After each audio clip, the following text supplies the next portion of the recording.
the always charming and besuited match referee, Sir Richie Richardson, to oversee proceedings. Craig, you've got the coin. Why don't you give it a flick? Heads was the call, tails it is. Heads was the call, tails it is. Means, therefore, Craig Brathwaite has won the toss. Craig, what are you going to do first and why? We're going to have a ball first. Just some moisture around. Obviously, pitch has on a decent layer of grass, so, it's key to utilize it. And it must have been pleasing in that first test match. It was Nkrumah Bonner, Jason Holder in the second one, yourself, Blackwood, Joshua De Silva to a lesser extent. That application and resilience rubbing off on different...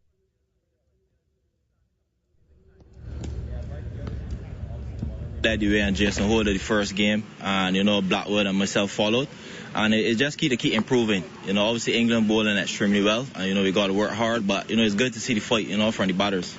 And you would have good memories here. The last time you played against England, of course, you got that century. Looking forward to more of the same? Well, yeah, the key for me is, getting the foundation for my team. That's all, I'll be focused on. And you're playing 11 for today. Any changes? Just one change. Mears comes in for Permal. Thank you very much, Craig. Thanks. Joe Root can make his way to the microphone. Joe, your first innings in the first test, you got over 300. First innings in the second test, over 500 runs. That's a pleasing sign for you as well, as you look to build on that.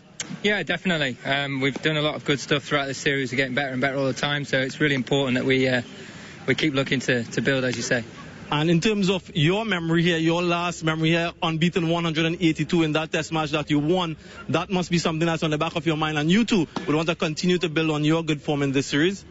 Yeah, I think every test match you go into, you want to contribute to help win games of cricket for your team. So it's another opportunity for us to take another step forward as a side. It's obviously a big occasion for us, a big game for us, and we're all really looking forward to it. So there's a few cracks in this wicket. Hopefully over the course of the game it breaks up and works in our favour that we're batting first.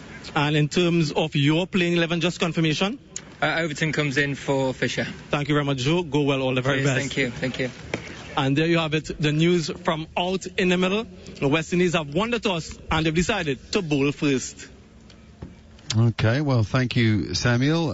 Fascinating, really. It sounds like Kyle Mayers is going to play instead of Permal, and so that's really batsman replacing spinner, so stronger batting and all seamers in that West Indies attack. England just the one change. Craig Overton in, as you just heard. We'll take another short break and be back with plenty more in just a moment. talkSPORT 2, official broadcast partner of the Premier League and the English Football League. Life is complicated. Hastings Direct Car Insurance is simple. I love you. Relationships are messy and complex and full on. Hastings Direct Car Insurance is simple. Turn right. Finding your way is hard. Turn around. But Hastings Direct Car Insurance is simple. Great cover, great price, and a great app that makes insurance that much simpler to get, check, and change. Hastings Direct. Simplicity is the best policy. Big tasty, please. The big tasty with bacon, yeah. In fact, it's got to be the big tasty barbecue. Big tasty with bacon, an all-new Big Tasty barbecue. 3 big tasties, 1 big decision. Served after 11 a.m. Subject to availability at participating restaurants until the 26th of April. Brighten up your day at Asda with our vibrant fruit and veg. Quality checked, chosen with care for freshness and taste. So eat up your greens, your reds, your oranges and your purples. Eat a rainbow with our tasty, crunchy, juicy fruit and veg. Get the Asda price feeling. Selected Asda stores, subject to availability. It's Jamie's wedding anniversary, and he's got a surprise for Cleo. While they're out shopping, a topiary artist is carving her name into their front hedge in 5-foot-high letters. That's a C done, and the L. Only problem is, that isn't their hedge. Do you need someone to find the right place? It's worth using what 3 words? Use a free app to find and share the precise location so they arrive exactly where they need to be. The sun holes from £9.50 are back. And with no extra charges, the price you see is the price you pay. So they really are great holidays from just £9.50. Book now for spring, summer and autumn. Pick up the sun this Saturday to start collecting. Price based on minimum of 4 people sharing. T's and C's apply. Why are you looking up at the stars? You said come and look at the new Galaxy. I meant my new Samsung Galaxy S22. I got it on Sky Mobile for just £37 a month. It takes incredibly bright nighttime videos. Look! Oh, and I even got a free pair of Galaxy Buds Pro worth £219. Oh. Why are you still looking up? Search Sky Mobile today. Subject to status and credit check. 36-month contract offer ends 5th of April. See sky.com/mobile for terms. You already know you'll find the greatest range of Dulux trade paints at your Dulux Decorator Centre. But we're here for you with so much more. For the one-stop shoppers, we've got every brand from Armstead to Zinza. And our choice of specialist paints will help you tackle those tricky projects. Plus, we have all the tools and accessories you'll need to do the best job. Even better, you'll get Nectar points on every purchase. Because at Dulux Decorator Centre, together we roll. Visit us online or in store today. Dulux Decorator Centre, centred on you. Exclusive international cricket live. The West Indies versus England on talkSPORT 2.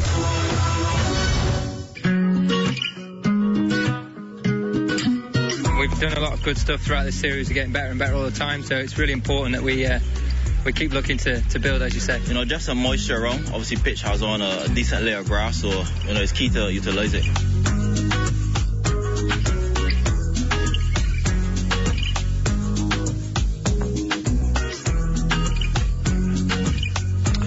Well, the interesting thing about the pitch is that everybody's saying there's a bit of moisture in it, and what we like to in the game call live grass, as if most of the grass we ever see is dead, which it isn't really, but hot summers maybe. Matt Pryor and Darren Gough are with me. What's your first response, Goughy, to the idea that West Indies will bowl first, having won the toss? I like it. I think for them or for England?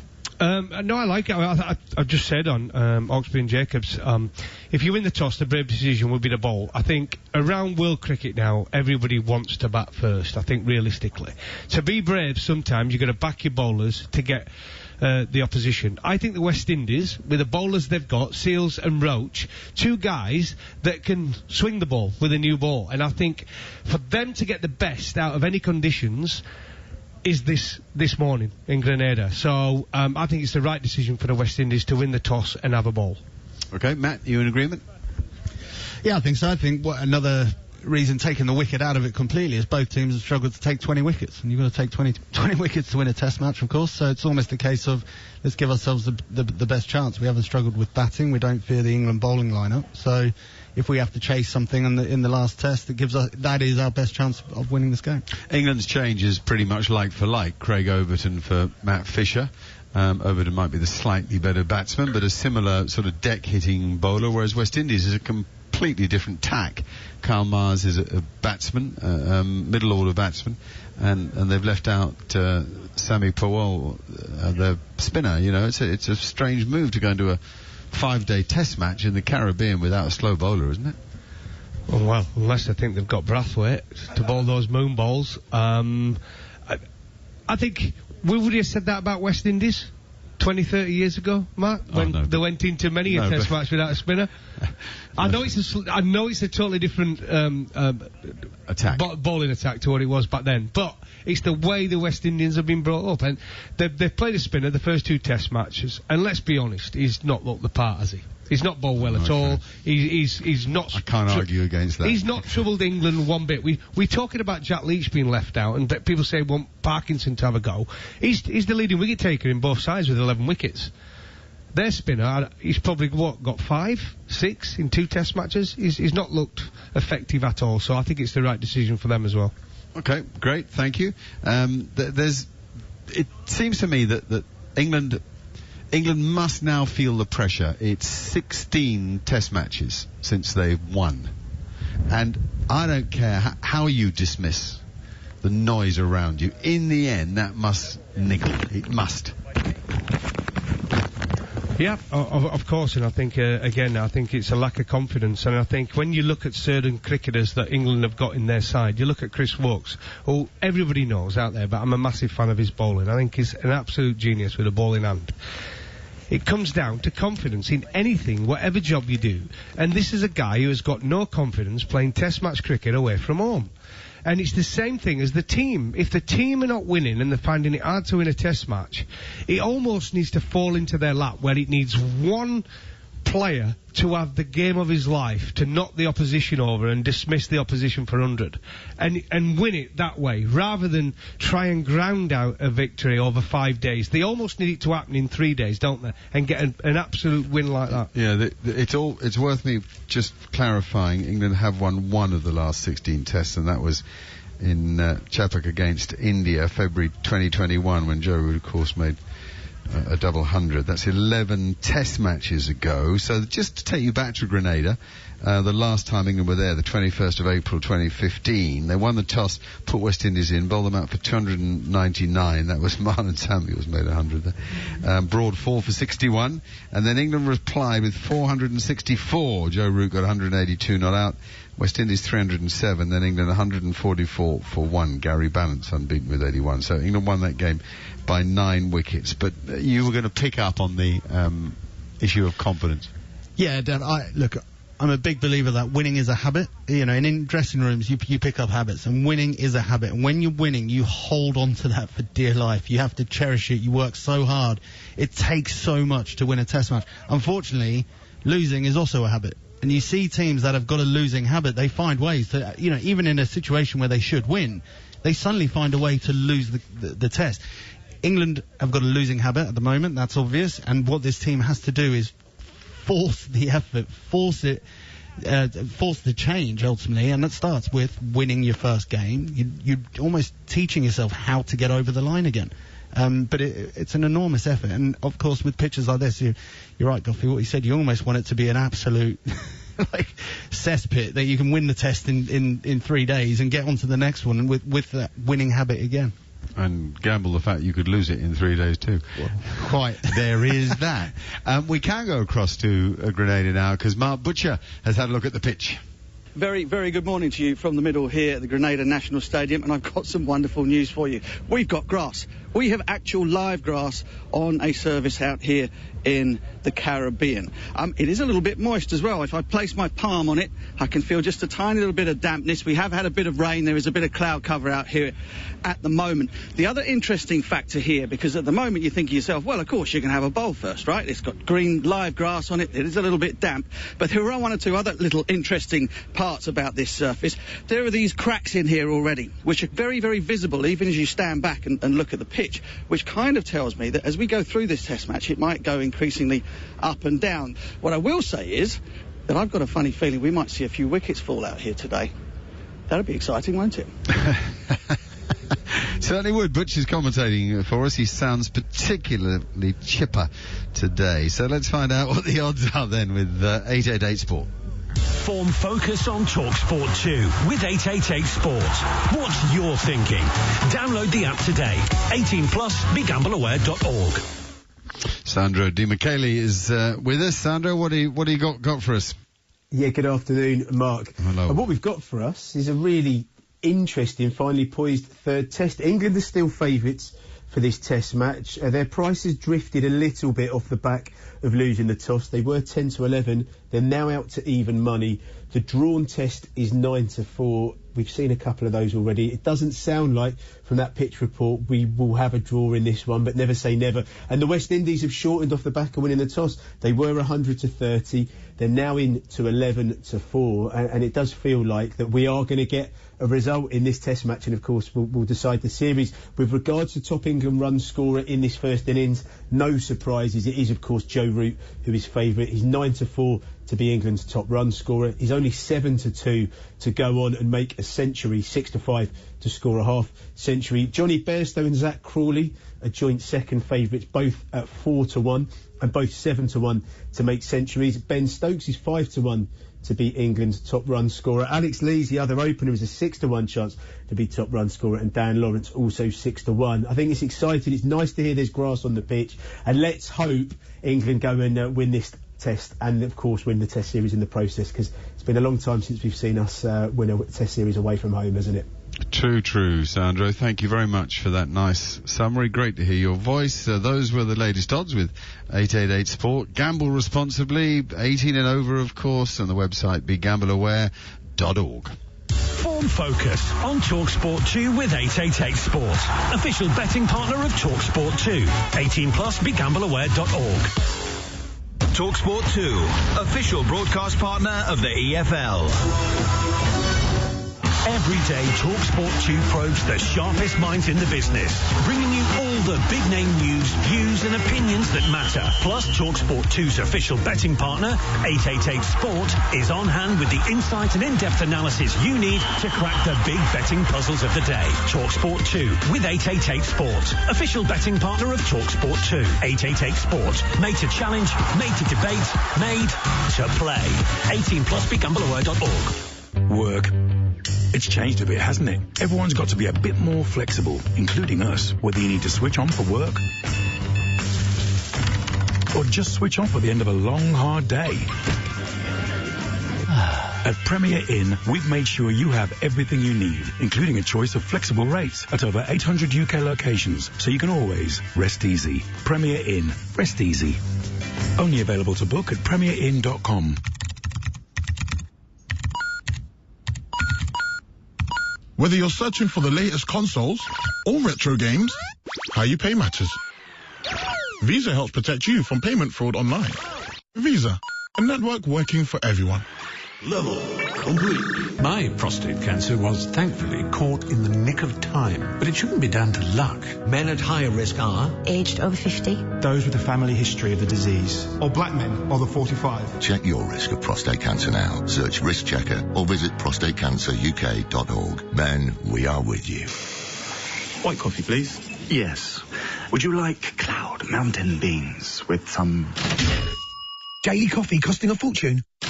And McCafe regular white coffee is just 99p. Great coffee, great price. Not applicable to delivery orders. Price and participation may vary. talkSPORT 2.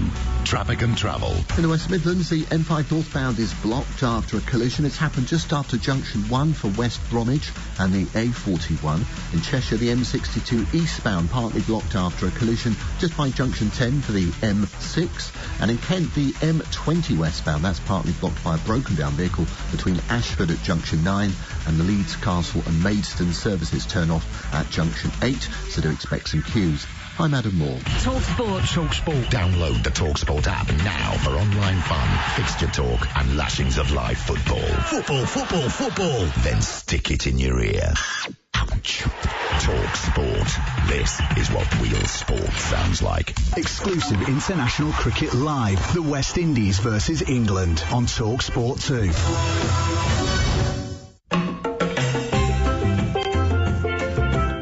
Chris Works, first delivery after tea. Oh, it's half volley outside the off stump and it's driven gloriously through the offside by Craig Brathwaite. That's a lovely shot. Well, punch down the ground. I think the shot of the day. Yeah, we'll go with that. Shot of the day.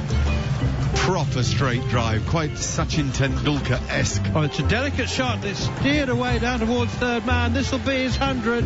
Craig Brathwaite brings up his 10th Test match century. Craig Brathwaite just broke a very special West Indian record, if I'm reading that graphic rightly. Has he just faced more balls than any other West Indian in a Test match?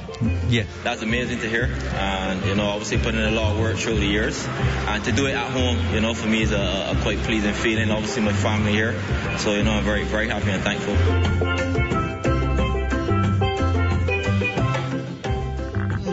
Very hopeful, very happy. Everybody looking forward to this occasion, mainly because we've heard the pitch might be a bit spicier on Spice Island. Jared, what have you got for us?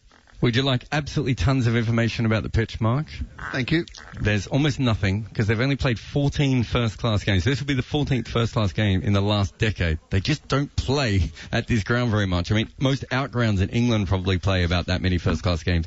All I can tell you is that in practically all 14 of the first-class games in that time, the average has been very, very low. So teams have definitely struggled to score here, which is probably another reason that the West Indies went in with that.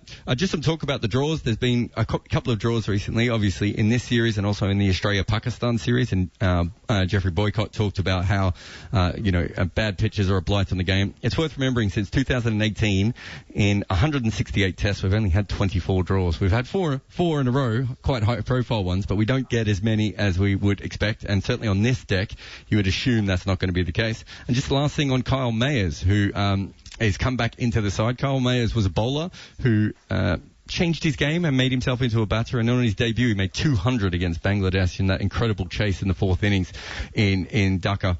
and he's been dropped for bad form, but he bowls a little bit like left arm Paul Collingwood type deliveries, and he's a handy batter. But it'd be interesting to see if he gets much of a bowl in this lineup.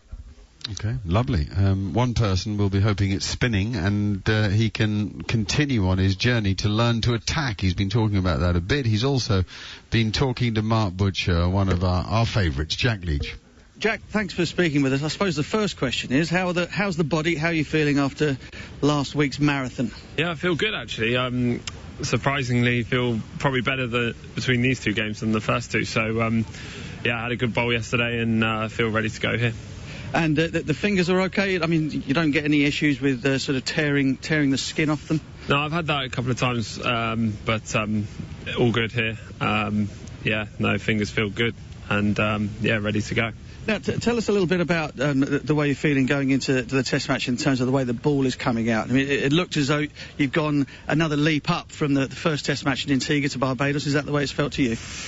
Yeah, I think just those big spells are good for any spinner. I'm really feeling like I'm getting rewards from that and learning more about my bowling and different places and how to bowl in different conditions. So I think it's been really good for me, and I think we played some really good cricket the last couple of games, and we're just really excited for this week. Obviously a massive opportunity for us, and we're really excited for it. What about sort of learning about sort of trying to get batsmen out on those sort of unresponsive surfaces in terms of differing flight and pace and all that kind of thing? Yeah, I think I was saying to Stokesy yesterday, I think in England I feel like you can put as much on the ball as possible, and actually the way it responds is different in England each ball.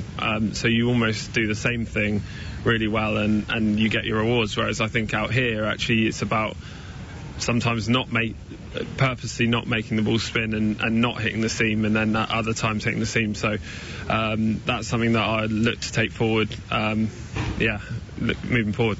Notice, you mentioned the fact of this being a big old contest, chance to make a bit of history here as an England team. Winning out here is not something that happens very often. No, and we've talked about that, and we're very aware, and I think just the way we've gone about the whole tour, we put a lot of hard work in, and we hate to for that to go not be important. So I think it's really important that we start well here and hit this first session hard, and whatever we're doing, do it well, and we're really excited. Thanks for talking to us. Cheers. Jack Leach there, Matt Pryor and Darren Gough with me here in the studio. Fellas, we will know, I think, in 2 hours' time when the lunch break comes, whether this pitch is quite the lively surface everybody's talking about. My instinct says the game could go the distance on the basis that the bowling attacks are average. And the pitch often flattens out when it dries out, and all 3 previous Test matches on this ground have gone the full 5 days, albeit with a couple of results. So we shall see. The fact is that we talked a moment ago about England and confidence. Joe Root badly needs a win. Honestly, is he under pressure, Goughy? Not for me, because there's purely because there's no one else to take over. I don't think he's under any pressure. I think the more people under pressure are people like Lees probably needs a score. I think Jack Leach, although he's bowled okay without being brilliant, probably needs to bowl consistently well again. Wokes, I think it's obvious, needs to have an unbelievable Test match, or I think it'll be last time we see him in an overseas shirt. And there's a few others. Mahmood's playing for a start, Overton. I think there's a lot at stake for a lot of England cricketers. The West Indies, you look down their side and you think there's no one really under pressure, probably except for Shamal Brooks. I think he was probably the only player under pressure in their side. I think with England, you've got 3 or 4 under pressure. Since we've got you here, Matt, I'm going to put you right on the spot. You'll hate me for this. But no Jos Buttler on this tour. Johnny Bairstow here, but not keeping wicket. Ben Folkes in the side as the number 1 wicket keeper in the country and more than a useful lower order batsman. How's that gone? I think it's gone okay. I think the first thing I noticed in the first Test was he has gone away and worked on his batting a lot. You can see some technical changes where he's looked good. I think he's kept. Look, everyone will go on about what a fantastic wicketkeeper he is, and he is. He's a good wicketkeeper, no doubt about it. He's made some mistakes. For someone that would set his bar so high as a wicketkeeper, that's what I'm talking. I'm not talking about you know, your club cricketer on a Saturday dropping a chance. This is a guy who's meant to be the best wicketkeeper in England. He's made a few mistakes, and mistakes that he will go, but whatever anyone says in the press, he will go back to his hotel room and think, I shouldn't have dropped that catch. And I know that because I've been there myself. So, look, he's been okay. The one thing I will say is England have made their call now. Folkes is the wicketkeeper. He's batting at 7. You have to leave him there for some time. You can't keep chopping and changing, doing what they did to Bairstow, up and down the batting order, in the team, out the team. You need stability within in the balance of the team, and your keeper batting at 7 is one of those places. So Folkes is in. I think he's got to get a run at it. Without mentioning Craig Brathwaite, because we've done that so much, who's impressed us amongst this West Indies side that have held England pretty easily, really? I mean, the odd alarm on that last afternoon in Antigua and Barbados, but basically they've held on to England batting second both times. Well, the obvious who's been impressive is the captain, Brathwaite. I think you've got to be impressed. I did say excluding him. Oh, sorry, I wasn't listening. Why not? Why not? That won't do. And I think the two that have impressed me, and I think they are good bowlers, and I think it'd be interesting to see them this morning now bowling in conditions that might just do a little bit more than normal, is Jaden Seales and Kemar Roach. I've been really, really impressed by these two. In fact, Kemar Roach for a long, long time now, I think is a terrific, experienced performer. I think one who needs to step up, I was disappointed with him the last test match, Alsari Joseph. I think he needs to step up this test match as well. And Jason Holder, as good as he is, as number one all-rounder in the world, I think he's had a poor series for him. So I'd like to see him step up as well. Okay, very good. Thank you, Matt. Thank you, Goughy. Goughy, don't go anywhere because you're opening things up with Neil Manthorpe. Good morning, Neil. Good morning, Mark. You well? Enjoy your sandwiches? Very good, thank you. Yeah, all set. And just hoping that your instincts about the pitches are wrong. Not that I wish you to be wrong often, but let's hope that there is some spice. As you said, it's known as the Spice Island, and growing season all year round, and there is grass, live grass on the pitch, which is an absolute delight. And perhaps Craig Overton will be able to gain the kind of lavish movement off the seam that has made him so productive and successful for Somerset over the years, taking his wickets at 17 and 15 in the last 2 years in the county championship, and hasn't found it quite so easy at test match level, Goughy. Well, I know the groundsmen, if there's anybody listening, don't like to hear it, but if you look at the pitches in general in county cricket, for whatever reason, I'm not blaming anyone, I think if you hit the seam at 75 to 85 miles an hour, there's a good chance you're going to take a lot of wickets. Let's be honest about it, and I think Craig is one of those guys. I actually think he's a good cricketer, but I think he's a fourth seamer in Test cricket away from home. He could get away with being a third seamer in English conditions. Before the first ball, we'll be witnessing the Black Lives Matter. We're just waiting for the players to take a knee before the first ball. A reminder that the West Indies captain Craig Brathwaite won the toss and has chosen to bowl first. So the England openers with their pads on as they take the knee. The West Indies also raise a fist. And to a polite and appreciative ripple of applause from the crowd, which we hope to see get bigger and bigger as the day and the test match goes on. The familiar gesture of taking the knee now complete. It's time to welcome listeners on talkSPORT as well. Tell you that the West Indies have won the toss and chosen to have a bowl first. England will be batting first. We're expecting a little bit, or expecting a little bit more help for the bowlers than we've had in the first two test matches in Antigua and Barbados. And the team news, England's team was announced yesterday, so those of you who are aware of that will remember that Craig Overton has been recalled after missing the Barbados test match because of illness. He takes the place of Matt Fisher, just the one change, and the West Indies have included an extra specialist batsman in place of their specialist spinner Versamy Permaul. Kyle Mayers comes into the middle order. probably bat at 6, which means Jason Hold. He's also an all-rounder. He bowls medium pace. Jason Hold will bat at 7. Kemar Roach then to bowl the first delivery to Alex Leach. 3 slips in place, thick outside half of the bat, and it is fielded by the new man, Kyle Mayers, at backward point. Roach starting around the wicket to the left-handed Alex Leach. Yeah, I mean, what he's good at is similar to Stuart Broad. He has that skill to make the ball go away from the left-hander from around the wicket. It's a very good skill to have, if he can do it. Andrew Flintoff was excellent at it. Stuart Broad is the king of it. And now we've seen Kemar Roach, because of his wrist position, he excels in it, especially to the left-handers. 4 slips in the gully, actually. I said 3 slips, and just 4th one has been added. That's down the leg side, doesn't swing at all. That's gone gun barrel straight. And down the leg side, and taken by a diving Joshua De Silva. So a reminder, the West Indies have decided to have a bowl first. Craig Brathwaite pointed out that not only are there some cracks, but there's also live green grass, far more than we saw in the first test in Antigua and the second in Barbados. Here is Roach once again, bowls, and again is full and goes straight on. No swing. We saw lavish swing with the new ball from Kemar Roach. He's almost trick bowling in the first 2 tests. We haven't seen it so far. Well, I think just from watching the first 3 balls, and it's sometimes hard to judge from watching that first, because if it is a little bit damp, it tends to be slower anyway. And it can quicken up as the game goes on, but it doesn't look as though it's going to be a quick pitch again. Yeah, I agree. After 3 balls.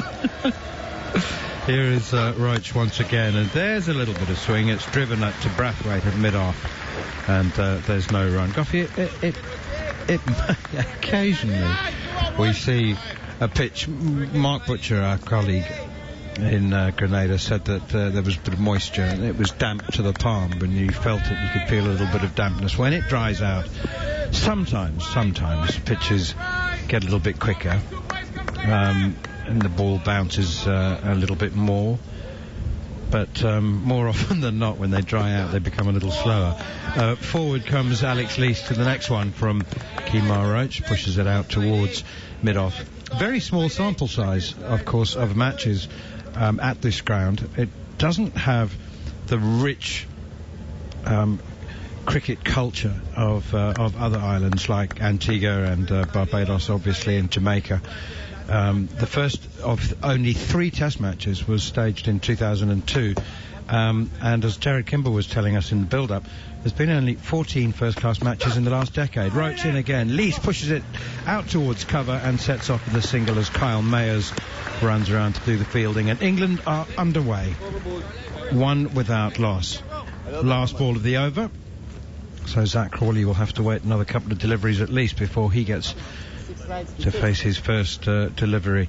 But the cricket culture is certainly building in Grenada, because the West Indies Cricket Academy is based at St George's University, the capital, and it's like pretty much right next door. I've trained there, yeah. I've trained there. We went there for an England tour, 2004, and we were based the one-day side in Grenada. A beautiful island. I really enjoyed my time there. I've enjoyed playing a game there as well with England. So it's, but I said, from my memory, it's not very quick. It is slow, and I think from that first order it's short, but there's not much pace in the pitch. Kemar Roach is a fast bowler. Just from my experience of going around the world, the one thing that gets you more than anything is the pace of the pitch. If you run as a fast bowler and it just carries to the keeper, it's heartbreaking at times. 3 slips in a gully and a deep short leg. Jaden Seal's first delivery is very wide. Is actually taken by the keeper in front of first slip. I wonder why short leg is quite as deep as he is. He's good 8 paces back. Good afternoon, Jared Kimber. You know why they don't play a lot of first-class cricket at this ground, I assume? I think I do, but I'm not going to hazard a guess, because I'd much rather go with your... It's because they don't have a first-class team themselves. They're part of the Windward Islands. Here is Jaden Seals, and oh dear me, he's overcompensated there. He's gone a foot down the leg side. and there's no run. Neither of them's called a wide. One without loss. Do carry on. So that's Dominica, Grenada, St Lucia, and St Vincent and the Grenadines make up one first-class team in the West Indies setup, and of recent times, I think the majority of the games have been played in St Lucia because that was a test venue, a slightly bigger reputation test venue of recent times. But both of those islands are not what people in the West Indies would call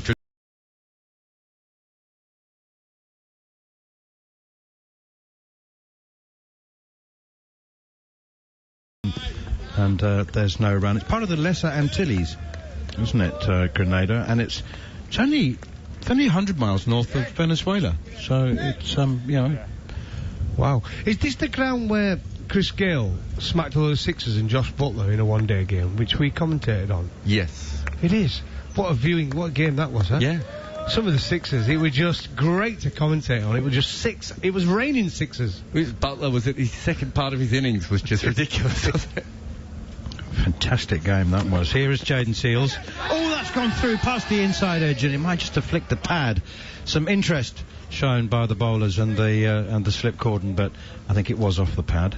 And just to go back to Grenada a little bit more, so the most famous cricketer they've had is Junior Murray, who was the wicket-keeper throughout the 90s. Yeah, I played against him. Of course you did. He was one of the earlier pinch hitters in the mid-90s, did it a little bit. But he was their first cricketer, which tells you how late they sort of came to the game, and they haven't had a lot of big-name players. Talking of Chris Gale in this ground, he scored a Test double 100 in the first Test match played on this ground in 2002, which is a pretty high but slow-scoring draw against New Zealand. Seals in again. Leach forward to a full-length delivery, pushing it nicely through the offside. Kyle Mayers chases it from cover point out towards the boundary and overhauls it 15 yards short. And, England are up to 3 without loss, losing the toss, being asked to bat first. Well, I'm pretty pleased with that shot, actually, from Alex Leach. Yes, he didn't time it as well as he would have liked, but it looked to be positive. If you look at the last Test match, he'd have probably been looking to leave that. But it was there. It was there to be hit. It was an half volley. It was a little bit of width from Seals, and he looked to drive it. He just didn't time it. But at least it's a little bit more positive from Leach. Very, very early days. Second over of the morning. That one is pushed out towards Brathwaite at mid-off, and there's no run. But safe to say, there is no doubt in my mind that he would have left that in the first 2 Test matches. It was half volley. Spot on, and you're right, and I think we've all been saying on commentaries, but it's not the player he is. He came originally into the Yorkshire side many years ago as someone who was a one-day player, and he was a very strong one-day player. But he's come in, and I think his job has been to try and face balls, similar to the Don Sibley was, but to suit him and the way he plays is, if he gets an half volley, hit it for 4. Because runs at Test level are not easy to come by, and if you get an half volley, you've got to cash in. Well, he's found that, Alex Leach, hasn't he? With scores of 4 and 6 in the first Test, 24 and 30, so his trajectory's in the right direction. His upward graph. So Alex Leach has faced the first 2 overs from Kemar Roach and Jaden Seals, and now Zach Crawley will finally get to have a hit century in the first Test match, of course, in Antigua, one of 5 produced by England in the first 2 Tests, and that in itself is a source of comfort and a sign of progress. Roach in, hits Crawley on the pad. I'm not sure who shouted, but it was a long way outside the off stump. Somebody yelped. It did a little nip back a little bit, but which you would expect, the way Kemar Roach has set up his action. A bit of an inside edge onto his pad. Zach just pushing at it. So far in this series, second innings is where he's flourished more than the first. I think he had 8 in Antigua and 0 in Barbados, so it might have been the other way around, but tends to be a second innings player. Roach in again. Forward comes Crawley, pushing it up to Brathwaite at mid-off, and once again there's no run.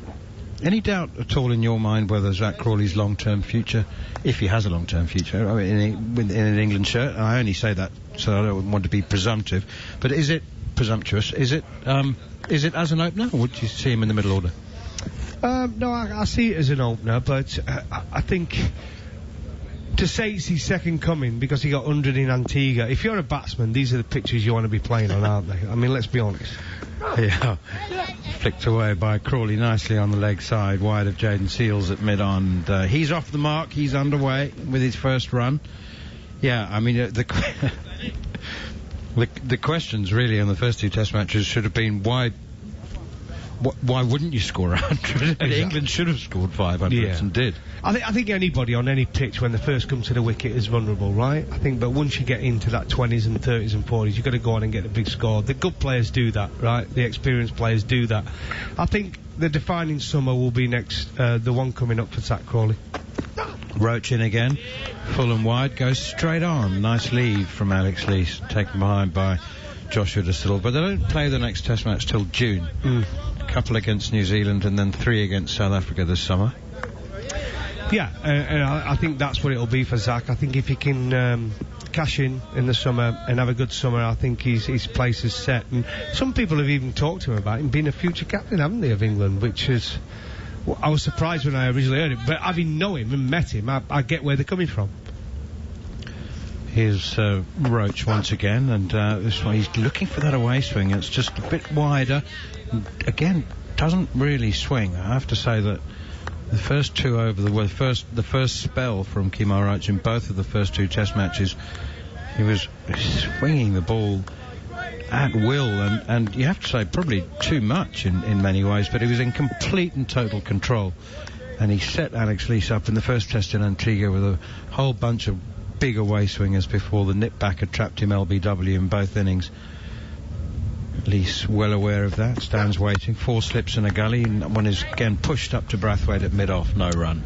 I think if Roach could be guilty of anything for such an experienced bowler who's got over 230 Test wickets, is he didn't make Alex Leach play enough, did he, in Barbados early on? He left a lot. And I think come this Test match, I think already we've seen so far, he's trying to get it fuller, and he's trying to get the England batsmen to make them play against the new ball, and it's the right tactic.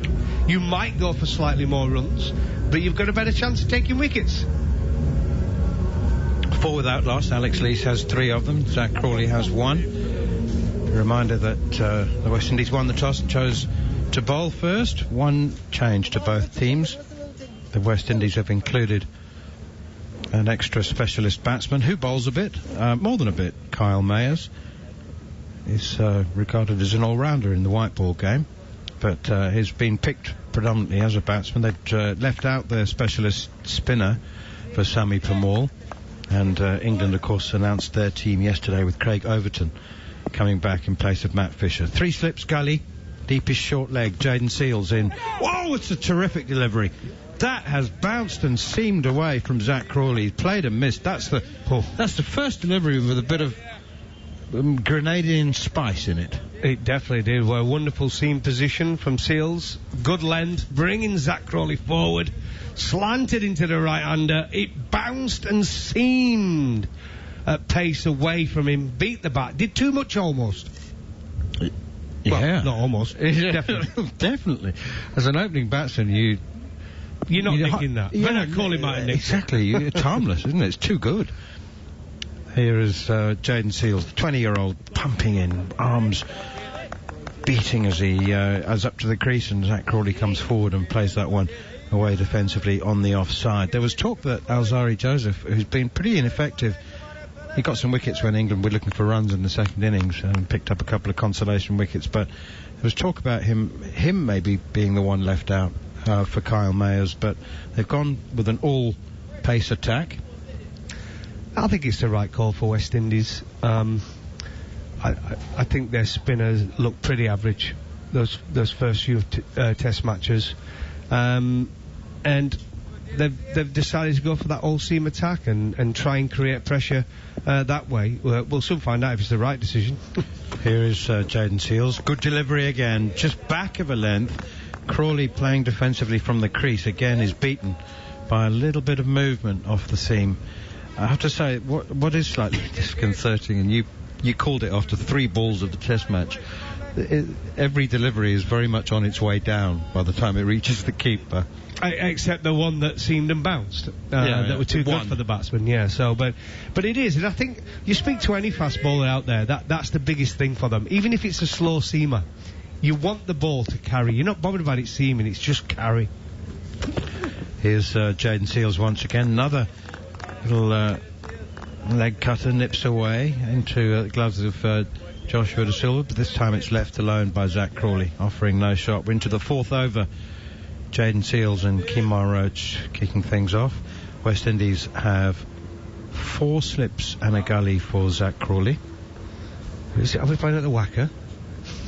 4 slips and a gully. They give it. Listen, West Indies, fair play to them. They give them themselves. They won the toss. They put them, decided to field, so they're under pressure to take wickets.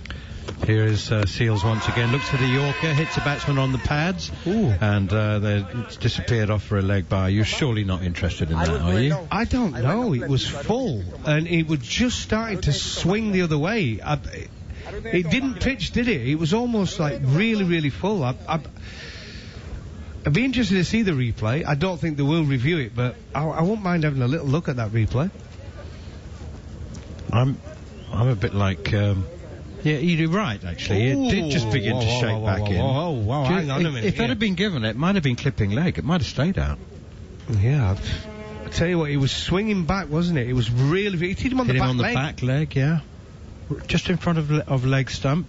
I think we will see a Hawkeye replay, and I'm also gaining interest in seeing whether that might have been clipping leg stump. Certainly closer than I initially thought, because it just swung right at the end in the last third of its flight into Alex Leach. He remains on 3. Zach Crawley has 1. A leg bye makes it 5 without loss. Jared Kimber.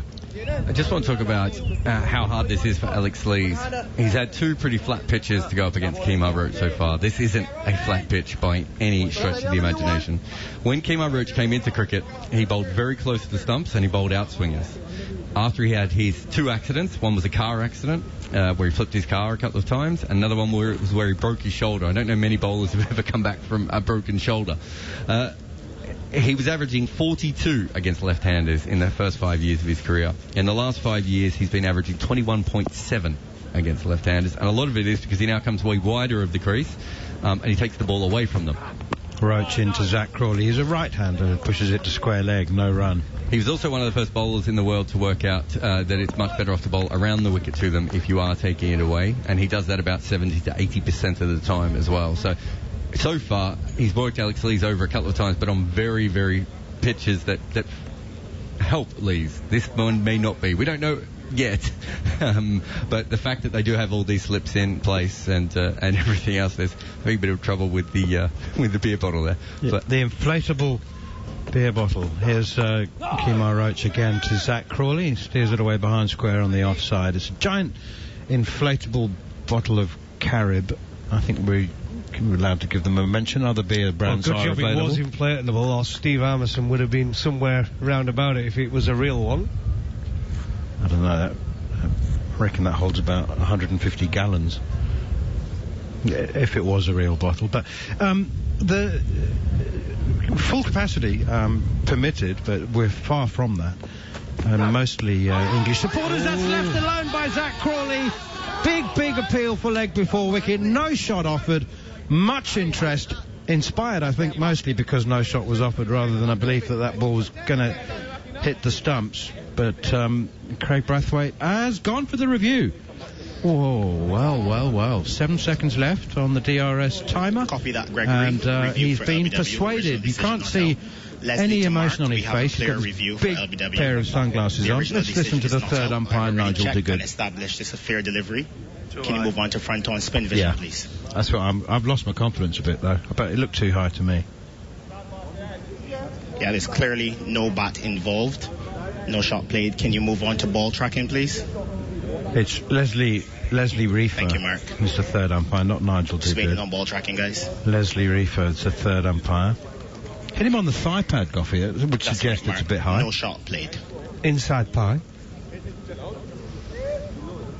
Is it clipping? Is it just clipping the top corner of off stump? Shake of the head from Jared Kimber. Still building. I'm going with Jared. He's been a lot better with calling these than I have this series. It's just a new ball bounce, isn't it? Here comes ball tracking. Pitch it outside off. Impact outside. Wickets missing. Mark ready to go back on field to Gregory. Terrible review. Plenty of space between the stumps and the ball. Decision. You're on screen signal now. So that is a waste of a review, really. You'd have thought Kemar Roach, with 237 Test wickets and all his experience. Well, that's the problem. I think we'll review it because it's Kemar Roach, the one with 230 odd Test wickets, with Seals, which I think was closer. They didn't review. He's just come on the scene, the new kid on the block. Here is Roach once again, and full wide outside the off stump. Zach Crawley leaves alone. England 5 without loss in the 5th over. Just to follow on what I was saying about the left-handers as well, he's also almost doubled his rate of LBWs against right-handers because he is bringing the ball back in. So you saw there that was a wobble ball. That didn't exist when he first started in Test cricket, to be fair, other than, in Mohammad Asif's mind at that point. But he's gone from bowling about 11% of his wickets against right-handers for being LBW up to 18%. So we almost saw another one there that would have changed that number. Roach again up to the crease, bowls. Nice in-swinger. Zach Crawley drives it down the ground. We could have the first boundary of the innings here. Past mid-on and into the boundary now. Lovely push drive. Just a lovely shot, and Zach Crawley is one of the better exponents of it. 4 runs, 9 without loss. He is indeed just a little bit full, bowling at the stumps, but for the life of me, I can't understand why to Zach Crawley you wouldn't have a straight, very straight mid-on. I think, and watching him play over the last couple of years, he is one of the best in the game in down the ground. You've got to have your mid-on as straight as you possibly can to him. Roach to complete his 3rd over. Up to the crease. Bowls. Beats Crawley outside the off stump. That one just seemed to go straight on, I reckon. I don't know whether Crawley just played the wrong line. But anyway, he's 5 without loss with the 1 boundary. Alex Leach has 3. You're listening to live ball-by-ball commentary exclusively here on talkSPORT 2. England losing the toss, being asked to bat first. So far, untroubled. 5 overs gone, 9 without loss. Mark Nicholas for the next 20 minutes. I think what's been good just from watching Kemar Roach, actually, this last couple of overs, he's just stepped up a bit. I think he started off bowling about that 1-3-1. I think his last over he was up to a 1-3-5, 1-3-6. So encouraging signs. Well, after our conversation earlier, Stuart Broad and James Anderson would have enjoyed bowling on this pitch. There's genuine life in it, I think is the word. Here's Seals again, who's good with his lines. Given he's 20 years old and has little experience, I'm most impressed with the way he adjusts to right and left-hander and his control of length. He's a really exciting prospect. He's a bit livelier than he looks too. He's close to quick, I'd say, without quite being quick. Fast-medium, or you'd say rather than medium-fast. I'm with you, Mark. I like him. I've liked what I've seen on 2 flat pitches. I think he's been disciplined. He's looked like taking wickets with the new ball. That last ball was left alone outside off stump. Apologies for talking over it. Here he comes again, and he bangs it into the pitch, and Lees does really well. He just stays calm and sort of jab pulls it in front of square over the infield. It races to the boundary. That's a very different Lees from the one we saw in Barbados, who was rendered strokeless in the first innings and not far from it in the second innings. That was a good shot.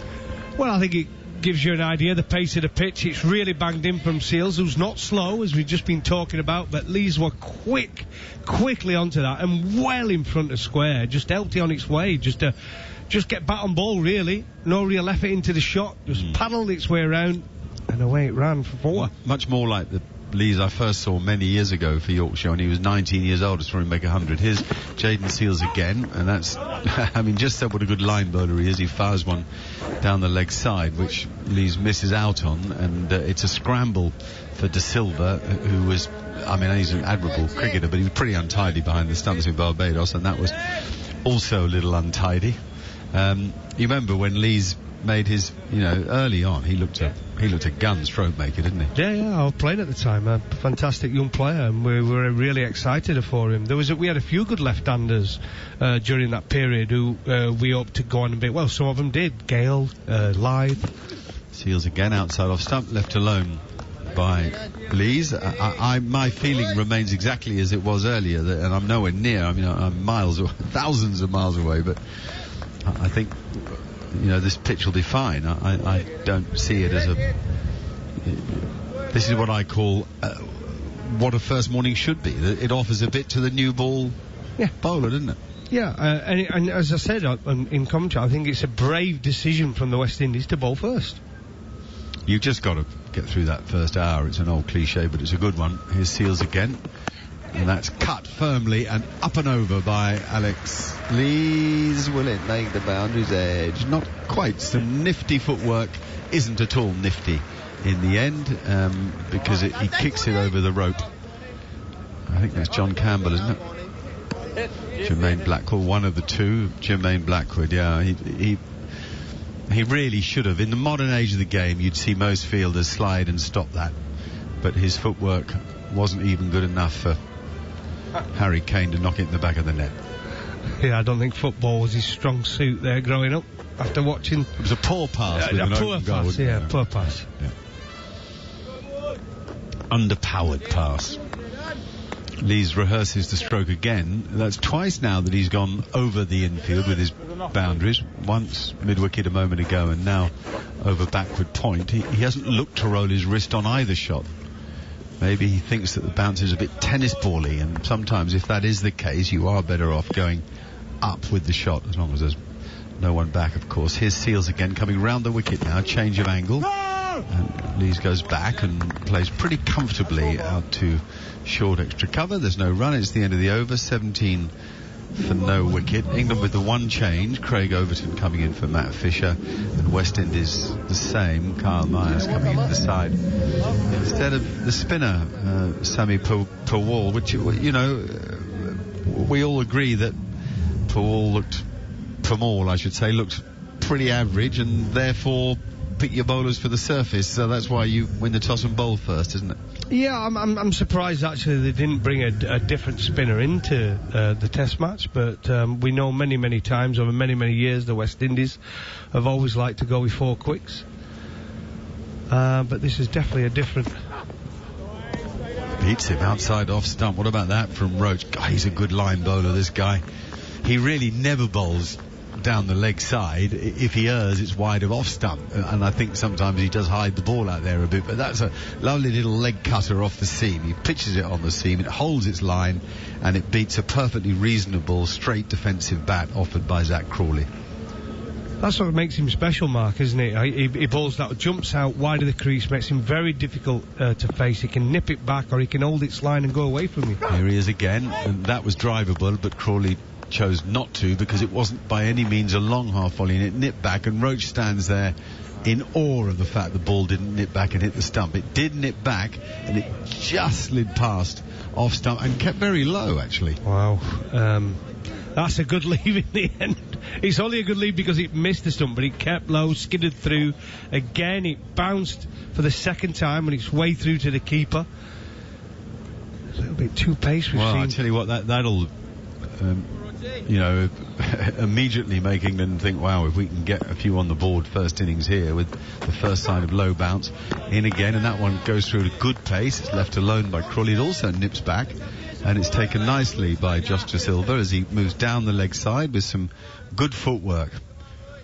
So it's a good contest, this. You feel that the ball's in the game here, whereas you didn't so much in the previous 2 tests. Yeah, there's a little bit there, isn't there? It's testing the technique of the England batsman, the odd little bit of movement, a little bit too paced. I say it's a good morning so far. Good morning's cricket. Roach again, that little step out wide, and that's a full ball, and was very easily played by Crawley, whose height allows him a good stride to get quite near the pitch of the ball. Well, I will say, it's not a green seamer. It's not seaming all over the shop, it's not bouncing, it's not rolling. But there's just enough there to keep the bowler interested in the first half an hour of a Test match. So you realise you've got a new ball in your hand. It's not as flat as Antigua and Barbados. Now's the time to try and cash in and knock over a couple of England batters and take them with you. Yeah, Roach again. Nicely left alone by Crawley. Lines it up. He gets quite a long way across to off stump, Zach Crawley. Lines it up. Leaves it. Yep, it in the green seamer. In fact, I suspect that it's a good toss to lose. Yeah, brave decision to win the toss and bowl first. To be honest, I will be honest, if I would have been captain, and I'm not out there looking at the pitch, but from everything that's been said, I think I'd have been looking to probably have a bowl. Looking how the other 2 test matches had gone, but Joe Root didn't look too bothered about losing the toss. As I said at the time, I'd have definitely been batting first. I think the likely uneven bounce was left alone again by Crawley outside off stump. So tidy over from Roach with 1 ball particularly threatening. He's bowled 4, none for 6. Crawley has 5, leaves 11. It's 17 for no wicket here in Grenada, where the toss was won by Craig Brathwaite and he chose to bowl first. We've seen the ball zip a little but also flatten out and 1 keep low, so it's an early stage of making any judgments about the surface, but England are unscathed as yet. And Michael Atherton now joins us for the first time in the series. Athers, hello.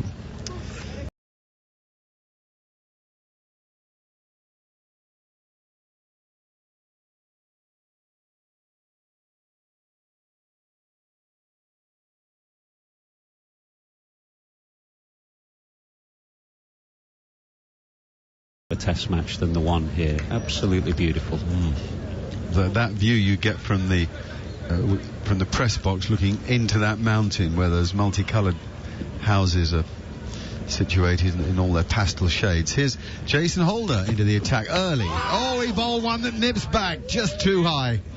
If that had been 6 inches lower, it would have been bye-bye Alex Lees. Yeah, there's just enough movement. I've been listening to yourself and Darren Gough talk, and obviously the first 2 test matches that we've seen in Barbados and Antigua have offered nothing to the seamers, but there's a little bit more here in Grenada, which is good to see, although the uneven bounce would make Craig Brathwaite think. As Holder turns to face us, tall man with white tubigrip on his bowling arm. He bowls now and leaves his back again, having left the ball before and seen it hit the very top of his pad and fly over the stumps. He obviously plays that one. It's not the kind of error that you make twice, and it goes firmly to wideish mid-on, and there's no run for it. In fact, he got quite low with his hands there, as if the ball had kept a little lower than he thought. 4 slips are in place. A square cover, a mid-off and mid-on, a deepish short leg fielder who's standing on the edge 2 strips away as Holder reaches the crease again, and that beats Lees. He makes as if he took his bat out of the way on the front foot, but the angle beat him as much as anything, Athers. Yeah, Jason Holder's just finding a little bit of movement off the seam. It was a combination of angle, and then it just nipped a fraction off the pitch as well. Oh yeah, it did. Carried through that nicely to Josh De Silva. So that's what really has been the standout so far, the uneven bounce, I would say. Yeah, we did see from that angle actually the replay from behind the wicket keeper how much the ball did nip off the seam. Holder again, and uncharacteristically Lees had a wave outside off stump, misses the ball, and had he nicked it, well, I dread to think what he might have done to himself. It wasn't a good shot for an opener on the first morning of a test match. It was very loose, and as you say, that's uncharacteristic for Alex Lees, who's a solid and careful and cautious player, but he went at that one with it's quite a loose shot outside off stump. Holder again pumping those arms now, number 98 in his back, and that's a super line, but left alone well by Lees. Actually, if anything, it shaped a little in the air to come back at him, so Holder showing hints of movement both ways here. The thing about Jason Holder is this consistency. He's an old-fashioned deck hitter, an inch back of a length, hit the seam, occasionally swing it and just keep bowling it in those areas that batsmen don't like. No great pace, but he's pretty tidy. Here he comes again. He's a very tall man, by the way. He'd be 6'9", I'm guessing, but maybe even 6'10". He bowls now, and Lees plays that, also with slightly lower hands on the back foot. And he hits it down into his toe, and it runs out to point where the fielding is done, and it's the end of the over. And maiden, not without hints of alarm. And not enough people there for me, Athers. The ground looks a bit empty. Well, it's been one of the themes of the series, really, the lack of local support in particular. Obviously, there have been good numbers of English supporters both in Antigua and Barbados, not so many here in Grenada. We reckon there's about 700 or 1,800 on the island, but the lack of local support is worrying, and there are plenty of reasons for it, which we'll probably discuss, no doubt, as the days wear on. Here's Kemar Roach, and that's a sort of middle stump ball that's worked away by Crawley off the front foot. He'd committed forward, and I wouldn't say Roach got the line wrong, but as I said a moment ago, Crawley is a long way now across to off stump, which is very much a modern way of batting. I mean, he certainly takes his guard on off stump and then probably makes another trigger move another 3 or 4 inches. So he's right over that side, isn't he? He is. I don't think it's a particular problem abroad when the ball doesn't move around so much. You can basically stand where you like if the ball's straight. It is an issue in England when the ball nips around off the surface. It means that your body is often in line with the ball, and that means your bat must come across the line of the ball. Lee's very deliberate now as he picks his bat up, has a look at it, checks it, then looks at the bowler and plays gun barrel straight. We saw the full maker's name there, and even though the feet didn't go any great distance, I'm not a great believer that matters. You get your head in the right position, the bat dead straight like that, you're not always going to get the feet moving against lively pace. I wouldn't say Roach is quick, but he's certainly fast medium, and he's consistent. You know, now we get a view from the stump camera, and the batsman Alex Lees is standing out of his ground by, I should think, a foot, 9 inches to a foot. Roach again, and that is a bit too straight. It's really nicely played. Excellent use of both the pace of the ball and his hands to find the space wide of mid-on. Runs away for 3. He looks... there's more sort of urgency, I'd say, to his batting today, Michael. Yeah, I've not been that impressed with Alex Lees so far. It's early days. He's only played a couple of test matches. You have to give players time to find their feet when they move up a level, but his batting has looked a little ponderous to me, and I don't mean necessarily the rate at which he scores his runs. I mean his footwork, his general footwork and sharpness at the crease. Yeah, well described. Crawley leaves alone outside of stump, but it's clearly something that he's working on, and you know, he's been furious with himself, particularly when he got an under edge in the first innings in Barbados, sort of leaving the ball too late. It looks to me like in the second innings there and now here, he's made a very conscious effort to be positive in his decision making just outside of stump. They're showing on TV, they're showing an overhead of the pitch. And I think it's the cracks that Athers just made. Well, we've all just mentioned this morning that could be a bigger factor here than the grass on the pitch. Roach bowls full, and that's easily played by Crawley, who's also taken his guard out of his ground. He comes forward and pushes the ball to mid-off. These are the sort of early jousting stages of a test match when the side are trying to find out a little bit about each other, but also about the surface they're playing on. And you often get, it's very rare, you know, that you have to have a sort of a Virendra Sehwag or such a player, a Michael Slater, to break the shackles in the early stages of Test cricket. Usually they're searching each other. Here's Roach again, and Crawley's forward again, and that's a nice delivery that zips back. And Roach has a lovely, rather appealing habit, actually, of throwing his head back and smiling, as if to say, that didn't quite go my way, but it will soon, type of thing. 21 for no wicket at the end of that over. You know, I was thinking about Zach Crawley, who is unbeaten on 6 at the moment. He's had a reasonably successful tour, hasn't he? That 100 in Antigua and a decent score in Barbados. But I was thinking about the value of DRS to a modern player. If he got, if you remember, got given out twice and overturned decisions in the 2 scores that he's made. Without DRS, his scores on this tour would have been 8, 0, 0 and 2. And he'd be looking at a very different innings today. Well, yeah, I mean, and the other people it's helped are the spinners. Here's Jason Holder. Oh, it's beaten Crawley. Good delivery. Nips away from him off the seam. So angle and seam, as Athers described a moment ago. talkSPORT 2. Don't forget, there's YouTube as well, which gives you live ball-by-ball scoring. Much better take from Josh De Silva, who's got more glove on that. It's as if the ball nestled into the middle of the gloves rather than caught the fingers and bounced out. Holder's arms are in the air briefly, but then he realised that there's no edge. Again, that idiosyncratic check by Lees of his backlift, and now he goes forward and blocks it out in the offside. Do they get the single? They do. There was some confusion in the calling. Lees went. Crawley wasn't sure, but he did go. And you know, if you stick to the old book, it's his call. Lees, he's hit it in front of square. Chews hard on his gum, particularly hard as he does when he's nervous, and he's made it. He's got a single, and if they can rotate the strike, that is no bad thing amongst a pair of openers. If they know each other well enough and trust each other enough and keep the scoreboard moving and the bowler having to reset his sights, it's no bad thing.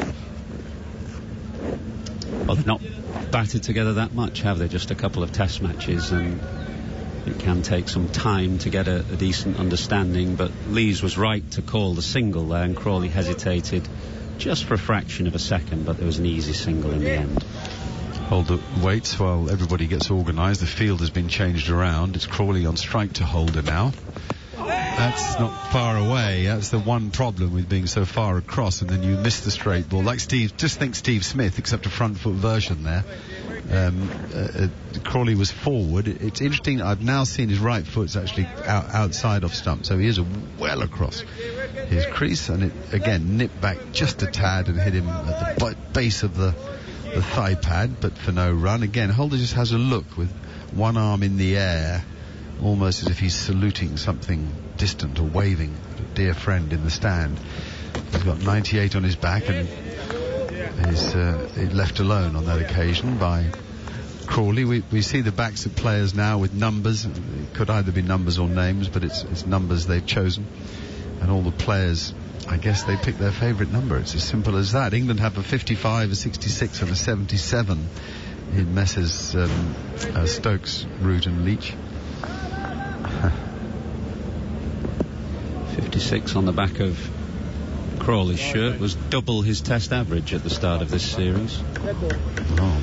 But he'll get it up, no doubt. But the point I was making about the DRS... No, the point I was making about DRS, though, is just on the psychology of the batsman. He would be playing for his future this innings, but for having had two LBWs overturned. And think of all the sliding doors moments in the past before pre-DRS for some players. I suppose I would have to then ask you if you think they've also... Hang on, here we go with Holder again.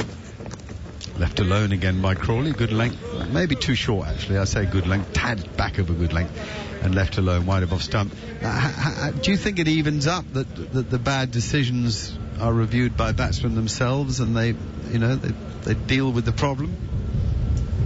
Well, I guess so, yeah. I mean, it's had a huge impact on all areas of the game. You mentioned spin and just the way that it's affected the way spinners bowl, the way batsmen play spin, and obviously the ability to overturn errors. Holder bowls, Crawley bats, and it comes off that bat behind square on the leg side for a comfortable single, as that square leg fielder is in front of square. It's the end of the over. Crawley now 7, Lees 15. England 23 for no wicket, having been put into bat by Craig Brathwaite here at Grenada. Absolutely stunning scene, as Michael Atherton pointed out, with the mountains and the pastel-coloured houses and the gorgeous shining sea. Over to Neil Manthorpe. Thank you very much indeed, Mark Nicholas. England put into bat 23 without loss. This, like many of the Caribbean islands, Grenada has suffered fiercely at times at the hands of hurricanes. And now Kyle Mayers is coming into the attack, right arm medium, and if there is a little bit of swing around, he's the man to find it. 2 slips and a gully stand waiting. It's the man at extra cover as well. Kept back for point mid-off, and the first one is full. It's certainly swinging length, but it went straight on and hit the middle of Zach Crawley's bat, pushing it up towards mid-off. Michael Atherton of the Times and Sky, were you surprised that the West Indies dropped their specialist spinner? Not that for Sammy Paul had been particularly impressive. I wasn't surprised, no. If he's not going to be that effective on the 2 pitches we've seen so far, unlikely to be so here either. Mayers in once again, full wide, left alone by Crawley outside the off stump. 23 without loss.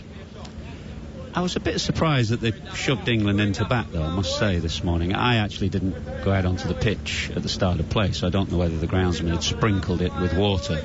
But when I saw it yesterday, it just looked to bat first pitch to me yesterday, for sure. 23 without loss. England, Leach 15, Zach Crawley has 7. Kyle Mayers back into the team. First game for him in this series. Darren Gough described it as brave by the West Indies, trying to do all they can to make use of the conditions while they might be bowling friendly. Pushed away by Crawley defensively out towards mid-wicket again, and there's no run, but 1 or 2 have bounced. I mean, it hasn't, I don't suppose you'll be booking golf for days 4 and 5. Well, the thing is, as a fielding captain, when you put a side in, what you're hoping to see is sideways movement. What you don't want to see is up and down movement, because that's only likely to get more exaggerated as the game goes on.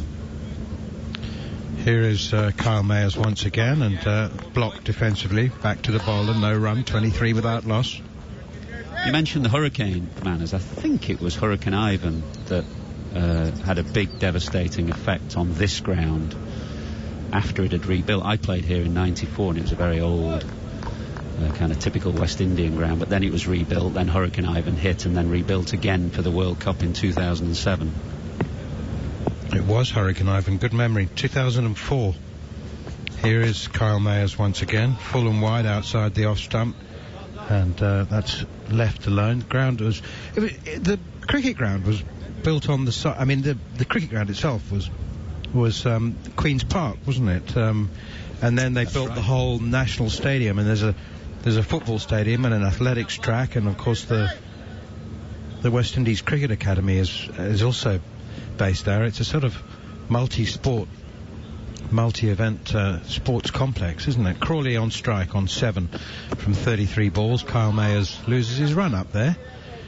It's a really impressive facility. Yeah, you mentioned the athletics stadium, which is next door, named for Karani James, I think, the great 400-metre runner, who is a bit of a national hero here in Grenada. And Kyle Mayers is not running like a 400-metre runner at the moment. He's got real issues with his run-up. He's aborted his run-up again, and struggling to find some rhythm at the moment. He's fair to say he's not quite as lithe as Karani James either. Fair comment. Stocky, but then batting is his number one job. See if we can finally get rid of the ball for the 6th time this over. He does. Bowls back of a length outside the off stump, chopped away into the gully, straight to the fielder, and there's no run. Alex Leach 15, Zach Crawley has 7, 23 without loss. Others, this is a non-shaving tour for you, isn't it? Do you mean I'm only here as a writer? That's what well, they're few and far between for you these days, non-shaving tours. Yes, no, it's quite nice to be able to dress down and come to the cricket in shorts and a t-shirt. It's the right place, isn't it? There's the right venue for a non-shaving tour. You don't have to shave for radio either. I wanted to ask you about umpiring. Here's Jason Holder, the new over, full and wide outside the off stump. I was really startled. A brilliant stat that you came out with a moment ago with Mark Nicholas, and he said that had it not been for DRS, Zach Crawley's scores would have been, which is 8-0-0 and 3, I think. 8-0-0-2, yeah. It's just It is remarkable, and as you said, I mean, we'd all be saying, well, is this the end of the road for Zach Crawley had it not been for DRS? I wanted to ask you about umpiring. Here's Jason Holder, full and wide outside the off stump, left alone, England 23 without loss. I have this theory that the days of umpires being embarrassed and put out by having their decisions overturned by DRS, I think, certainly from the umpires I've spoken to, are long gone. I think they accept DRS now. I don't think anybody is remotely embarrassed if they have a decision overturned. And my theory is that here's Holder once again up to the crease, bowls. Alex Leach tries to turn it away on the leg side. It's him on the pad and rolls to short leg. I just wonder, actually, I'm not going to use the term lazy, but whether umpires are just more relaxed about giving decisions. They maybe give more decisions than not, because they do so in the confidence that the right decision will be reached anyway. Umpires are definitely more out umpires than they used to be, certainly when I played, and probably a bit before that as well. 4 slips down waiting for Jason Holder. Alex Leach plays defensively up to mid-off, no run. I think that's another. We were talking about the effects of DRS, and that's certainly one of the effects, that umpires see television replays of their decisions. They see how many balls Hawkeye shows.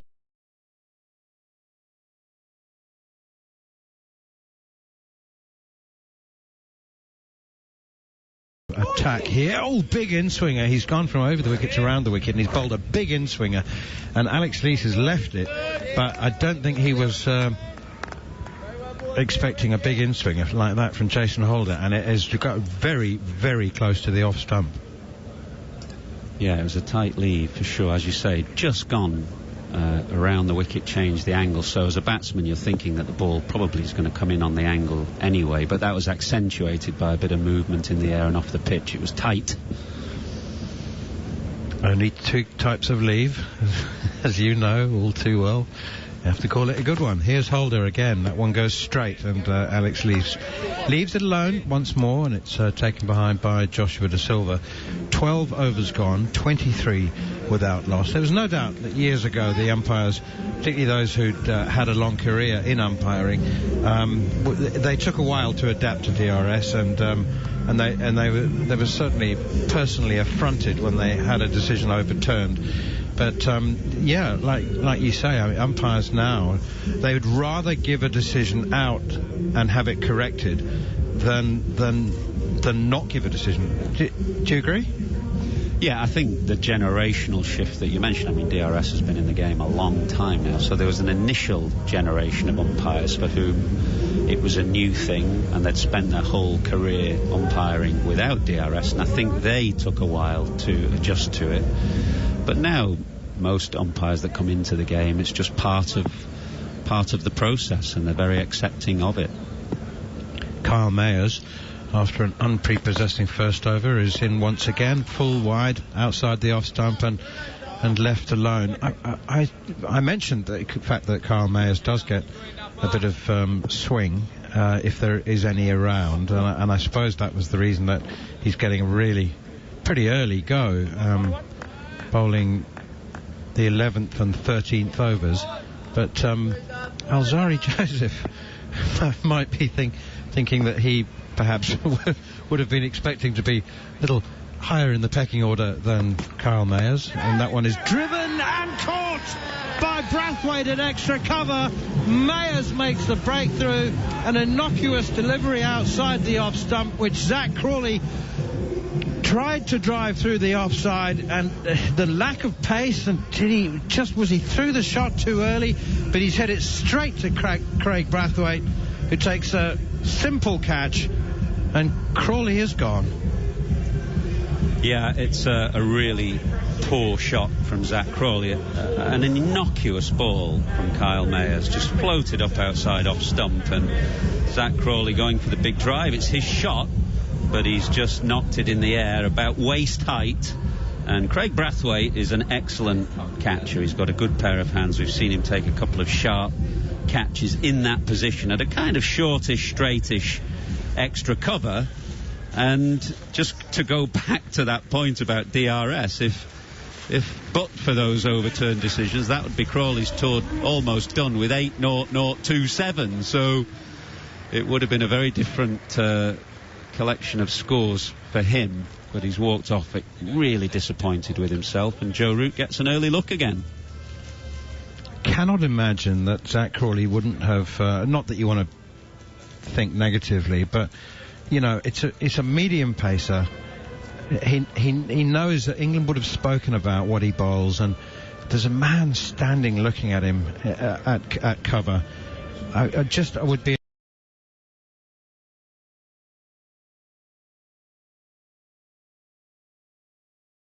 amazed if Zach Crawley didn't sort of say to himself, be careful on the cover drive, just be careful on the cover drive. I don't know whether the modern player thinks like that, Manners. That's how I used to think about 20 or 30 years ago. Be careful on the drive. I'm not sure these young cricketers, these young batsmen these days think that way. But mid-on and mid-off are both pretty straight. He's going to be bowling full. He wants me to drive. Just, you know, maybe... I don't know. It just seemed like, you know, it was waiting to happen. It's happened before. The West Indies tried to make it happen again, and it did. 23 for 1. Kyle Mayers into the new batsman, the England captain Joe Root, who's had a wonderful tour again, personally. But in your preview of the Test match in the Times, Michael, you writing some hard truths, albeit with your typical balanced edges to the hard truths, and but you know, one win in 16 Test matches. Here's Kyle Mayers, and once again forward comes Root playing defensively. Yeah, well, he's a supreme player, isn't he, Joe Root? He's in wonderful form, a couple of hundreds in the Test matches so far on the back of an unbelievable 12 to 18 months. But that's as a batsman, and as a captain it's a very different story which he's trying to address. Well, Kyle Mayers answered my question about why he was getting an early bowl, didn't he? Here's Mayers once again pushed away defensively by Root towards cover, and there is no run. Oh, he's very gentle.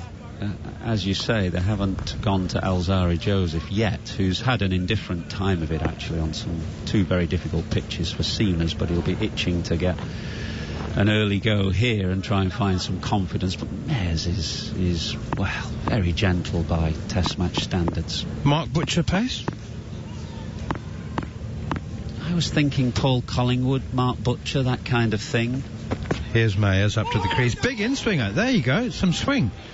He does. I recall him bowling away swingers mostly, but that one has swung in nicely to Joe Root, who drives and is beaten, and it's taken behind by Josh De Silva. So he's got a big smile on his face, Kyle Mayers, and why wouldn't he? Gentle medium pace, and he's taken a wicket and hasn't conceded a run.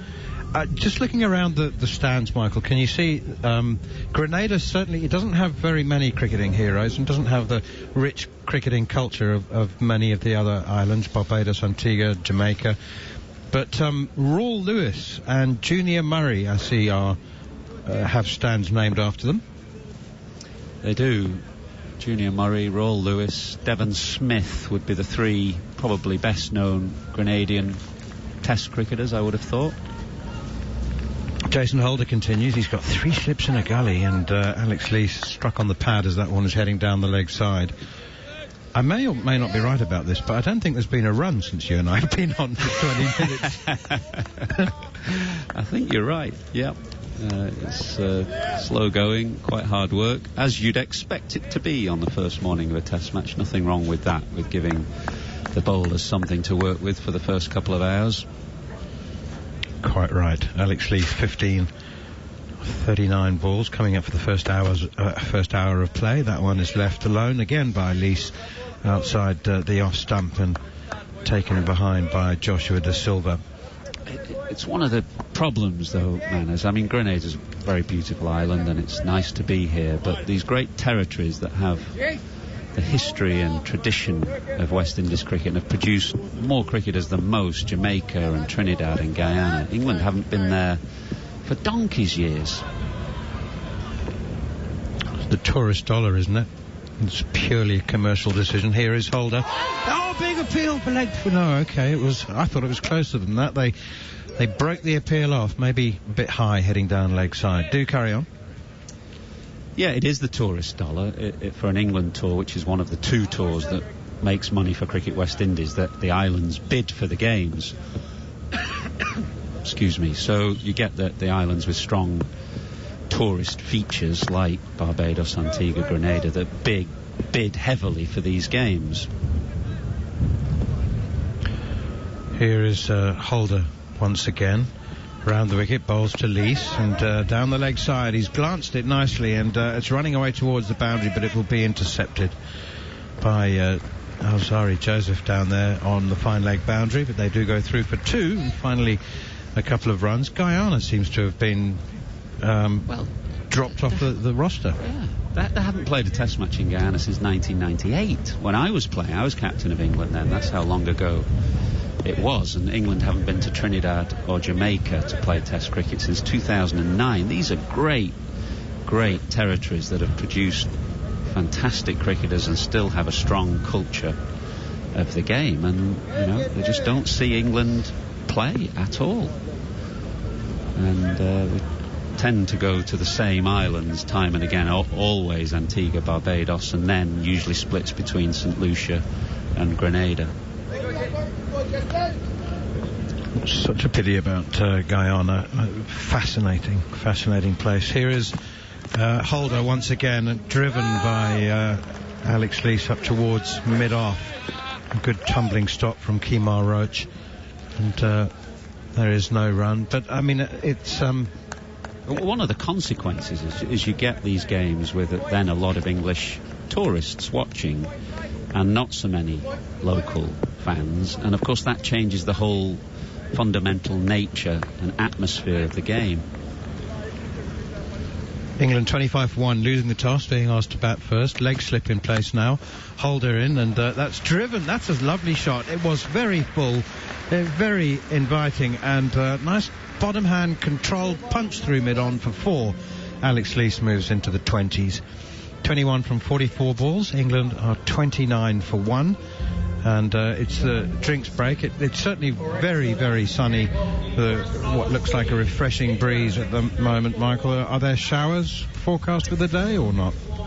Well, you usually get them here because, it's very verdant, very tropical, obviously. The ground is kind of in a little valley surrounded by these hills all around. So you often get scudding showers that come across. But for the moment, it's clear enough.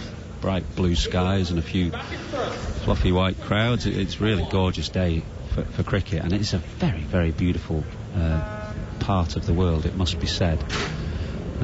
Looks a good day for batting, actually. I'm about to make way for Samuel Badri, I think, who is busily making notes, and Butch is on the horizon as well. So I'll leave it to you, Manners, and catch you later. Thank you very much indeed to Michael Atherton. They got the leaf blower. It's drinks. They got the leaf blower from Antigua and Barbados. I'm pretty sure it's the same one. They're taking it round with the match officials to clear the pitch. Jared Kimber in a moment. I just want to tell you there are loads of ways of keeping up with us on the cricket. If you're out and about, you can get us on the talkSPORT app. Just swipe for talkSPORT 2. We're on your smart speaker online, and now also on the talkSPORT YouTube channel, where you can find our commentary ball by ball alongside a live scorecard as well. Quick word from Jared Kimber, and then he's going to hand over to Samuel Badri and Mark Butcher. Yeah, I've just been talking to Rufus over at CricViz about that delivery that took that Kyle Mayers got Crawley out on, because it was a length ball wide out of off stump that didn't seem to swing or seam or really do anything. And of course they run the balls through Hawkeye, and they can have a look at what the expected average is. So if everyone in Test cricket faced that ball, what the expected average would be, and it was 41.7, which suggests that it doesn't get people out very often, that ball. And according to them, it was the 57th easiest ball to face so far in the day. So there have been 56 tougher balls, according to Hawkeye and CricViz, that have been faced so far today. And there was one that was at the end of the 10th over, a beauty that Roach bowled to Crawley. That I think he might have got an inside edge back onto his pad for. The expected average on that was 4.4. So if you compare that to 41.7, you'll understand what an easy delivery it was that got Crawley out. Over to you, Butch. Terrific. You always hand over to me with these wonderful, wonderful pieces of information that I cherish. I know you do. It was just for you. I'm saving it. I could have done it before, but someone said to me, Butch is coming on. I was like, he's going to love this. Expected average, that's right up his alley. Oh dear, oh dear. Anyway, the Mayor's leg cutter has done for Zach Crawley as he comes in again to Joe Root, who's up on his toes and punches that ball to Craig Brathwaite, that extra cover off the back foot, and there's no run. A little bit of surprise perhaps, Samuel Bowdry, that Carl Mayers has been preferred to Alzari Joseph so far, but well, he's done exactly the job that his skipper wanted. Exactly. Got that wicket. I'm still amazed that so much data analytics goes into these things. 57 tough deliveries. Mayer's in again, and Root this time is sort of half forward, half back, but plays that beautiful straight bat and the head right over the top of the bat handle, which in turn is right over the top of the front knee, and the ball ends up again in the hands of the West Indies skipper at extra cover, and there's no run. What was it, 57 or 56 tougher deliveries that didn't get a wicket, and that one was able to. So in other words, it's a gift of a wicket from Zach Crawley. Really an innocuous looking delivery outside the line of the off stump, no pace, nothing from the surface, driving on the up and finding Craig Brathwaite. And once you've done all the hard work, you want to carry on, you want to push on. So it's another opportunity for Zach Crawley to learn from these experiences. Joe Root just remarks his guard outside of the crease as Mayers is in again and rolls that ball in at the off stump of Joe Root, who defends it almost identically to the previous delivery, and it ends up with Craig Brathwaite at extra cover, and again there's no run. I must admit that what I saw from watching the replays multiple times was it came out as a leg cutter. He's actually kept the seam up on a couple of occasions before and made the ball just swing in a little bit, but he dragged the fingers down the side of the ball, and Zach Crawley, the ball just seemed to hit underneath the stickers at a ball he was expecting to middle through extra cover for 4, as that one is allowed to pass by Joe Root into the hands of Josh De Silva, who pops it sideways. I think that's John Campbell there at second slip. To spot from here, 92 on his back. Might be Nkrumah Bonner. Anyway, Mayers makes his way back to his mark. Ball in his left hand, he gives it a quick polish on his left butt cheek and then transfers it into the right and goes, he's nicked off Joe Root. He has nicked off the England captain, slightly wide on the crease. This one pitches on off stump and nips away from him. The 2 previous ones have come back in, and it's a fine edge through to Josh De Silva, and Carl Mayers is wrecking England's top order here, 29 for 2. The man with the golden arm has a knack for getting wickets, a knack for getting big wickets. And no wicket is bigger than this one. The captain, the England captain, Joe Root, on the back of 2 magnificent centuries in the previous 2 test matches, goes this time without scoring. Caught wicketkeeper Joshua De Silva, bowled Carl Mayers. And what an introduction he's been into this test match for the first time in the series, picking up the big fish. Well, one thing's for sure, West Indies will now feel that their decision to bowl first is entirely vindicated. Everything that I've seen so far lets me know that either captain doing the same thing would have been absolutely correct.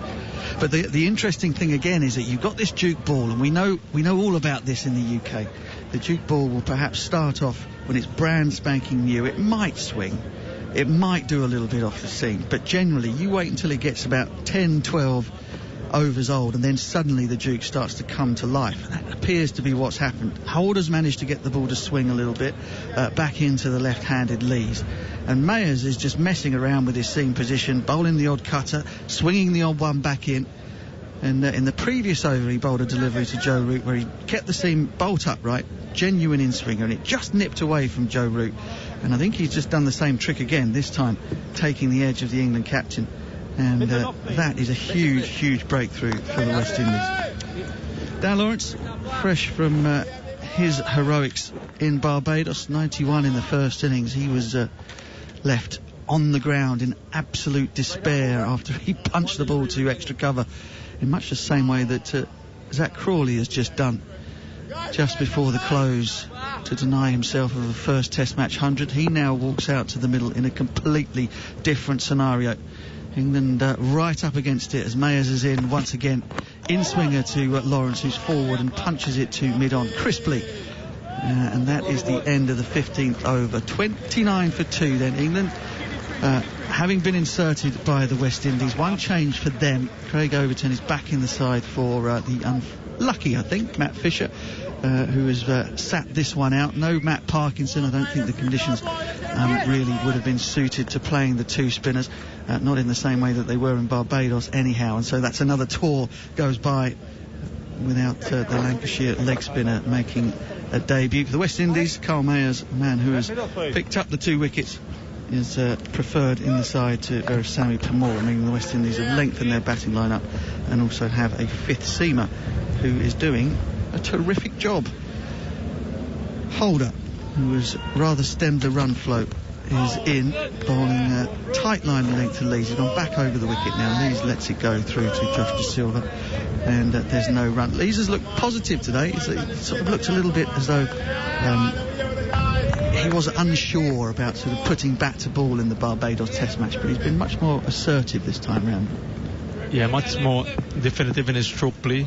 I guess it's the confidence from that last innings that he would have played, and getting that experience in 2 Test matches, has a better idea of what to expect from the West Indian bowlers as well. And yeah, a positive start for him so far. Towering Holder is in, and Lees tries to punch that. It looked as though he was trying to punch it through extra cover, but ends up getting a thick inside edge. It runs out behind square on the leg side, and they go through for a single. 30 for 2 here on talkSPORT 2. A couple of things have been justified so far this morning. Craig Brathwaite winning the toss and deciding to bowl first, a couple of wickets. The inclusion of Kyle Mayers ahead of Versamy Permaul immediately having an impact with 2 wickets. Brought him mainly to bolster the batting lineup, but we know of his ability with the ball, and to pick up those 2 early wickets have really set sort of a tone for the West Indies in this first session. Remember, in the first test, England were 48 for 4 at that lunch interval, and they came back quite well. A similar situation evolving here. Holder wide of off stump this time, and Lawrence allows it to pass harmlessly through to Josh De Silva, with that ball barely bouncing above shin height on the way through to the keeper. We have seen some variable bouncing. I did the pitch report for the television, and certainly my impression was that there was live grass on there. It was a little bit damp this morning. There are a lot of these sort of vertical cracks running up and down the length of the pitch, which would promote that little bit of up and down bounces. Holder is in again, and Lawrence is confidently forward, defending to the West Indies skipper Craig Brathwaite at mid-off, and there's no run again. Now, one of the concerns for England will be with Zach Crawley and his first innings lack of productivity. He's pretty good in the second innings so far in this series, a century and a 40-odd. But in the first innings, he hasn't gone to the double figures just yet. A couple of zeros and a 7. So talk about first innings runs and how important they are setting up the game. Holder again, and again Lawrence is forward, and Holder stretches out that long left arm and plucks the ball on its second bounce and wanders back to his mark. Again, there's no run. Lawrence has been good. He's disappointed, obviously, not to have made 3 figures in Barbados, but for the second time in the series, made sparky runs in the second innings to try and set up a declaration to go along with the 91 that he made in the first. As Holder's in again, all that straight. Big shout for LBW. Now, if that ball is straight, and Holder has been swinging the ball away from the right-handers back into the left-handers, then I reckon that might be worth having a look at. I think so. The only thing might be concerned, well, 2 things really: the height and whether or not it's going down the leg side. Craig Brathwaite has been convinced by the bowler and the wicketkeeper in particular that he'll take this review, and so this decision will have to be reviewed. Decision not out. Leslie to Mark, we have a player review for LBW. The original decision is not out. I've already checked and established this a fair delivery. Can you move on to front on, please?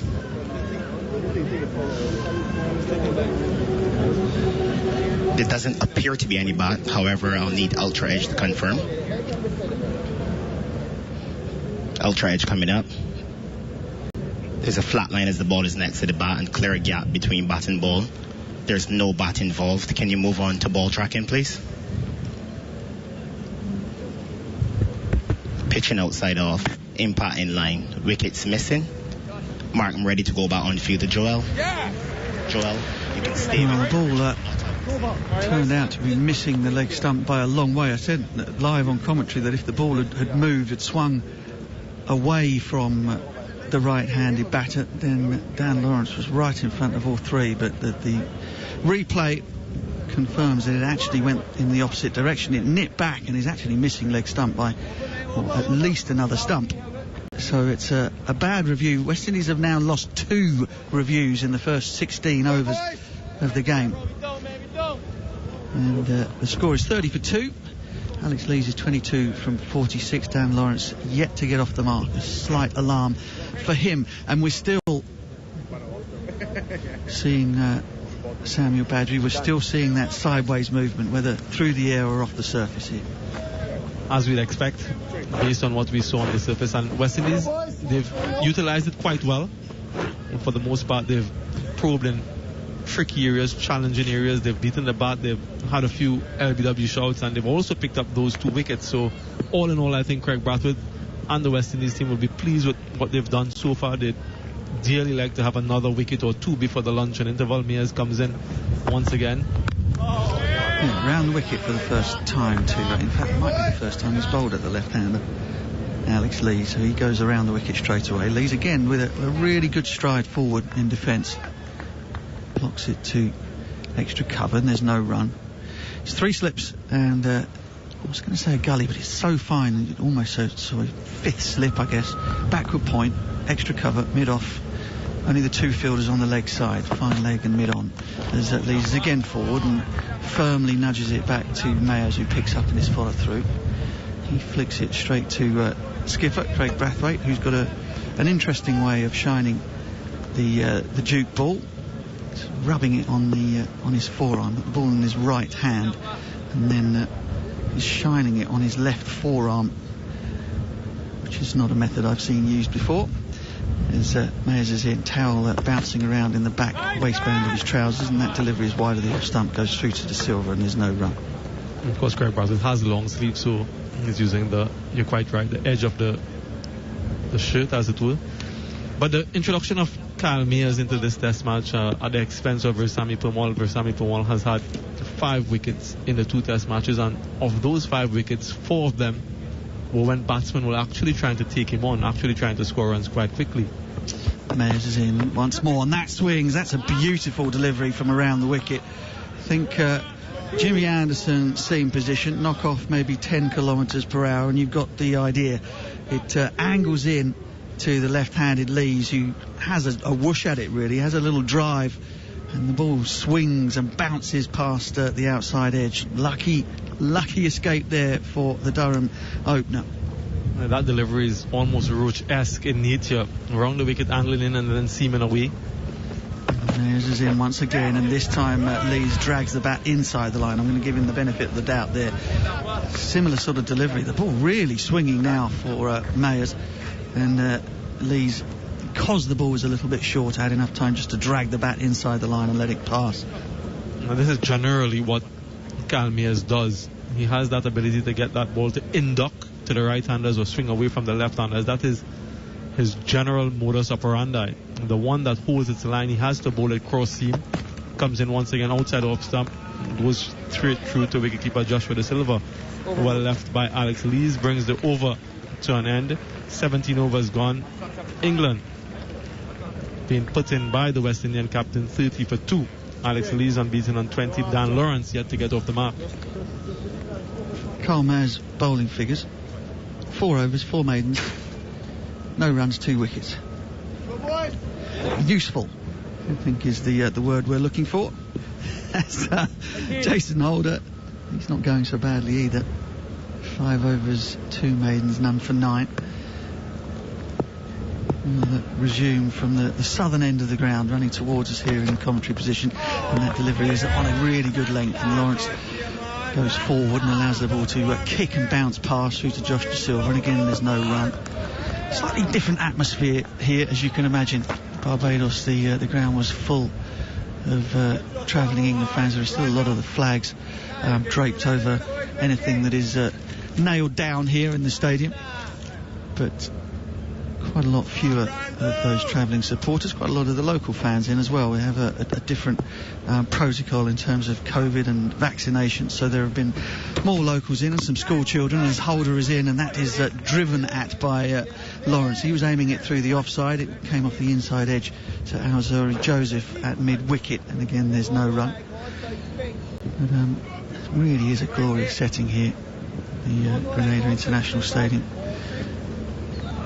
Foothills, you've got the deep water harbour behind us to the northeastern side, perfectly situated in this green verdant oasis here as Holder is in, and that is another beautiful delivery. Lawrence pushes forward and gropes at thin air, and the West Indies close to getting their third here. He pushes very hard at this one, Dan Lawrence, and if you throw your minds back to the first innings of the first test in Antigua, it's a similar sort of delivery that got him out, caught in third slip by Jermaine Blackwood off the bowling of Jason Holder. Is that sort of length that brings him forward, and almost as if he wants to push it back past the bowler, just beating the outside edge, and fortunately for him and for England, misses it completely. Holder in, gathers to his full height, delivers almost a half volley, and again Lawrence looking to be positive, looking to drive, but rather cloths it back to the bowler, who fields it in his follow through. And again there is no run. 2 balls left of the 18th over, 30 for 2. West Indies building up some real pressure here. 2 left, please. Kemar Roach will perhaps think he didn't quite use the new ball as well as he might, but he'll be fresh for another go before the lunch break, you should imagine. We're not seeing Alzari Joseph at all. Mayers has basically done his job of second change as Holder's in once more. Wide-ish delivery, and Lawrence doesn't even deign to bring the bat down there. It just goes past to De Silva. Lawrence has wandered off towards square leg and is now whirling his arms around Pete Townsend fashion.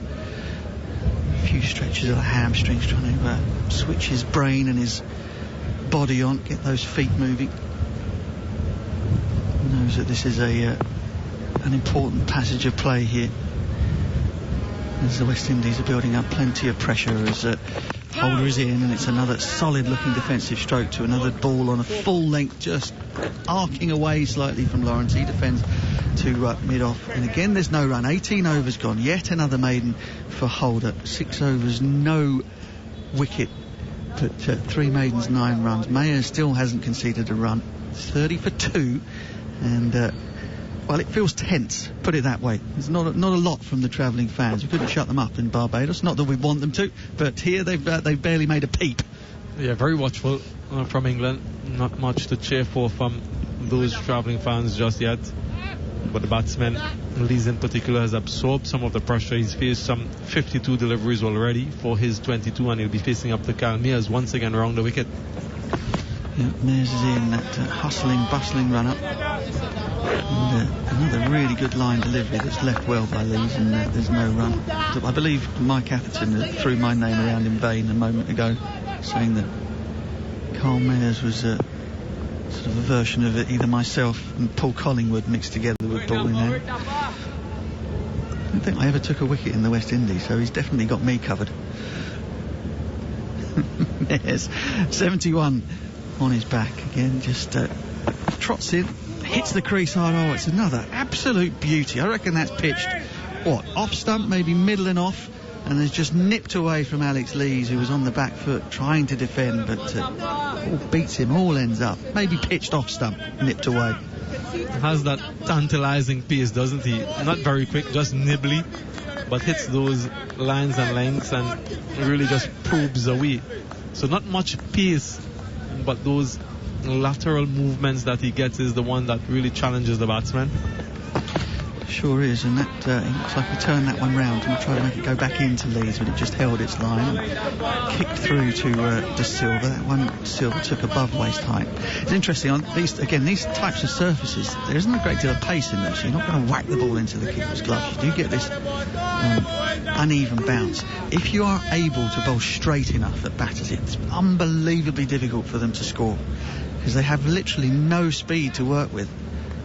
If the ball is straight, they're looking for width and they're not getting it from the West Indies right now. It's another beautiful delivery. You can hear the oohs and ahs from the slip cord as Lees judges it well and allows it to go through to De Silva once more.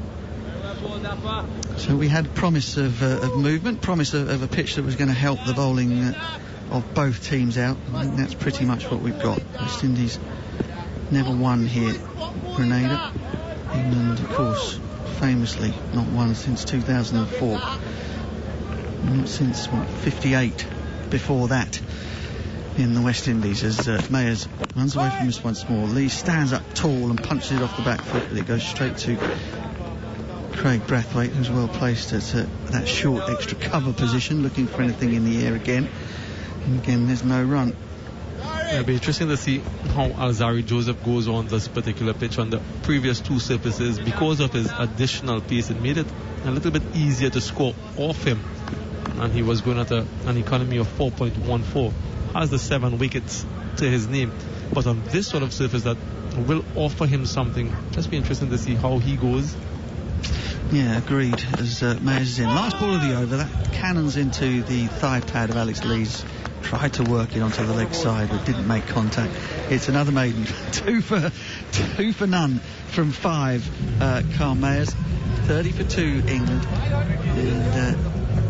And you would imagine actually that when Alzarri Joseph does get the chance to bowl on this surface, because of his extra height and his extra pace, that he will really make a difference in terms of that indeterminate bounce. We've seen a couple scuttle through. We saw one from Jaden Seals bounce and fly through to the keeper.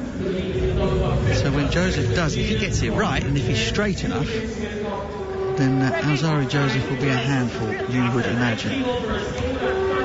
I just wonder what his frame of mind will be in, because sometimes some players, they want to get that ball in their hands, and when they see other players having that opportunity with a new ball and then crews change and he hasn't gotten that opportunity just yet, I wonder if he has the temperament to remain focused, as we see another change in bowling from the river end, the reintroduction of Jaden Seals, and we haven't seen Alzarri Joseph just yet.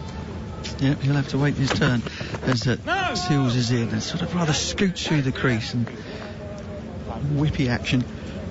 Lawrence defends it on the back foot, and again that hit the bottom of his bat. I'm pretty sure he was on the back foot looking to play with high hands, and the ball hit the very toe of his Gunnar Moore blade, dropped at his feet, and there was no run. Seals, who wears that wristband on his bowling arm, those thin ones. A lot of the bowlers, you think somebody like Dale Steyn would have the double-sized, Pete Sampras-sized white sweatband, but Seals likes the little dinky ones, and he's in. That ball is down the leg side, and Dan Lawrence will get away off the mark off his 13th delivery, and England move off the dreaded 30. Lost first wicket 23, second at 29. And maidens have been racked up ever since Dan Lawrence came to the crease. There was, I think, a leg bye perhaps off Alex Lees, the bowling of Jason Holder, but other than that there's been precious little off the bat for England as the field changes. Seals goes around the wicket and the West Indies go for 4 slips and point, mid-off, mid-on, square leg, fine leg. Seals is in, and that ball is clipped off the pads of left-handed Lees, and it was in the air for a long time. There had been a short leg in the position where that ball has just popped out to, and he wasn't close either. He'd have been back, I don't know, probably two pitch widths away, the man in there at short leg, and I reckon that would have landed straight in his lap had he remained in that position. As it was, he was back on the single in front of square on the leg side, and it took one bounce before it ended up in his hands. So perhaps a missed opportunity there. 31 for 2. Seals is in again to the left-handed Lees, who's upright and the bat in the air. He just checks it, doesn't he, before the bowler gets in to make sure it's in the right place. Drops it in defence on that delivery, and it ends up in the hands of Kemar Roach at mid-on, and there is no run. Just appeared as though his bat hit the back part on the way through, but in the end he was able to get the bat down on time. Also interestingly, but when Dan Lawrence made runs in that innings, he was batting with Joe Root. That experienced, calm head really allowed him to blossom in that innings. It's a totally different proposition now. Seals is in once more on that. Sounds as though it hit a fleshy part of the front leg, maybe the inside thigh, perhaps. And it drops out on the offside to Alzari Joseph, who's now fielding at cover point. And there's no run. Yeah, I mean, batting with Joe Root as well must be a lot of fun, because he rotates the strike so easily, so you always feel as though you're getting plenty of the bowling. But at the moment, Lees and Lawrence are really struggling to rotate the strike, really struggling to get the scoreboard moving. And they're getting caught at one end as Seals is in once more to Lees, who tries to push and force that forward defensive stroke, but doesn't really time it. It ends up at mid-on, and that's the end of the 20th over. 31 for 2 now, England. Lees 22, Lawrence is 1, and I'll hand you back to London studio, where Matt Pryor and Mark Nicholas await. Thanks, Butch. Great to hear your voice as we get a fabulous shot of a waterfall that forms a natural pool in the side of that mountain there in Grenada. What a spot that is. Not an island that's as well known as the obvious ones, the Barbadoses, Trinidad's and St. Lucia's, but it's a smashing place. 31 for 2 after England were put into bat by Craig Brathwaite. It's been the most odd period of play, really. What have we had? We've had an hour and a half of cricket, and it seems like it's not that easy to score. It seems like the ball's doing a bit, then suddenly it looks flat, then suddenly one keeps low, and suddenly someone slaps one to cover. I mean, it's all a bit confusing at the moment. Alzari Joseph, his first bowl of the day to Dan Lawrence. No! Lawrence, who played with such adventure really in the Barbados Test match, goes back and works that onto the leg side for no run. I think Alzari Joseph can look to bowl quicker. I think his point of difference is the way that he hurried the ball off the surface when he first emerged as a very talented young bowler. But he looks like he bowls within himself a bit now, as if he sort of had an instruction to give little away, to play the holding role, not the Michael holding role, and let the others bowl around you. That's how it appears from afar. Probably isn't the case at all. In he comes again. Bowls now, and that's way down the leg side, and there's nothing that a falling, rather miffed wicketkeeper De Silva, who tumbles over. I hope that's called wides, not buys. I don't suppose it will be. Oh, I don't know. What do you say, Matt Pryor? You wouldn't want that to be bide, would you? You wouldn't, but I guarantee it will be. Didn't look quite wide enough. What they got? Yep, it's down on the scorecard as 4 buys. Do you wicket-keepers feel put upon by umpires that don't give you the benefit of the doubt in those situations? Yeah, I thought you might. Yeah. Don't blame me, either. It's the hardest job in the game if leg spin isn't. In he comes again. Joseph bowls back of the length, and almost a carbon copy of 2 balls ago. Lawrence is back, defends towards wide mid-on, and there's no run. He doesn't flip of the knees. He bends and he moves, and he's we're not quite like a cat in a hot tin roof when he bats, but there's something of that in him. He's certainly adrenaline driven, is Dan Lawrence.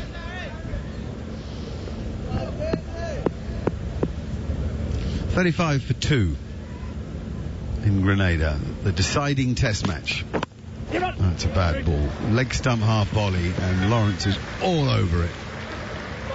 Go Andy! Although that must be a quick boundary, because he timed that, or long boundary I mean, rather than a quick outfield, because he timed that quite nicely, and it ended up running 3. really just sort of dropped his bat on the ball, didn't he? Yeah, he did, and you just mentioned about his sort of mannerisms. I think one word for me that Dan Lawrence has is intense, and I think it's really important on a surface like this that is doing a bit of all sorts. Suddenly looks flat, and then it moves around and bounces. Is keeping your intent as a batsman so that when you do get that loose delivery, like he just has on his legs, he puts it away. But there was a nice level of control. He didn't try and overhit it, just leant on it. Lees is on strike, and Joseph gets him to almost make a fatal error. He plays that. The ball was just outside of stump, but his feet stayed where they were. The consequence of that was the bat was at 45 degrees when defending, and that brought the inside edge that might have gone back onto the stumps. It didn't. It went onto his feet and rolled out onto the offside, so he's safe from it. But really, with that line and that bounce, you've got to leave the ball alone. It's a very dangerous place to be playing a sort of nothing shot. Joseph again. Right. Also the same sort of thing. He's cutting there from quite close to his body to point. There's no run from it. The profit from it, I don't think, is worth the risk, Matt, at 38 for 2 here on talkSPORT 2. No, it certainly isn't. And I think that's a bit of a feature of young English batters that I've seen, is a lot of them play with this sort of bat at an angle, 45 degrees. And as such, if you think of Zach Crawley, sometimes when he drives, his bottom hand takes over and the bat doesn't come down fully straight. Lee's there on a couple of occasions. Again, the bat at 45 degrees. You talk about on surfaces like this, particularly if there's a bit of up and down and a bit of movement, it's really important that you keep playing as straight as you can for as long as you can, or a genuine cross-battered shot. So you'll be looking to hit down the ground, or if it's wide enough, short enough, a genuine cut or a pull shot. But that hanging the bat out, as he said, is high risk for not much reward. Lawrence on strike, and actually that ball swings a bit from Jayden Seales, who really is a prospect. He's a lovely, natural fast bowling talent. A smooth approach to the crease, pretty easy action, and he gets it to go a bit. That swung quite late, but it was too wide to tempt Lawrence into playing it. Lawrence now goes for a walk, marks his an area just in front of the crease, rather like a dog marks its spot in the ground, tugging at its feet. And so too Lawrence tugging at the base of his bat. Now he's into his stance, banging the bat in the ground, lifting it up high, and that also swings, and he waits to play late. Great way to play swing. In fact, the way to play swing is to play it as late as you possibly can, not get committed too early, because then you go with it and often nick it anyway. He gets a single out to extra cover from that outswinger. He's in nick, that's the great thing, and when you're in nick and you have his level of confidence, as long as you don't get a really good ball, you back yourself to go on and make more runs. It's a cricketer's thing, when it's all with you, you feel good about yourself, you want to cash in, because you know darn well that when it's not with you, it can turn pretty ugly. Just 2 in a gully now. The gully's very fine as Jayden Seales comes into Alex Lees. Seales against Lees. Lees is the winner there, playing a forward defensive stroke. Absolutely exemplary, and there's no run as it goes to extra cover on a nice day. There was a shower about an hour before play, and they put the covers on briefly, but otherwise it's been pretty clear. You always get cloud cover pretty much always get cloud cover in the Caribbean, and you get showers here and there, but generally the temperatures either side of 30 degrees almost every day. 28 to 32, let's say. Lees to bowl again. Oh, it beats him. His back is Lees, and that's a good ball, holding its line. And Lees sort of has a look as if to say, it wasn't easy to play. They're the sort of balls you miss at, in fact, that length. If it had been a foot fuller, you might have nicked it. Yeah, and it's the exact reason why you're always asking bowlers to just bowl that bit of a fuller length, because when the ball does move it, you do indeed edge it, rather than it all look very impressive, but to not much avail. Seales has been impressive for me this series so far. All these challenges, he asks a lot of questions. Here he comes again. Oh my goodness me. That was left alone by Alex Lees, and it nipped back so far, like I think 2 feet. It probably went over off stump or past the corner of it. Yeah, just watching the replay here, it's off the seam as well. Bit of swing, but off the seam, and it's gone. Well, not at right angles, but not far from it. Yeah. Over middle stump. Yeah, it went over middle, not off. It came back very much like a spinner on a worn pitch. A worn on a worn pitch. Worn on a worn pitch, exactly right. Amazing amount of movement for a ball bowled at that speed. He waits again, hands slightly apart on the bat. Now he thick edges it where Gully ought to be. And it runs down to third man and indeed into the boundary. So that's the problem with the bob each way. When you put that fielder into a sort of fourth slip position, they don't have 2 and a Gully, they have 2 and a fourth. And it's gone through Gully in the air for 4.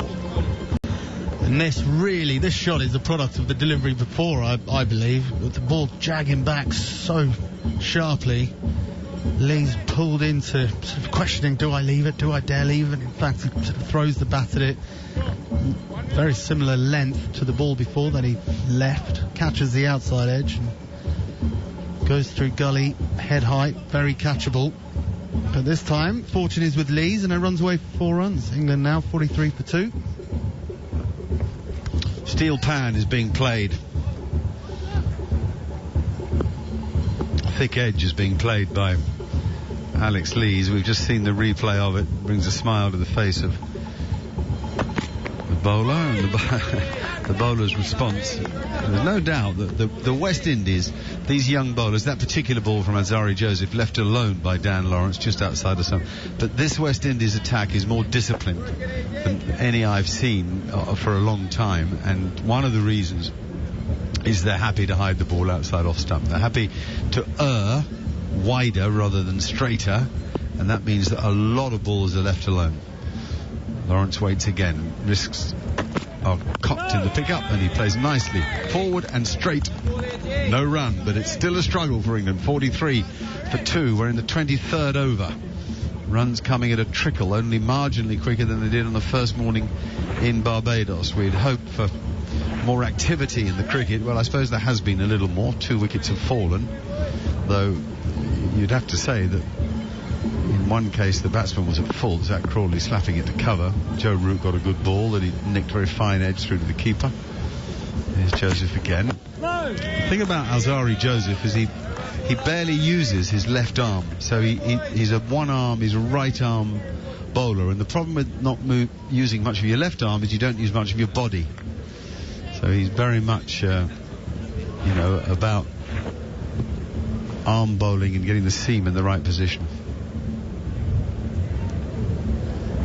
Just a murmur around the ground. Most of the spectators English. These huge pink stands of salmon pink stands, pastel pink actually, not salmon. And that's left alone outside off stump. That's an example of what I mean, how the West Indies will leave it out there and say to the batsman, you come at me, otherwise you're going to get very frustrated. Funny enough, the wide shot of the ground that has those pink stands in the background, and the pitch seems to almost look pink as well. It's sort of, in a way, it's as if the turf and grass is reflecting off the stands. It's not quite terracotta, as I say. It's more that pastel salmony pink. That's a beauty. Great line. Beats him really on line rather than anything else. Lawrence beaten outside of stump and on the walk. And the point you make about West Indies' line that they've bowled is a really good one, and I think one of the reasons why they've been able to stay on that line is because England have followed it. And they've my view on England's batting and the majority of the dismissals is nicking off to the slips. If England were disciplined, and probably because you've got these batters who are batting on off stump, but then still chasing the ball and not being as disciplined as they could be about leaving. That's a good delivery that nips back and hits the thigh pad pretty hard, thuds into it, and goes out onto the offside for no run. So that's good over from Joseph, none for 3 from his 2 overs, 43 for 2. Well, I touched on it with Michael Atherton a bit earlier. It's fine taking your guy on off stump if you're going to leave the ball alone. But if you like playing on the offside, you need to be more middle and leg, because then you'll know if it's too far away to play. Exactly right. And it's negating the whole point of batting on off stump, and also what it's doing is potentially taking away some of your attacking methods. Someone like Ollie Pope springs to mind. He's really strong on the offside. He loves hitting through the covers, batting on off stump. He's almost negating because he's having to play at balls out, 4th, 5th, 6th, 7th stump and nicking off and getting all very, very annoyed about it. Look, players have to find their own way, and there is certainly not one way to skin a cat when it comes to batting in Test cricket. But the off-stump theory, certainly if you're going to do it, you need to leave well. Jaden Seals round the wicket. Back goes Lees, defends. It goes to short mid-wicket for no run. The opposite point being, just to further explain that, if you're predominantly a leg-sided player, and you really don't want to flirt with anything outside off stump, then if you come across to off stump, that's fine. You back your eye, and you want to hit very straight. So you're going to be driving the ball never wider than mid-off, often towards mid-on, and you're going to back your eye. I'm thinking of Steve Smith would be a good example of that, mainly off the back foot in his case. That's a nice line just outside off stump and left alone by Alex Lees, who's battling again, 70 balls for 26. And he can only give him credit this morning. You could argue that he did get stuck. I mean, in the whole morning session in Barbados, he scored 16 runs. It's a dry old day, that, isn't it? 16 in the morning. Matt, you struggled with 16 in 20 minutes, didn't you? That would be slow for you. Well, I had to get them before they got me. Jaden Seals. Roars back into Lees, hammers into his pads, but it's going way down the leg side, so much did the ball move. Incredible how this ball has zipped around, swung, seamed, and then gone through 5 or 6 balls where nothing happens at all. Lees was reduced to falling to the deck in playing that ball. So hard did it hit him, and such was the impact of the blow. And again, the ball moving sharply into him. Seals bowling round the wicket, pitching just outside off stump, and moving back at pace as well. He can't really react and just thuds into his pads. Balls again, and that also comes back, but is left alone and goes past off stump. I'm thinking of bowlers like, Jimmy Anderson would maybe be my number one choice. Ryan Harris, Mohammed Abbas, those three on a surface like this, you'd have your hands full there, wouldn't you? Ryan Harris. Zippity doo-dah. One of the most underrated. Fantastic bowler. Fantastic bowler. In fact, they would be my 3. Oh, Mohammed Asif. Even more dangerous than Mohammed Abbas, yeah. A bit quicker, short. Well, not all that short, but a bit short. And Lees plays it nicely off the back foot with a straight bat. Yeah, it's those guys at fast, medium fast, who actually, Harris was a bit quicker than Anderson and Mohammed Asif, not much, but a bit. And they just keep hitting those same areas. They get to do a little bit both ways. And you get a pitch like this that exaggerates that movement a bit. Oh, when Jared pushes his chair back and picks up his microphone, you know that the jewel is about to come your way. Seals bowls again, and that also hits the body, but I think it's the thigh pad, not the pad. It's the end of the over, 43 for 2. Jared Kimber is ready with the gun out of the holster. You can't mention Ryan Harris and not have me involved. The best thing about Ryan Harris is for the first 5 years he was playing for South Australia, they said he bowled too full to be a first-class bowler, and so they had a bunch of guys who never quite made it for South Australia going forward, and then he eventually made it to Test cricket, and I think all of Test cricket copied his length probably by the end of his career. Extraordinary bowler, to think that for years he was an academy bowler for South Australian cricket, and then at 29 got his breakthrough with the South Australian team and completely took over. Why can't we talk about Ryan Harris without waking you up? I love him so much. I just think... Do you? A bit of love going down. That's a thick edge for Lawrence. It's certainly going to be worth a couple. The chase is on for Jermaine Blackwood. He's very quick across the turf. He runs as if he is a sprinter, and it's only a couple. You've got a love affair with Ryan Harris. Come on now. It was like watching a semi-truck come through he was so much bigger than all the other bowlers, and also then he's pitching it up. That's all we ever ask for on commentary, isn't it, Mark? Pitch it up. And this guy comes in, and he was quick. He bounced out a few at Durham, really didn't he? Good bowler. He was quick. He's the sort of bowler that because you talk about everything else, you don't talk about the fact that he's quick. That's left alone outside off stump by Dan Lawrence. The thing was that if you got Mitchell Johnson at the other end, you don't appear to be that quick, do you? Well, you just fended off Mitchell, and then you look up, and Harris comes in, hits the bat hard, and you look, he's only bowling 91, 92, but Mitchell was so fast the other end, it still felt... But he was just so accurate, just didn't miss a mark, didn't give you anything to hit. He came over and played for Sussex for about 3 weeks or something. It was almost a threat to Australian cricket or South Australia. He's going to be a Kolpak player, but yeah.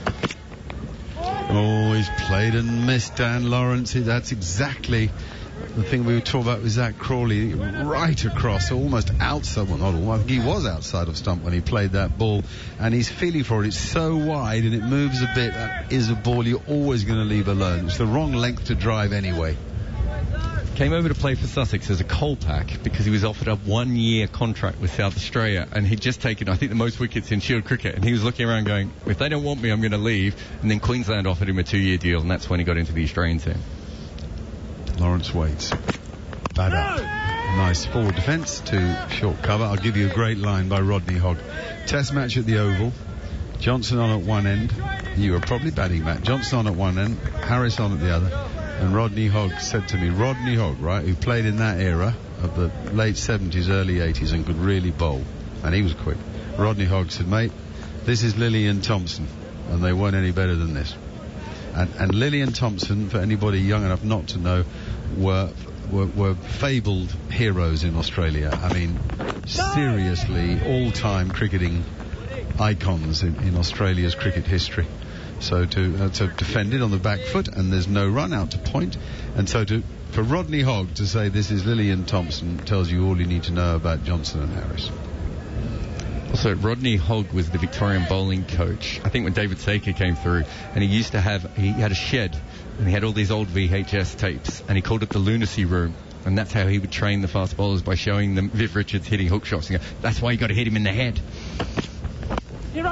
Very straight ball that Lawrence works. There's the advantage of being across on the off stump. You see, it's a dead straight ball that he gets a single for to wide mid-on. 80's got 26 for Lees, and it's 46 for 2. We've got 9 minutes till lunch, when I'll be talking to Darren Gough, who is presently Yorkshire's Director of Cricket. A very interesting role. Goughy came in to add some stability, common sense, knowledge, whatever, to the situation at Yorkshire that got very difficult for reasons that we all know and read a lot about last year. So it'll be fascinating to talk to him. Goughy is one of the great men of the game, Darren Gough, at lunchtime today. The fall of wickets, first wicket at 23, the second at 29. And the truth is West Indies... That's out, that has to be, isn't it? LBW, yes, the finger, the dreaded finger. Dan Lawrence is going to talk to his mate to see if he can review this, but it's hit him so full. I don't think there's a review in it. It's hit him too full. Review it he does, because that's what they do. Copy that, Joel. Review for LBW, original decision out. This is out. Leslie to Mark, we have a player review for LBW. The original decision is out. I've already checked and established it's a fair delivery. Can you move the front on, please? Yeah, he's clearly missed that ball. Clear gap between bat and ball. There is no bat involved. Can you please go straight onto ball tracking, Mark? Ball tracking coming up, Joel. Pitching outside off. Impact in line. Wickets hitting. Mark, I'm ready to go back on field to Joe. Joe, you can stay with your original out decision. You're on screen. Signal now. Joel Wilson proven right. Up goes the finger again, and as we feared, Dan Lawrence really shouldn't have been reviewing that. He's used up one for the others. 80 goes for England in strife here on the first morning in Grenada. Put into bat by Craig Brathwaite. The score's 46 for 3, Matt. Yeah, and again, a poor review, and we'll keep banging on about this off-stump theory, batting on off-stump, and we've just had a whole conversation about playing at the ball outside off-stump and nicking it, trying to play too straight to wide balls. But the other point is, England batsmen don't seem to know where their stumps are. I actually saw an interesting video. Steve Smith batting in Pakistan, got hit in front of all three and didn't even wait for the umpire to give him out. He just walked off. because he knew where his stumps were. And if you're going to bat on off stump, fine, but understand that if you miss that straight one, you're out. So to review that decision tells me Dan Lawrence doesn't really know where his stumps are. And as a batsman, that's the first element of batting, is you need to know where off stump is. If you know where off stump is, you're then going to know where middle and leg are. And if you get hit in front of ball 3, you're not going to review it. I mean, he certainly didn't think he hit it. I think that's fair. He was a long way from the ball. If he had hit it, he would have said straight away, I've hit it. As a batsman, you've inside edged it, you review straight away. But he's walked down the pitch, he's asked his mate, I think that's sliding down. But it can't be, because you're batting so far outside off stump. I think if you have a look where his head is there, Matt, I reckon he's 25 centimetres outside the line. I think because his head was so far outside the line, he didn't realise where he was, so he fell over a little bit. That's not forgiving him, because he was 25 centimetres outside the line to begin with, but that's possibly played a part in that as well. Definitely, and I suppose that's my point, really, is when your head is so far outside the line, you don't know where your stumps are. Jaden Seals to continue to Ben Stokes, the new batsman, left alone outside the off stump, and there's no run. So the West Indies have used up 2 of their 3 reviews, and England have used up 1 of their 3, and we're only in the 26th over. Just to go back to Jaden Seals, there was that ball before that he pitched outside off stump that cut back, a mile. I can give you the exact measurements if you want. It moved 3.4 degrees, which is like a hard spun delivery. And he did that at 84 miles an hour. So he's bowling pretty good at the moment, to be fair. 3 slips, stand waiting as Jaden Seals is again around the wicket to Ben Stokes, hits him on the pad, drops down onto the pitch, and he traps it with his bat and then does the fielding on behalf of the West Indies, just trying to up the over rate. 26th over in progress now, so it's not too bad. We've become accustomed to seeing 24 or 25 on the first day of a test match, many sessions of a test match when there's no spin involved, and we haven't had any spin. The West Indies have omitted their solitary specialist spinner in their 13-man squad, as Sammy Pamal left out in favour of Kyle Mayers today, who took the first 2 wickets with his part-time medium pace. Full and wide, again outside the off stump, and that's left alone by Ben Stokes. I should ask Jared to give me a tick or a cross for my description of Kyle Mayers being a part-time seamer, because I actually suspect that he bowls more. I don't know what the category, what the cut-off is for being a part-timer, but he bowls quite regularly, doesn't he? It's weird, because before you said in white ball cricket he bowls a lot more, but he actually doesn't. He bowls more in red ball cricket. I don't know if that's just because he's a right-arm medium pacer and everyone is in white ball cricket. Here is Jaden Seals again, full and left alone outside off stump by Ben Stokes. What I meant by that was he bowls regularly, but not very many overs. I just think that in the one day, he's always the guy that bowls 3 or 4 overs, or 2 or 3 overs. So in Test cricket, he definitely doesn't bowl many overs, but he does actually bowl most innings, which is a bizarre thing to do. So quite often they bring him on between that sort of 10 to 25 over mark, just to see if there's some swing. Yeah. Although today, to be fair, there wasn't really for his first 2 wickets. He actually swung it more after he got the wickets than before. Here's Jaden Seals once again, bangs it in short, gets very little response from the pitch. Ben Stokes is almost on the back foot waiting for that one to arrive as he knocks it away on the leg side. But in T20 cricket, he's only bowled in less than half of his games. So, certainly not a specialist there. And he takes 2 wickets a game in first-class cricket. He was actually originally picked in first-class cricket as a bowler. And he kept working on his batting, and then he became a bowling all-rounder. And then he got so good at his batting, he was picked for the West Indies as a batter. Made the 200.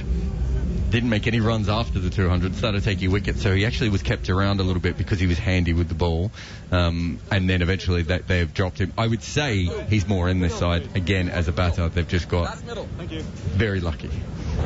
He had 2 for none after 4 overs or something. 5. Up to 5 overs. 5 overs, That's 5 really maidens, lucky. 2 for none, Kyle Mayers, and the first wicket that he got was softer than a very, very soft thing. Marshmallow? Thinking of that, I was thinking loosely folded cloud, ball of wool. A dream, a whisper.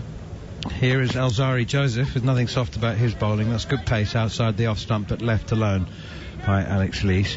Yeah, so Zach Crawley driving a full length, not quite half volley, certainly there for the drive, but because of the lack of pace of Kyle Mayers, he hit it straight to cover.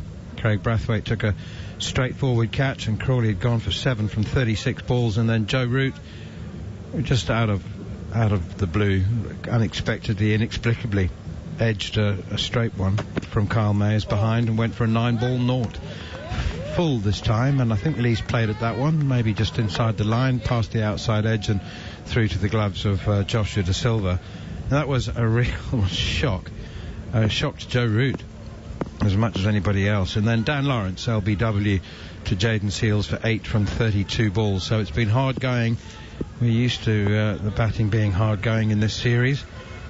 And Alex Leach has 26 from 74 balls with 4 fours. Alzari Joseph up to the crease again, over the wicket, left alone once more, and remains 46 for 3. So the Joe Root delivery seemed 0.8 degrees, which is not much, but enough, I suppose. Am I forgiven for not seeing it? Yeah, I had to get Hawkeye to check, because I was like, that looks pretty straight. Yeah. Whereas the Crawley one, I think, it was as straight as anything. Straight as a straight thing, as Neil Manthorpe would say. It's just such a disappointing delivery. Dismissal and delivery. Full and wide outside the off stump, left alone. Matt Pryor's judiciously refusing to comment on Zach Crawley's dismissal, and I'm going to have to prod him in the ribs. Come on, Matt. It was soft, wasn't it? It wasn't quite a throwdown ball, but it had that kind of vibe to it, didn't it? Throwdown ball that got stuck in the pitch a little bit, and you just pop it up to cover. Here's Alzari Joseph again, 3 slips in waiting. It's a good line, tempting outside the off stump, but his patience stands firm, Alex Leach, and leaves it alone. There's no run. 1 change to both teams. I'm sure you're all aware of that now, but if you are just joining us as we come towards the end of the first session of the 3rd test here on talkSPORT 2, live exclusive ball-by-ball commentary, I can tell you that, or just confirm that yesterday England said Craig Overton would come in for Matt Fisher, and he did, and the West Indies left out for Sami Pamal, the left-arm spinner, and included Kyle Mayers as top order batsman. Leach comes forward to Joseph, and that's steered away to the captain at cover, and there is no run there. End of the over, and indeed the end of the session. The West Indies winning the toss and choosing to have a bowl first. They may or may not have been hoping or expecting for more assistance for their bowlers, but tell you what, they'll be very, very pleased with their morning's work. They've been disciplined, and batting has been pretty hard work. It's been a little stodgy at times, but there is definitely, I think Matt Pryor will be able to give me his view in a moment, but I would imagine the bowlers will be satisfied that their efforts are being a little more rewarded than they were in Antigua and Barbados. There seems to be something in it. We've seen some seam movement, haven't we? A little bit of up and down bounce, not much pace, but West Indies, certainly their session. Certainly their session, and I think one thing that was impressive from the West Indies is when you win the toss and bowl, you can put a bit of pressure on the bowlers to chase wickets, and times if you don't get that quite right, you can give some easy runs away, but they haven't done that. Only the 46 runs in the session through 27 overs, but of course the most crucial piece is the 3 England wickets, and Zach Crawley was a poor piece of batting. Let's say it was a very soft dismissal, but the other thing that West Indies will enjoy is that it seemed to have done more as maybe the roll has worn off or anything else. Certainly the last 4 or 5 overs there, the ball was starting to really seam around and jag around, so signs are it's only getting more difficult. Extraordinary bowling figures from Kyle Mayers. 5 overs, 5 maidens, 2 for none. Kemar Roach, 5 overs, 1 maiden, none for 10. Jaden Seals, 7 overs, 3 maidens, 1 for 16. Jason Holder, typically economical, 6 overs, 3 maidens, none for 9. And Alzari Joseph, 4 overs, 2 maidens, none for 6. We've had 27 overs in the morning session, and resuming after the lunch break will be Alex Leach on 26 from 80 balls, and Ben Stokes, who's yet to score and has faced just 5 deliveries. So losing the toss, being asked to bat first, and it's been a struggle 46 for 3 in the third and deciding Test match at the National Cricket Stadium, St George's, Grenada. Okay, during the lunch break, as we already heard Mark Nicholas mention, we're going to hear from interim managing director of Yorkshire Cricket, our very own Darren Gough, who is alongside me, and what it's like running one of the most famous domestic cricket teams in the world. So do stay tuned. Exclusive international cricket live. The West Indies versus England on talkSPORT 2. Get an expert guide to all the latest speculation, signings and spending sprees with Simon Jordan's Football Business Roundup on talkSPORT with Tesco Mobile for Business. From the latest deals worth knowing to where the big money transfers are going. Get the inside track in one all-covering football finance feature. Simon Jordan's Football Business Roundup on talkSPORT with Tesco Mobile for Business. Big mobile networks are raising your bills again. Join us for prices that stay fixed. Tesco Mobile. Every little helps. For applicable terms and verification, see tescomobile.com/fixed prices. Get ready because the Homestyle Crispy Chicken is back at McDonald's. A delicious crispy chicken breast, bacon, hot and spicy mayo, and a red onion relish, all inside a glazed poppy and sesame seed bun. Delicious. Tuck in until the 26th of April. Served after 11 a.m. Subject to availability. Only in participating restaurants. See mcdonalds.co.uk/homestyle crispy chicken for details. My prostate cancer was thankfully caught in the nick of time, but it shouldn't be down to luck. Men at higher risk are aged over 50, Those with a family history of the disease, or black men over 45. Check your risk of prostate cancer now. Search Risk Checker or visit prostatecanceruk.org. Men, we are with you. Wow, the last 20 years of football. It started with the Barclays Premier League. The Invincibles ruled, Rooney debuted at 16, Aguero made history, and we dreamt with Leicester. Then the era of the Barclays Women's Super League began. Miedema netted 6, and the Women's North London Derby broke attendance records. For 20 years, Barclays has been committed to the game we all love, as sponsors of the Premier League, and now the Barclays Women's Super League. And it's still all to play for. Visit barclays.com/20 years. Right now at Cinch, you can save up to £1,000 on selected cars. So go fill your boots. Literally. Like Anush, who's doing up his front garden with a load of new plants. That's the petunias. And that's the Laurus nobilis. Steady, Anush. And that one? The Perodia magnifica. Ouch! Ah, that's a cactus. Fill your boots today with up to £1,000 off selected cars for a limited time only. Don't just nail it, cinch it. Offer ends 3rd of April 2022. T's and C's apply. At TradePoint, we know that big jobs can mean a big shop around. We've a wide range of products from kitchens to plumbing to electrical or timber, so you can get it all in one place. 7 days a week, making big jobs smaller. So, for all you need, when you need it, get to TradePoint or go to tradepoint.co.uk. Exclusive international cricket live. The West Indies versus England on talkSPORT 2.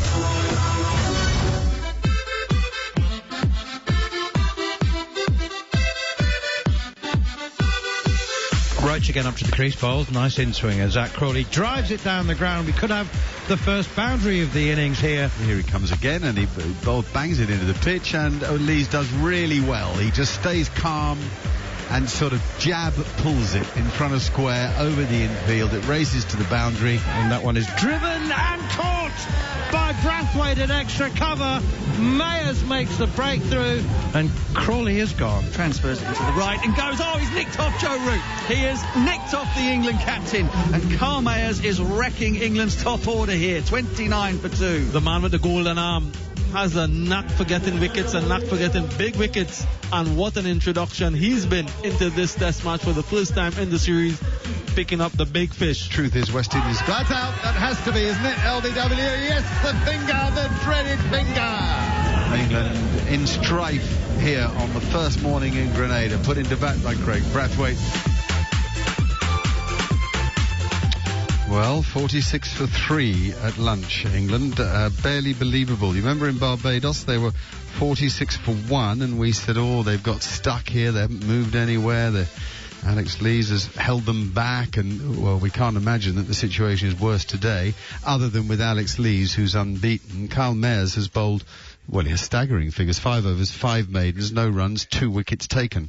He got rid of Zach Crawley, caught it cover driving, and Joe Root, a little fine edge right at the start of his innings. So a pretty dismal morning for England, having been put into bat by Craig Brathwaite, and West Indies will be delighted with their work, which has been steady and at times devastating. The ball has really moved around, and then suddenly it doesn't move at all for 2 overs, and then starts to move around again. So it doesn't look the easiest pitch to bat on.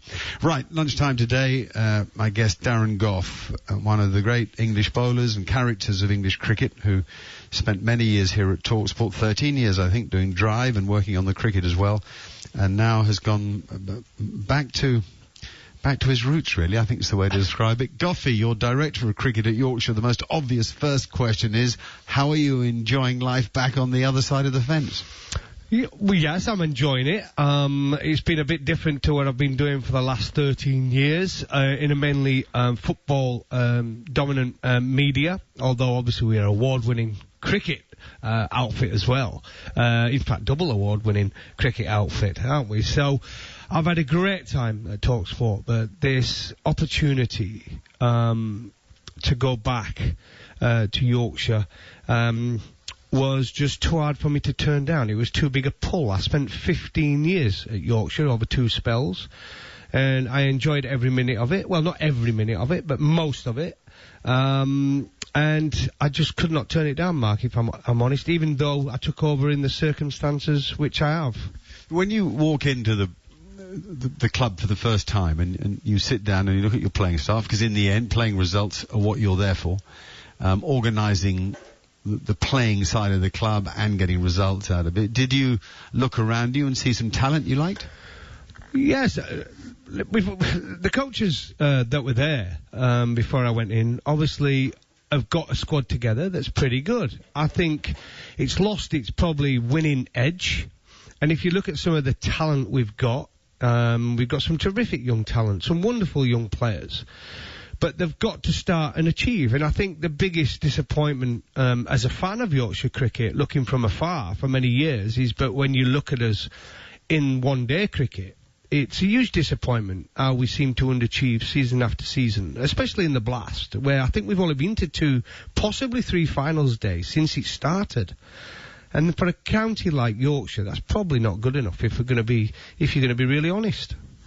Okay, so you're not over exaggerating the talent there. You're being realistic about it. Obviously, an immediate job would be getting the coaches right, because we know that a lot of people lost their jobs in the fallout after the racism issue last year, and so you had to reconfigure all that, didn't you? Well, that was difficult. Firstly, Mark, I addressed that one. 16 people losing their job was very, very difficult for me, because I knew most of them personally, and I spoke to a few of them before I accepted the job I did. And on a human level, I had huge empathy for them losing their jobs. So to come in, and under the circumstances I did, which I had no decision in that whatsoever, was always going to be a difficult start. So the first thing I had to do to rebuild, and be part of the rebuild of Yorkshire, was to put interim staff in place, which was never going to be easy, because I saw a couple of articles, people saying, they want to make it a more inclusive place and all this. There's plenty of coaches around the world who could come and do this job. And I said, this is interim. They've got to be realistic here. An interim coach means they're coming in for a short period till we can go through the process. And it's not an easy process now. It's not like it was in the old days. We're different. It's going to be different. It's not ring your mate up and say, listen, do you want the coaching job? It's yours. How much do you want? How many years do you want? It's yours. You have to go through a proper interview process, a sifting process, and a blind process in that. And then you get to the decision that the best person should get the job. And that takes time. So the first thing I did was think, right, I need someone who I can trust, who's been around coaching for many years, who I know is a very good person. And that person I chose to lead it up to start with was Tim Boone. Now, Tim Boone was my interim head coach, and we put a team together very, very quickly. Cookie Patel, fielding coach. Martin Smith is at Sedbergh College, and a lot of the players have come through that college. David Wainwright used to play for Yorkshire. Paul Shaw used to coach England women, a wicket-keeping coach mainly. Ryan Sidebottom came in. Steve Armisen were very helpful. He was excellent. Richard Waite, who's an assistant for the women's side at Yorkshire Diamonds. So I got these people in very, very quickly. And they settled things down very quickly, which needed. Because the players, obviously, Mark, the players were all over the shop. That first meeting, that first day, I was shell-shocked. The players were shell-shocked. A lot had happened in a very, very short period of time, and Yorkshire were in the news for all the wrong reasons on a daily basis. But there's two things there. Let's stick with the coaching one for a second. You then, after the interim period, you then appointed Otis Gibson, a vastly experienced international coach.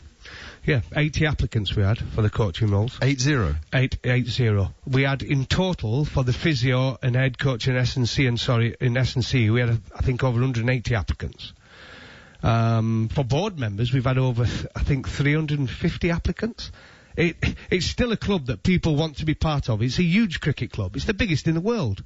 It's won the county championship 32, drawn one, so 33 times in all. It's a huge cricket club. And we had all these applicants, and you have to go through the sifting process. Some big names, Mark, did not make the shortlist to be interviewed, who were expected to be interviewed. They would have said, oh, I'm surprised he didn't get an interview. Well, he didn't have the job spec. I had to put the job spec in place. I had to do all that job specification myself. LECB helped a little bit. And we put it out there, and people that didn't reach the job specification couldn't get an interview. In the old days, that's been partly wrong in cricket, it wouldn't have mattered. They'd have bypassed it. Oh, you don't need that. You don't need that. You're a big name. You can have the job. We've done it all above board, all by the book, and we got the right person. Otis Gibson would have been one of the first names on the sheet you could have picked as an head coach. He's had numerous experience coaching international teams. He's been assistant international, and he's done a great job. His last job with Bangladesh as bowling coach. Right, and obviously coach of South Africa, assistant coach of England, coach of West Indies. Yeah, great guy, and a good appointment, and a master of the art of bowling, which is handy, isn't it? Who's the batting coach? We went down. I don't believe in having a batting and bowling coach, but they do fit into that. I call them assistant coaches because they've got to be able to coach in all formats. We went for Ali Maiden from Leicester. He used to be the assistant to Mark Robinson with England women when they won the World Cup. He was the Leicester Academy coach, and I've got him. He's a very, very good organiser. Now, Otis won't mind me telling you this, but Otis is a very, very good coach. But one thing he's probably not as good at is organising. So Ali Maiden is my perfect man to have at the side of Otis. Right. And then we went for Kabir Ali, somebody who was very hungry, very impressive interview. I played against him on numerous occasions. I don't think I might have played in the same team as him once with England. Again, I wanted to bring that one-day skill to Yorkshire that's been missing for such a long time, and I think he's very good cricket brain, especially in one-day cricket, death bowling, so I brought him in as well. Very good. Good crew. And let's just go back to the other point you were on a moment ago. So there's this enormous shock running through the club after the trauma last year. The question is has that now turned into a nice positive energy for the start of a new season? Yes, I think it has. There's still obviously going to be news. Yorkshire's a very newsworthy club at this moment in time, and there's stories all the time. Some of them are right, some of them are wrong. But I think what we want to do, it's going to take time to change everything. We need to rebuild everything that is Yorkshire County Cricket Club, and that is the culture. We want to make it a more inclusive place for everyone to be able to come, no matter what background you're from, rich, poor, or whatever nationality you are, to come and have the opportunity to come and play for Yorkshire, the biggest county. It's got to be inclusive for everyone, and we've got to create opportunities. We are trying our best never to forget what happened, because what happened to Azim wasn't right. And I think the club was straight away came out and admitted they handled the whole situation badly. I think that's quite obvious to everyone. They handled everything that happened badly. But it's now about trying to take the club in a new direction. It's a once-in-a-generation opportunity, Mark. to provide the model cricket club for everyone who's watching, every other cricket club. We can be forward thinking in this, and every other cricket club we're open in 5-6 years' time can look at Yorkshire and say, that's the way we want to do it. Okay, brilliant, fascinating. I might just come back to a section of that a bit later. Let's get onto the game now and the standards of first-class cricket in England and the problem, with opening batsmen and spinners particularly. I mean, have you had any? I know you've only been back for a short while, but you did work on the 100 for Sky last year, and you have kept a very close eye on the English game. Would you agree that standards have dropped a little, and that it's a surprise that there isn't the quality of opening batsmen and spinners around, or would you say that it's simple, everything's drifted towards the shortest form, and that's where you can make your real buck?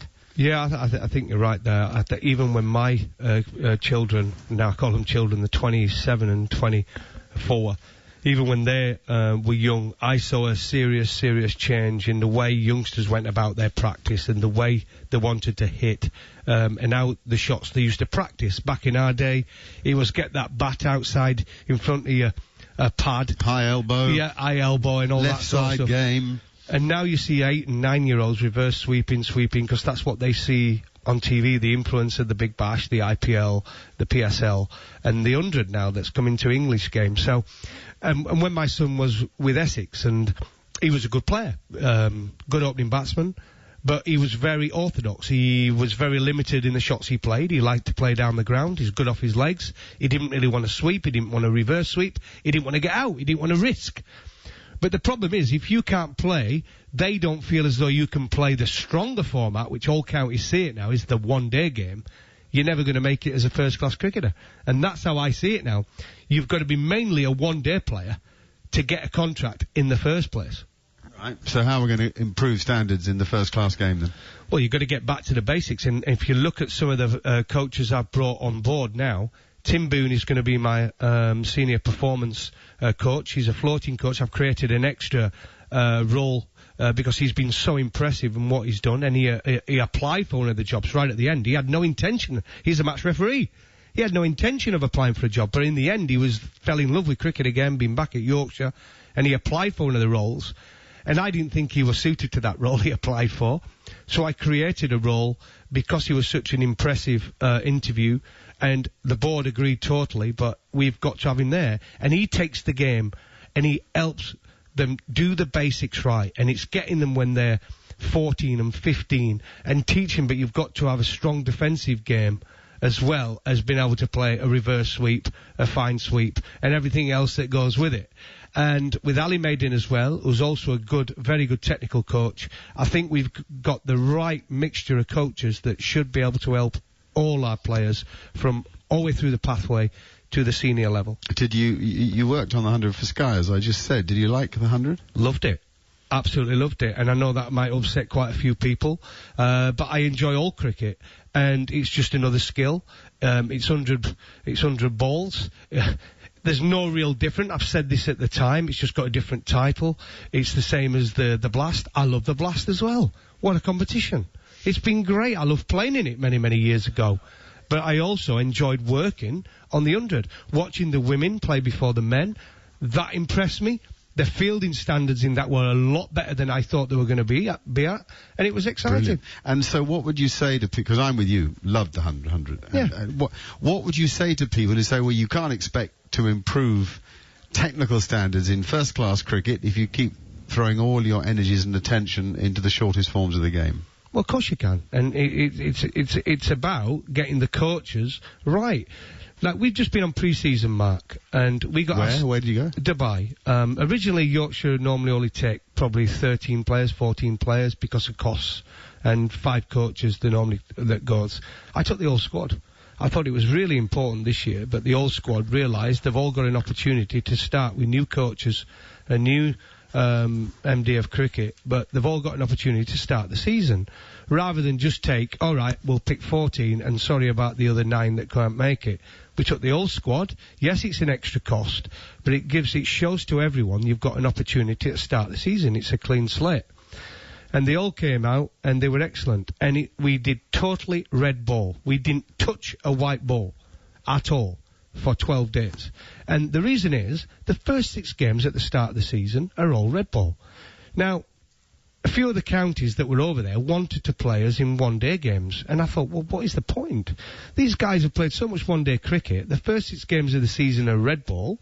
Let's just play red ball cricket. And Gloucester were totally on board with us. Credit to Gloucester. They were excellent. And we played 2 two-day games against Gloucestershire, and they were very good practice. We didn't want to play any of the other counties in one-day games, which a lot of the other guys did.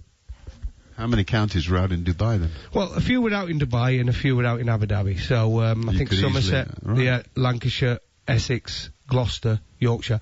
Lancashire wanted to play us, and listen, to turn down a game against Lancashire at any point was very difficult for me to do. I wanted that opportunity.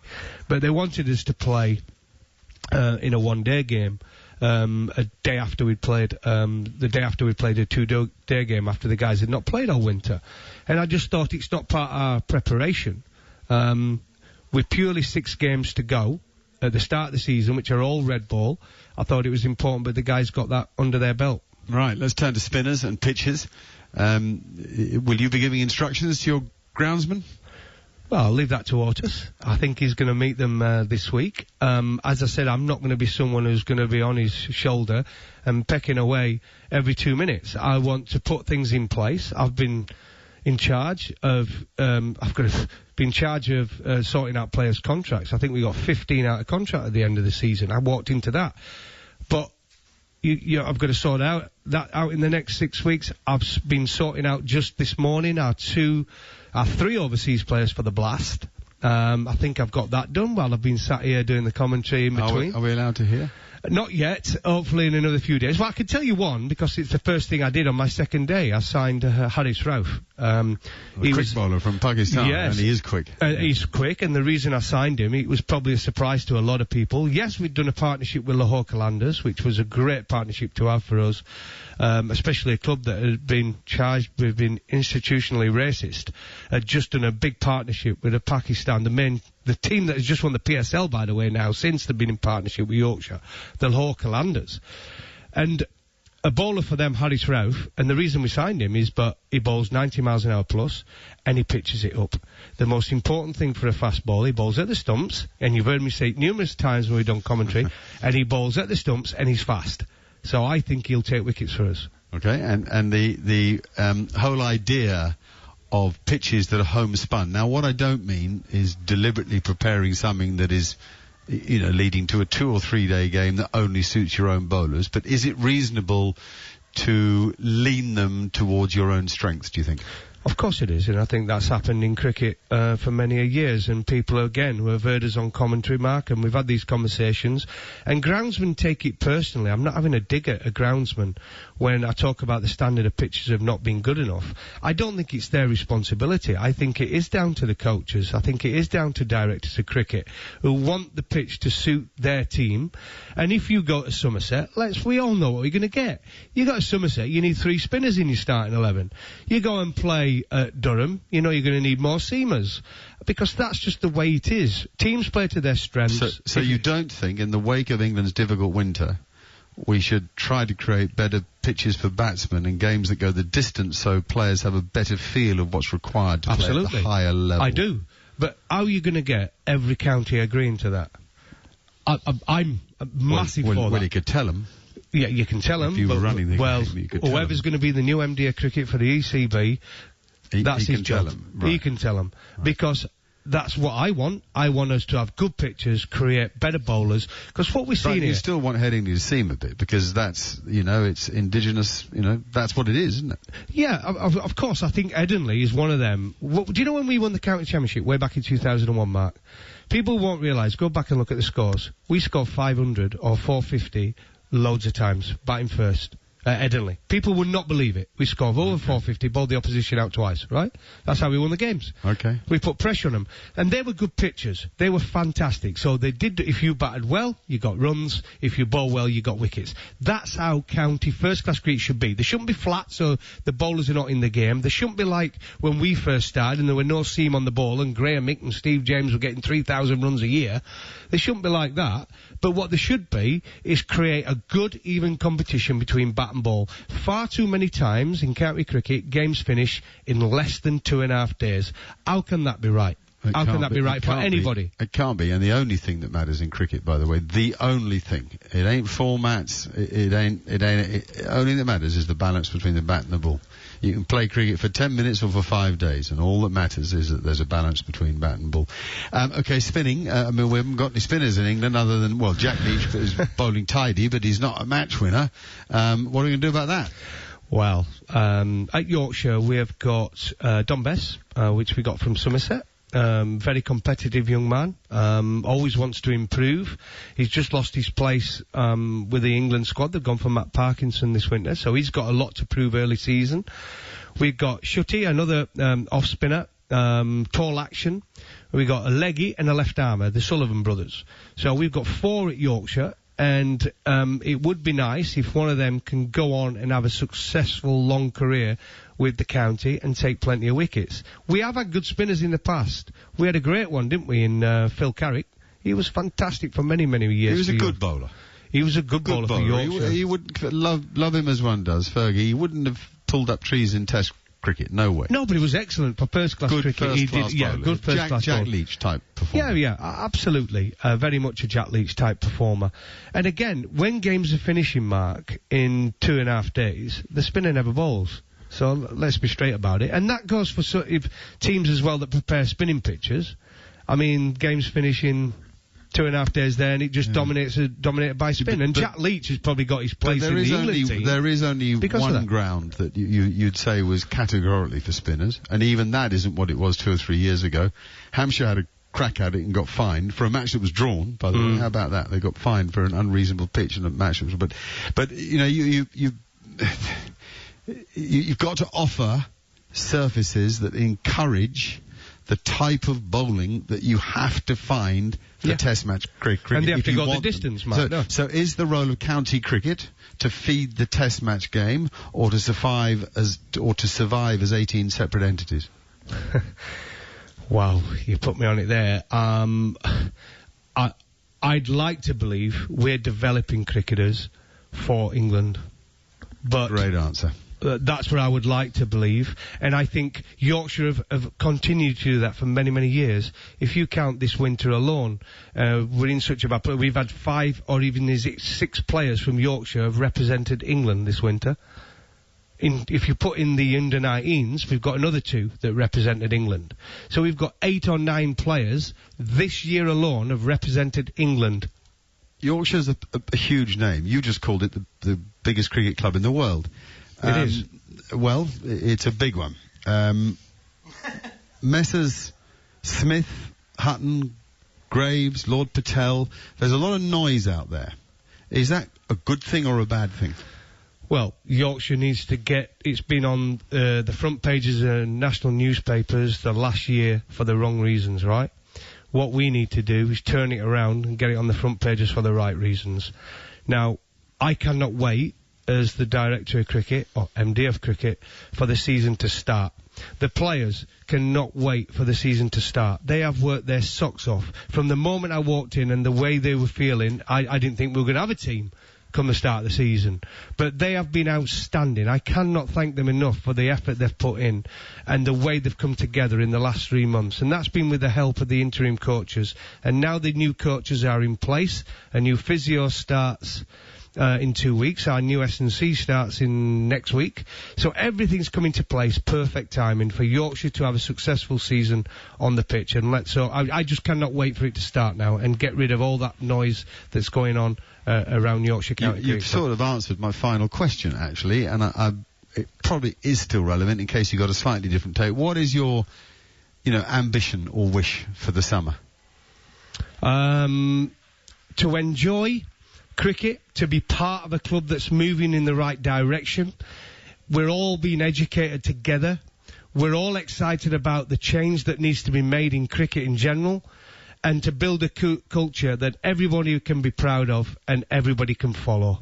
That is the target for Yorkshire. I'm not even talking about winning stuff. It's purely for us to play exciting cricket. Terrific answer. Terrific chat. You're a great man, Mr. Gough. We wish you well. You've taken on a big job, but Well, you have a history of making a success of things. Thanks for your time. England at lunch, 46-3. Exclusive international cricket live. The West Indies versus England on talkSPORT 2. Make sure you kick off every Saturday and Sunday morning with Game Day Breakfast on talkSPORT with The Sun.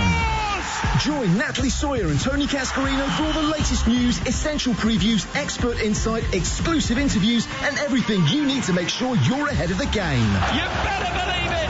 Game Day Breakfast this Saturday morning from 6 on talkSPORT with The Sun. Oh, it's absolutely magnificent! Follow all the match action and breaking news on The Sun Live blogs. Visit thesun.co.uk. Big Tasty, please. The Big Tasty with bacon, yeah. Oh, no, in fact, it's got to be the Big Tasty barbecue. Big Tasty with bacon, an all-new Big Tasty barbecue. 3 Big Tasties, 1 big decision. Served after 11 a.m. Subject to availability at participating restaurants until the 26th of April. Right, kids, on today's menu, we've got banana eggs, then banana nachos, then spiral bananas in a salad with banana rice. Sound good? Sounds horrible. Well, we've got to eat them all up, or this massive box of bananas I've bought's going in the bin. Dad, stop. Then it is then. Wouldn't it be nice not to waste what you pay for? Like your mobile data. Well, unlike other networks where you see your unused data go to waste, Sky Mobile rolls over any leftover for up to 3 years. Sky Mobile. Hello, possible. See sky.com for T's and C's. My prostate cancer was thankfully caught in the nick of time, but it shouldn't be down to luck. Men at higher risk are aged over 50, those with a family history of the disease, or black men over 45. Check your risk of prostate cancer now. Search Risk Checker or visit prostatecanceruk.org. Men, we are with you. At TradePoint, we know that big jobs can mean a big shop around. We've a wide range of products from kitchens to plumbing to electrical or timber, so you can get it all in one place. 7 days a week, making big jobs smaller. So, for all you need, when you need it, get to TradePoint or go to tradepoint.co.uk. White and Jordan's supercharged weekend preview on talkSPORT with the new Renault Traffic. Big space for big things. From powerhouse Premier League clashes and full throttle grudge matches on the grid. Sparks will fly as the most well-connected duo in sport look ahead to another action-packed weekend. White and Jordan's supercharged weekend preview tomorrow morning from 10 on talkSPORT with the new Renault Traffic. Celebrating 40 years of helping the nation's businesses. Search new Renault Traffic. Exclusive international cricket live. The West Indies versus England on talkSPORT 2. Carl Mayers, and that one is driven and caught by Brathwaite at extra cover. Mayers makes the breakthrough. Oh, he's nicked off Joe Root. He has nicked off the England captain. Slightly wide on the crease. This one pitches on off stump and nips away from him. The 2 previous ones have come back in, and it's a fine edge through to Josh De Silva, and Carl Mayers is wrecking England's top order here. 29 for 2.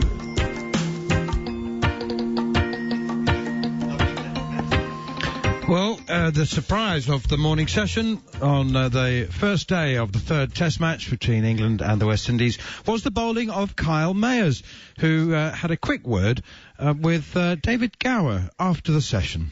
Kyle, welcome back, first of all, to the West Indies team. And what a performance that was. What a spell. Yeah, thank you very much. Yeah, I thought it was a good spell. Bowling 5 overs for no runs. Again, I took key wickets in the first session. I thought it was brilliant. What was the key to you? What were you trying to do? I just stuck to my plans. Try to stick to my stop ball as long as possible. I tried to mix it in between, but just staying patient. Well, it certainly works. And the Joe Root wicket, was that special for you? Yeah, of course. I've been getting some big batsmen out in my first couple of games for West Indies, and hopefully it continues. So the bigger the better.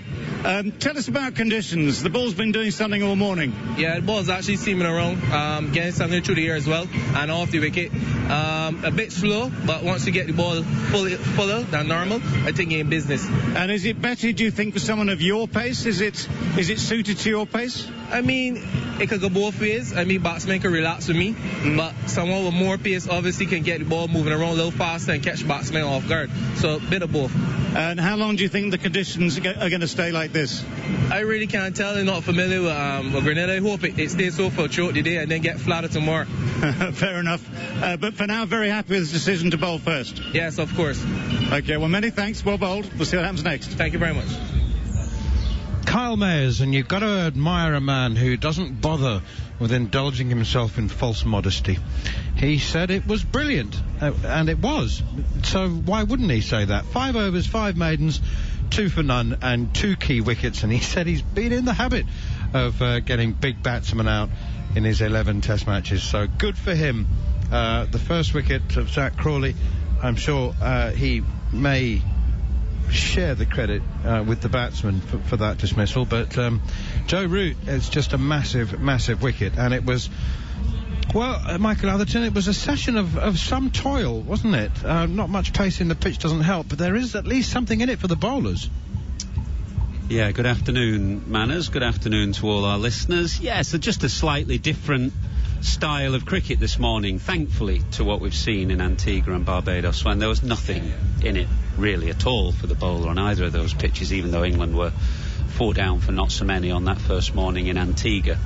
So here we've seen a little bit of, you wouldn't say it was lavish movement, but we've just seen enough to keep the bowlers interested, both a bit off the seam and a little bit of up and down in different bounce as well, which may get exaggerated as we go through this game. So although England are 40 for 3, I think what you've seen on the pitch and the conditions wouldn't alarm them if they managed to get a first innings score, because that up and down bounce should be there throughout.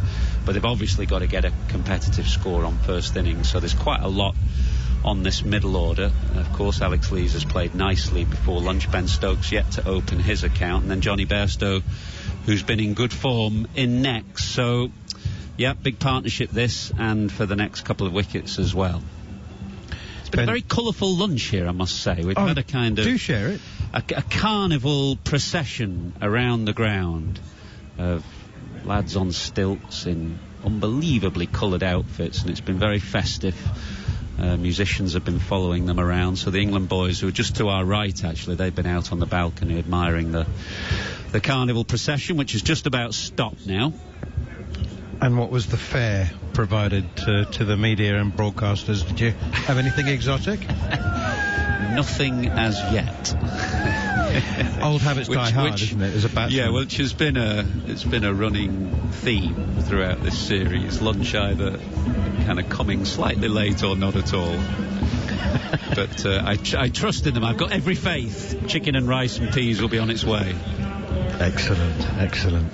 Kemar Roach is on his way, and he's running in from the river end, pushed away by Ben Stokes up towards mid-wicket, and there's no run. It's gone straight to the fielder. Is he the river end or the Darboe end? That's a good question. He's at the far end from where I am. I'm not sure which end it is. Well, you're in the media centre, so that must be the Darboe end. Okay, that's where he's coming from memory.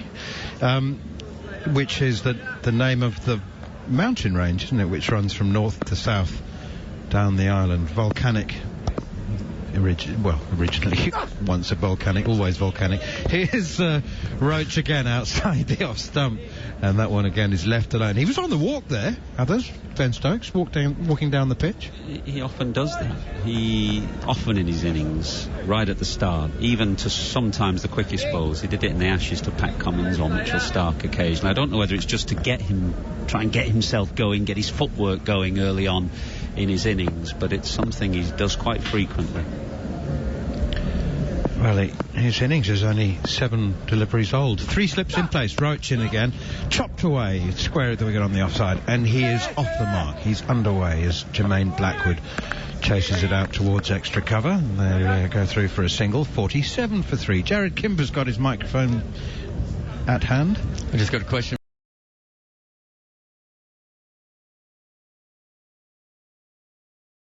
Facing too many of them myself either, to be frank. But yeah, Kyle Mayers, just a bit of Darren Stevens or Mark Butcher pace, Paul Collingwood, very, very gentle wobblers, but successful this morning.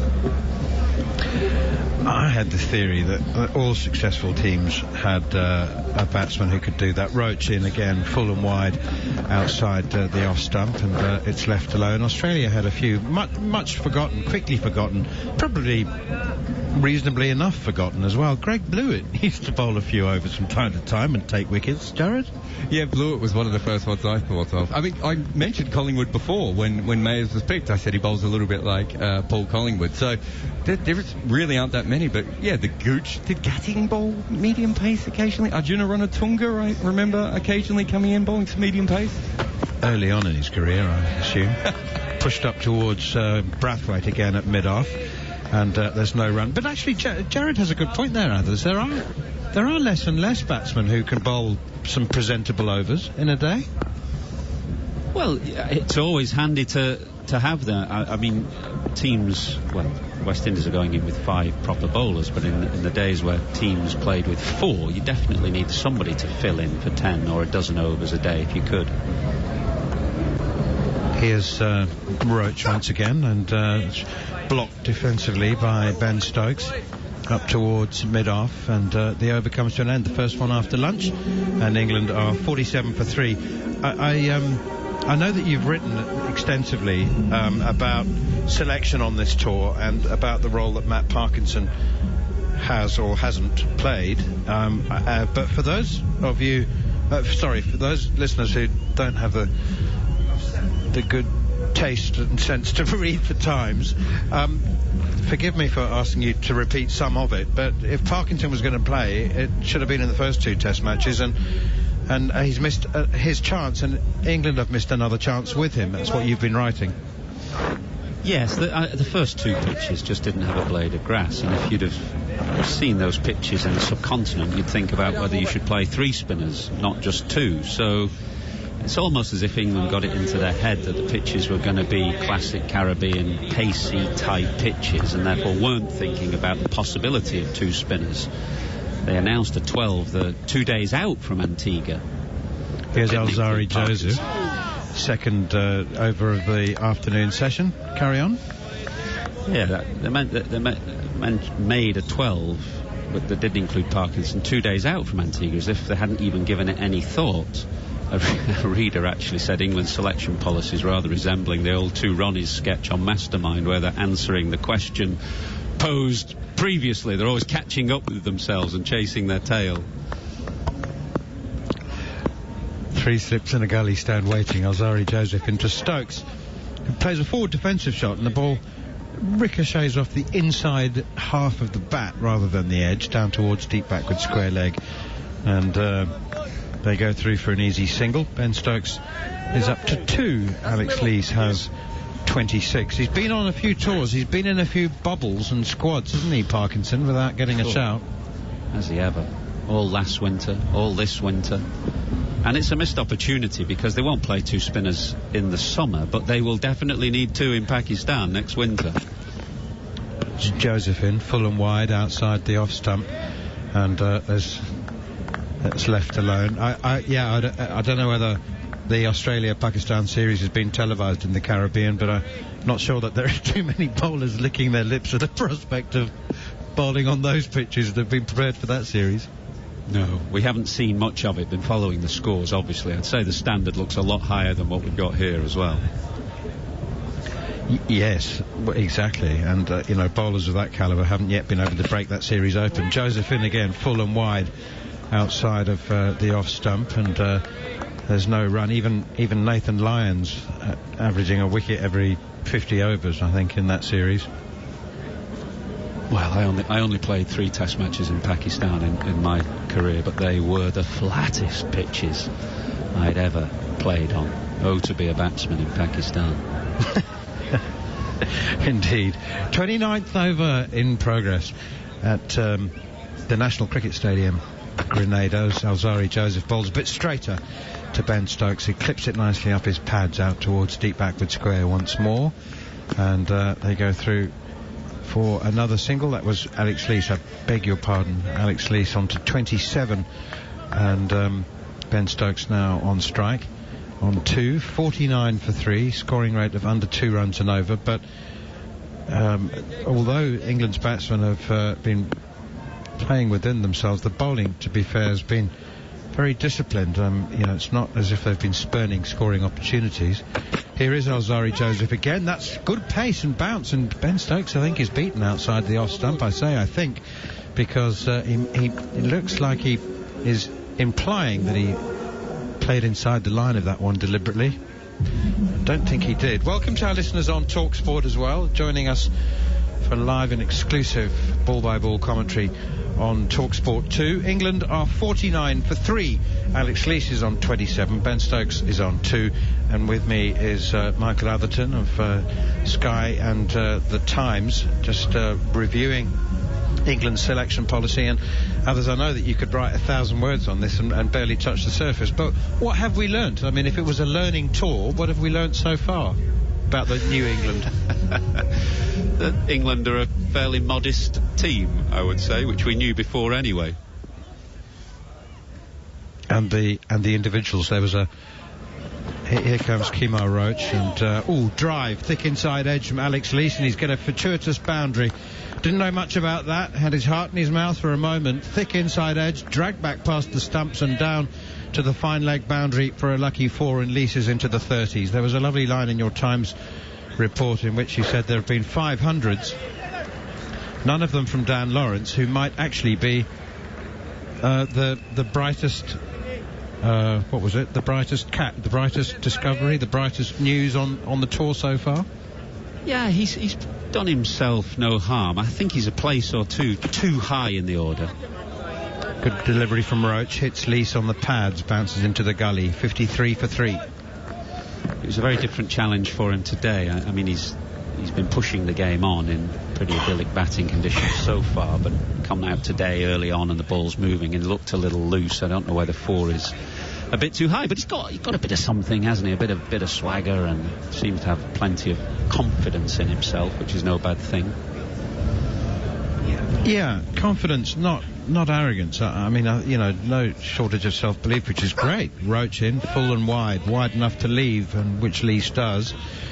And what the amazing thing is that when he was bowling on the 5th day in Barbados, he was bowling some really good deliveries, and I was shocked to discover, or be informed by Jared Kimber, that he'd bowled less than 200 overs in his entire first-class career. Well, he's got a very idiosyncratic style, hasn't he? He's not easy on the eye as a bowler, but he does give it a bit of a tweak.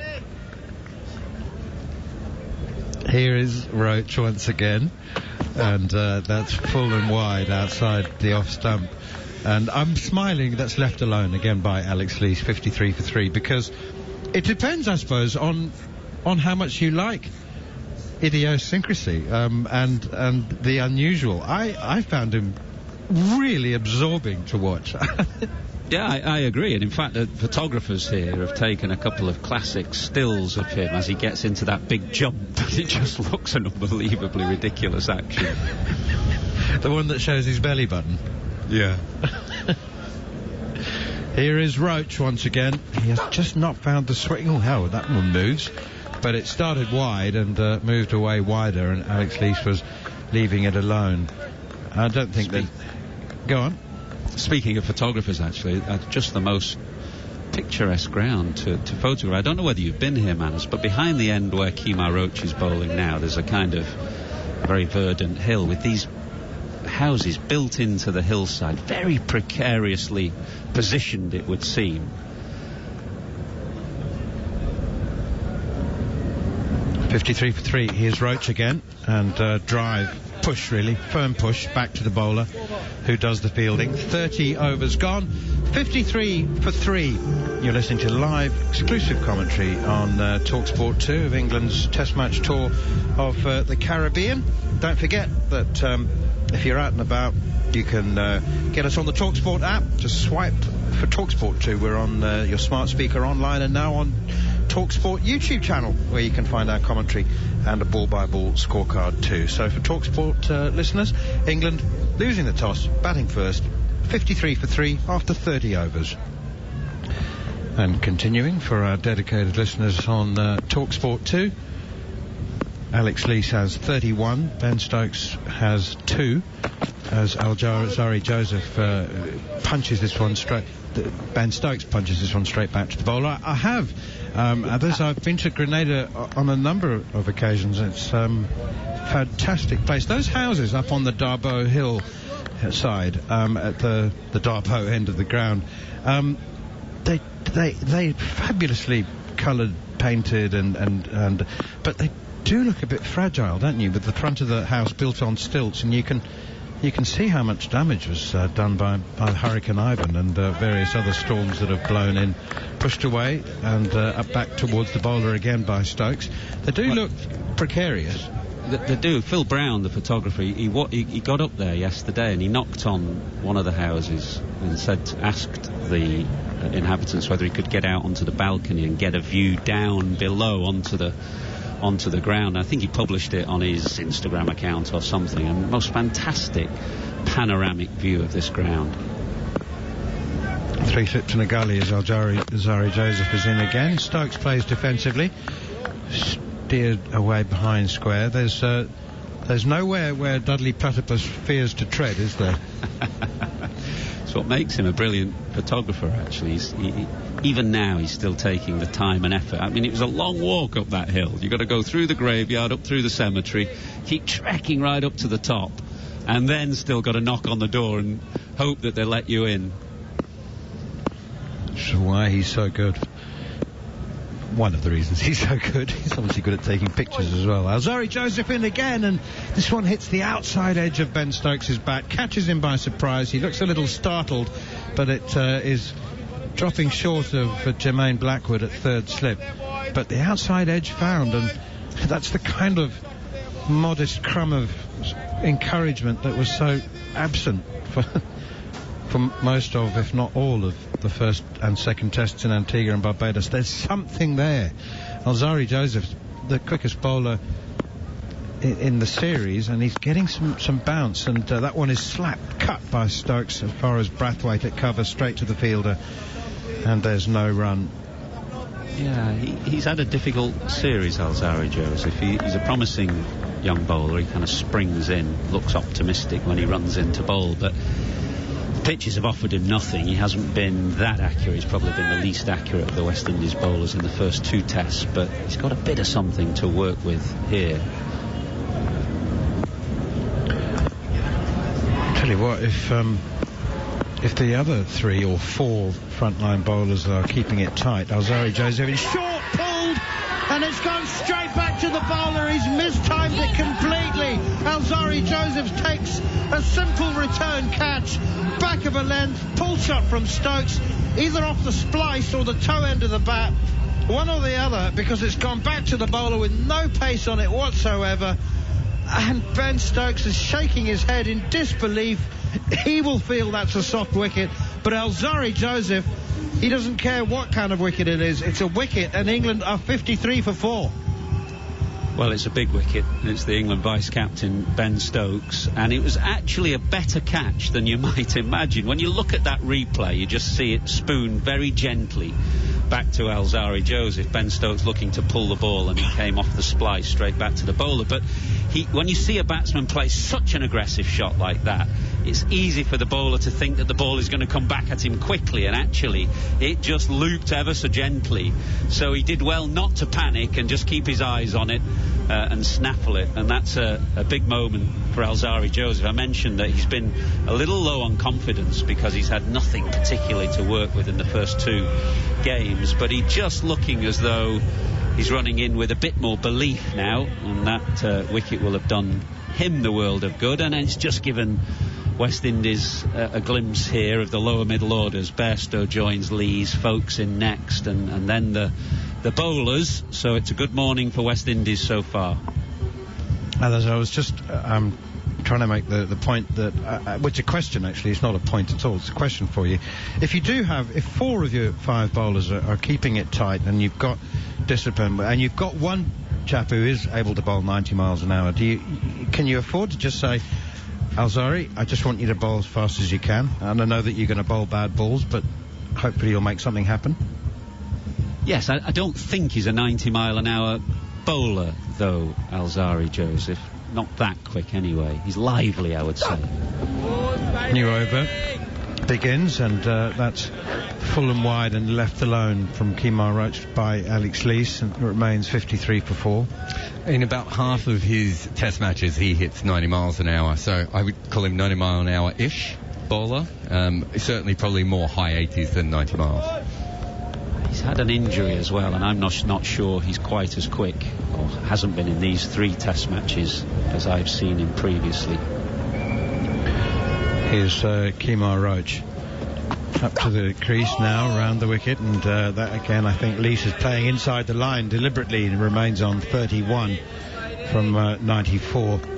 Well, if he's not 90 miles an hour, then as your captain, he's still got to say you're the quickest bowler in the match. So we want some pace. We've got it tight at the other end.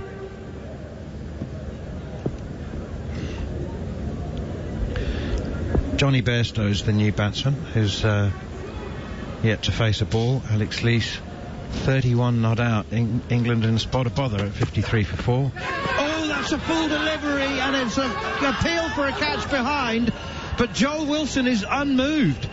Oh, well, Joshua De Silva has actually fumbled it initially, which confused the issue, and there's now a massive discussion. It sounds like haggling in a market between the West Indian players as to whether to review this or not for a catch behind.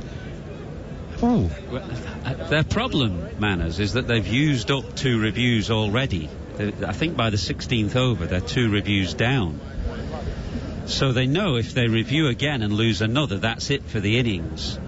The question, I think Lee's scraped the floor, but he might have nicked it as well. It'd be very interesting to look at the replay. Yeah, it must be a horrible situation to know you've burnt 2 reviews in the first 16 overs. Here is Roach once again. Leach pushes firmly this full-length delivery straight up to mid-off where Brathwaite fields. Got a list of my great 90s part-time medium pace bowlers? Yeah, go for it quickly. So Ganguly is a good one. Nathan Astle, Asanka Gurusinghe, the Sri Lanka bowled a lot actually. Greg Blewett, which was one of yours, I think. Graham Gooch, Craig McMillan, Ranatunga, I was right. Ponting, Phil Simmons. There's quite a few of them. Phil Simmons was pretty useful actually. He was probably the quickest of that list. Here is Roach again. There's another appeal for a catch behind, and the finger's gone up. Alex Leach has edged it this time. England in all sorts of trouble at 53 for 5. Roach has done for Alex Leach again, as he did twice in the first test match, and you could see that Leach was in doubt. Is he going to swing it? Which way is he going to swing it? Is it the straight honour? And Michael Atherton, that is a massive wicket, and the West Indies they've got England 53 for 5. Yeah, excellent bowling from Kemar Roach, who's had a bit of success, as you say, against Alex Leach, in particular from the angle round the wicket. That's where he got him twice in Antigua. He's looked very likely again after lunch from this angle round the wicket. I suspect Leach might have nicked the 1-2 balls ago, but we haven't seen a replay yet of it, but there was absolutely no doubt about that one. It was a ball of slightly shorter length than the 1-2 balls before, but a big sound as it went through to Josh De Silva. So 53 for 5. England in a real spot of bother. Ben Foakes just walking out now to join Johnny Bairstow. So both batsmen on naught. Wickets tumbling after lunch.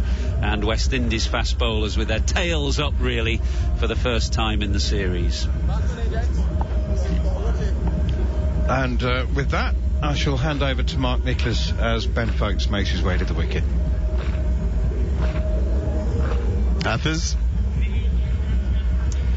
Good afternoon. No, hi. I think I didn't have any sound off me. I said this isn't a spot of bother. This is the mire.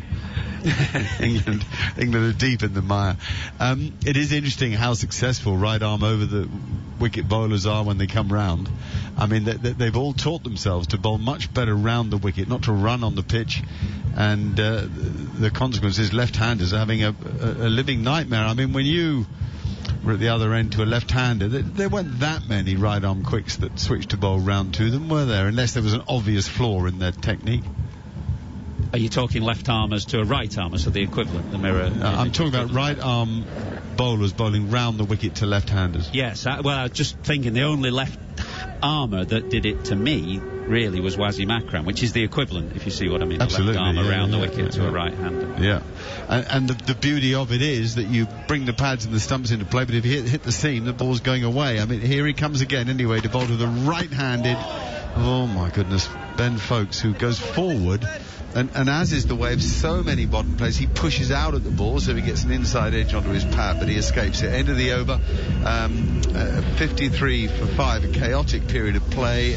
Jared, you've got something for us? Yeah, just to add to your point, Kemar Roach has bowled over 2,000 balls in the last 5 years around the wicket to left-handers.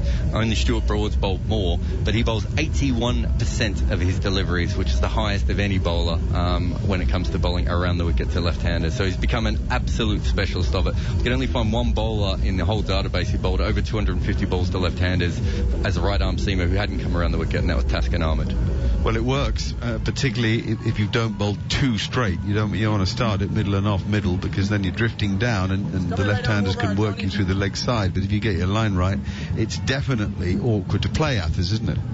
Well, the key to all those bowlers who do it successfully is that ability to take it to the slips. Obviously, the natural ball from round the wicket is coming into the left-hander on the angle, but what all those bowlers do so well, Broad to David Warner, Flintoff, if you remember, to Adam Gilchrist, is the ability to take it to the slips and therefore create that down both ways. Pat Cummins to David Milan, I've seen it work well for him.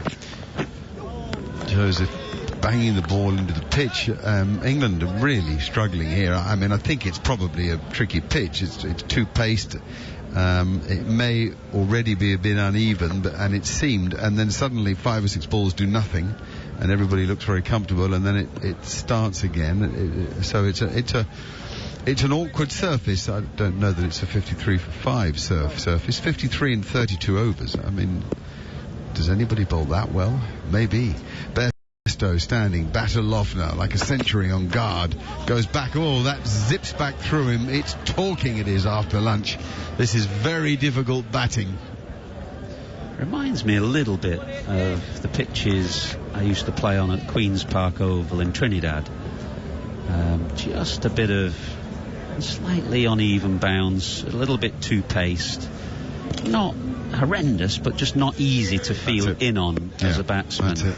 I think what Stokes was looking at and shaking his head about was the ball coming onto him so much quicker than, maybe the previous couple, and so he felt a bit hard done by 3 slips in a gully, a cover, a mid-off, a mid-on, a square leg and a long leg.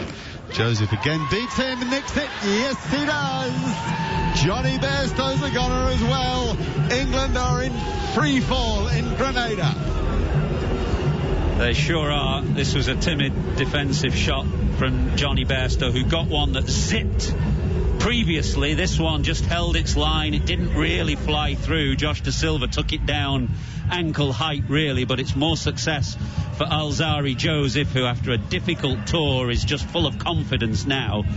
And Bairstow, he's also gone none of 3 balls, 53 for 6. England in disarray after lunch here in Grenada, and they have just got to scramble a score now, try and keep themselves competitive on first innings, scramble to 150, 70 if they can, with some lower order runs, but it seems a long way away right now. You weren't on, I don't think, right at the beginning when I said that I felt it would be a difficult morning, but then it would be okay to bat on, and I figured the game, all the test matches that have been played here before had gone into the 5th day, and I thought this one would. And of course, when you judge a pitch from 4,000 miles away, whatever it is, you get into trouble, don't you? Well, to be honest, it looked a bat first pitch to me yesterday. I think I was on earlier. I hadn't been out there this morning, so I couldn't really say what it looked like this morning, but yesterday it looked fine, just a bit more grass than we'd seen so far. But interestingly, I mean, apart from the sideways movement, is that kind of slightly indifferent bounce and two-paced nature of the surface that we've seen, and that you would think will stay throughout the game, and that's why it is so important that England just fight and scramble to a score that will just keep them in the game. That's what they've got to do right now, because this kind of movement will stay, you would imagine, throughout. Yes, because Butch talked about it was less the fact that he said the grass was live than the fact that beneath it were these small cracks, sort of snake-like cracks, rather than the big play cracks. And I thought, wow, already, that is the thing that clearly enough brings an even bounce. So England, with only one player having gone into double figures, Alex Lees, 31, then 7-0, 8-2 and 0, with 2 not-out batsmen on 0. It's a pretty ugly scorecard. 53 for 6. Alzari Joseph pounding in here. That's a lovely stroke from Wokes. I was going to say that he suddenly had his head up, did Alzari Joseph, but Wokes has eased that behind square on the offside off the front foot. A foolish ball. You were talking about Joseph's lack of confidence. The big difference from me in Joseph from 3 years ago when we were there is that he's really not using his left side at all, and therefore not using his body much. He's very much an arm bowler, but he's bowled very well here because he's just got the ball to hurry off the surface, and that's what's made life difficult for the England batsmen, that and hitting the seam.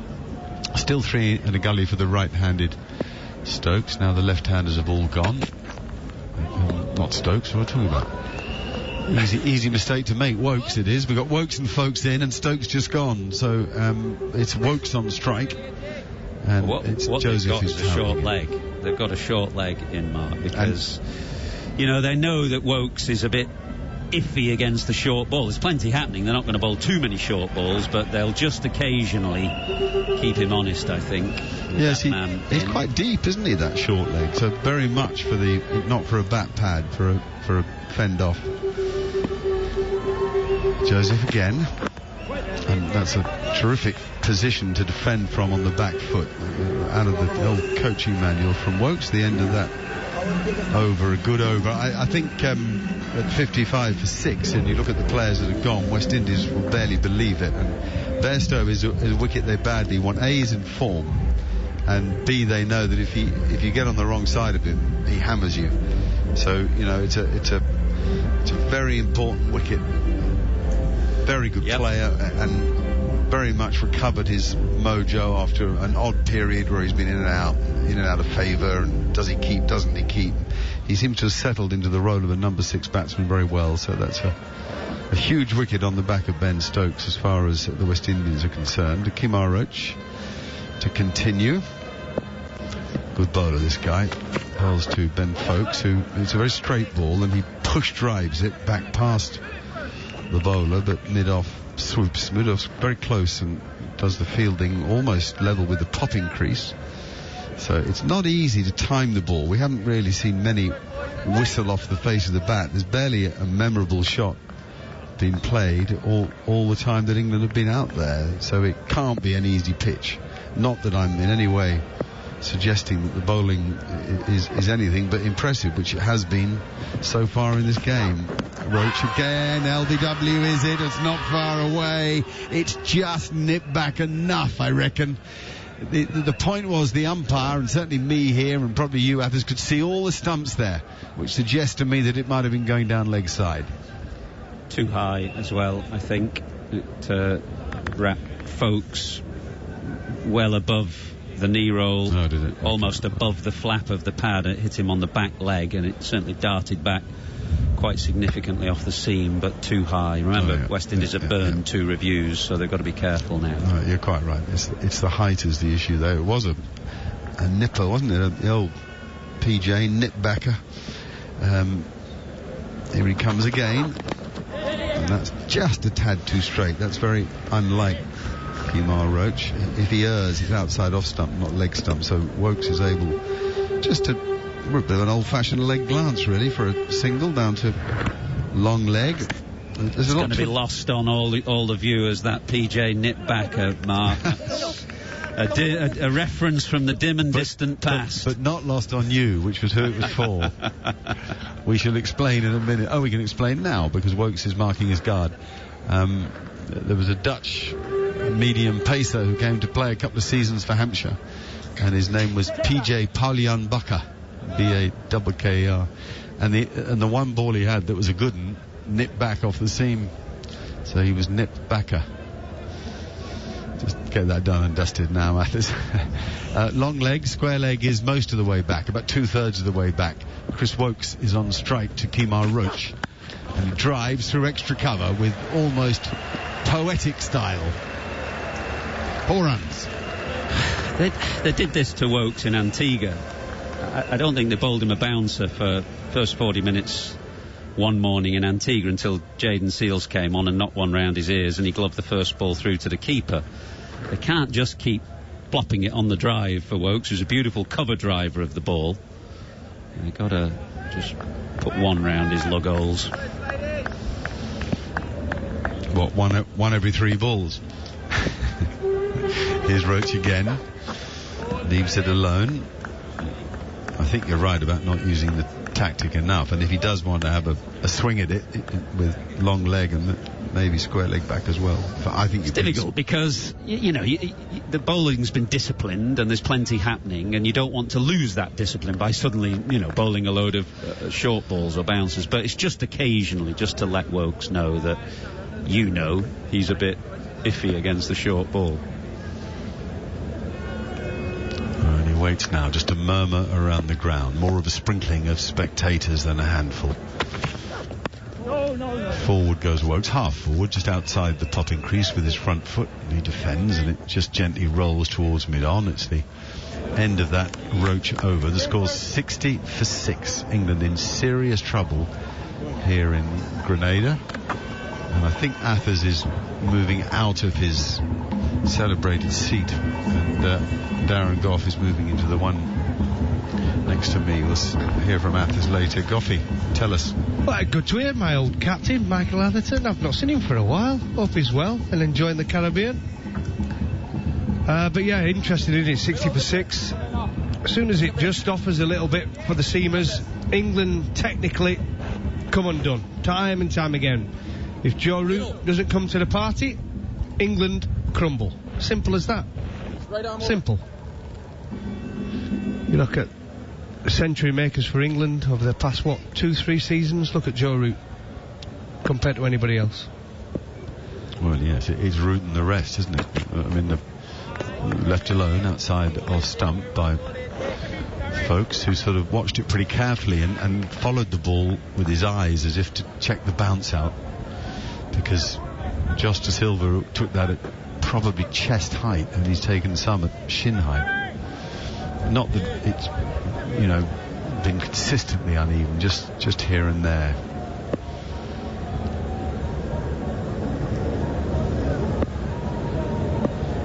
England players on the balcony looking remarkably chilled. A few smiles on faces. That's on the back foot by Folks, and he pushes it to short extra cover for no run.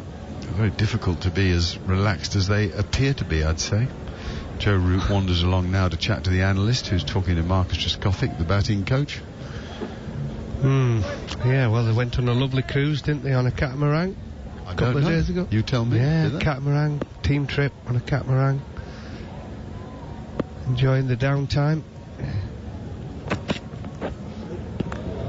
It's a great line from Azari Joseph, who's really got through his action as his confidence has improved. He got rid of Ben Stokes, which is such a boost for any bowler. And then he did for Alex Lees. That was Alex Lees nicking a ball from Kemar Roach. Then it was the same Joseph that got rid of Johnny Bairstow. Extraordinary happenings, really. 34 overs and 3 balls, only 60 runs scored, and 6 wickets have fallen. England put into bat by Craig Brathwaite. Again, a good line from Joseph, left alone by Ben Foakes. Same thing, he watches it all the way through to the keeper. That might be a habit he has as a keeper. He might, want to check the bounce of the ball out for his own work with the gloves later. A lot of batsmen will follow the ball behind the wicket when they know they've nicked it. Why is that? Mad, isn't it? It's because you want to check out them catching it. And that's why when you haven't nicked it, the first clue anybody should look for is where's the batsman looking. Because if you haven't nicked it, you don't bother to look because you don't need to in your mind. it's played reasonably well, actually, because it hit the bat hard. He'll have known about that with his bottom hand. It was 142 kilometres per hour, that ball. Anyway, it's safely negotiated. It's amazing, isn't it, Joseph? It disappointed me, actually, the last Test match, because I saw him on the last tour to the Caribbean, and I was impressed by him. Young man, a lot had happened in his life, but I was impressed when he got a ball in hand.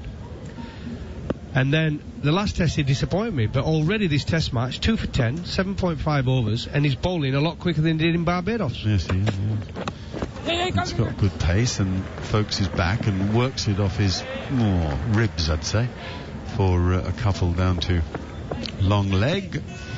So that's the end of the... No, is it the end of the Joseph over? I think it is, yeah. Goughy, with the score at 62 for 6, and you're watching Alzarri Joseph, I've just been talking about the fact that he doesn't really use his left arm and left side. He's a one-arm, right-arm bowler. He kind of proves that there's lots of different ways to do it. It does, but there's a lot more potential in there, that tells you, because what people are going to realise is but a lot of your speed and rhythm comes from that front arm. You've got to get that eye elbow, you've got to use that front arm to pull through, and it brings down the power for your right arm to be able to come through and follow through. There is so much potential there, and it could be even quicker, could be even better. But you don't want to play too much, but these are simple technical issues. By using that front arm to pull down a little bit more. We talked about Chris Folkes, didn't we, the last Test match. Didn't use his front arm at all in Barbados. Jaden Seals now replacing Kumar Roach, and bowls a swinging half volley that Wokes just dabs at, really. It was such a brilliant ball, he was quite surprised by it. He dropped his bat on it without moving his feet at all, and it squirted off the edge, and the slip sort of parried it on the bounce, and he's got a single out of it, and he's got off strike. It's almost like he was done for lack of pace there, I think. Yes, it swung late, but it's almost like Chris Folkes were expecting it to come down quicker. But it was a loosener, wasn't it, from Seals? It's bound to be a little bit slower. Well, maybe that's the pace the ball swings at. Yeah. Very interesting.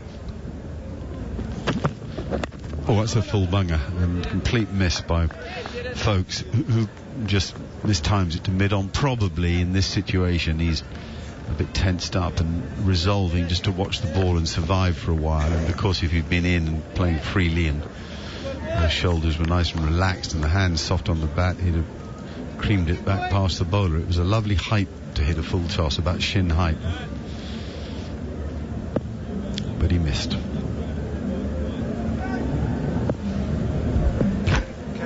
Nice repetitive approach and action here from Jaden Seals. That's a ball down the leg side, has come off the face of the bat, and a lovely stroke, half volley, leg stump, good player, puts it away. The good players do. It's as simple as that. Yeah, Seals just a bit slow getting back into the attack, leg stump, half volley, bat on ball, well timed from Folkes, off his legs, runs away for a much needed boundary for England. Beating the charging Alzarri Joseph, running round to his left, couldn't get there. 67-6 here on talkSPORT 2. It's a wide swinging delivery. If that had been a yard closer to Folkes, he'd almost certainly have had a dip at it, because it was that lovely inviting length for a drive, and the ball swung quite late, but it was too wide to be tempted by. Athers was just saying before he left us that, you know, England have got to just scrap here to try to get to 150 and stay in the game. Well, to be fair, he's got two scrappers in. I think Folkes and Wokes are two of the scrappers, you would say, when it comes down to batting. Yep, fair call. Also outside off stump, but not a tempting length, so much easier for Folkes to leave alone. The numbers on the... What number would you have wanted if you'd been a player in the days of numbers on their backs? I did have... I'm not that old, Mark. I played number 8. Did you? Always number 8. Why number 8? I used to play there as a footballer. I was always number 8. Yeah. So I took it into cricket. Number 8. What a strong midfielder, or the old inside forward type of midfielder. Midfielder, yeah. All right. And then Stuart Broad took over from me. He took 8 off me. Okay.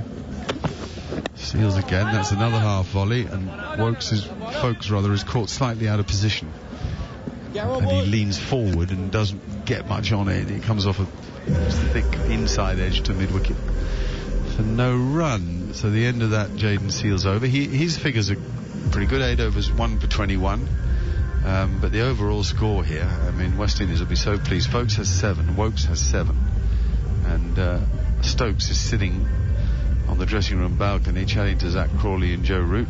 And the England score is 67 for 6. Couldn't be much worse, really. So the catamaran trip was 2 days ago, was it? They just had a day off practice and chilled. I suppose it's a hard thing playing a 5-day test. They finished in Barbados trying to knock over the West Indies side late in the day, so a day or two's rest is probably as good as any practice. Is that what you'd say? Yeah, listen, nothing wrong with going on the boat trip. Some guys might have wanted to play golf, some want to go on a boat trip. Simple as that. You do what you want and you time off. Oh, it's a swish outside off stump from Chris Woakes. Joseph getting it to Arthur's had the right phrase. He's got a real spring in his step now, and the ball is springing off the surface a bit, actually. 2 for 12 his figures. A complete miss from Woakes. No feet, as Jeffrey would say. No feet at all. And you do, Mark, when you get on that roll as a fast bowler, it's almost like you take a wicket. That next 2 deliveries are always a little bit quicker, because you know what I mean, you've got that energy, you've got that enjoyment, you've got that desire.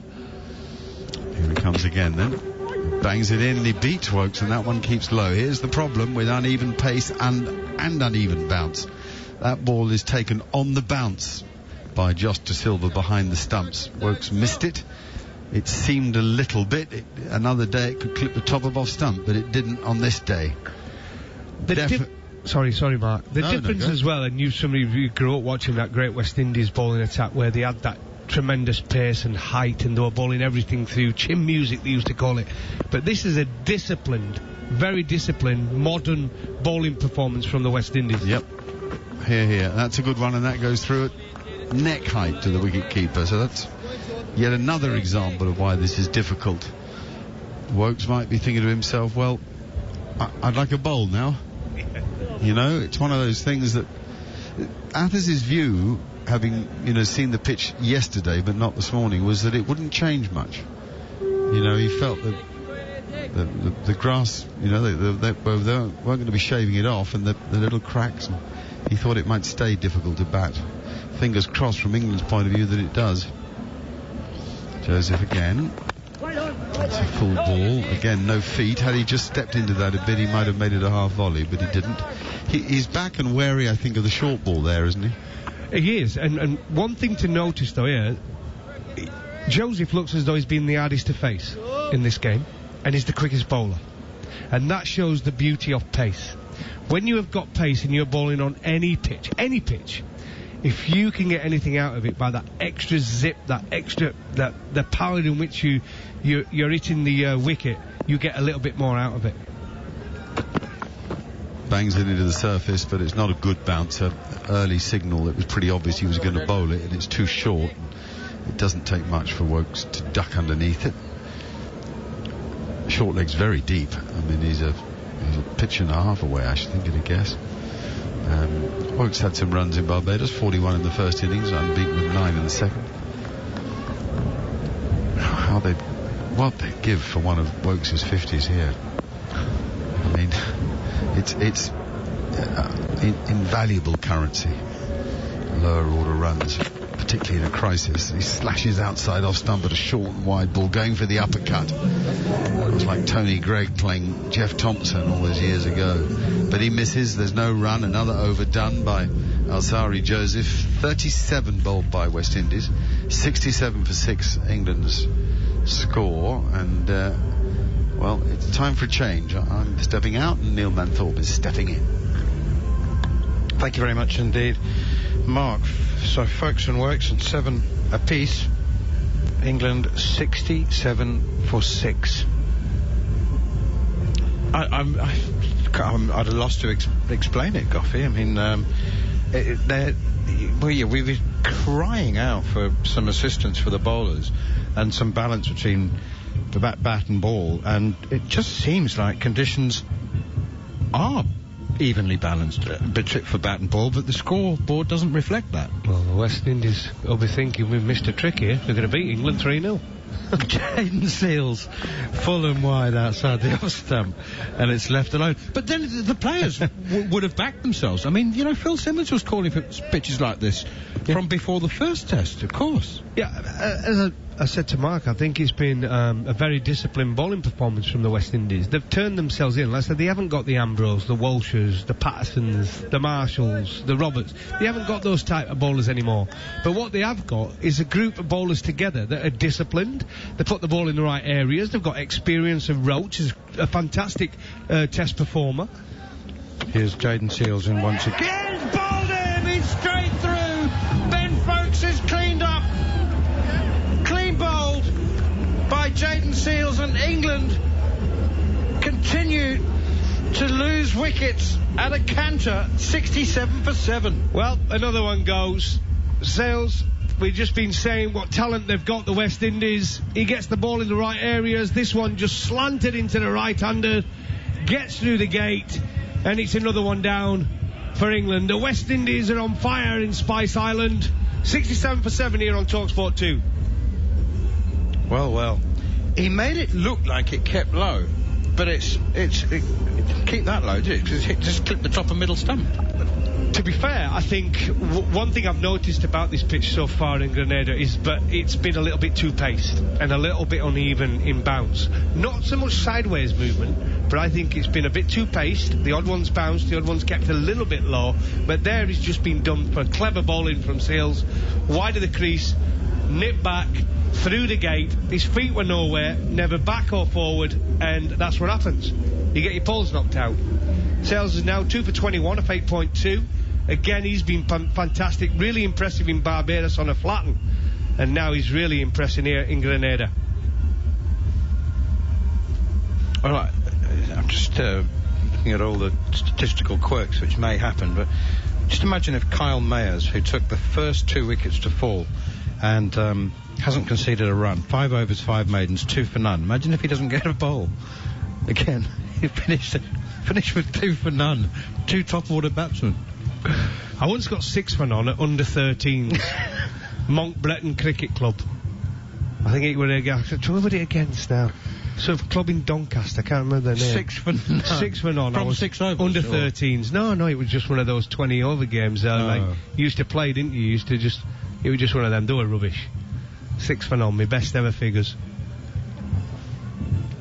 Craig Overton is the new batsman, and Chris Wokes is watching on gloomily from the non-striker's end. He's 7 not out from 13 balls. England are 67 for 7. Jaden Seals bowling to Craig Overton, and he's in conversation now with his captain, Craig Brathwaite, who, by the way, the start of this over was doing some limbering up exercises, and I thought, don't you dare. Here is Jaden Seals. What an away swinger that is. Craig Overton is just drawn magnetically into a push at that big away swinger, and he's comprehensively beaten by it. Well, leave it alone, Craig. You've just arrived. First ball, this just sums up the day's play. First ball, he comes in, out-swinging length ball, and throws the kitchen at it. First ball. He's not battered. He didn't play the last test, so he's not battered for what? 2 weeks? It was moth to a light, wasn't it? He was just sucked in to it by the away swinger. Here's Jaden Seals once again up to the crease, bowls, and Overton forward unconvincingly pushes through the offside, but at least it'll be a couple of runs, and he's off the mark, second ball. But that was in the air for some time from Craig Overton, and England move up to 69 for 7. What a calamitous first day of this third Test match it's been. There's always a way back in Test cricket, because there are 2 innings. But and remember that once in 500 there's a way back from being bowled out for less than 100, as England found at Headingley a couple of years ago. Here is a couple of summers ago another away swinger from Jaden Seals, and Overton, I think I'll give him the benefit of the doubt, say that he left that one at the last possible moment as the over comes to... No, it doesn't. We've got one more ball remaining, You know, I mean, it is like maybe not 1 in 500, but probably 1 in 300. You know, you get bowled out for less than 100 in the first innings. You've got a second bite of the cherry, but well, somebody normally comes off, don't there? Someone normally comes in and has a little cameo, a 30 or 40, just to get you past that 120, 130 mark. But the way it's looking at the minute, I can't see anybody doing it. I mean, they're looking very dangerous. Seals again, and I think difficult to tell. Overton had a little prod at that one, and then having been beaten, I think withdrew the bat inside the line, but not convincing. Chris Wokes is the man for me. He's he needs to he needs to make 60, and England need to find a way to get to 180. 69 for 7 at the moment. Maybe that's being optimistic. Maybe 150. Maybe 150 will keep them in the game. You know, I mean, this could be Wokes and Overton's pitch. Saqib Mahmood. You're right. I think if they can get somewhere around that 150 mark, I think they'll be thinking now. Wokes will be batting, and he's seen the ball moving around, a little bit uneven bounce. If he could ask and pray for a pitch for him to bowl on after 2 flatties, playing for his away test record and career, really, let's be honest about it, in this test match, this is the perfect pitch for him. You get the ball in the right areas, as it's shown, the discipline of the West Indies here, pitching the ball up. They've been a real handful to the England batsmen. Here's Alzari Joseph outside the off stump, and it's left alone by Chris Wokes. One thing you can be certain about Chris Wokes, his personality and ability, is that he won't be panicking. He'll obviously it's not good, 69 for 7, but he'll have a calm head. He's always got a calm head. Joe Root today, by the way, made naught. How many? He's made naught very few times. Jared Kimber's got the numbers. Of his recent ducks, though, Jared, they've been. Is that his best one? Bad portents. They've been bad portents for England, haven't they? Here's Alzari Joseph once again. Driven edge between third slip and gully. I hadn't spotted the third man down there. I can only assume that he's in a catching position. I think he might have been in the wrong position, if I'm honest with you. There's been so many edges, they probably just went, well, it's quicker to get the ball back. So of Root's 6 previous ducks in the first innings, England have failed to get to 100 twice. 58 all out in Auckland in 2018 and 67 all out at Leeds in 2019, the one you were just talking about. So when Root doesn't make runs, very often England do not make any runs with Root. Well, I mean, we know they've been over reliant on him. Him and extras. Yeah, extras was third leading top scorer. Yeah, it was Root, Burns, and extras. It's gunning for second. 70 for 7 England. Craig Overton on strike on 2. Chris Wokes with that fortuitous edge down to third man. Yes, the West Indies got a third man. England are 70 for 7 and the West Indies have got a third man. Alzari Joseph in once again, down the leg side. He's got that one wrong. A little flick from Overton, makes no contact. 70 for 7 it remains. So CricViz have got something on their app that allows you to look at the bounce consistency.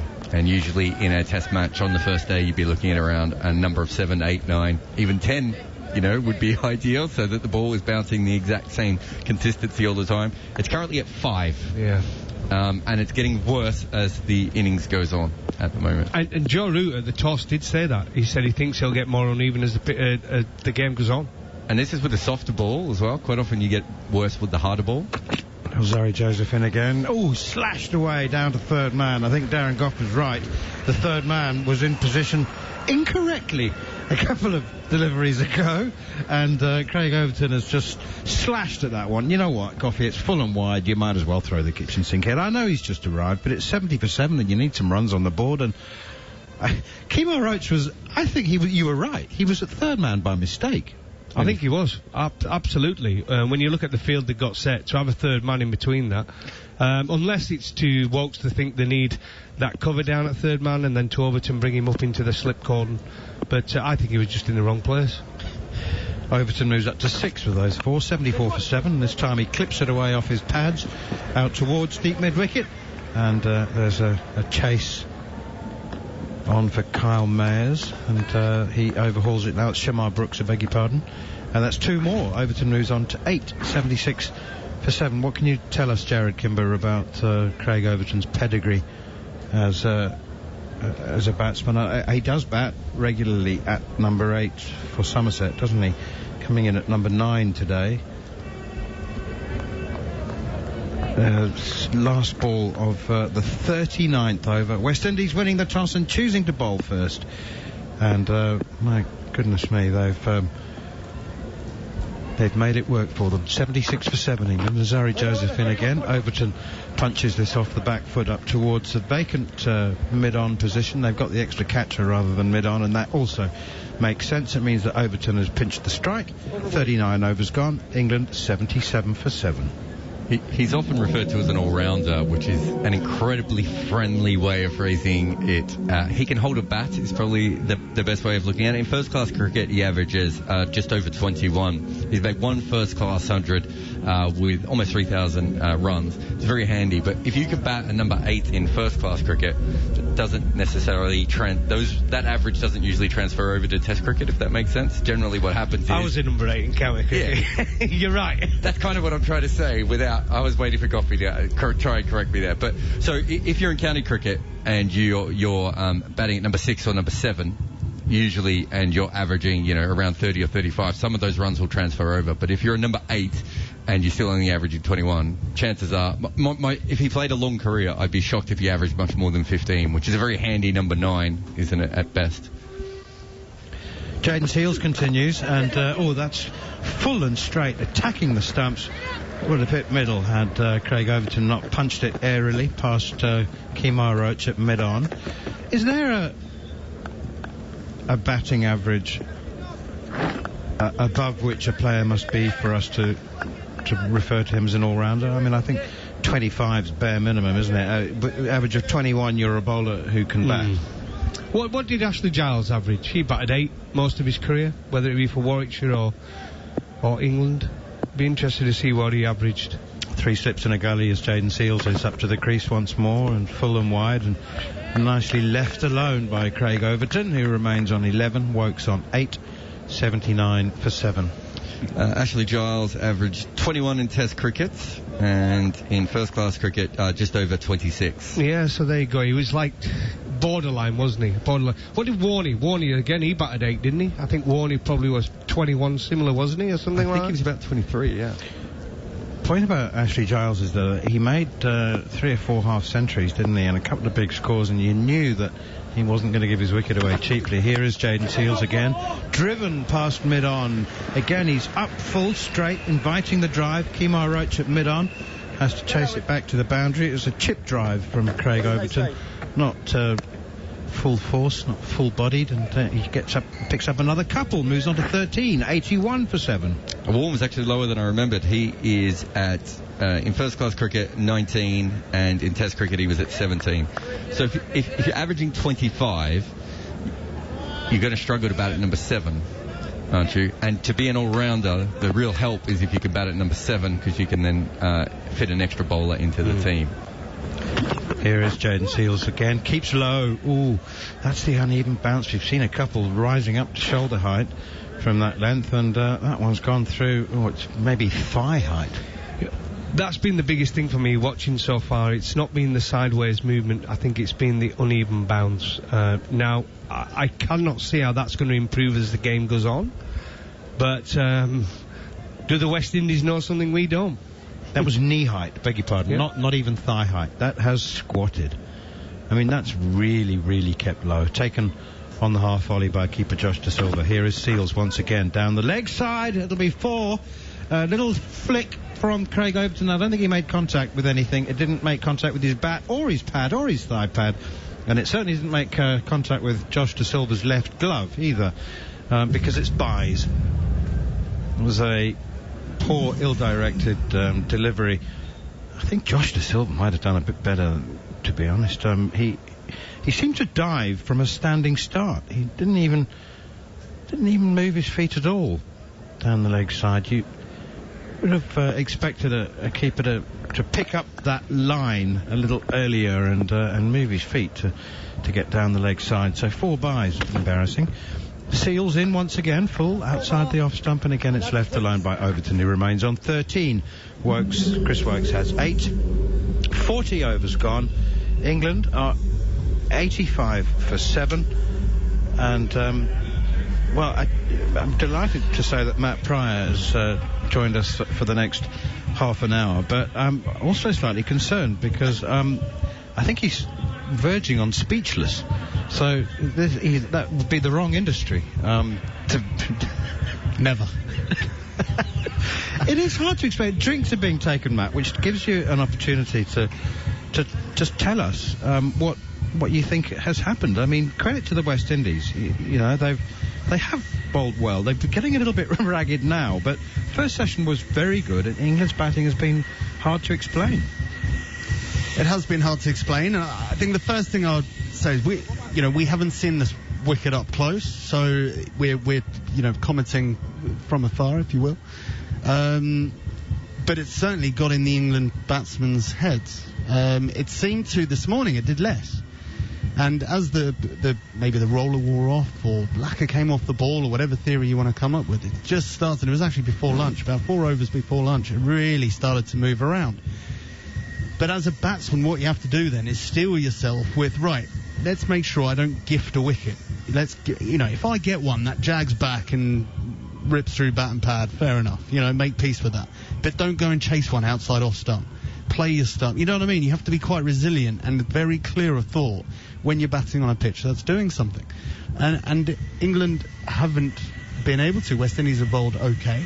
There are a few balls have moved around, definitely, but it's got into the England batsman's psyche. And the reality is, whenever you're 85 for 7 on any surface, there's an element of poor batting. There has to be. You look at a couple of the dismissals; they have been very soft. It's not looking good. But don't judge a pitch until both teams have batted on it and all of that. Yeah, well, Gough and I were just saying, it's, I wouldn't say it's exactly an English style pitch, but there is seam movement and the up and down bounce, and Woakes, Overton, Shakib Mahmood, Ben Stokes. You've got to give them something. You've got to give them a chance, haven't you? You've got to get 150, 160. Yeah, get in the game. Or right now, stay in the game. England have to find a way to get to a score, because, as I say, on any surface, getting bowled out for 100, you're out the game, because there's so much pressure on your bowlers to then take early wickets. They try and chase it, don't bowl as well. West Indian batsmen get off to a bit of a flyer. You've got nothing to play with. Whereas if you can get to sort of 150, 180, we're 85 for 7, so we're not sort of course you want, 250 minimum, but we're nowhere near there, but England's mentality now has to be, right, a couple of partnerships just to get us up to a score. But the other thing is, West Indies are about 40 overs and England are only on 85, so it seems, look, we will be critical, of course we will, but there is obviously a lot in this surface that makes it very tough for batting, and not just the sideways movement. I think it's very hard to time the ball, as we've seen. Some are bouncing, some are keeping quite low. So there's variable bounce and there's sideways movement, which is always going to be a challenge. I suppose what we, as England fans, have to hope is that the remaining England batsmen get to a score of 150 or so. And when it comes to bowl better than the West Indies. Here is Kemar Roach, bowls outside the off stump. Chris Woakes leaves alone, and there is no run, no addition to the score, 85 for 7. Jack Leach and Shakib Mahmood to come.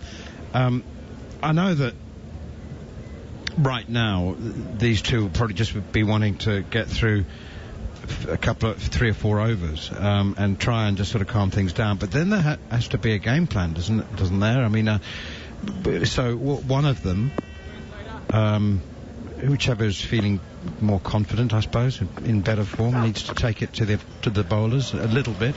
That's punched away nicely by Woakes, too short outside the off stump by Kemar Roach, and it's just punched nicely through the offside and to the boundary for 4. Just about to talk about game plan. That's absolutely perfect from Chris Woakes. Kemar Roach this time bit short, bit wide, but the batsman's pounced on it and he's made sure he's put it away. That is perfect batting. You're gonna get one that moves. You're gonna get one that jags back and hits you in the belly button. You're gonna maybe look a bit daft. But when there is a rank half volley, throw the kitchen sink at it.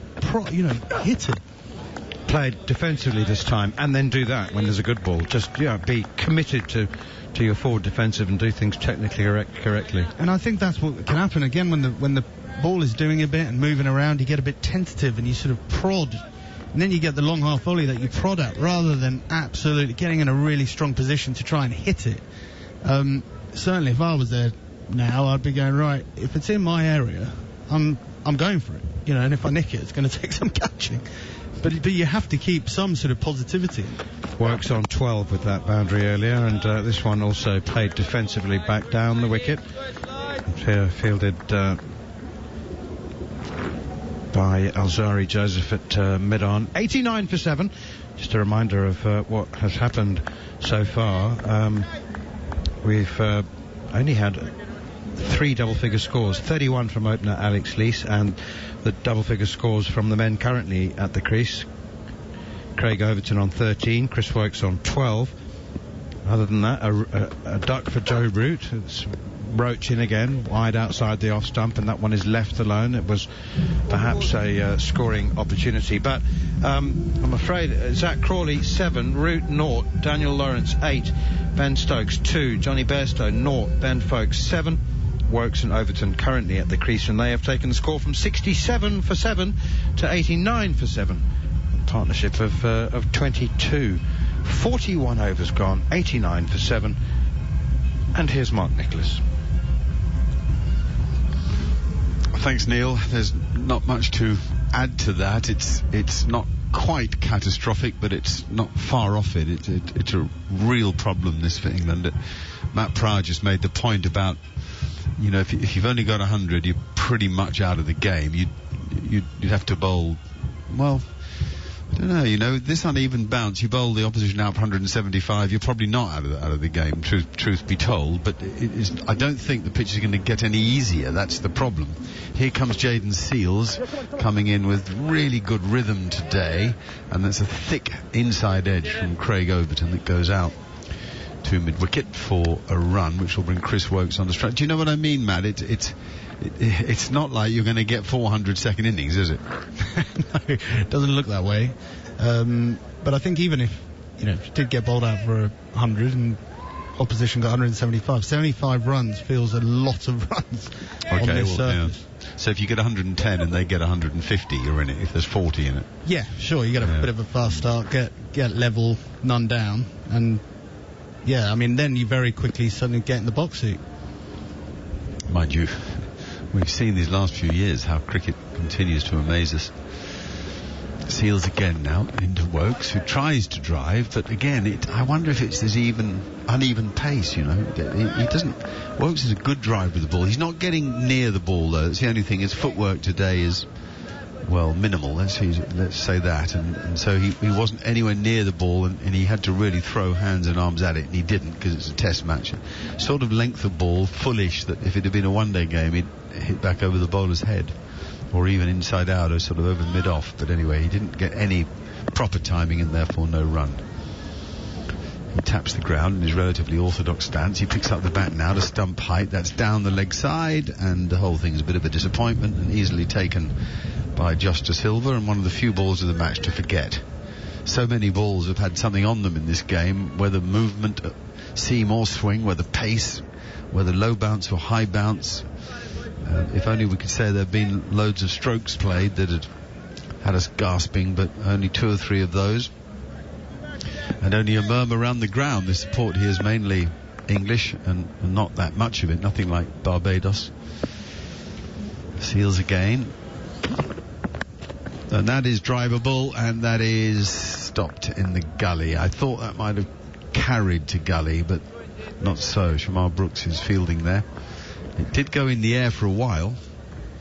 Yeah, I think your point about the two-paced side of this pitch is a good one. I think you look back at all the way to Zach Crawley's dismissal, and so soft, just chipping one to cover. But there's got to be a reason for that. Maybe it is the fact that he thought the ball was going to come on a bit quicker and it didn't. Well, obviously that's what happened.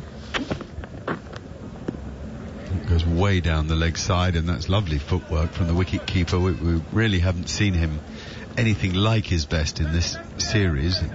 That was really good. He got feet working, and the consequence of it, even way down the leg side, he was behind the ball when he took it.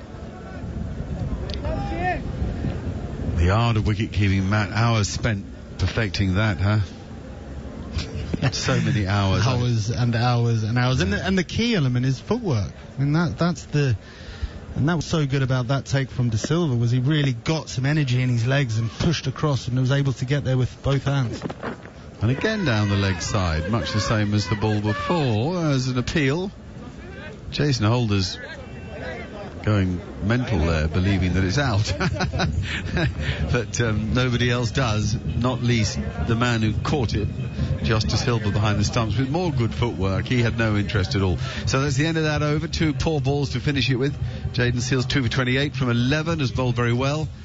England in big trouble here, 7 down on a pitch that's snaked around, various pace and bounce to challenge the players, and England's technique simply hasn't been up to it. 42 overs bowled, 90 for 7 the score. Jason Holder still marching around, looking behind him as if to say, I'm certain, and Just De Silva's just looking at him like, calm down, ex-skipper. I'm afraid to say that you're imagining things. You heard something that simply didn't occur. And actually, we've just seen the television replay, or are seeing it, with ultra edge, and needless to say, there's a massive gap between bat and ball. Overton on the stride, bowled him straight through him, a nip backer. No problem for Kemar Roach, pinpoint accurate, hits the seam, and that's too much for Overton to cope with. England 90 for 8. Another one gone, this time Overton, and it just seems all a bit easy. Another one nips back, yes it moves, it swings slightly, nips a bit, nips into the stumps, but the defence, Overton, all he can do is sort of play around a straight front leg, falls over, of course comes up, pulls the face as if the ball's come down with grenades on it. But really it's, you've got to play the line, get in a strong position. Very easy sack here, I know, but very frustrating to watch at the moment. Craig Overton goes for 14. England now in big, big trouble. 8 down for 90. Well, Craig, he kind of had a long look at the pitch, but he didn't play forward. You know what I mean? It was a full ball, and he just didn't go forward. He just stood in his crease and missed it. This is it. You can pull faces all you want, but the ball came in. That's what Kemar Roach has done all series. Got the ball to come back into the right-hander. You can't suddenly be mystified by that. He's not moved his feet, played around a straight front leg, sort of almost fell over in the process and got bowled. So who today has got a crackerjack ball? Joe Root, good ball? Good ball. Good ball, little good area edge. Early on. Fair enough, it can happen. Yeah, that can happen on naught. I mean, if you run through them, Crawley, chip to cover.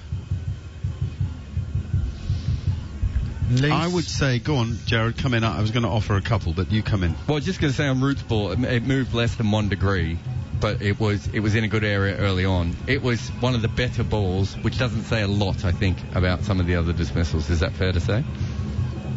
Yeah. I mean, you could argue that Johnny Bairstow got a good ball.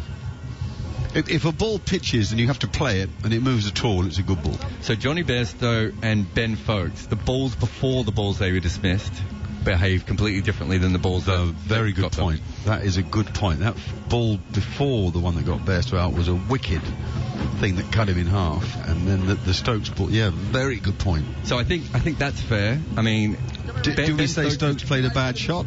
I think it was just a little bit like Crawley, wasn't it? It was just a little bit slow in the pitch, maybe? Well, I thought the opposite. I thought it might have hurried him a bit, which is why you might be right, yeah. Toe ended it, but I don't know, really. Difficult to be sure. For me, it seemed away from him, which meant he had to try and catch it. Yeah, catch it a bit. Here's Roach now to Jack Leach. His back. That's as good a defensive shot as we've seen from anybody all day. And one thing we often see from Jack Leach is very well organised defence. I don't mean to bring the curse upon him, but he's a very organised defensive player, and actually keeps it more simple than many in the top order. Yeah, I would say Lee's got a reasonable ball. Crawley slapped it to cover. Root got a goodish ball. Lawrence missed a straight full ball. Stokes tried to pull a long up and got it wrong, or a short ball and got it wrong. Roach bowls again and again. Leach in an excellent position, hits it to mid-wicket for no run. Bairstow, yes, pretty good ball, but the one before caused him all sorts of grief. Not much footwork from Folkes and none from Overton. It's a pretty ordinary batting performance. I know that was the point I was trying to make earlier, is this wicket has got into the batsman's minds. You know, you can't play whatever happened the ball before. The strength of the batsman's mentality is to play the ball that's coming to you next. Roach full and absolutely perfect that could have been Alan Border from Jack Leach there. Absolutely perfect. In fact, it wasn't un-Border-like in its style. Come on. It's slightly more elegant than Border, wasn't it? A Border was a little bit more robotic. More punched. Yeah. No, I think you're right, Matt, that you can't blame the previous balls. Also, if you look at the Folkes and Overton dismissals, both of them got trapped on the crease. The ball was coming back in. They knew that was happening. They weren't forward, and both of those balls hit the stumps, and they didn't keep low. Roach again. Beats Leach. That's a beauty. Comes in on the angle, right arm over the wicket, right arm round the wicket to the left-hander. And as it comes in and pitches, it just holds its line off the seam. So to the batsman, that feels like a huge seamer, doesn't it? It does, yeah. It does. It feels like it's moved an absolute mile, and that's why I'll always, say that there is something in this wicket, absolutely. But these guys, certainly England's top order, they've got to be disappointed with their methods of dismissal. Well, infuriated even. Yeah, absolutely. Roach, good shot by Jack Leach to backward point, trying to play a little dab cut shot and didn't get the runs for it that he wanted. England still don't have as many as Leach made against Ireland at Lord's. England 90 for 8 with Leach yet to score. Wokes on 12 from 26 balls. A picture of an extremely happy pair of Grenadian ladies sort of dancing lazily to the sound of the steel band, smiling at the scoreboard, generally relaxed and happy with life. What a wonderful way to feel, so unburdened by anything. At least that's how it seems from this distance. Just coming back to this pitch and how England's top order might be feeling now. I remember very early on in my career an England tour with the great Rod Marsh. We're in India on a pretty sporting wicket, and I got out and he came up to me. I'm not going to bother with the terrible Australian accent, but he came up to me and said, "What do you think?" And I said, "Well, I've looked at the TV and it was a pretty good ball." He turned around and looked at me and went, "Mate, you're paid to keep good balls out." There you go.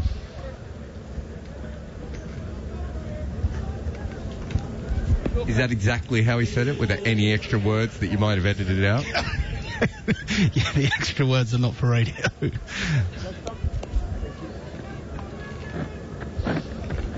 Rod Marsh was an interesting character, sadly passed away very recently, just the day before Shane Warne left us.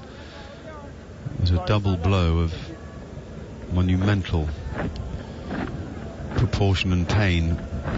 Very interesting character, Rod Marsh, who, he was the last of the Australians you think would come and work for English cricket, both as a selector and a coach. Amazing, really. Jason Holder is back into the attack. And that beats Leach. We missed a ball there. We must admit to that now. We'll put our hands up because someone will complain about it, and we were too busy thinking about Rod Marsh. Rod Marsh. Anyway, the fact is that nothing happened to either of the balls because Leach managed to negotiate them without losing his wicket. Holder is the new bowler after some excellent stuff that's preceded him, particularly I think from Seals and Joseph today, and Kemar Roach. This is Holder again now. Leach is back in front of his stumps and works it to square leg where there's a fielder. You were about to say something at Rod Marsh. Yeah, I was very fortunate to work with him for a couple of years, I'd say, on the England Academy, and the one thing he had was just this steel.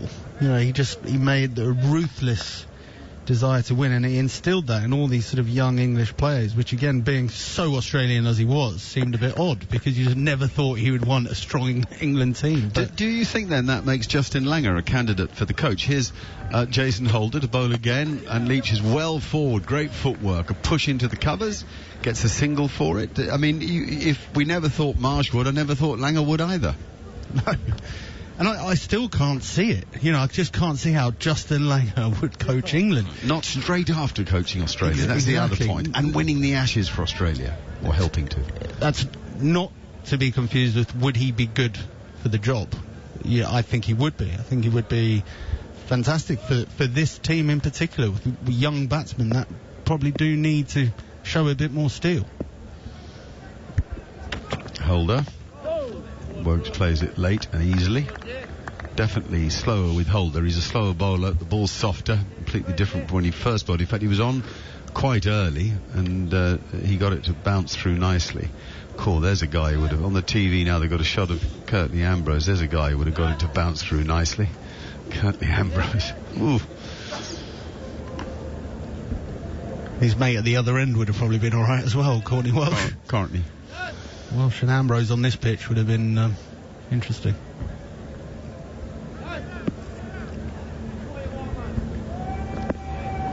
Might be 85 for 8. Mm-hmm.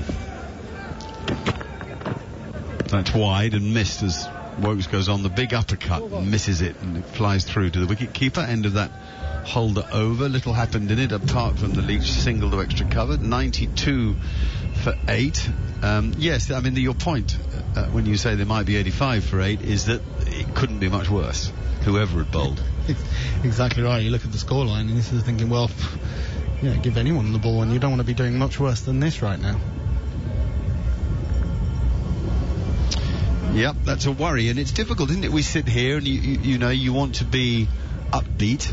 It's a privilege to cover cricket in any guise, whether radio, television, print, and you don't.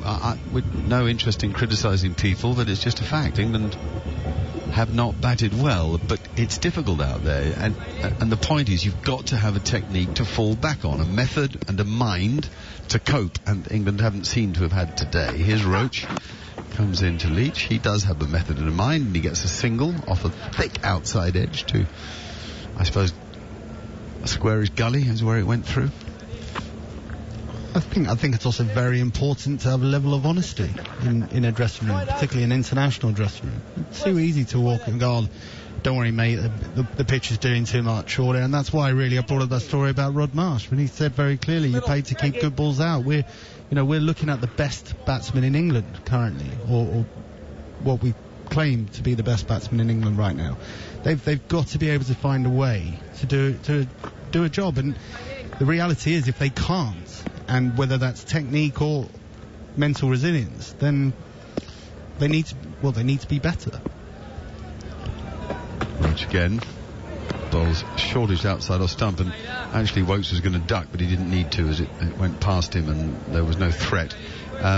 You guys, before you began your march to the summit, you guys were knocked over for 50 odd in Jamaica by the West Indies, and that was your moment of honesty, wasn't it? You all sat around and had to come to terms with exactly what you weren't achieving. Exactly right, and it was led by Strauss and Flower, who was an interim coach at the time. Roach bowls now, and that's a lovely drive on the up. That is the shot of the day. We've definitely had one there. His earlier cover drive was a gem of a shot, but it was off a long half volley. That was hit with great panache off a length, and full marks to Chris Wokes, who goes to 17 and England to 97. Yeah, and we just refuse to sit there and go being bowled out for 51 is okay. And Flower even made the point. What do you guys want to do as an England cricket team? You're the one sat there with, you're walking out with the jersey on. You should have the honour and respect for it. What, do you want to be number 7 in the world, or do you want to do something about this? And if we do want to do something about it, then there has to be honest feedback. It swings in to Wokes, who plays forward nicely, times it well, but Point runs round to do the fielding and there's no run. And ultimately we have to challenge each other seriously hard on the training ground. And as a group, the coaches and support staff, if you want to call it that, were there to push us as players as hard as we could be pushed, but also the players had to push each other. And it's something that we all signed up to, and that was really the moment that we were able to make strides forward. But it began with an honest conversation of where we were at. And that's a tough thing to do sometimes, to admit you're just not good enough. Roach again. Left alone by Wokes outside off stump, who's actually, Dare once said his judgment of what to play and what to leave alone as being good. He's a pretty good player, actually, and people forget that because he bats low. He would be very capable of batting at 5 or 6 in a county team. If he didn't do the amount of bowling he does. I think he probably does bat 6 actually for Warwickshire. Excellent cricketer. That's a nice straight drive to a very full ball, but annoyingly he just used his wrist to shut the face of the bat on the ball to try to find the gap and didn't find it, so mid-on did the fielding. End of the Kemar Roach over. Scores 97 for 2. Leach with a couple, Wokes on 17. 45 overs bowled, and a glorious view now of the Caribbean seas. I mean, just turquoise and inviting. Beautiful island. I heard Michael Atherton talking about it earlier. He doesn't remember a more beautiful drive from hotel to ground anywhere in the world.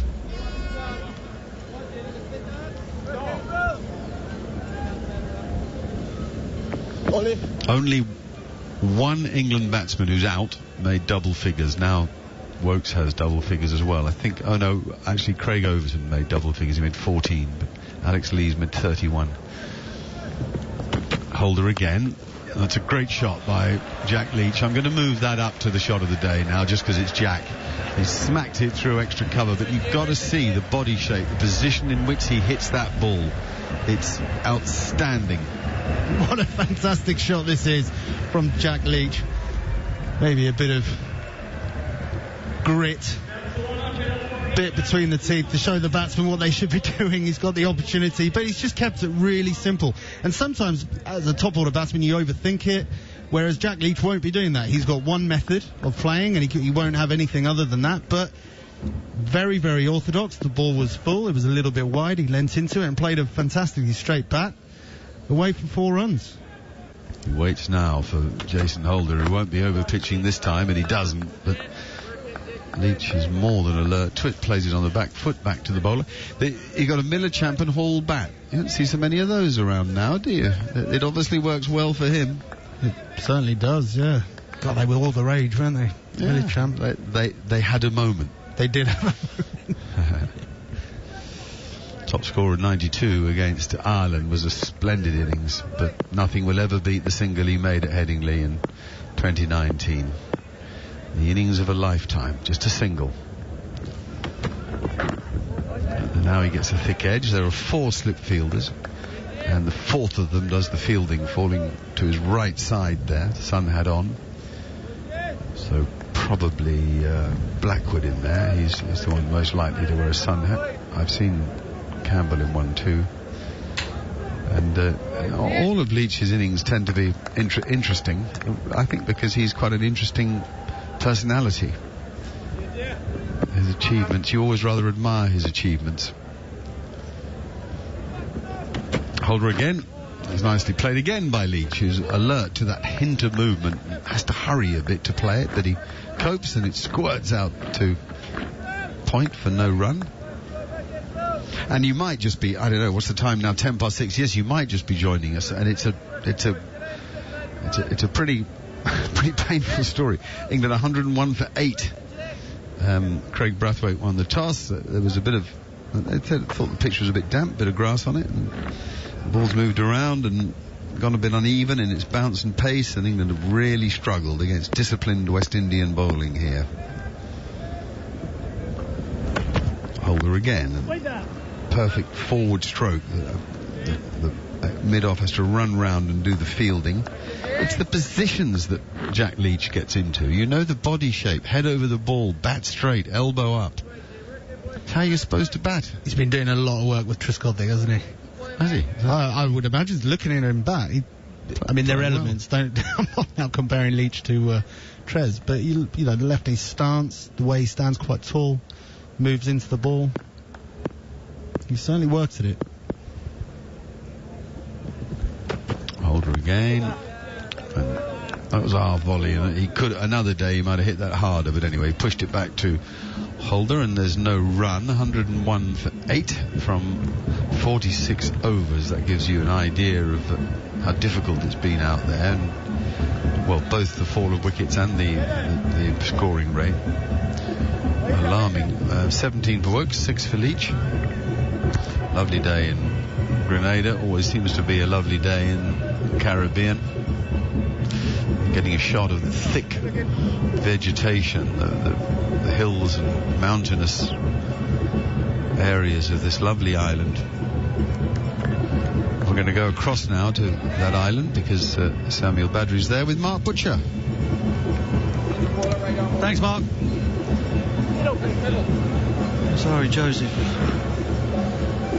We'll take the ball. 46 overs gone, 101 for 8. Jack Leach has just played one of the best strokes of the day through extra cover. Chris Wokes has 17. Partnership is 11.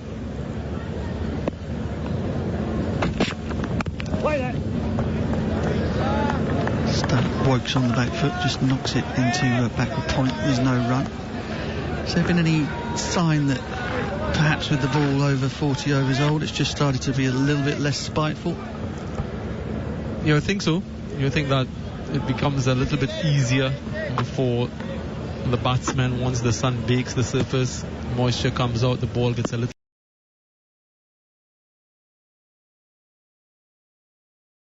Any batsman left in the England batting lineup, that's the thing.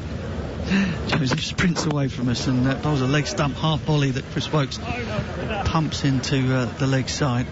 Roach runs around the field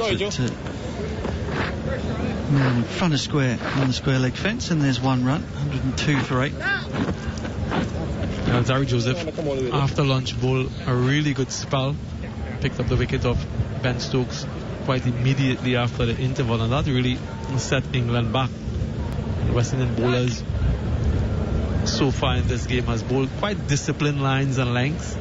They've been challenging the technique of the batsmen. They've been penetrative, quite unlike anything that we've seen throughout this test series, and commendations must go to the ground staff here in Grenada for at least giving the fast bowler something to work with, something that Kemar Roach was bemoaning in that Kensington Oval Test match. Joseph over the wicket to the left-handed Leach, who's on the back foot, parries the ball rather, and it drops out into the gully region, and there's no run. Yeah, I mean, certainly we've seen more movement from the surface. I think potentially that hasn't been the thing that's caused the most issues, really. I think it's just been the indeterminate nature of it. Sometimes the ball has seemed a long way, sometimes it's kicked and bounced, other times it's kept very low. It's just a little uneven, this surface, as Joseph is in, and that's down the leg side. Leach tries to turn it around the corner, but rather tries to catch up with it after it's gone past, and misses, and there's no and which doesn't make it a bad pitch. It also doesn't make it a pitch where you should be 8 down for 100. I think England have donated 1 or 2. But what it does do is it makes the cricket interesting, because every single run is at a premium. And we haven't had that scenario in the series as yet. Yeah, we always said that you don't judge a pitch until you see both teams batting on it, as Zari comes in once again outside the line of the off-stump. Jack Leach leaves that one alone, goes through to the wicketkeeper. No run, so the West Indies will be challenged as well when it's their turn to bat. Chris Wokes might like this sort of surface much more than he appreciated the previous 2, Craig Overton as well. So they have a good bowling lineup that can do some damage here. So it's not all taken for granted from a West Indian standpoint. They're ahead, of course, but they still have to bat on this pitch. Sure do. Joseph sprints away, athletic looking, bounds in wide of the off stump this time, and De Silva takes it in front of first slip. I think that's Carl Mayers in there, and it's 102 for 8 from 47 overs bowled. Joseph has the figures of 2 for 21 from 11. Jason Holder is bowling from the river end, none for 15 from 8. That's been the other stark fact of the proceedings. It just hasn't been easy to score. The bowlers are disciplined enough to whack away at a decent length and not give away too much width. Run scoring has been tricky, and it's almost perfect, isn't it, for a winner-take-all shootout at the end of a series. As you know, unless things change dramatically, which I cannot see happening, there's going to be a result in this game. As Holder runs in towards Wokes, who clips it away through mid-wicket. In fact, he has timed that absolutely magnificently. He's gone all the way out to the mid-wicket fence, and a bit of natty footwork out there by, I think that's Jermaine Blackwood. Keeps them to 3, 105 for 8. Yeah, a few runs being hemorrhaged here by Jason Holder. 4 of the first ball of the previous over. Jack Leach crunched him through extra cover. First ball of this over on the line of the leg stump, worked away quite neatly by Chris Wokes. So that's 7 runs in the first ball of consecutive overs. When, as we were mentioning, it's a pitch that is not quite easy to score on, and every run here is going to count for something as we go deeper into this game. Yeah, a couple of half volleys have been punished as Holder is in once again. That's a better length, and Jack Leach is forced onto the back foot and knocks it out to point, and there is no run. Now, these runs are always so much more frustrating, aren't they, when you're bowling to number 10 and number 8 or 7 or whatever the case may be, as opposed to when you're bowling to top order batsmen. If they're scoring, it doesn't seem to frustrate and infuriate you as much as they do when they're coming from the bat of Jack Leach and Chris Wokes. You just get impatient, don't you? It's natural. You can see your way off the park, chance to get batting, and you just get a little bit over anxious to take the wicket as he's in again, Holder, and this is on the leg stump of Jack Leach, who nudges it into the area where short leg is patrolling, and again there's no run. Especially when the ball is doing something, and you watch it happens so often in the game of cricket. The bowling line have been unbelievably disciplined at the top order and got themselves a view of the tail, and then suddenly bowled it all over the place, gone short, gone wide, looked for magic deliveries, Yorkers, and bowled half volleys, and the ball's going pinging around the park. There's Holders in again round the wicket. Jack Leach leaves it, and that customary style of his where he kind of just picks the bat up behind him, then watches the ball go underneath his armpits through to the keeper. Yeah, and interestingly, all the bowlers bowled so far have picked up 2 wickets, bar Jason Holder. Not amongst the wickets just yet, into his 9th over. 2 wickets for Roach, 2 for Seals, 2 for Cal Mayers, and 2 for Alzari Joseph. You think that Jason Holder might have had some success on this surface with his height, with his accuracy? Not yet. No, not yet. Jason Holder runs in, and I wonder if he's got the ball in his right hand. And I've seen this happen once or twice before, as the bowler sort of runs with his arms down by his sides. He goes to lift up the bowling arm and then catches his thumb in the pocket of his trousers, and the ball just pops out and starts rolling down the pitch. Holder retrieves it, and there's no harm done. It's a replay here. So how he did? No, he just dropped it. It wasn't the thumb in the pocket trick. He just was holding the ball so loosely in his fingers that it popped out and literally rolled all the way down to the end. Jack Leach played a perfect forward defensive, and Holder is in again. This one is down the leg side, and I don't know if there's any bat on it, but it's run away for 4.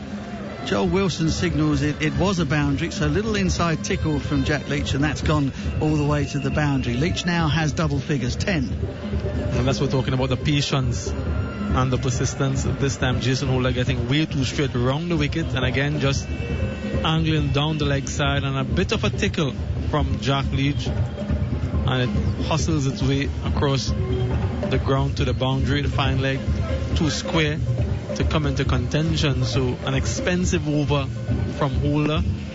7 runs coming from it so far, 1 delivery left, and hasn't really threatened the bat throughout this particular over. Makes a slight change, comes over the wicket now to the left-handed Jack Leach.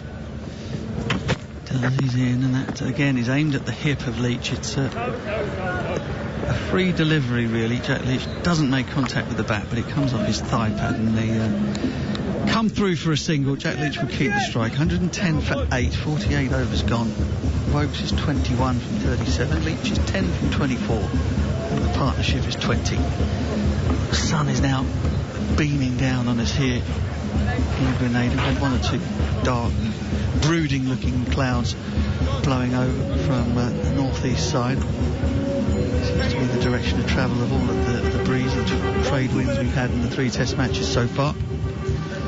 Those clouds have disappeared, and we're now back to the beautiful blue.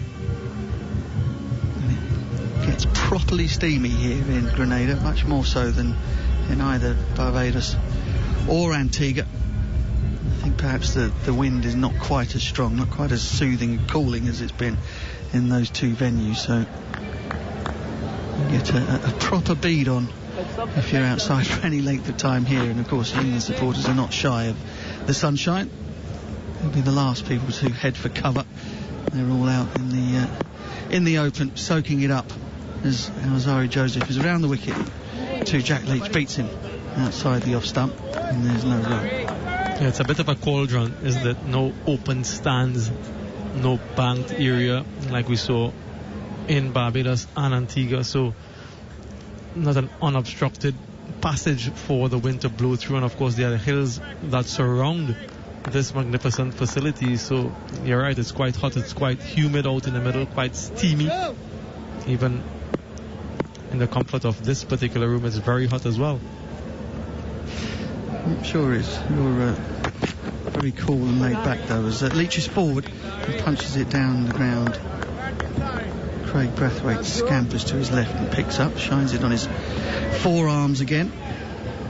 Looks in fabulous shape, Craig Brathwaite. I can imagine the man has batted for almost 700 deliveries in the previous test match. He might be creaking a little bit, moving a little bit stiffly, but nothing of it. He looks just as sprightly as he did for the first ball of the series back in Antigua. He puts his hands on his hips as Alzarri Joseph runs in around the wicket, and that kicks and bounces and flies through to Josh Da Silva, who takes it right in front of his face with his fingers pointing upwards. And that's been a feature for me of watching this. None of those deliveries have caused any difficulty or taken any wickets, but it's balls that will leap and fly through to the keeper like that, coupled with ones that have bubbled around along the ground, that have made run scoring tricky today. Picture of Saqib Mahmood, who's waiting, England's number 11, as Joseph goes for the Yorker. That's been, I don't know if that's a chance, you know. It's Carl Mayers at first slip. It seemed to surprise him. It hit him in the chest almost, and the ball has ended up on the floor. It'd be very interesting to see whether that's been squeezed by Jack Leach, or whether or not that is a genuine wicket-taking opportunity missed. What do you think? It might just have been squeezed on the ground. Just have to take another look, but in any event, Carl Mayers grasped the opportunity. It'd be really interesting to see whether or not that one came off the bat and straight to the fielder. But good pace once again from Alzarri Joseph. Really pacey delivery, full outside the line of the off stump. Jack Leach just tried to squirt it and through to Carl Mayers. This one is outside the line of the off stump, once again beaten. The outside edge of the bat goes through to the wicketkeeper, no run. So a really good spell from Alzarri Joseph, cranking it up 144 kilometers per hour, operating with good rhythm from around the wicket at the Darbo end.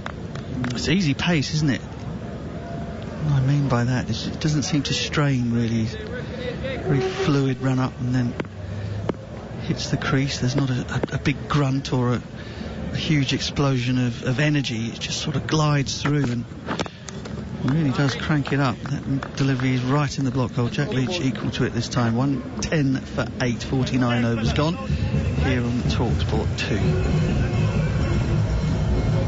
2. Players make their way to the other side, and might just have a few discussions, Craig Brathwaite, with some of his bowlers as to what plan they can come up with. He's going towards Jason Holder, who's making his way to the top of his mark, and quick chat, just maybe to remind him to continue to be patient. Yes, they're bowling to Jack Leach and Chris Woakes, but the processes must still remain, and they must still continue to show that discipline. Quite a few runs have leaked in the last few overs or so, particularly from Jason Holder. And as we look at the partnerships here now, this one worth 20. Had a couple partnerships with 23 as the highest in this inning so far. So not much to talk about from an England standpoint with the bat. No, certainly not, as Holder is in once again. That's off the glove, perhaps. De Silva makes a brilliant diving stop down the leg side, goes straight into his outstretched left glove. It just looked for a second there as though Chris Woakes might have caught up with that on the way through to the keeper, but there's only a half appeal, and nothing is doing. The ball ends up going on its way back around the fielders, back to Jason Holder, who's still talking to umpire Joel Wilson as if to say, you sure there was nothing there? Yeah, nothing from behind the wicket. Only Jason Holder had sort of a semi-confident appeal, but nothing with Joshua De Silva and the slip fielders. So maybe Jason just saw the direction change in the ball, but nothing there. This one is driven outside off stump, just squirts away forward of point.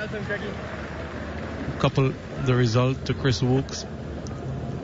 Still trying to find his first wicket, Jason Holder.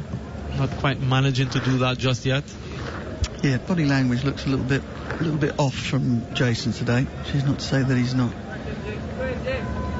at it, not fully focused, but just sort of the shoulders are a little bit slumped and his head is down, and it doesn't feel as though he's quite getting the reward for what he's doing at the moment. When he turns at the top of his mark and is in again, elbows out as he runs in, and that ball is on a good length outside of stump, and Chris Woakes lets it pass.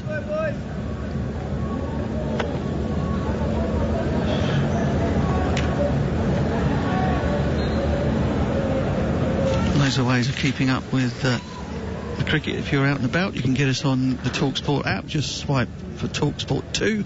We're on your smart speaker online, and now on the talkSPORT YouTube channel, where you can find our commentary and a ball-by-ball scorecard. As Holder is in once again, short delivery would have gone over the top of the stumps, and Woakes just lifts up a leg and knocks the ball down behind square on the leg side, and they will take a single, 113 for 8. Jason Holder just operating about high 120s. That's the sort of pace he generally targets, but because of his height, it's the bounce that really gets you as a batsman and bowls those more probing lengths. I'm not too sure if to go on the front foot or to play off the back foot. At the moment, seems to be the most comfortable of the bowlers to face. He's in once again, 2 slips and a gully crouch behind Leach, who defends again. The ball squirts out on the offside, and again there's no run. Partnership is now 23, so equal third in the innings so far. Things have just, in terms of lavish movement anyway, things have just quietened down for the West Indies bowlers. I figured that after, I don't know, probably the 40th over, 45th over, that this ball would start to go a little soft. Mayers swings his arms around in preparation perhaps for another spell, as Holder is in to Leach, who defends perfectly serviceably. The ball ends up in the hands of Joseph at mid-off, and there's no run. 50 overs gone then, 40 overs left in the day. Whether we'll get them all in remains to be seen. There are no floodlights here at the ground in Grenada. 113 for 8 here on talkSPORT 2. And lots of music, and lots of entertainment out in the stands. The locals, along with the foreigners, just having an enjoyment and an enjoyable time. And I'm sure with the local cuisine on offer, the dancers, all of the banter, really is an enjoyable experience off the field. On the field, it hasn't been all that enjoyable for the English batsmen, of course. Craig Brathwaite won the toss and he decided to bowl first, and that decision was vindicated quite early when they picked up a couple of wickets, 3 before lunch and 5 since then. 113 for 8 England, as Joseph comes in once again, this time angles down the leg side. Chris Wokes tries to whip it down to fine leg, misses it completely, goes through to wicketkeeper De Silva. No run the result. So still trying to get that 9th wicket. The West Indies, this partnership now with 23.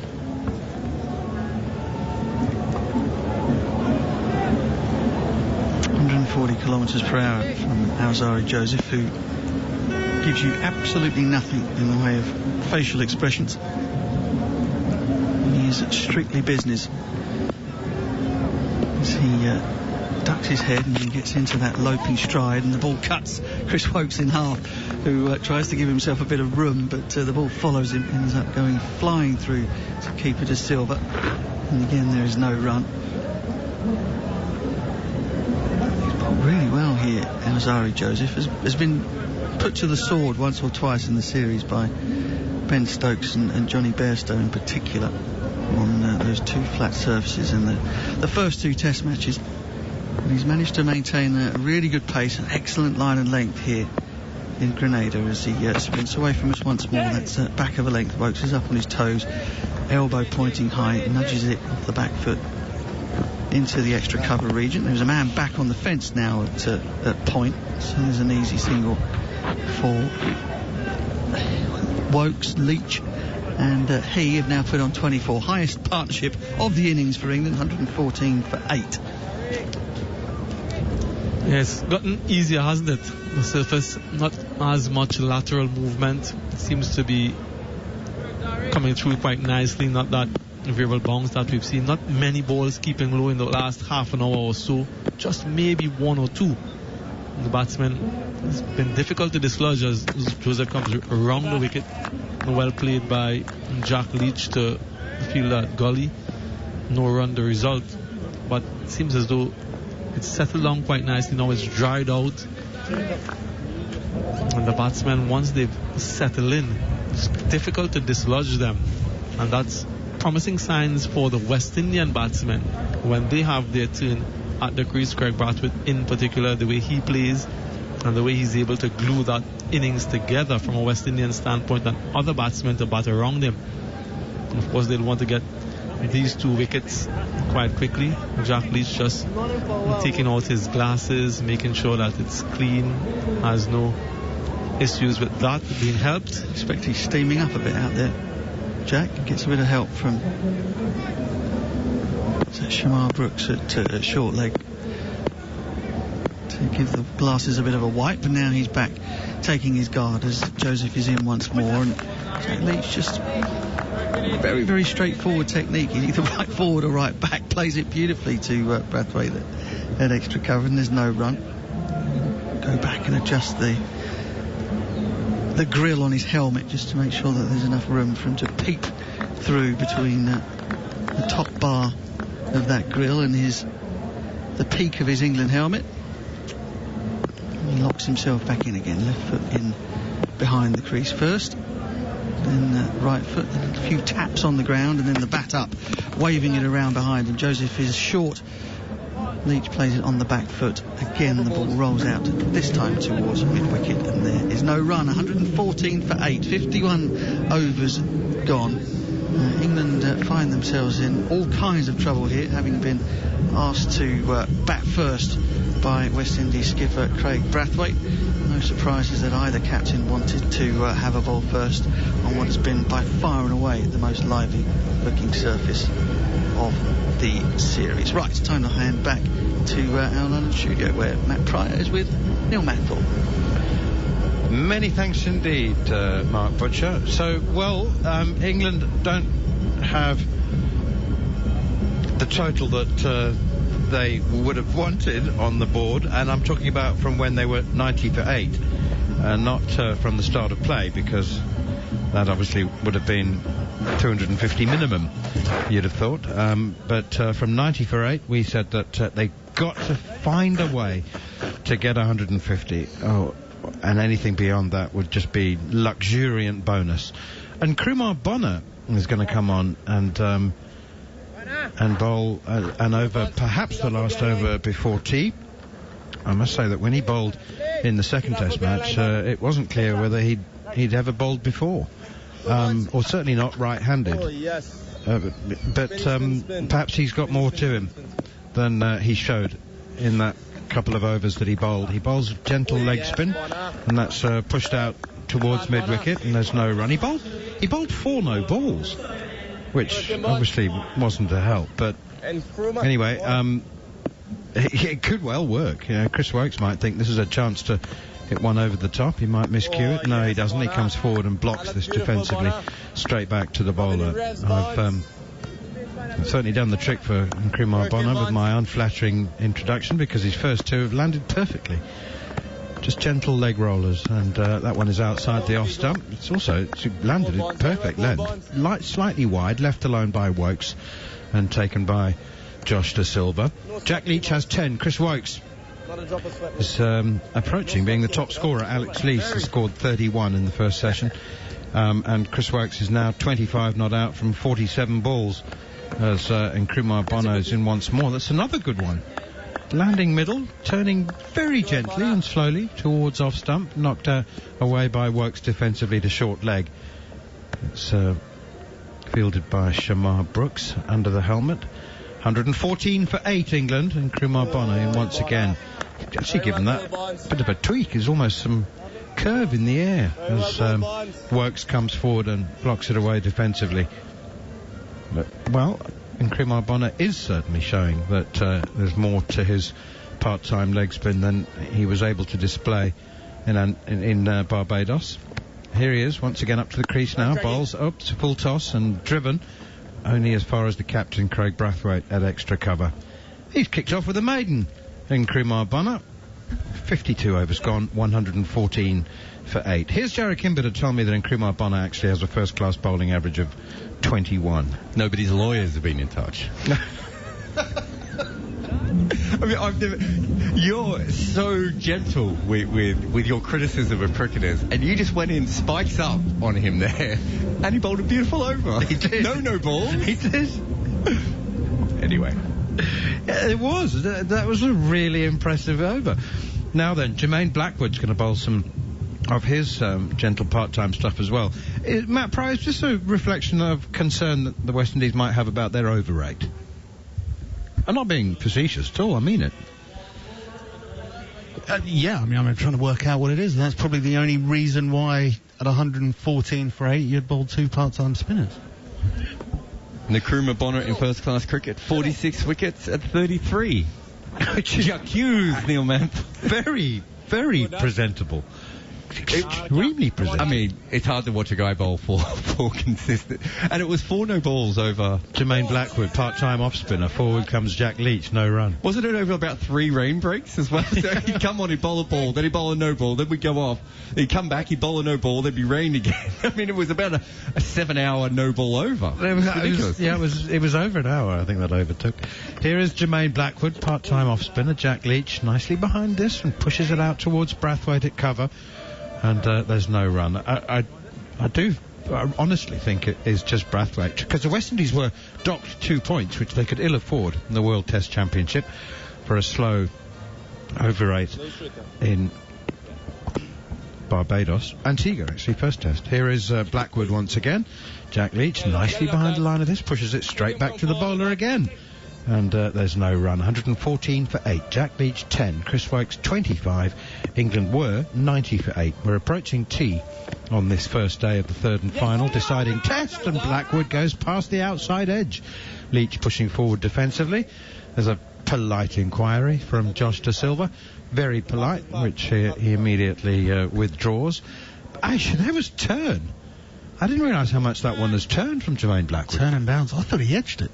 I thought I heard a little nick. Must have been something else back hitting the ground, maybe. Leach is now on the back foot again, punches it straight back to the bowler, and there's no run. See what happens, Dad. What did Josh De Silva say there? Let's see what happens when you bring him forward, as in stop bowling short. Blackwood again, quicker one that is also short and wide and left alone by Jack Leach, the bespectacled English left-arm spinner, and he's tucked his bat under his left armpit, and the umpires have called time for the session, with Jack Leach safely negotiating his way to the tea break 10 not out from 41 balls, and Chris Wokes 25 from 50 deliveries. England are 114 for 8. It's fair to say that despite this 9th wicket partnership at 24, the innings is still in disarray.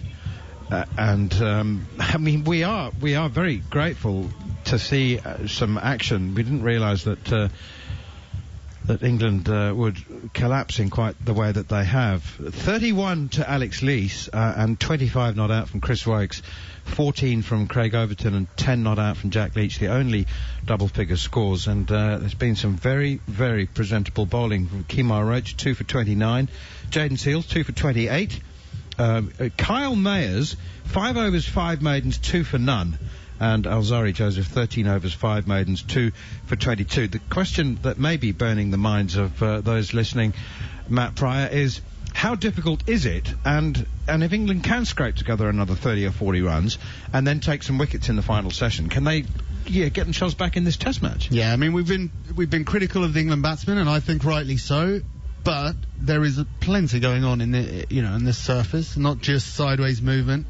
It's been more off the pitch rather than swinging through the air, although there's been a little bit of swing as well. But more about the two-pacedness, can I say that, of the surface. You can see batsmen are struggling to time it, being a bit early on it, and then being rushed. Ben Stokes rushed on his pull shot. So there is plenty going on. My slight concern is we've seen with surfaces, particularly in the West Indies, we think they're going to get worse, and in fact they just sort of become sort of docile surface. So have England got the worst of it? We'll soon find out. But make no mistake, in the position they're in right now, if they do lose these final 2 wickets quickly, they're going to have to get West Indian wickets, very quickly. Otherwise, they're out of this Test match on day 1. 114 for 8 at tea. We'll take a short break, but then when we come back during the tea break, me and Jared Kimber will look at some of the cricketing news around the world, including a vital win for England in the Women's World Cup and a thrilling Test match on day 5 in prospect in Lahore between Pakistan and Australia. That and more. Chat to you in a moment. Exclusive international cricket live. The West Indies versus England on talkSPORT 2.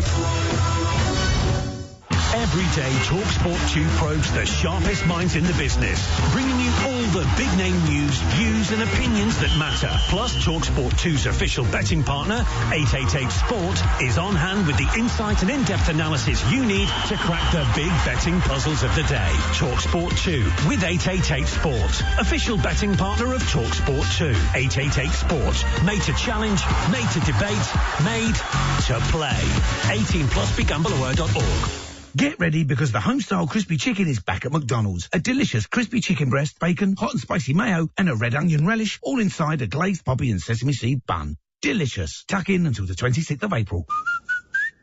Served after 11 a.m. Subject to availability. Only in participating restaurants. See mcdonalds.co.uk/Homestyle Crispy Chicken for details. Afternoon, Mr. Noah. Good afternoon. Now, how is my arc coming along? Oh, it's all finished. Really? You only started this morning. Yeah, it's all done. You've built the pens for the elephants and zebras? I have. And an enclosure for the funny bears with black eyes. The pandas? Yeah, that's them. Blimey. Someone's had their Weetabix. Yes, mate, I had 3. But you might want to crack on, Mr. Noah. They forecast rain this evening. Have you had your Weetabix? My prostate cancer was thankfully caught in the nick of time. But it shouldn't be down to luck. Men at higher risk are aged over 50, those with a family history of the disease, or black men over 45. Check your risk of prostate cancer now. Search Risk Checker or visit prostatecanceruk.org. Men, we are with you. The Wi-Fi's down. Wi-Fi down! This is broadband rage. It happens when your internet drops out and the red mist descends. Why suffer like this? Get the UK's first unbreakable Wi-Fi. Only BT's new hybrid home broadband is backed up by EE's mobile network.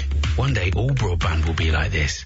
4G coverage required. 4G connection takes up to 175 seconds. Verify bt.com/verify hybrid. White and Jordan's supercharged weekend review on talkSPORT with the new Renault Traffic. Big space for big things. From a powerhouse performance in the Premier League to revved-up rivalries on the racetrack. Sparks will fly as the most well-connected duo in sport discuss another action-packed weekend.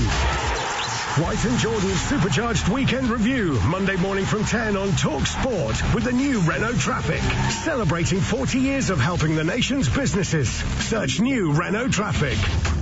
Exclusive international cricket live. The West Indies versus England on talkSPORT 2.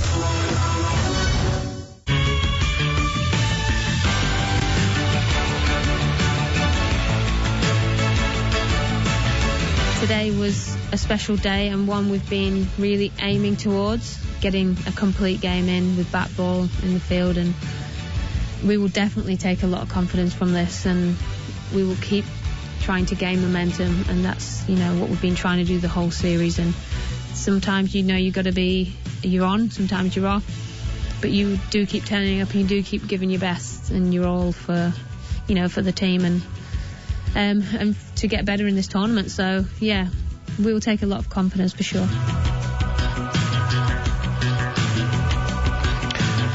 That was the one and only, the great Catherine Brunt, 36 years old and going as well and as strongly as ever for England women. She took 3 for 17 in an overwhelming 9-wicket victory over Pakistan, which has well and truly put England back on course for a semi-final place. The defending champions, of course, lost their first 3 games at the Women's World Cup, needed to win the remaining 4, effectively 4 semi-finals in order to get into the semi-final.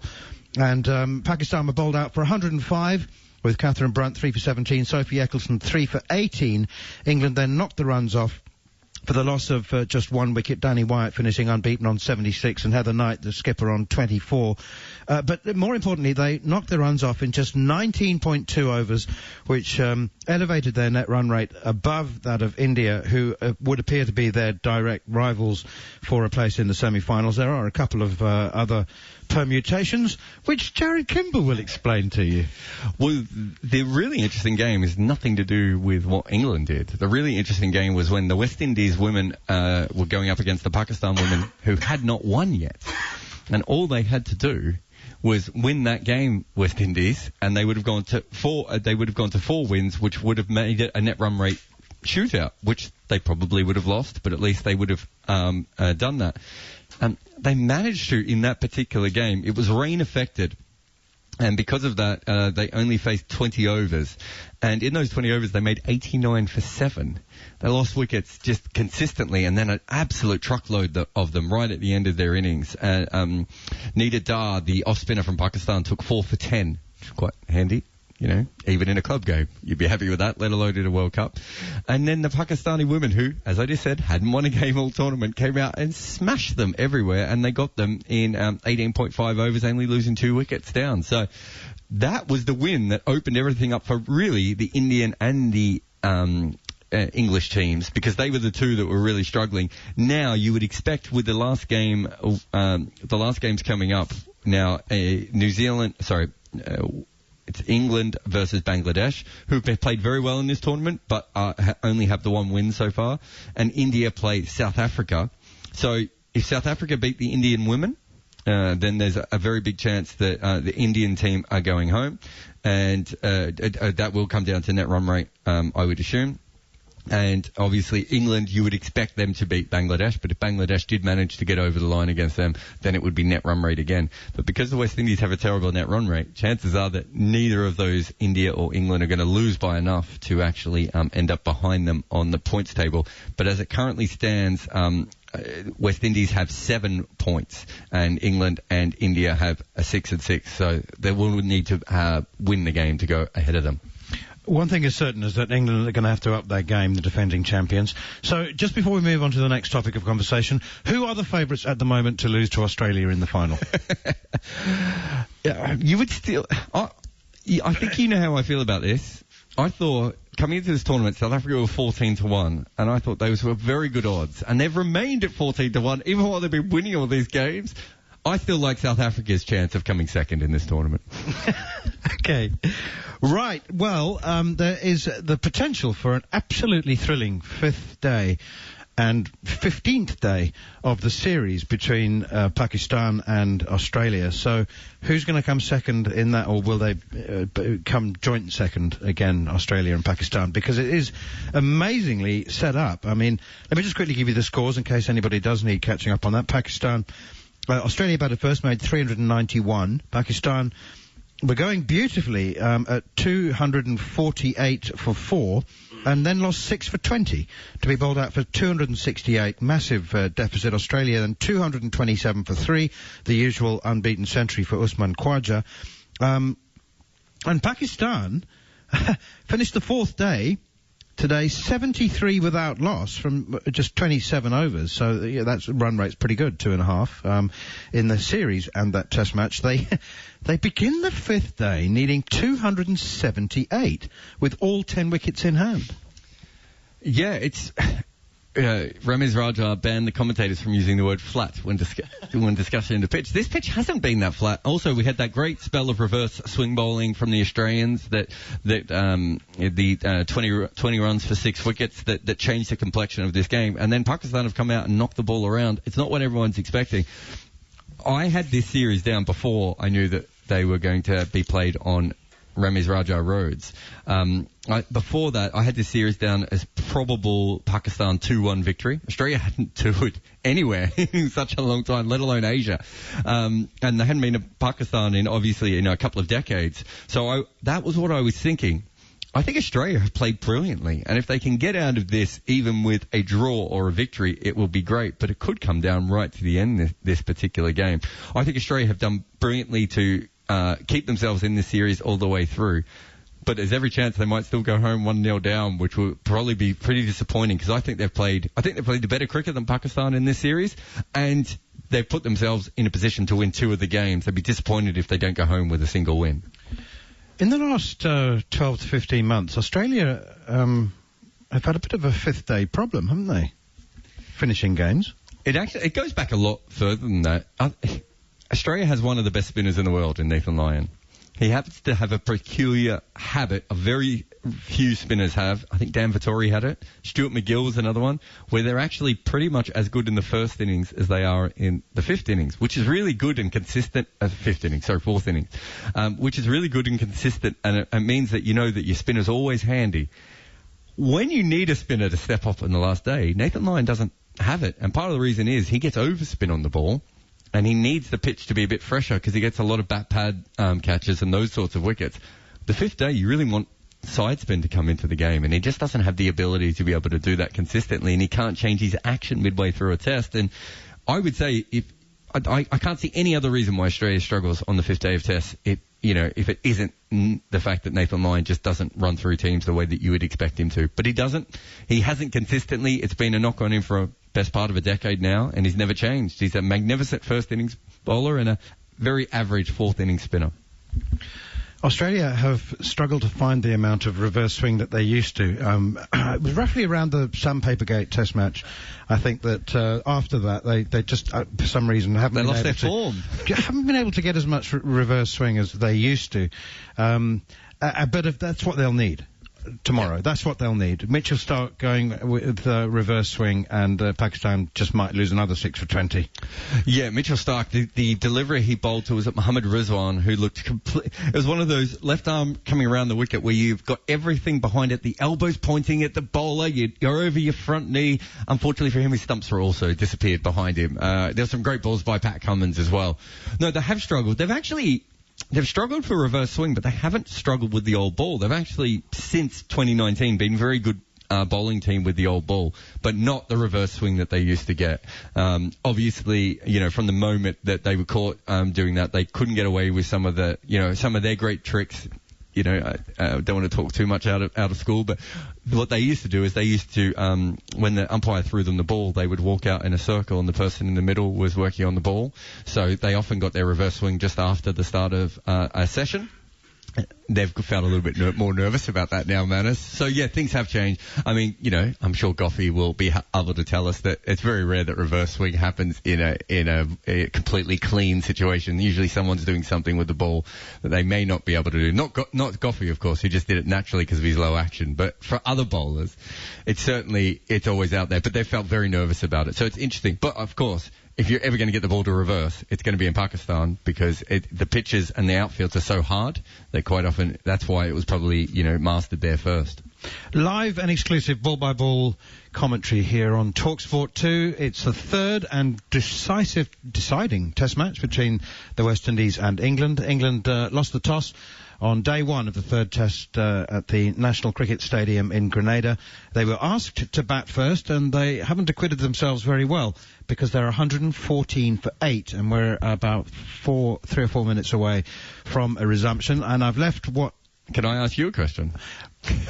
Go on, then. What on earth is going on with South African cricket? I was just about to say we've left what many people would regard as the biggest news story till the end, and South Africa have been beaten by Bangladesh. Now, everybody involved in Bangladesh cricket has said that is their biggest, most important, most high-profile and victory in a bilateral ODI series, the one that they are most proud of. They've won very few series away. They've had some notable victories at home in very difficult, different conditions. But and this Asian was teams massive. in general struggle in South Africa almost more than they do in Australia, don't they? It seems to be almost the final frontier for so many Asian teams. We just saw India. Everyone thought India were going to roll over South Africa in that test series, and they didn't. It's very hard for Asian teams in South Africa. So for Bangladesh to do that, but I mean, I saw a good part of South Africa's innings. I'm going to ask you again, what on earth is going on with their team? This is, I know that this news is 2 weeks old, but 5 of their best players have chosen to take up the full IPL contract, and that rather than play in the so they were all available for the ODIs, so that's no excuse. But it has completely unsettled the playing group because they've decided to miss the 2 test series. And South Africa actually placed 3rd in the World Test Championship. So, you know, they are doing pretty well there. Until they lose this series to Bangladesh. Well, that's quite possible. But all I would say, Jared, to simplify things, is that the workers take their cue from their leaders, from their employers, from the men who make the decisions above them in the executive suite. And that has been completely chaotic in South Africa for a long time. There's... I don't know how much job security there is, but, you know, when the IPL franchises as well, we talk often cynically about money in the IPL, but what they have done really well is master looking after their players. And South Africa's players don't feel looked after by their employers. They don't feel nurtured and cherished and loved and appreciated as they do in the IPL. And they get paid, you know, 10, 12, 15 times as much by the IPL. So South African cricket is in a state of serious flux, and there's every chance that they won't qualify automatically for next year's World Cup. What did they make yesterday, South Africa? They were bowled out, weren't they? It was 130, 140? 154. I mean, what was that, a 270 pitch? Oh, yeah, Centurion Park. I mean, the Bangladesh walked it. I didn't think they were going to lose a wicket in chasing it. It was remarkably odd watching them. It's a real shame. There's a lot of talent still in South African cricket, but I don't think they have a good 11 in any of the 3 formats, if that makes sense. A consistent good 11. Not consistent, that's for sure. Yeah, they can win tests and T20s and one days without doubt against the best teams, but we've also seen them lose to Bangladesh at home, you know, lose to Ireland in Ireland. They're so stunningly inconsistent, and you know, and then you put on the bad management, and no one, you know, I don't even know what the state of your coach is, and not your personal coach, Manners, but South Africa's coach is at the moment, whether he even has a job going forward. I mean, it feels like in a complete state of flux. And he's got a disciplinary hearing which takes place in the middle of May, so they've got between now and then to to carry on. But the players are out in the middle once again for the final session on day one at the National Cricket Stadium, and it is my great pleasure and delight to say that John Norman is a concussion substitute for Mark Nicholas, and he's going to take the first 20 minutes. Yes, and it looked like we might have even had a wicket first ball of the evening session. It's Jaden Seales bowling, and Chris Wokes wrapped on the pads. Listeners just tuning in, well, if you were to have caught the final 2 overs of the afternoon session with a part-time leg spinner at one end and a part-time off-spinner at the other, 53 overs gone in the day, and England batting, you would, if you didn't know the score, maybe have assumed that the new ball was what the West Indies were looking for, as Seales is in again on the stumps of Chris Wokes, who has a half-hearted drive at the ball and is comprehensively beaten. Off stump, peg back, middle stump's taken a tumble, and West Indies have done what West Indies did at the start of the afternoon session, and that is make an immediate breakthrough. It's Chris Wokes who's gone, England's second top scorer, but he has been bowled for 25, and the tone continues in this evening session with England losing their 9th wicket. 114 for 9. Darren Gough, here we go again. Well, this is what we talked about using the facilities, bowling straight, bowling at the stumps, and there's been a few had their stumps knocked out during today's play. 114 for 9 here on talkSPORT 2. It's been a disciplined performance from the West Indies and not so disciplined from England. And that's been the way of the day. The run rate's at 2.14. It was a decent afternoon session of scoring runs, but when it comes down to it, the West Indies have dominated this first day so far. Goffy, can I ask you, the tail has been batting slightly better. Obviously, Leach has faced 41 balls. Do you think the pitch has evened out a little bit as the day's gone on, or maybe the softer ball hasn't reacted to it as much? Or do you think that, their tail just were a little bit more careful? I mean, I say that watching Chris Wokes' very uncareful shot there. A terrible shot, wasn't it? I mean, there was nothing to do with the pitch there. It was just a pitched-up delivery, an half volley. He's gone nowhere on the crease. He's walking into it, and he just missed a straight one. But I think it will be something to do with the ball getting a little bit older. But I think what we've seen in this pitch is not so much sideways movement. There's been a little bit, but it's been more two-paced than up and down. Mahmood about to face his first delivery as Seales is in, and Mahmood trapped on the crease somewhat, the top half of his body groping forward, defensively plays the ball out into the offside, no run. You were saying, Goffey, and I was going to ask a very similar question. We've seen, certainly in the first Test match, England lost a bundle of wickets at the top of the innings, but conditions eased. But it's that variable bounce which has been evident from the outset. Actually, you noticed it very, very early on. There's no indication that that's going to change anytime soon, and indeed when the West Indies come out to bat. No, you're right. Joe Root did say that the tosses, but he thinks it will get uneven as the game goes on. Seales again, 4th ball of the over. This is full on the pads. Attempted Yorker, defended by Mahmood into the onside. 114 for 9, England. But let's not take away, but I've said it a few times now, but the West Indies, this has been a very, very disciplined performance from a side that ain't got express pace, but they've been disciplined in their lines and lengths. The field settings have been good, and they've attacked the stumps. And they've got England at 114 for 9. They win the toss. It was a brave decision to bowl. Not many captains would have chosen that, because it wasn't going to be seaming all over and damp and wet and... Right arm over the wicket, Seales. This is a touch shorter, and Mahmood deals with that pretty comfortably. Defensive again, no run. But it was a brave decision. They put England in, especially if you looked at the first 2 Test matches where they've struggled to bowl each other out. And they've got them 114 for 9. So you've got to say it's brave, but the right decision. And I suppose the West Indies will be thankful that they won the toss. They dropped the spinner. They brought in Mayers, and it seems like an age ago, doesn't it? But actually, when he came on to bowl in the 11th over, there were a few raised eyebrows. It thought like England were in a decent position as Mahmood is beaten all ends up by a full delivery which snakes past the outside edge, and that is a hugely successful and impressive over to start this evening session. Got the wicket, has Jaden Seales, out of Chris Wokes for 25, clean bowled on the drive. and West Indies will be looking to wrap this up quickly. It seems like a lifetime ago, doesn't it? 10 overs in, Leeson, Crawley at the crease, and instead of Alzari Joseph, it's Kyle Mayers who's thrown the ball. He can't get through his first over without stopping. It took about 10 minutes, and we're thinking, OK, you know, England have seen off a little bit of the shine, but actually, it was his 2 wickets which has set England on the road to the position they now find themselves. Absolutely. He got the ball in the right areas, picked up 2 wickets, and it was the game changer. He changed the momentum. New batters come to the crease, and West Indies have not took the foot off the pedal since. Joseph, who is going to be sharing the ball at the start of this evening session, and Jack Leach up on his toes and defending. Matt Pryor, former England wicketkeeper and batsman, alongside Darren Gough.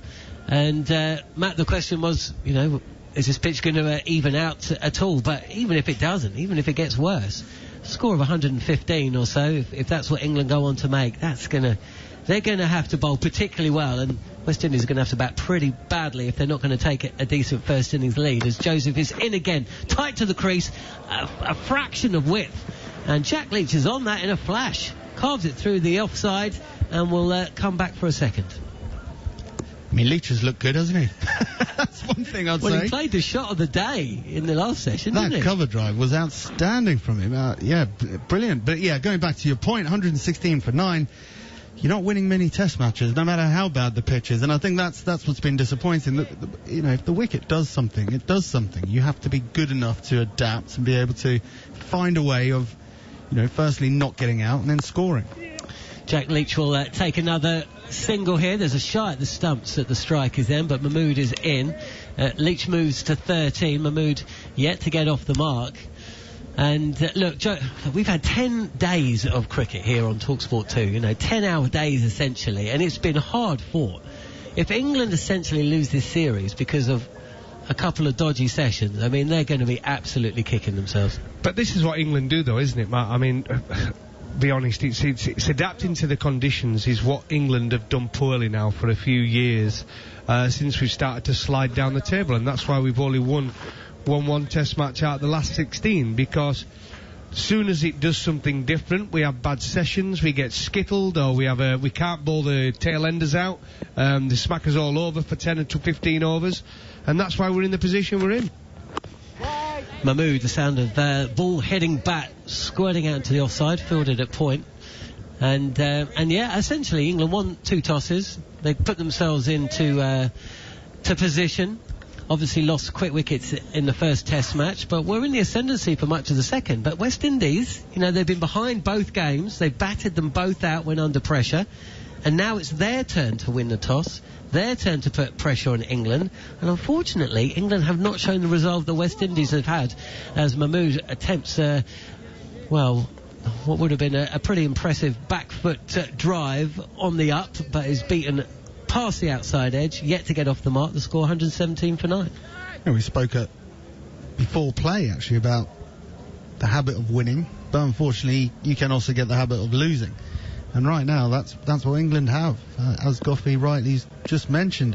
You know, it's almost the hope that kills you. They give you a session. Even in Australia there was a couple of sessions where you think, yeah, could we do it, and then defensive again from Mahmood, who reacts almost like he's surprised by the low bounce there, expecting it to hit higher up in the bat, but comfortably negotiated, and the score remains England 117 for 9. Yeah, they give you hope, fight hard, work hard, play well, and then suddenly just chuck it away within an hour or a session or a day, and this is, you know, we want to be upbeat, we want to be positive. I don't want to be sitting here on day one, halfway through day one, thinking England have lost the series, but I don't know how you come back from 117 for 9. That, you know, the first hour when we lose this last wicket, the first hour, realistically, you have to take 3, 4, 5 wickets, and Goughy will tell you, knows better than anyone, putting that pressure on any bowling lineup, no matter how good you are, is a lot of pressure, let alone an unproven bowling lineup. Absolutely. But that's the position that England find themselves in. We've had 55 overs of play as Jaden Seales is in short, and that is almost catches the outside edge of the bat. I suppose if you're being kind to Jack Leach. He tried to get the bat out the way of the ball, and he managed to do so. 117 for 9. Look, we have to see how England bowl on here and how the West Indies bat, but I think they'll probably show a lot more fight and discipline than we have so far, even if England bowl well. And when it comes to it, if the pitch keeps deteriorating and it does have that keep being too paced and it gets more up and down, England can't concede more than 80-100 lead realistically, and they can still win the game. Wider of the crease this time from Seals, and again Leach ducks, no run. We've just seen a graphic on the screens we're looking at, and 7 of England's wickets have come from good and full length bowling, and that's the problem when you've only got 100 runs on the board. You want your bowlers to bowl full, but you potentially go for runs, and you've got no runs to play with, so you end up bowling that back of a length ball that might move but goes past the edge rather than takes the edge. And I suppose the West Indies are set up maybe more for that solo innings of 50 or 60. Seals is in, and Leach is forward on the drive, squirts out to the onside, no run. You know, it'll only take a cameo from the likes of Campbell or Blackwood, or even Holder, with Brathwaite at the other end blocking it out, and West Indies are well past England's score. But we've been saying about a cameo, it only needs a cameo from one England player. The only one who's given us a cameo at the minute is Leach. And we've got plenty of batters who can give us a cameo. We've had that forever. We've always had, we got Butler, he can play a cameo. We got Bairstow, he can play a cameo. We can't keep waiting for it. Seals, who picked up the wicket of Chris Wokes. Second ball of the session. Drive from Leach, beaten past the outside edge. You were saying, though, you think that England are coming with the right bowling attack for this pitch, Goughy? Yeah, as I said to you, didn't I, in the break, I think when you look at the workmanlike performance and you look at the way these bowlers bowl, mainly pitching it up, bowling it in the right areas, a little bit of assistance from the pitch, and we talk about both sides kind of county championship lineups. It's the right bowling attack for this pitch. You got Overton who can nibble it around and bowl fullish length. Mahmood pitches it up, and Chris Wokes. Leach, a little stepward away, slashes up and over the slip cord. It won't reach the boundary though. Just a couple of runs as Leach makes his way back, and the score progresses along. 119 for 9 here on talkSPORT 2. And I think the guy we'll both be watching very closely is Chris Wokes, because I'm sure as he is batting, half of him's going, well, at least there's something in this. You know, we know what his record's like overseas. It's far from good. But, you know, no Broad, no Anderson. We need a leader of the attack. Wokes, you're the leader of the attack. And, okay, yeah, you've had the excuse of docile pitches before. You don't have that excuse now. You know, this wicket is doing plenty. And also there'll be a feeling from Wokes, it's now or never. I mean, if it doesn't go England's way, West Indies bat once. This is left alone, end of the 56th over. The score remains 119 for 9. There are loads of ways of keeping up with the cricket. If you're out and about, you can get us on the talkSPORT app. Just swipe for talkSPORT 2. We are on your smart speaker. We're online, and we are also on the talkSPORT YouTube channel, where you can find our commentary and a ball-by-ball scorecard too. If you are just joining us, you're just back from work, or you put the kids down for bed, and you're listening to a little bit of cricket, well, the good news is that England are still batting. The bad news is they've only got a wicket left. It's been a bit of a horror show, really. Asked to bat first by the West Indies, Craig Brathwaite, with West Indies dropping their spinner and bringing in Carl Mayers. And it was Mayers who struck early, as Mahmood will not get off the mark in Test cricket. 119 for 9. Crawley, the first man to go, caught on the drive, picking out short extra cover for 7. But really the alarm bell started ringing when Joe Root was the second of Mayers' successes. He edged behind for a duck. And truth be told, England haven't really recovered from that. Lawrence lost a review after being palpably LBW for 8. And then just after the lunch break, Stokes wasn't really there long enough to see how he was seeing things. Joseph again on the drive, front-footed drive from Mahmood. The ball pops out to point, and he'll come through for a single. 120 for 9. It was 53 for 3 when Stokes was out to make it 53 for 4. And then again with the score still on 53, Lees and Bairstow followed. Bairstow, the second duck of the innings. And England had lost 7 wickets for just 44 runs when Ben Foakes was clean bowled for just 7. Some partnerships in the 20s has seen England go past 100, but it's slim pickings, I'm afraid, as Leach picks his bat up. Trigger movement takes him towards off stump, and he wears on the body from Alzari Joseph, who bowled that delivery at 136, but he's been going at 92 miles an hour at times, and he's certainly enjoying himself today, Goughy. He is. As I said, I was disappointed him in the last Test match, actually. I think he was below par in Barbados, although it was hard to judge him on that sort of pitch. But he's definitely upped his speed and upped his rhythm. He gets really close to the stumps when he comes round the wicket to the left-hander. Most people prefer to go wider. It's something that Duncan Fletcher used to always be on about to the right-handers when we bowl him round the wicket. Try and get close to the stumps as you possibly can. Joseph is a little bit closer to the stumps on that occasion, and Leach just helps that around the corner. Hits that off the hip, and he adds a run to his score. He moves to 16, the score 121 for 9. But the problem is, when you get so close to the stumps coming round the wicket, how do you get off? There's nowhere to go. And it'd be interesting to see where Alzari Joseph is following through here at this time. Run off to the left. Amazing, really. You watch him when he's the follow-through. 121 for 9. We've got a couple of balls left of the 57th over as Joseph fires in a Yorker, and Mahmood defends that. No run. And Mahmood, who impressed us all, I think, in that second Test match, certainly in second innings, a man that you gave a one-day cap to, Darren Gough, a couple of years back now. You also gave Jack Leach some. I remember seeing you in the nets. Where were we? In New Zealand somewhere. One pad, no box. No batting against Jack Leach for an hour and a half. He didn't get me out. And I was thinking, how's he going to bowl New Zealand out? I was going to say, not so much for Leach. Narrator, he didn't. As Mahmood is beaten past the outside edge, and that is the end of Joseph's 15th over. 2 for 27 for him. The score 121 for 9. You're listening to talkSPORT 2. If you can't listen to us on DAB+, you can of course tune in myriad of ways, including talkSPORT's YouTube channel, which you can find a commentary and a ball-by-ball scorecard too. After a little word from Goughy, maybe Matt Pryor, it'll be Neil Manthorpe but picking up the reins here on talkSPORT 2. Yeah, I can only say 1-2-1 for 9. England, disappointing day from the West Indies after winning the toss and choosing to bowl, have been excellent. They've been disciplined, they've bowled with pace, accuracy, they've let the pitch do the work, a little bit of uneven bounce, and they've got England in trouble. Absolutely, no spinner in the side, and they've not needed one.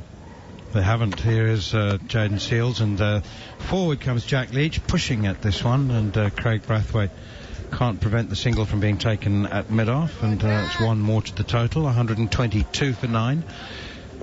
It's not enough for England. You keep thinking 150 maybe, and then if the West Indies finish the day 60 for 4, then it's Test match on. But just 120 just seems too thin at the moment. They need it somehow. It's a big ask, isn't it? Another 30 runs from the last wicket pair, and Saqib Mahmood as Jaden Seals in, and this one clipped away off his thigh pad out towards deep backward square leg.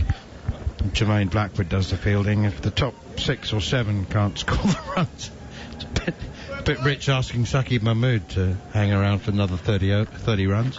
Yeah, and in a funny way for England, they don't want it to start looking flat. Wicket starts flattening out just as you're about to get out there with only 120 on the board. Well, that makes it the perfect judge of a wicket by Craig Brathwaite, if it does.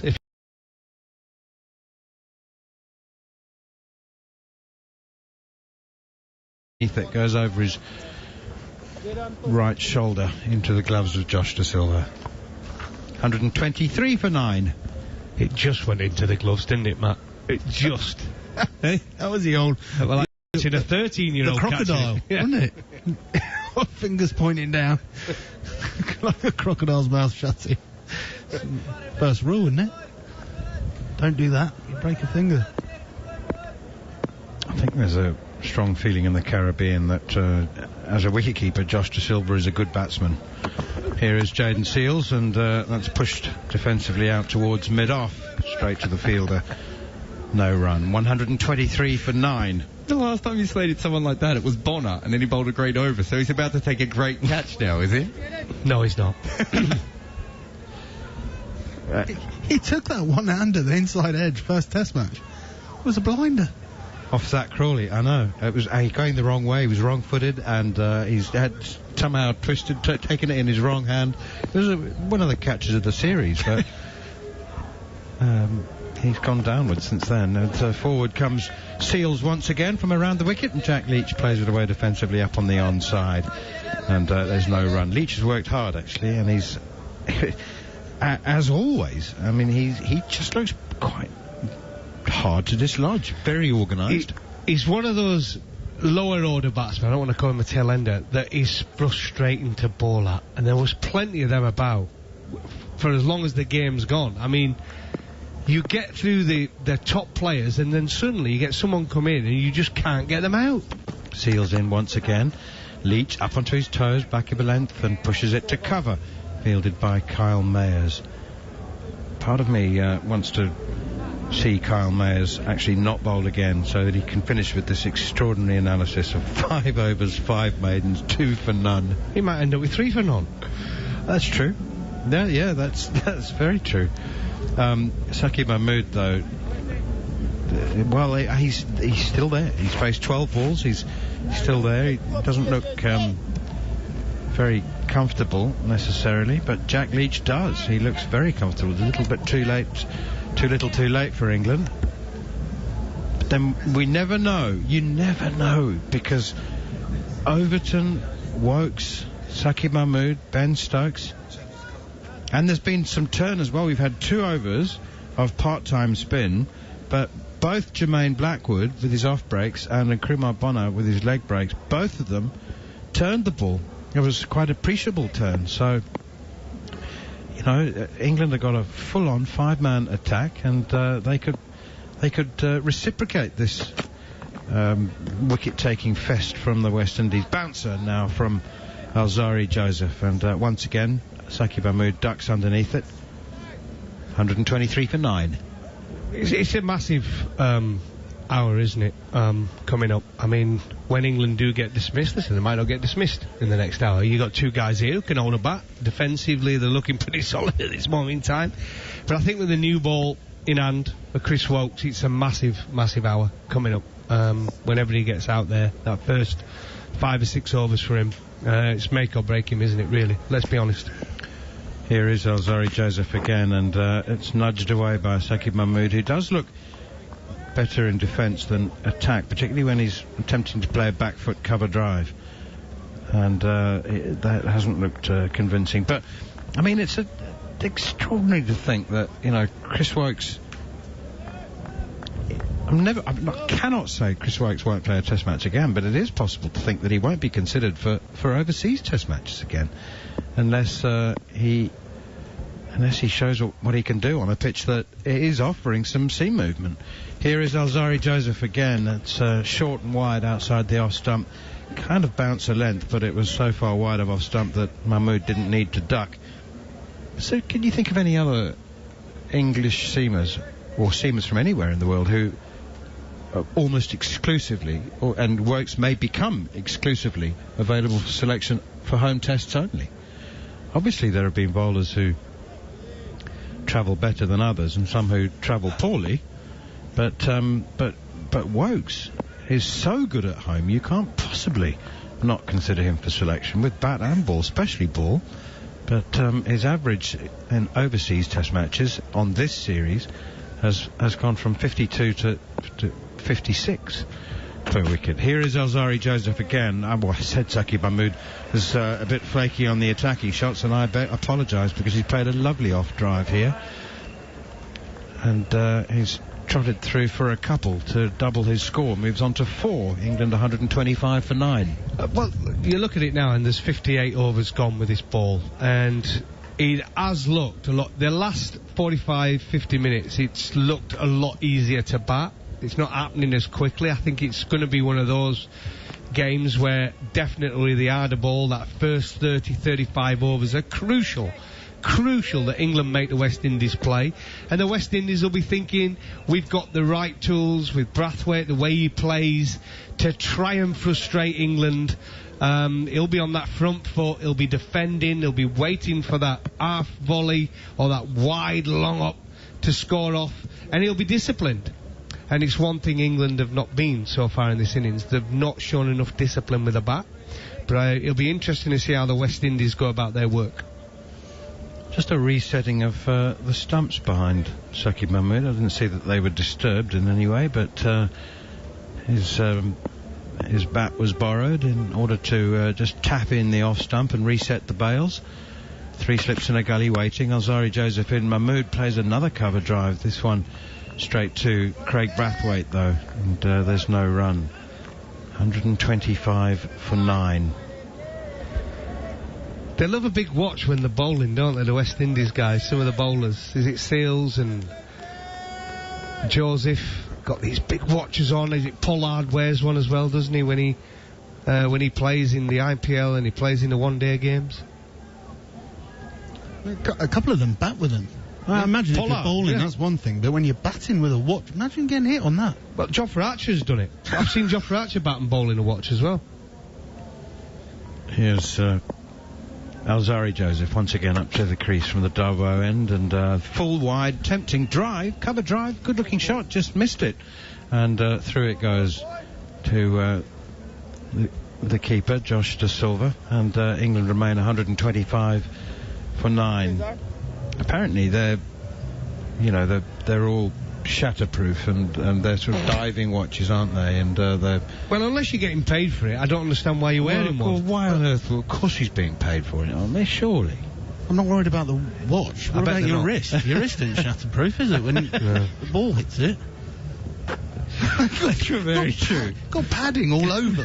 Chest pads, arm guards. I'll be honest. And then wear a watch. I've done it in the past as well. You've worn a watch to bat? I've worn a watch, yeah, to bat. Yeah, that was cash, though, wasn't it? No, it wasn't. It was just purely I like the watch. You didn't forget to take it off. Okay, it's Jaden Seals continuing around the wicket to Jack Leach, who drives, and Brathwaite picks up at mid-off. He has a shy at the stumps. There might be an overthrow here. No, he's had a shy at the far end from where he was at mid-off, and Josh De Silva wasn't able to get back to field the throw, but there was a man backing up, Alzari Joseph, and they managed to trot through for a single. Saqib Mahmood on 4. Jack Leach now up to 18 of 58 deliveries. If you are just tuning in for the first time and you're wondering how this tale of woe happened, 126 for 9, well, there was no real sign of it during an opening partnership which spanned 12 overs, in which case England reached 23 without loss. Here is Seals once again, bangs it in short and played defensively off the back foot. In retrospect, it would appear that the effects of the roller before the start of play took some time to wear off, because I wouldn't say that it looked flat, but it certainly didn't look like a 90 for 8 wicket, which is what England became. After the first hour, there was it seemed increasing seam movement and variable bounce as well, which the England top order were unable to cope with. Jaden Seals up to the crease once again, play and a miss from Saqib Mahmood. He's missed that by a long way. You would half wonder whether he played inside the line of it. It's the first time since 1951-52 that England batsmen numbers 2 to 7 all scored in single figures, and it was a procession of wickets in varying manners. Some very, very soft, couple of good deliveries, but in the main, England have desperately underperformed in conditions that don't merit a scoreboard reading 126 for 9. Seals in again, played defensively up towards mid-on, and there's no run, straight to the fielder. There is a way back. There mostly always is a way back. It's going to be a fraught path, though. And they're going to have to rely on some very, very incisive bowling, the like of which we certainly haven't seen in Antigua and Barbados in the first 2 test matches. Really was a woeful performance in the middle order. Jaden Seals in once again, bowls another short one outside the off stump, and it's left alone. Are the West Indies bowlers, gentlemen, making the mistake? Yes. Of changing. I know what you're going to say. Yeah.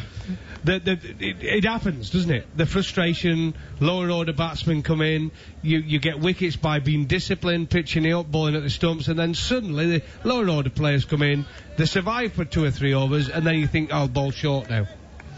It's amazing. So you take it out, bowled at LBW. Again, out of the equation. And Saqib Mahmood's happy to leave them alone. There you go, that's better, that's aimed at the stumps, and it's a leading edge, I think, as Saqib Mahmood is caught between trying to dig it out and drive it, and it's hit the leading edge and could have gone anywhere, but actually lands safely out at cover. And he picks up a couple of runs and moves on to 6 from 23 deliveries. Jack Leach has 18 from 58 balls. We've now had 60 overs in the innings, and England lost the toss, put into bat, 128 for 9. Not sure if Samuel Badri and Mark Butcher are in position yet. They're just having to shift commentary boxes. No, they're not, so we'll take another over. Saqib Mahmood 6, Jack Leach 18. This is not, in case you're interested, amongst the 5 lowest scores achieved by England teams in the Caribbean, if achieved is the right word. Jared Kimber? It's certainly a word. Your man's on. Kyle Mayers is here, back in the attack. But for those who don't know about Kyle Mayers, he burst onto the scene by making a debut double century in the 4th innings of a 397-run chase in Bangladesh to win a test match, despite the fact that in his first 22 matches over about 5 years in first-class cricket, he averaged 22.93, made his debut batting at 8 for Windward Islands. Did he play in the Finland or the Norway Premier League? Do you remember he played in one of the weird European... Norway. Was it the Norwegian Premier League? I'm not sure Finland has one, but I know Norway does. Kyle Mayers then, 5 overs, 5 maidens, 2 for none. First delivery is down the leg side. And you see his figures, and they showed his pitch map before, and I was thinking, okay, he bowled a wide one to Crawley. His pitch map was all over the place. Yeah. You wouldn't have thought he was bowling 121 km an hour with a 5 for none. Exactly. That's 5 overs for no runs. It wasn't like a kind of Phil Simmons pitch mark. I mean, they're all landing on the space of a handkerchief. Double Phil Simmons mention for his bowling. Yeah, he was useful. Here's Kyle Mayers, another one down the leg. In the middle of an over to a new commentary team. Samuel Badri with Mark Butcher. Thanks, gentlemen. Very unconventional to yank a bowler off in the middle of an over as Mayers is in. Beats the forward prod of Saqib Mahmood. A little bit of sideways movement again from Mayers. It doesn't seem that he can run up and bowl a straight ball at the moment.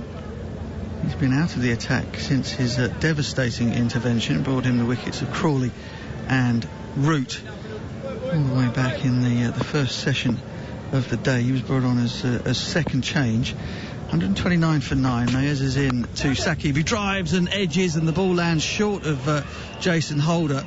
Uncomfortably short, because it's taken a nasty bounce and has hit him somewhere on the wrist, I think. The big man has gone down and stayed down, and England have come through for a single. 130 for 9, and partnership is now 16. Leach is 19 not out. Mahmood is 7, and England are hoving their way into safety. 130 for 9. This is a massive score. Pull them in.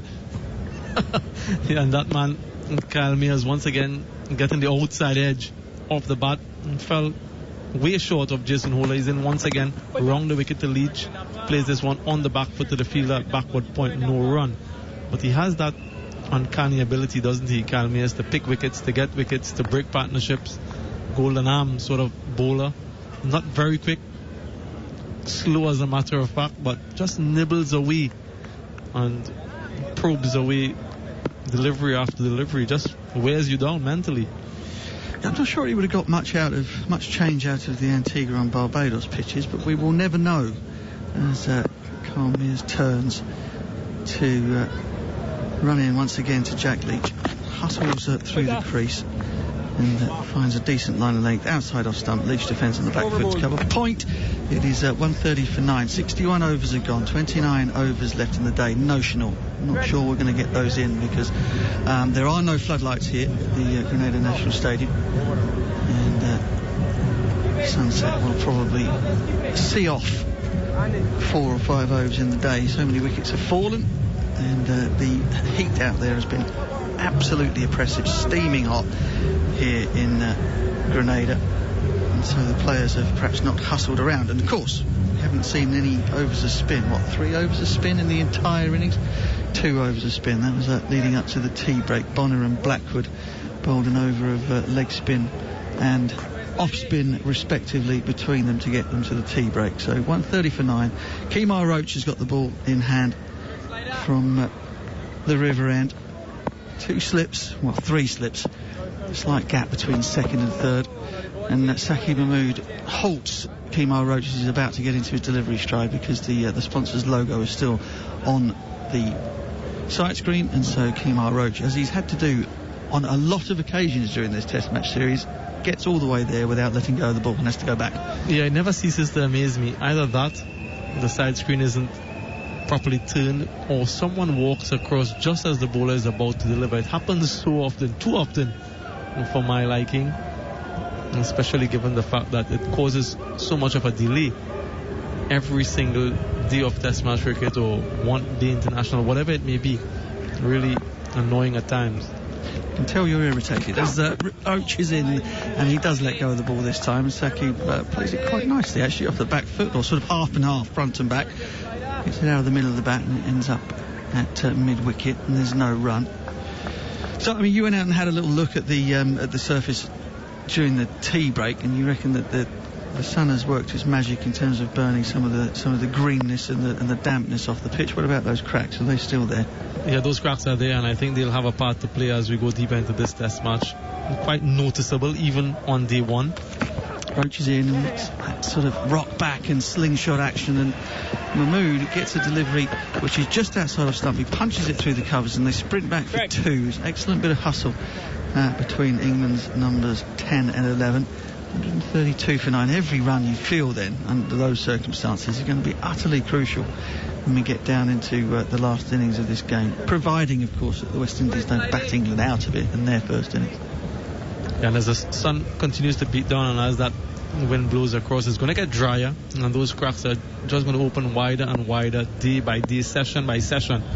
And the team that is batting last on this surface, you'll feel that they'll be under tremendous pressure. Roach's win once again. This one is a little bit short on the line of the leg stump, worked their way to mid-wicket.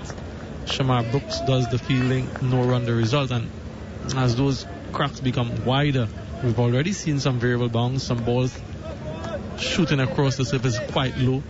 Just want to line those balls up, bowl those sort of deliveries on the stumps. Those are the ones that will get you the wickets, and England have utilized that plan quite well throughout the series, that straight line, wicket to wicket, and bring all modes of dismissals into play.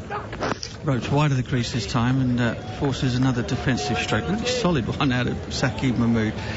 Worth noting, of course, that the ball is now in its 62nd over. We have had issues with the Duke ball, slightly different Duke ball to the one that's used in the UK. It's lacquered slightly differently. It's a little bit tougher, a little bit more hard wearing because of the nature of the surfaces out here. But they have gone soft on every single innings of this test match so far, and it certainly sounds soft off the bat of Saqib at the moment. As Roach is in again forces a backward defensive stroke out of Mahmood, and once more there is no run. So if it seems as though the pitch and the movement has gone to sleep a little bit, I think that's as much due to the oldness of the ball as it is anything else, because I'm reasonably sure, as much as you can be, about these things, that the new ball in the England bowlers' hands will do as much as the West Indians made it do this morning. As Roach is in again, almost a carbon copy, except the defensive stroke from Saqib goes to mid-wicket instead of mid-on. That's the end of the 62nd over. 132 for 9 here on talkSPORT 2. Yeah, and the outfield here at the Grenada National Stadium isn't the quickest. It's quite slow, as a matter of fact, and maybe you can add 10-15 runs to that total if we were playing on the other venues and the outfield is there. So on that 132, if they can get up to 150, still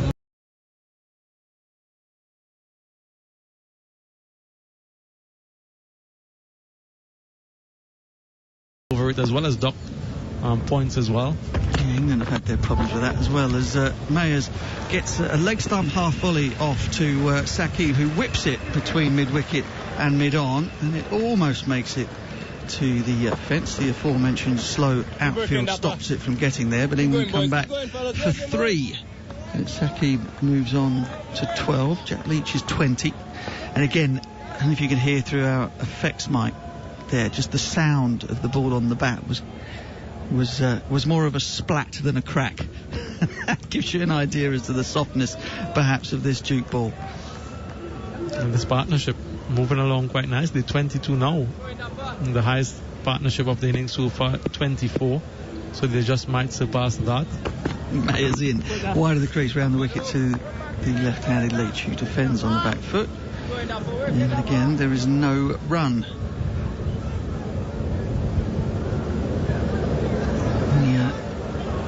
The crowd have been into it today, sort of scanning around. The cameras are scanning around here from the TV broadcast, and particularly the local fans. The Grenadan ones have been willing their team into ever strenuous efforts to knock over England. The delivery defended on the front foot by Leach to mid-wicket. There's no run. There is a real passion for the sport in this neck of the woods. Windward Islands represented, of course, in the region from this part of the world.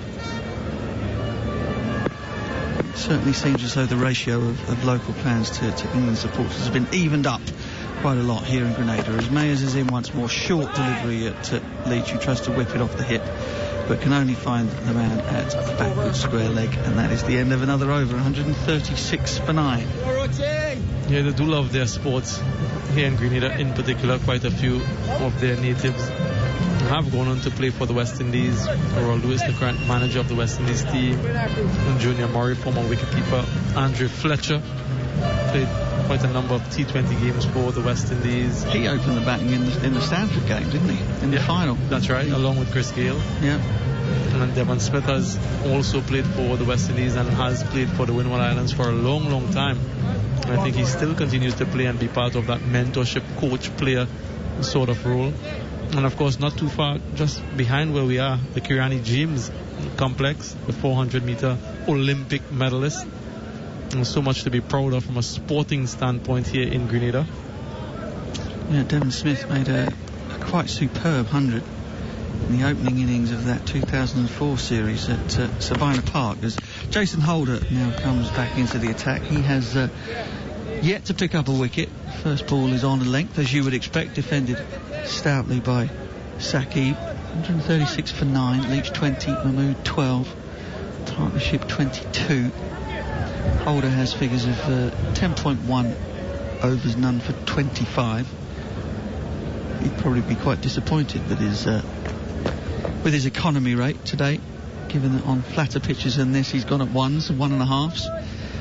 Hasn't quite got it right today, Jason. Hasn't seemed quite himself as he comes in once more and finds again a really good line and length. Saqib unfussily knocks it to Roach at mid-on, and there's no run. And what he's found is the middle of Saqib Mahmood's bat, very resolute in his defense, and he seems to be growing in confidence the more time he spends out in the middle, along with Jack Leach.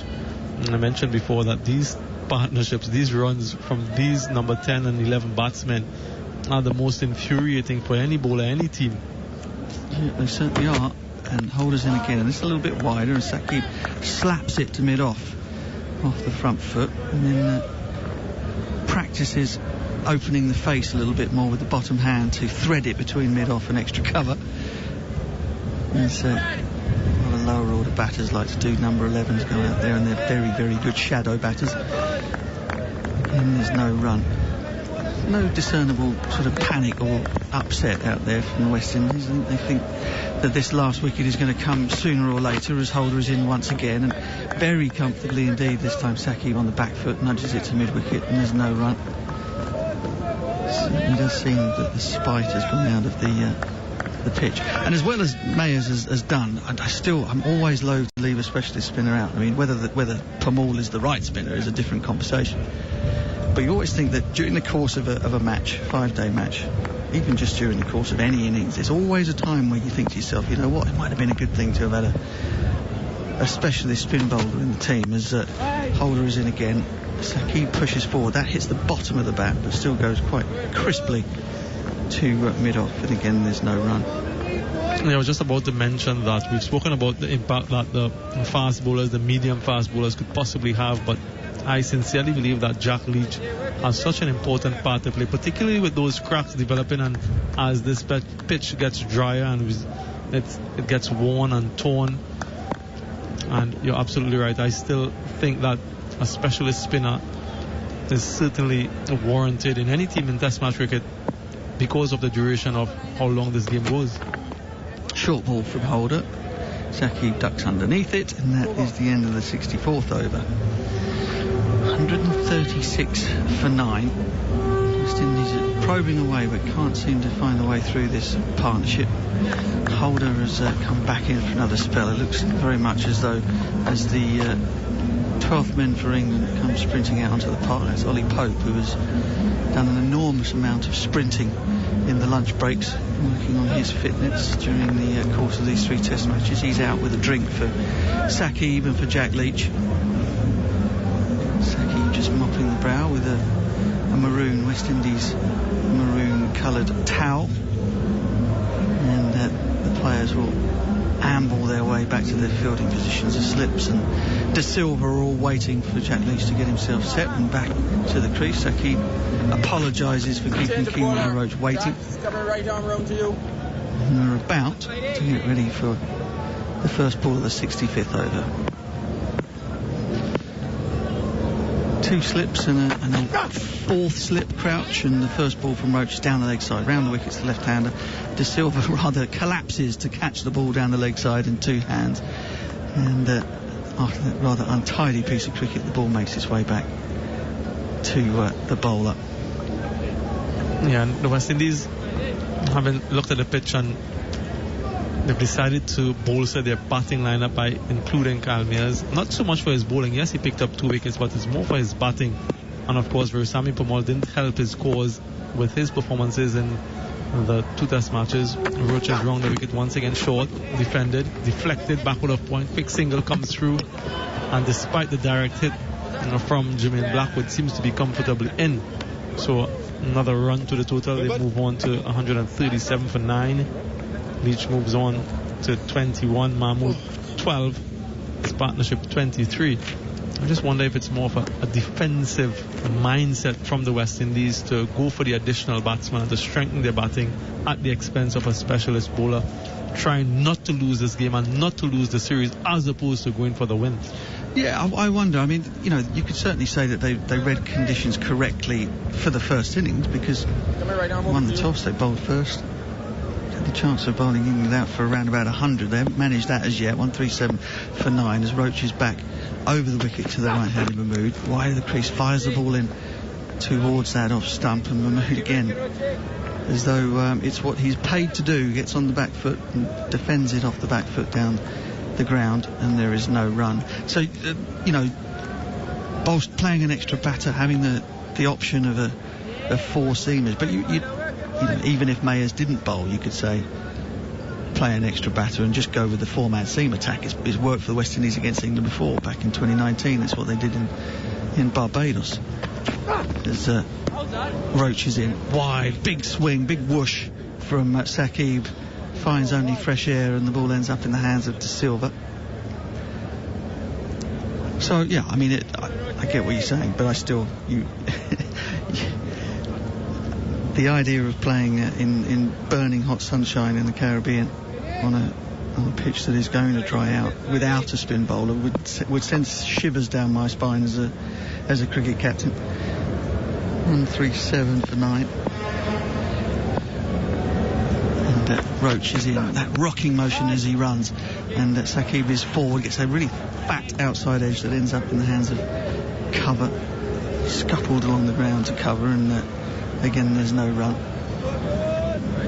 Now we've seen 2 overs of spin so far, haven't we? One from Jimmy Blackwood, or one from Nkrumah Bonner, and of course Craig Brathwaite himself fancies a bowl ever so often, but no specialist spinner. They're concerned about their over rate. They've been fined, they've been docked points. The pitch might wear and tear, so time will tell. Roach is in once again, short delivery, and just ducks under that one.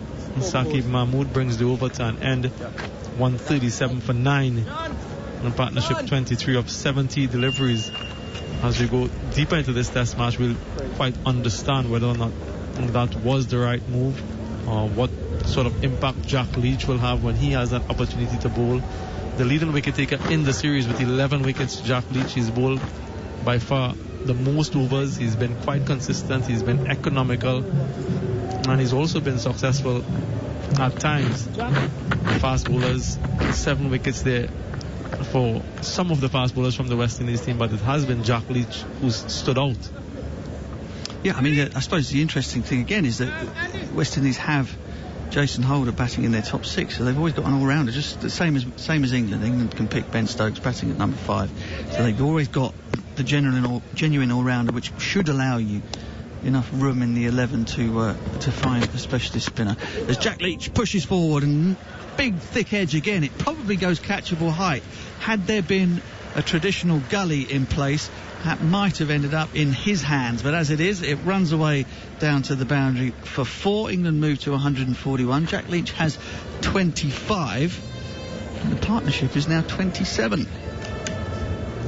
And it's the highest partnership of the innings, and it's coming off the bat of numbers 10 and 11. I don't know if that is a good thing for the West Indian batsmen, indicating that the pitch has settled down, the bowlers are tired, the ball is older, or if it's just good batting from these two, but certainly very uncomplicated in their approach. There's Holders in again, and Leach again with a really good stride forward, gets out to the ball and knocks it out of the middle of the bat to cover, and there's no run.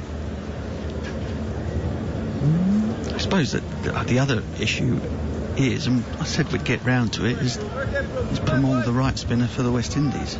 Is there another option? Akil Hussain springs to mind, that had he been playing instead of Permaul, West Indies would still have played a spinner in this test match. Is it just simply that they don't fancy for Sammy Permaul? As Holder is in, the ball is chipped in the air towards mid-on, and it just lands short. A couple of bounces to Kemar Roach at mid-on, and that ball just popped off the surface and popped out of the middle of Jack Leach's bat and very nearly carried to mid-on. Yeah, almost, but not quite there. And Craig Brathwaite seems to be off the field, just getting a bit of a drink and a rest. He's done so much in that last test in Barbados, and you can understand that he might just be a little bit weary, a little bit tired. And as Holder comes in once again until Leach outside off stump, drives and misses. Another one goes past the bat through to the wicketkeeper, not finding the edge, and this resistance continues from Leach and Mahmood. A wonderful recovery of sorts. The score was 114 for 9 when Mahmood made his way out there. It's 141 for 9 at the moment. There was a time watching and playing cricket in the Caribbean where you got to 8 down and things were over pretty quickly. From that point onwards, everyone was getting their whites on in the dressing room. Not so, as Holder, perhaps hearing what I'm going on about, goes with the short ball at Jack Leach, who ducks underneath it after briefly thinking about playing it. But I mean, that would be the case, wouldn't it? Sort of toss the ball, even with guys like Fidel Edwards and Tino Best and things. Are sort of like numbers 9, 10 and Jack didn't tend to hang around too long when the ball was flying around their ear rolls at high velocity. That's certainly not the case at the moment. Jason Holder, as big and tall as he is, only 126 kilometres per hour. It's pretty gentle stuff as he's in Oh, no, abort. Gets 4 or 5 strides into his run up and then turns and has another go.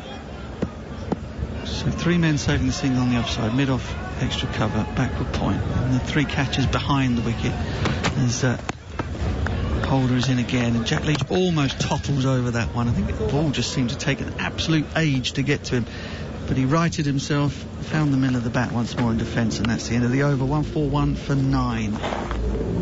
It's interesting that you mentioned Nakil Hussain. I think he's here. I saw him, as a matter of fact, in the hotel, so he's been with the team practicing, I suppose in many ways preparing the batsmen to face Jack Leach in this test match, because that's one of the challenges that lie ahead of them.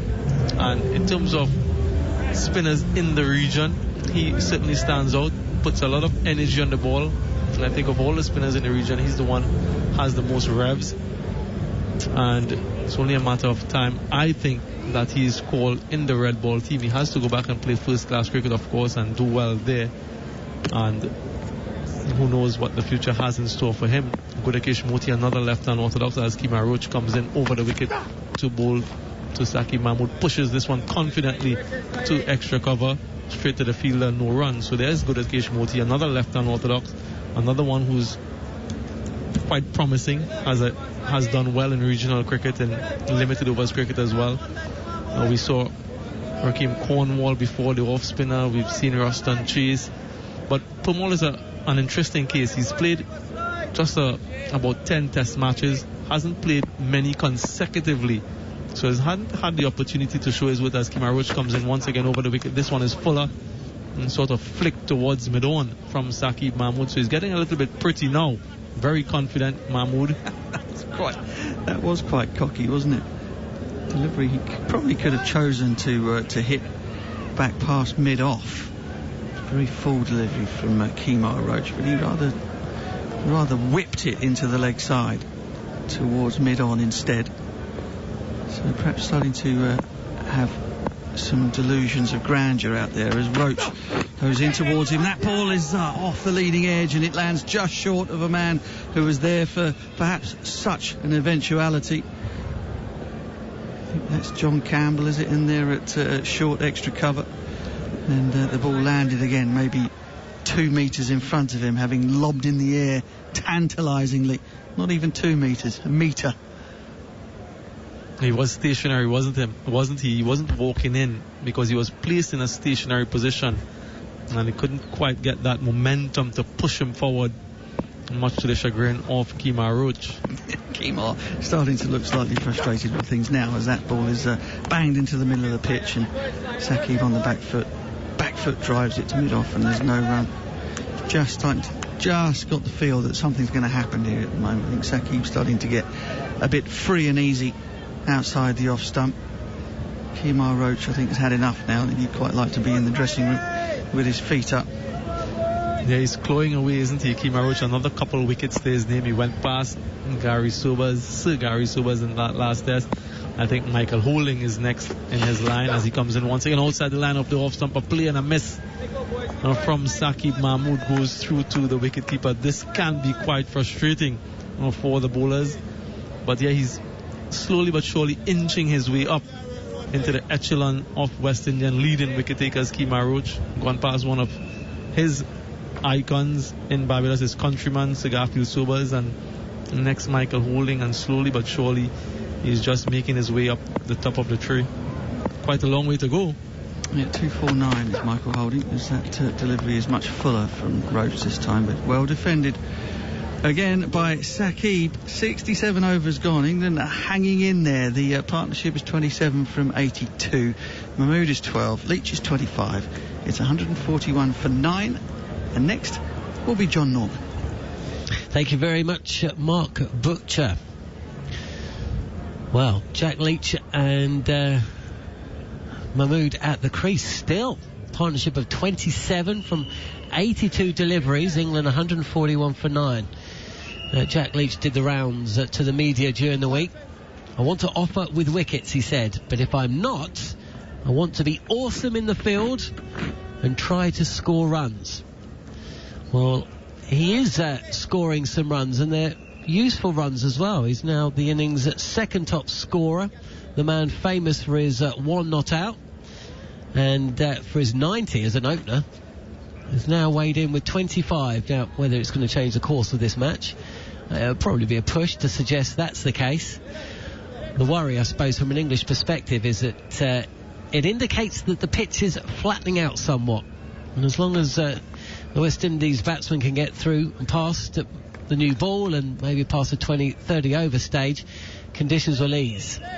And England's score does not look anything remotely close to one that is going to trouble West Indies, even with that 27-run partnership which these two batsmen, or batters, have currently put on. Mahmood in his first innings in Test cricket, 12 from 48. And a couple of nervy moments as Jason Holder is in. Jack Leach defends on his toes, outward to cover point. And Jack Leach has unfurled arguably the shots of the day, certainly two of them. A cover drive in the afternoon session, which had Mark Nicholas purring as only Mark Nicholas can do.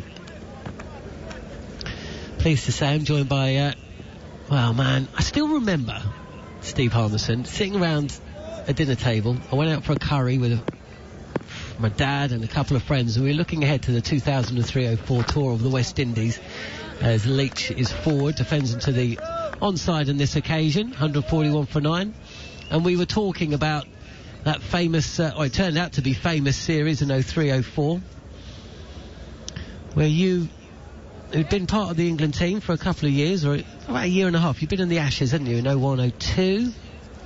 02. Was it 02-03? 02-03. Yeah, and there was 02-03. much hope for this lad from Durham who was coming in at about 6'7". There's another man who comes in at about 6'7". Jason Holder fires the ball down the leg side, and the feeling was around the dinner table that whilst we were all really excited about what you were going to bring to the England cricket team, I remember the consensus as we tucked in was it might be a little bit much to be expecting too much of Steve Harmison.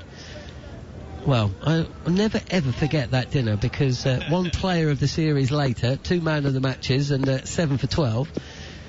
And, we're looking back at one of the great series wins for England as Leach ducks a short delivery from Holder.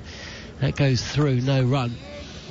What I suppose, Harmy, is what is the biggest surprise, 7 for 12 and player of the series, or best part of 20 years later, and England haven't won in the Caribbean since that famous series. I think the 20 years later really is 20 years later that the last time England won. That's more of a surprise. Holder again.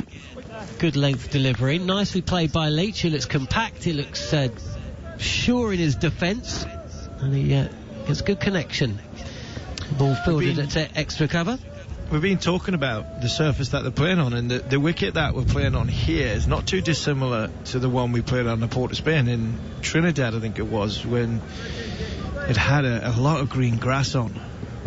We sort of shell shock from the first Test match of the way we bowled at the West Indies. They kept a lot of live green grass on the wicket, and it's not too dissimilar to what we've got here. Holder again, Fuller forward on the drive is Leach. Nice timing, fielded at mid-off by Craig Brathwaite, no run. 141 for 9 on talkSPORT 2 here, England. We're going to be talking about 7 for 12 tomorrow. You're going to be joining Mark Nicholas to look back at that famous innings when you just terrorised. And I suppose listeners of a newer vintage may not realise, a bit like 2005, wasn't it, Harmy? I mean, you played in both series. You must have seen similarities, because one of the reasons why we still talk about 2005 and why it was such a great series is that it had been such a long time since England had beaten Australia. But the same is true for West Indies as well. It was a surprise that England went there and won the series, and in such commanding fashion.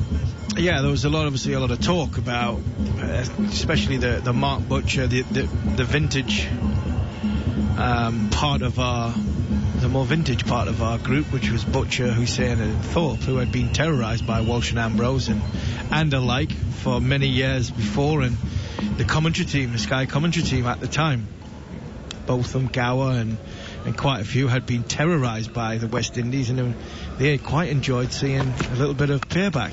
Full delivery from Mayers, and Mahmood comfortable on the drive, but picks out the fielder square of the wicket. And it was I think by the time the West Indies, the islands, really got to terms with, bear in mind it was the first time Harmison, Hoggard, Jones, Flintoff, Giles bowled as a unit. I mentioned the 05 Ashes, culminating in winning that. That was the first time we came together. Mayers again on a length, a little tempter really for Mahmood, who plays defensively. Just breaking away from that conversation, are you slightly surprised that we're seeing Mayers bowl here?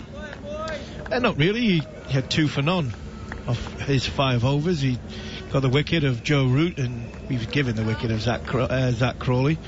But no, I think some of that bowling stump to stumps at number 11, 10-11's not a bad thing, to be fair. They've exhausted every other avenue. Mayers again, this time a fraction straighter, arrowing in on off stump. Mahmood is again forward in defence, 141 for 9. I think what we're seeing is that, yes, there's all the talk about the Duke cricket ball, and we use it in England, but it's a different Duke cricket ball. This one is a little bit more, it just gets softer quicker, goes out of shape quicker. I don't think it's as high a quality as what we use in England. Mayers again on a length, and again defended by Mahmood, 141 for 9. And we're seeing that once the ball goes soft, if you're disciplined with the bat, you've got a chance of holding it up. But what I will say is there's something in this surface. So there is one with your name on. From an England point of view, that will have to come out, and the same disciplines that the West Indies have shown, and put the ball in a good area. Mayers again, and again there's a little tempter, and Mahmood accepts. He unfurls the cover drive. It was aerial, but bounces well short of mid-off. I mean, some of the conversation, Harmy, this part of the world is, essentially Chris Woakes has got 1 innings, maybe 2, to retain his place within this English side. I mean, whether that's just away, will he be a shoo-in in English conditions? I think that's fair. I do think that's fair. I think it's... I was very surprised he kept his place in this side, but when you see the surface, then I think you're not surprised that he does play. Lost ball of Mayers over, and that's a touch of West Indian, really. Lots of wrists, flamboyant foot movement as Mahmood tries to play across the line to flick the ball outside off stump through the leg side, but picks out the fielder at mid-wicket. Shame, really, because he deserved to get a run there. As it is, he stays at 12, Leach 25, and the score England, who were asked to bat by Craig Brathwaite earlier on today, 141 for 9. There was quite a lot of clamour for Parkinson to play here, but would you, after seeing what we've seen today, I suppose the decision not to play him was and is probably the correct one. Oh yeah. There's no way in the world that Parkinson would have been a feature in this game. I'm just joking on the TV with Jack Leach. Bowled 95 overs in that last game. I'm not sure he bowled 9.5 overs in this game. It's so look, the seamers, the right seamers. Woakes gets one more chance on this Caribbean tour to hold, retain, whichever way you look at it, because it's been a real struggle for Chris Woakes. His main discipline, the ball has let him down. He hasn't bowled as well as he probably would like. It's batted beautifully. Holder is in, and Leach plays nicely, coming forward, opening the face of the bat, but can't beat the fielder close to the wicket on the offside. He remains on 25. And one of the other conversations was, can you essentially just play Chris Woakes at home? Will you, or can you ever see a day when England say, OK, we've tried the Chris Woakes overseas, there's enough of a sample size, essentially.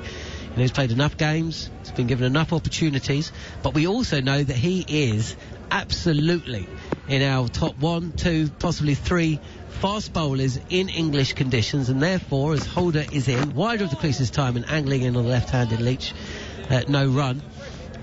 Do we just say he is one of the first names on the team sheet when England are playing in England? But we've seen enough now and it's time to move on. I don't like that, I must admit. I really don't. I think test match bowler should be able to bowl, a top test match bowler, a high quality one, should be able to bowl all round the world. Find a way of being able to bowl all round the world. Problem you've got with the England group at this minute in time, you know, the Rolls Royces, the fast men, they keep breaking down. Jimmy Anderson and Stuart Broad, we want to have a look without them. So the decision on that would possibly be forced on you if, you know, selection comes around in the summer and we start playing on some green wickets and helpful wickets. Wokes will be the best option. Over the wicket this time, Holder has been bowling round the wicket to the left-handed Leach, and this is just left alone by the left-hander. Thing is, though, Leach hasn't. You know, spin bowlers have to get used to it, don't they? I mean, Leach hasn't played at home. I might be wrong, but maybe the Oval Test against Australia, was that the last Test of 2019? I don't think he's played at home since then. And yet, as soon as they go away, he's thrown the ball. Holder is in. Fuller and driven by Leach. And you could just pick up the sounds of the crowd. I think the English fans enjoyed that. And I dare say a few of the local ones too. Beautiful on drive, or off drive actually, from Jack Leach. Takes him to 29 and he's 3 away from being the innings top scorer. What a shot this is. What a shot this is. Forget playing him at home as a bowler. Play him as a batsman. And where we're going. No, that was a beautiful shot. Overpitched. West Indies are sort of trying everything, gone for the full ball, but it was belted down the ground beautifully. But a lot of that is mismanagement, John. Full again from Holder. He does drag his length back a fraction, and Jack Leach is happy to play deep in the crease and just open the face of the bat and guide this to backward point for another single. 146 for 9 England, who were at one stage 90 for 8, remember, so useful runs. Whether they will be pivotal runs, I'm not too sure, but Leach moves to 30. The score 146 for 9 here on talkSPORT 2. Yeah, a little bit of mismanagement, but also missing Stokes has brought the reason why Jack Leach hasn't played. A lot of talk about the West Indian side and not playing a spinner. When you've got Jason Holder batting at 6 and Ben Stokes batting at number 5, with the seam bowlers you've got at your disposal, a spin bowler should be an easy option in your side. So for me, as long as Stokes stays fit, Leach plays every game, or a spinner plays every game, whether it's Leach if he's good enough or not. Yorker length delivery from Holder. Last ball of the 70th over. Mahmood jabs his bat down on it, and he will take the dot there. He's 12 not out, and Jack Leach is at 30. 146 for 9. So where are we then, Harmy? I mean, England are going to have to bowl their skins out, aren't they? We don't have, I imagine, enough light in the day to get all the overs remaining to the bowlers. We've had a couple of overs of spin, but 20 overs remaining in a day. And, well, if they need it, second new ball, or the first new ball rather, available in 10 overs. But you've just got to expect really that England are going to be bowling soon, and then it's going to be over to the likes of Wokes and Overton, as well as Mahmood, to make inroads, because they need to have West Indies 2 or 3 down to have any real chance of remaining optimistic in terms of where this game is going. Yeah, and I think it might not be as much as you're saying, it might not be a bad thing if they lose the wicket in the next couple of overs, because then it gives them a good spell of bowling each from the seam bowlers, and maybe get a couple of overs into Jack Leach before the end of play and try and really put pressure on the West Indies. If England can, say, get between 150 and 160 and then get 12, 14 overs, probably not going to get that much, say 12 overs at the West Indies tonight and get a couple of wickets, then a night watchman comes in, you never know, 3 down and England bounce into tomorrow morning. On the other hand, John Campbell comes in, comes off, all of a sudden they're 40 odd for none, like they were brand new ball in Antigua, and England staring down a barrel. So you're right, England are going to have to use the new ball wisely. It's pressure on Chris Wokes, so we've just made mention about where he is in his career. I think Craig Overton's in the same boat. I really do. I think he is in the both in last chance saloon bar away from home. That's why I said the other day I'd have picked Matt Fisher, because I think there's more mileage in Fisher going forward. But he's not playing, so these are the bowlers that we've got. And England are going to have to. They're going to have a very, very good latter part of today. They've had a good last hour, and then next hour's got to be better than what they've just had to stand any chance of being in this Test match. Because the West Indies, even though the game's starting to sort of drift a little bit, you say the last 2 wickets, you're looking at nearly 60 runs. There is enough in it for the new ball that England will be dangerous when they come out and use it. It's just whether they can put the ball in the right area enough, and how the West Indies deal with the sort of playing for close pressure. 67 for 7 when Ben Foakes was beating all ends up. Bowled for 7. 23 runs added between Jack Leach and Overton for the 8th wicket. 24 runs for the 9th wicket between Woakes and Leach. And since then, we've had, the most successful partnership of the match so far. 32 runs between Mahmood, playing his first innings in Test cricket, and also Jack Leach. Just a reminder, there is live football over on talkSPORT on Saturday, the North London Derby in the WSL from 2 o'clock, as Mayers is in to bowl the start of his next over, over number 9. He was at one stage, he bowled 5 overs and taken 2 wickets for no runs. Slightly more expensive since then. He's conceded 8 runs. So 6 runs along the way. So he's certainly done a job. The one change for West Indies, Mayer's coming in for Ireland. He's in again. Floats this up. It's full. It's driven. Evades a close infielder. Fielded by Kumar Roach. And no run. 146 for 9 here on talkSPORT 2 with Jack Leach and Saqib Mahmood. Trying to mount something approaching rearguard action as see Jared Kimber suddenly sparking into life. The post Nando's haze may have shifted. We'll find out very shortly. It's really exciting. Ooh, full, wide, slapped by Leach, but can't beat Kumar Roach. Go on then. My more meant the Nando's was, except Goughy didn't get his meal. Oh, is it Goughy this time? Oh, no, did he not? Oh, tell you what, Big Lad not be happy about that. He's hot sauce. Of all the people not to get their meal, he wouldn't have said much, would he? It was weird. I don't know why the producer Ollie specifically cancelled only Goughy's meal, but well, the producer got his meal, I noticed. So the salad didn't come. Mayers, this is full. Almost a full toss, actually. Turns into a Yorker, wide Yorker, which Leach tries to carve away, but doesn't get anything on the ball. No run. 146 for 9, Jared. So Kyle Mayers is from Barbados, and he was a bowling all-rounder in first-class cricket. He made his debut playing for Windward Islands. He couldn't get into the Bayesian team. And batted number 8 in that lineup. For the first 5 years of his first-class career, he played a few games, I think around 22 games, and averaged 23 with the bat.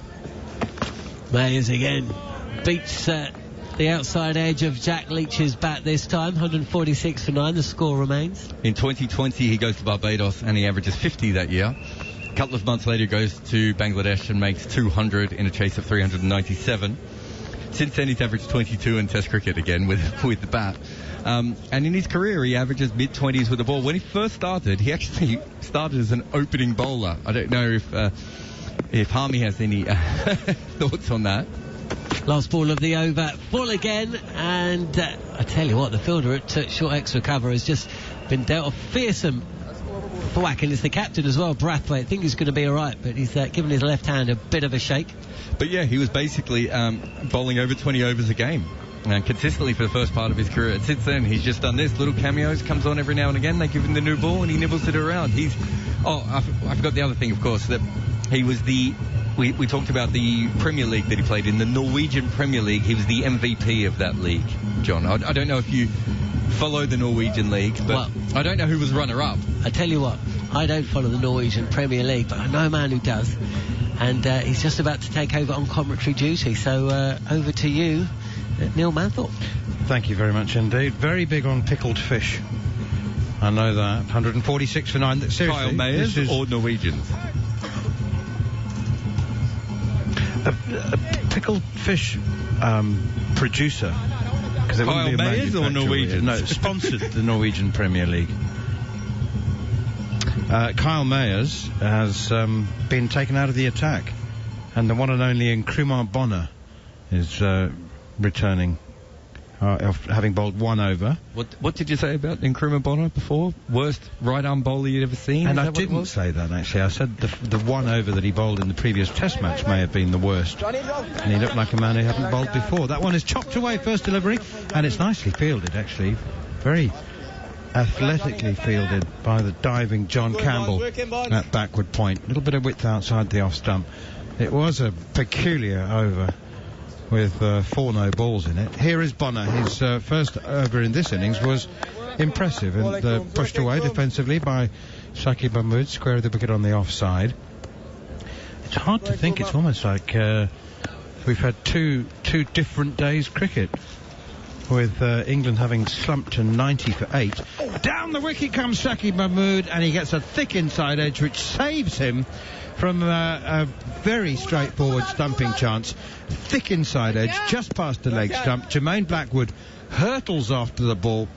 He's very athletic in the field, Jermaine Blackwood, and well, he has managed to overhaul the ball before it reached the ropes. Shakib Mahmood, nothing wrong with a bit of proactivity. That's good to see. It wouldn't have been so good to see if he had missed it and been stumped, but England still need runs. They've got 148 of them now for 9 wickets down. Back goes Shakib Mahmood, tucks it away off his hip behind square on the leg side, and they go through for another single, 149 for 9. And I tell you what, Steve Harmison, like I said, at 90 for 8, we were talking very optimistically, we thought, Matt Pryor and I, about somehow finding a way to get to 150. Couldn't see how it might happen with just 2 wickets left, but it has. No, we couldn't, and I agree with that. To get them there, it's a huge boost to the England dressing room, and the last wicket will come at a good time tonight, because then it'll give them a short session for England, hopefully to make 1 or 2, possibly night watchmen, inroads in that really sort of puts the pressure back into the West Indies.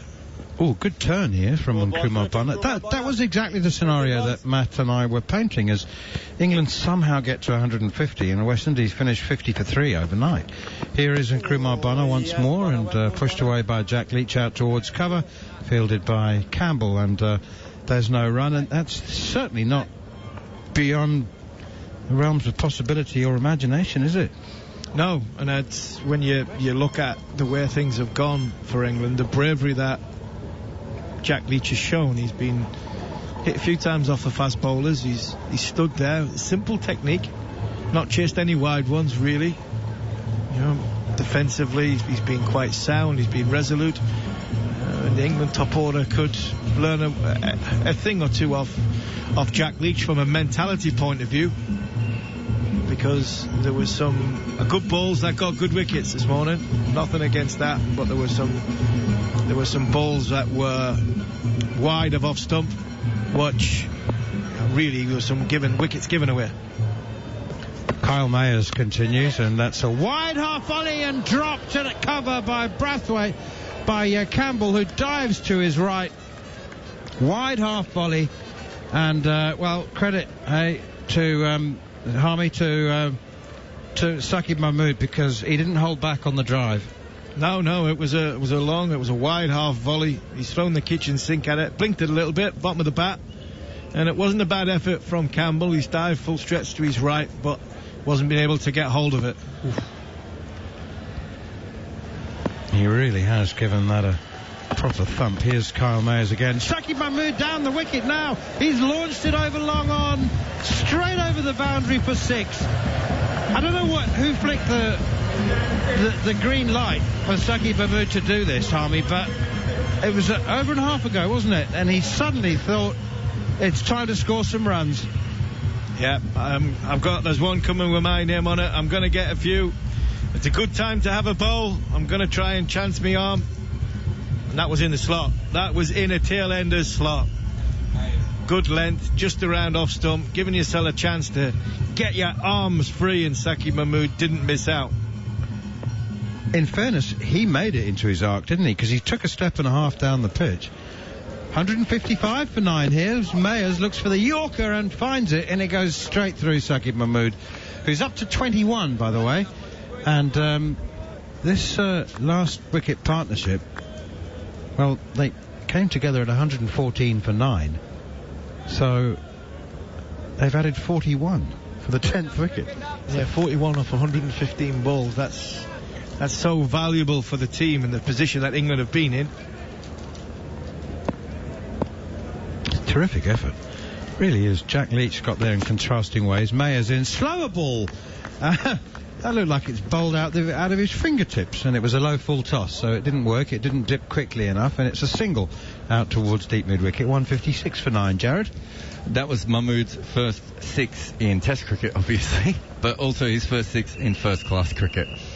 I would suggest that as they're getting towards the second new ball and they've got Kyle Mayers bowling to them, they've decided to have a couple of swings before the big boys come back with the redder ball. Well, a little way to go before the new ball's available. There's another 7 overs after this, as Kyle Mayers in once more, pushed away by Leach, square of the wicket on the offside. So Saki Mahmood's played 23 first-class games before now he's into his 25th because it's his second test. 26th. 26th, beg your pardon. So he's never hit a 6. He never hit a 6. But he averages 13, doesn't he? So he's not hopeless. He's got a lot of not outs. Almost a third of his innings, actually over a third of his innings are not outs. So he's saying he is hopeless, but his record flatters him. No, he doesn't go out. Skill. Outside the off stump, left alone. Someone who Harmy bowled to, Mark Richardson, took a career of probably not ever getting out as a tail ender and made himself into an opening batter and ended up averaging in his 40s. Mark Richardson made 95 in the very first Test match played at the National Cricket Stadium. I'm glad I mentioned him there. Very good timing. He doesn't get mentioned that often. And Steve Harmison's just been yanked out of the commentary box, so I shall be joined by Darren Gough in just a moment. If you look at Mark Richardson over the first couple of years, he played as a left-arm figure spinner. I think his first match he got at Kapil Dev and Sachin Tendulkar out.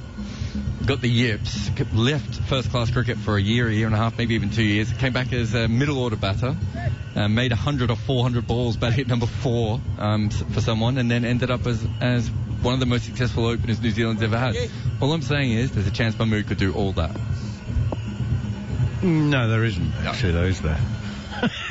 It's unlikely. Jack Leach has 30.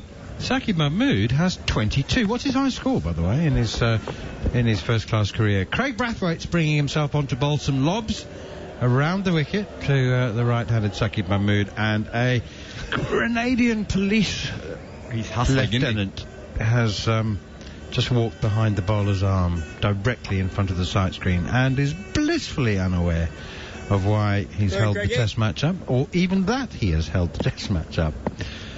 He's not the first, and he won't be the last. 156 for 9, England. Here is Brathwaite again. Right back onto his stumps goes Saki Mahmood. He'll have faced more challenging bowling than Craig Brathwaite. He blocks that with all the time in the world. His top score in first-class cricket is 34.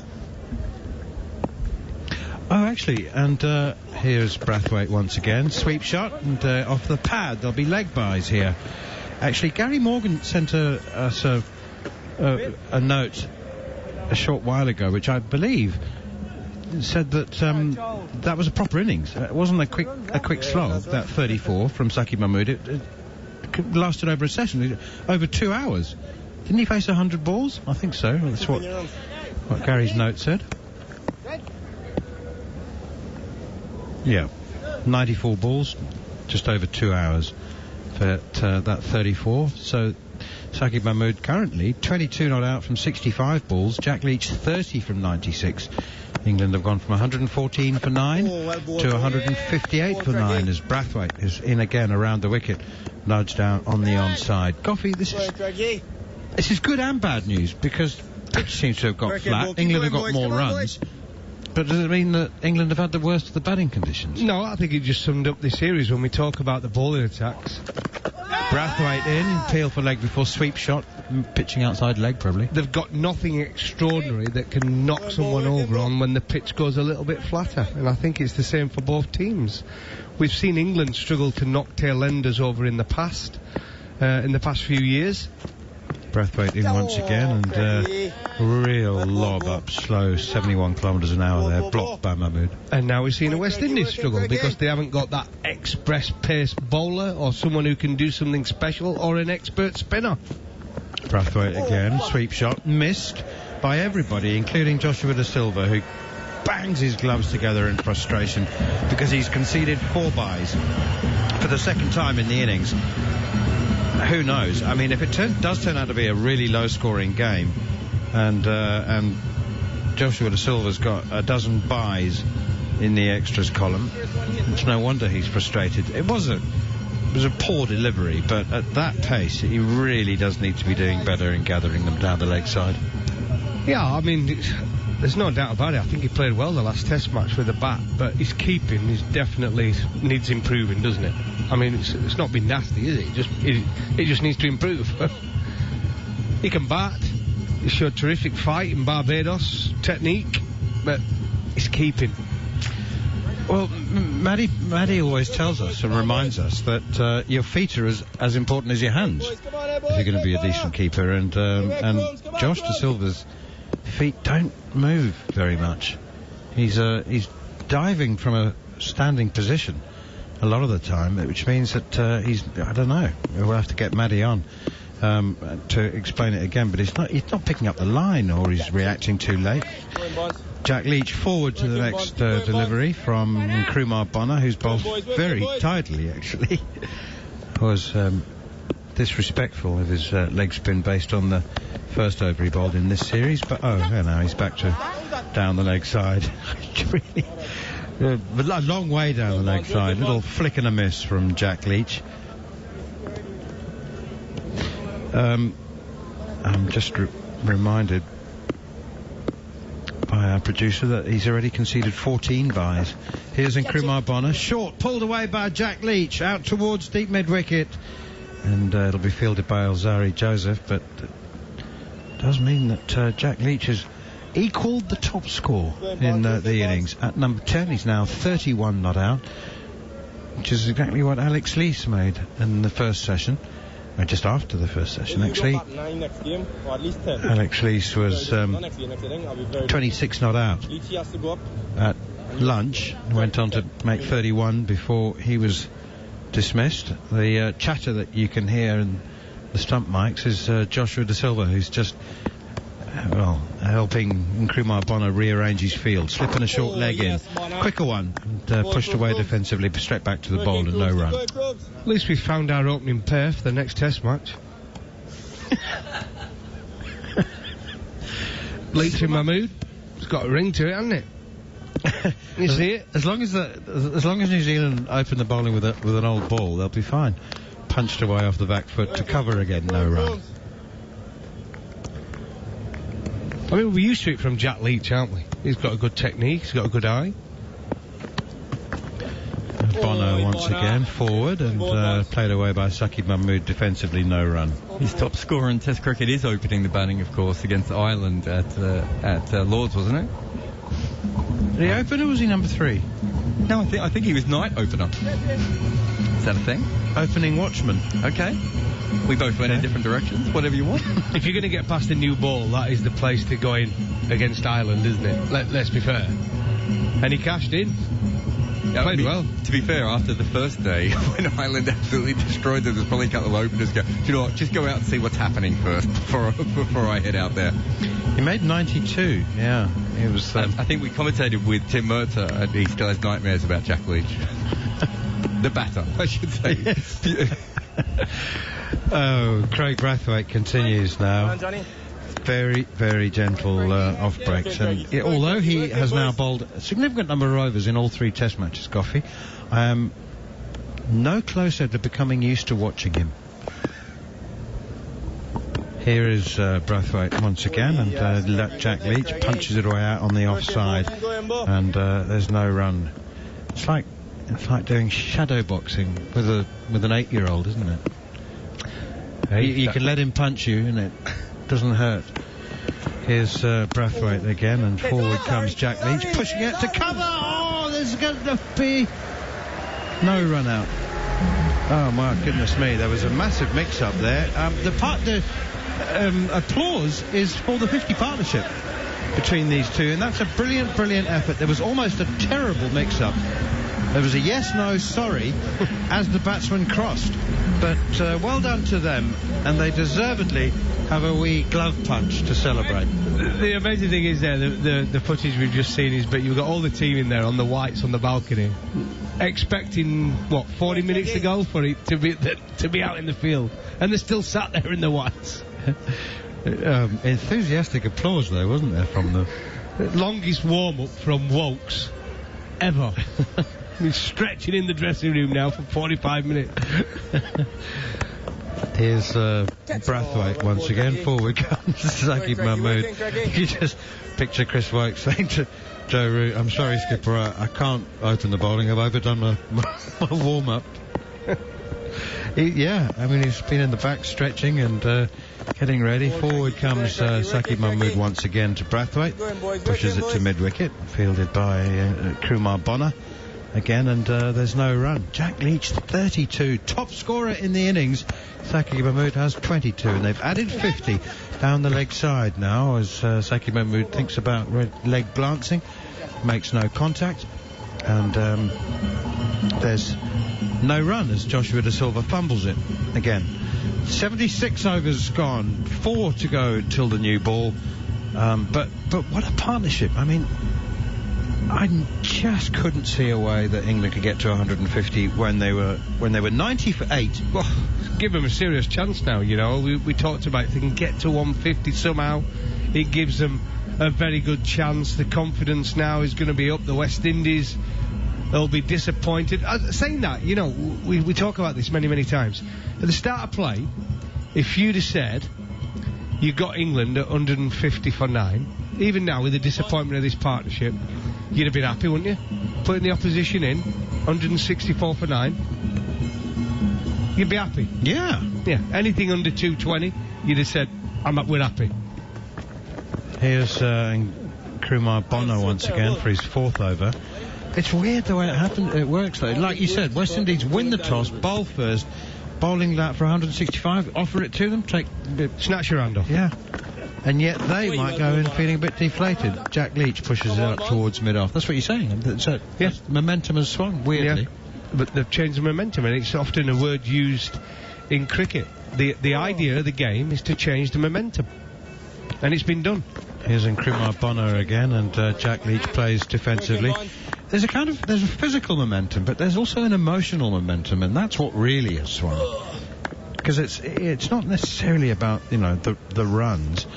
It's about the feeling that you've not made the best of your chance. Down the wicket comes Jack Leach, driving, and another mix-up, and a scream and a shout, and now some glaring at Alzari Joseph, who the bowler and the wicketkeeper feel was not reacting quickly enough at mid-on. They've switched off. The Windies have switched off. There's been a couple of catches gone down. They've been away with the fairies in the field, and they've resorted to Brathwaite and Bonner, 2 part-time bowlers bowling. It is strange, isn't it? Here is Kumar Bonner, short, pulled away, down towards long on, past Jaden Seals, who wasn't going to chase that. He thought, that's past me, and waved it on its way, and then realised only when it was past him that it wasn't going to get to the boundary, and then suddenly started to have to run.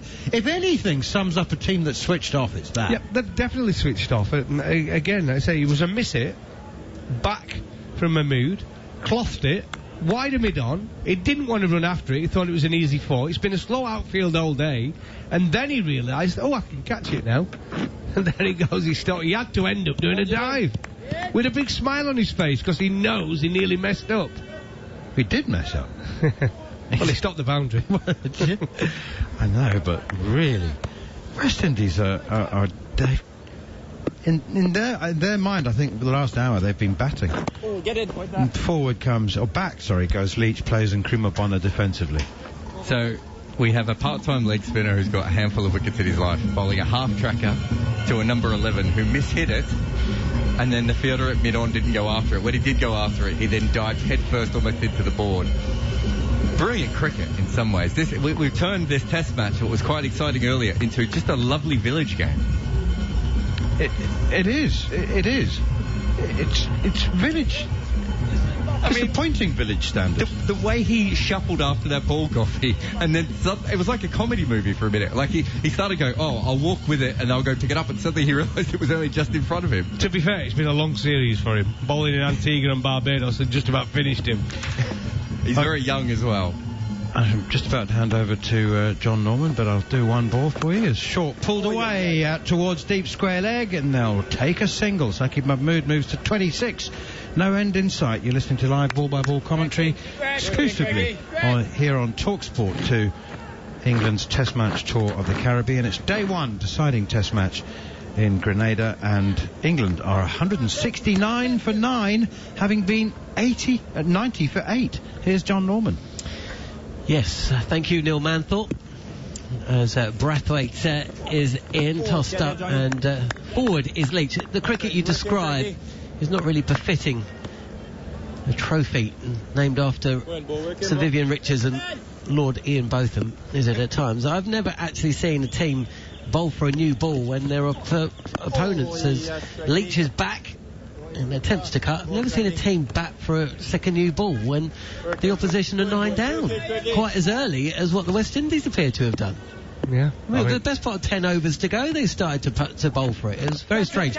Down the track is Jack Leach. Wild swing of the bat.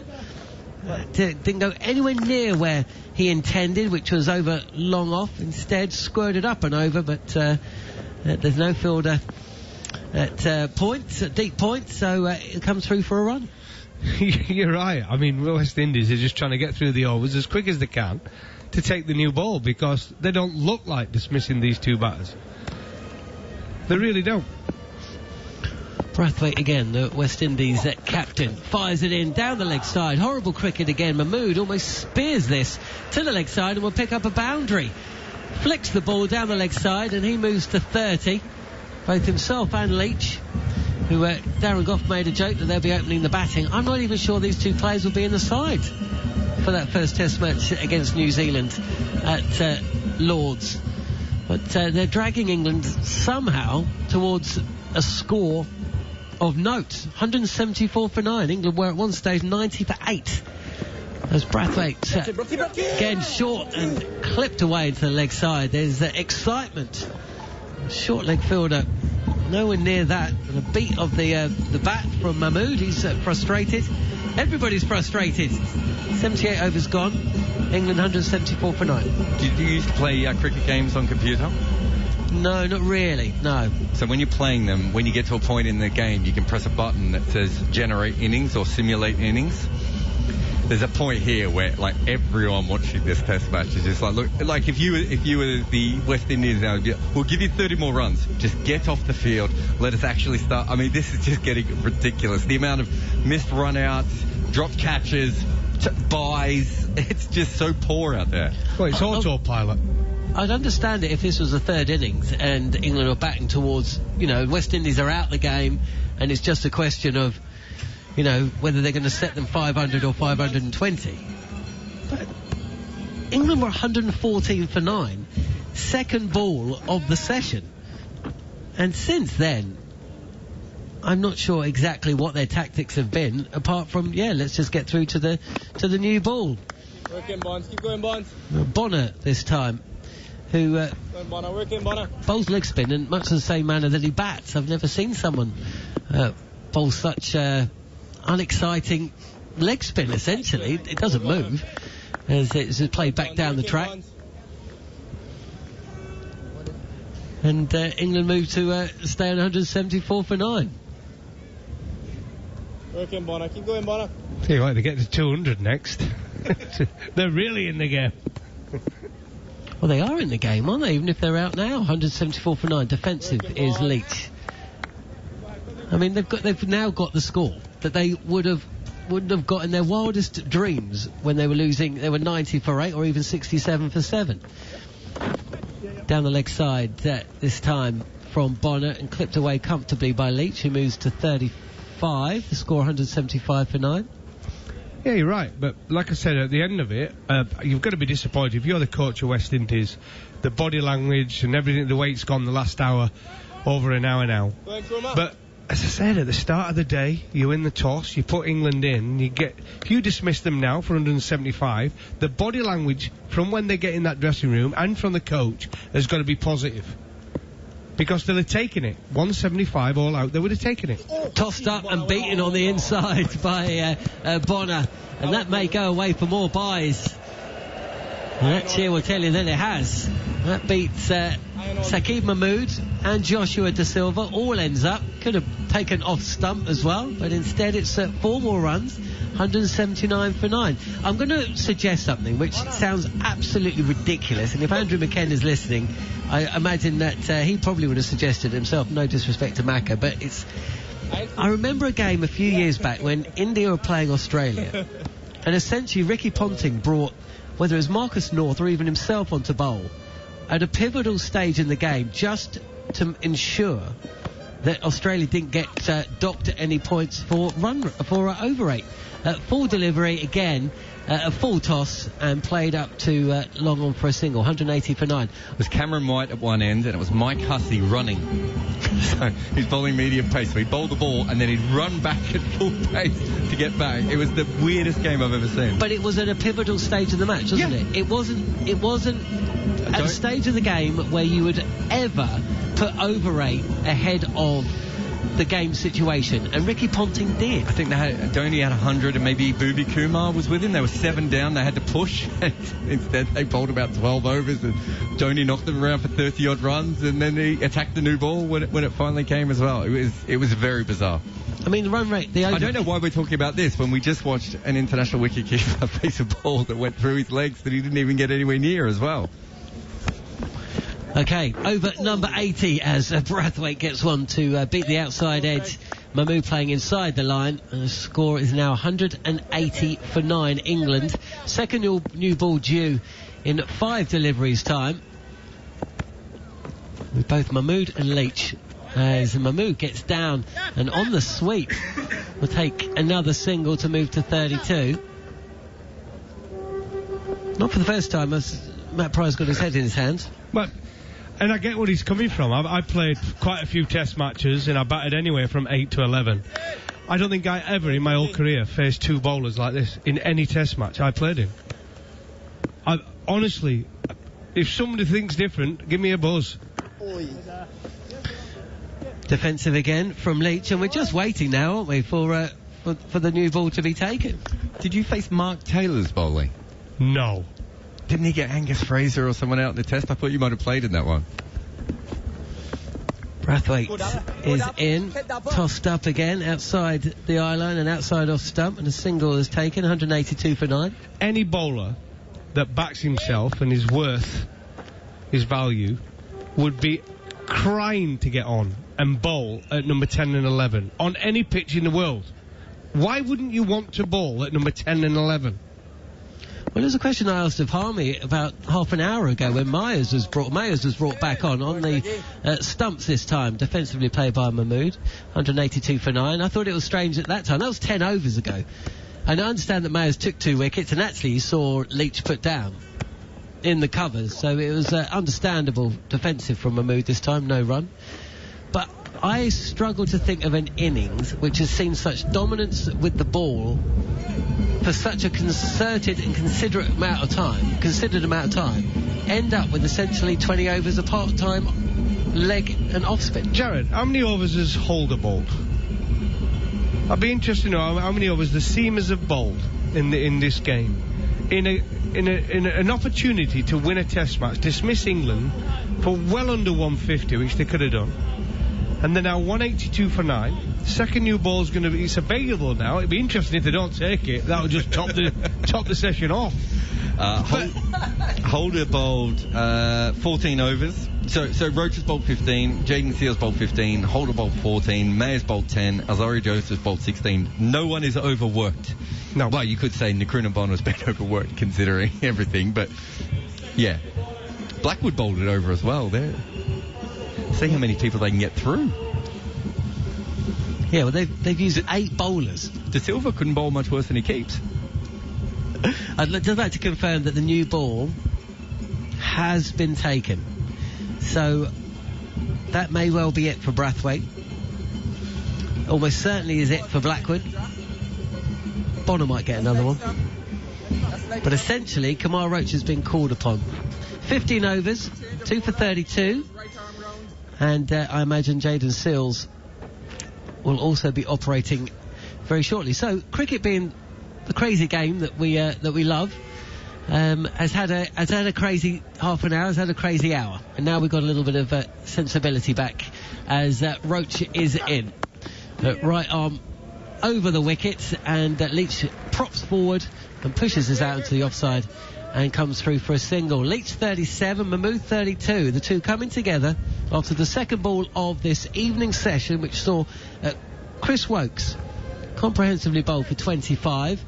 At that point, it seemed, well, the fact that England are still batting now is a surprise, but they are, and it means that they've put on the best partnership of the innings, a partnership now which is at 69 runs between a man in Mahmood who's never played an innings of Test cricket before, and it's Mahmood who faces was shuffling forward. He was batting outside of his crease a few moments ago. He's back behind it now, plays this into the offside. He's 32, and Jack Leach, who is as arguably famous for that one not out as he is any innings or any performance of note for England.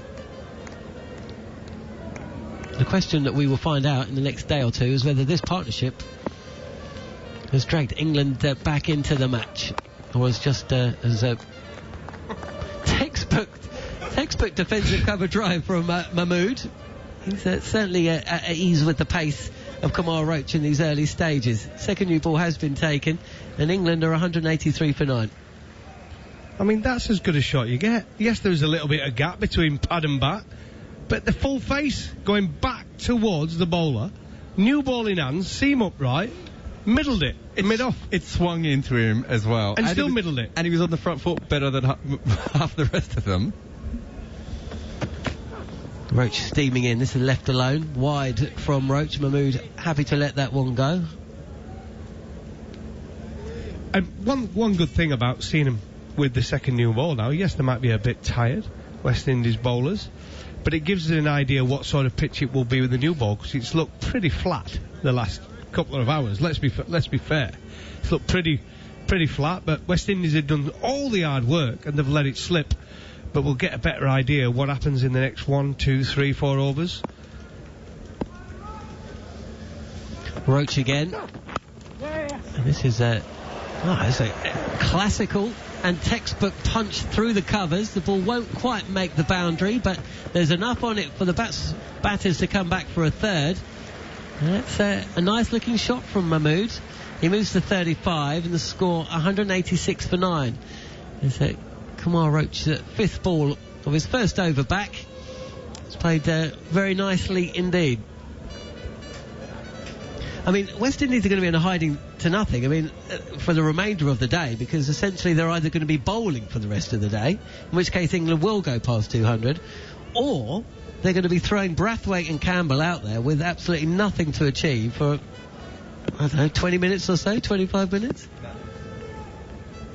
Depending on the light. The shadows are lengthening as Jack Leach is forward again and sees off Kamal Roach's return over. So the score 186 for 9. You're listening to talkSPORT 2's live and exclusive coverage of the third Test match between West Indies and England.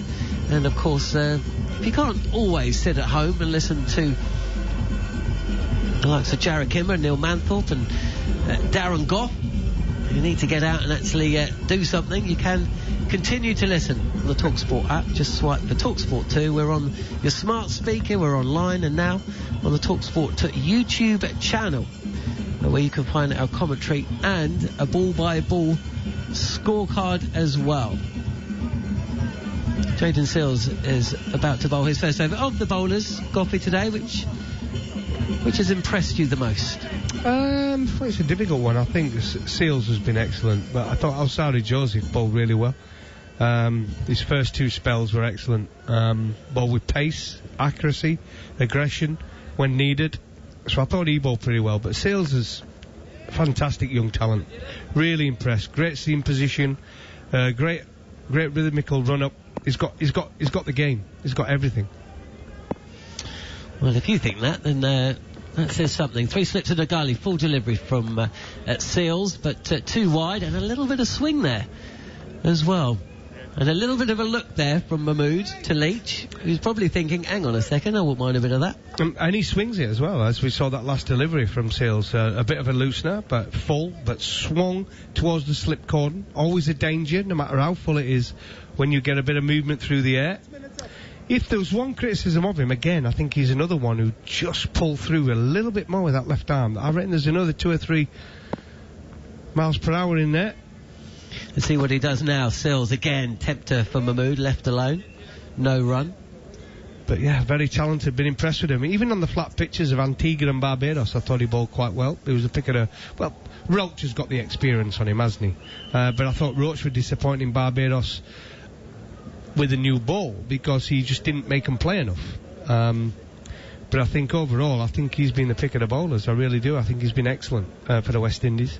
3 for 35. He's got 15.2 overs.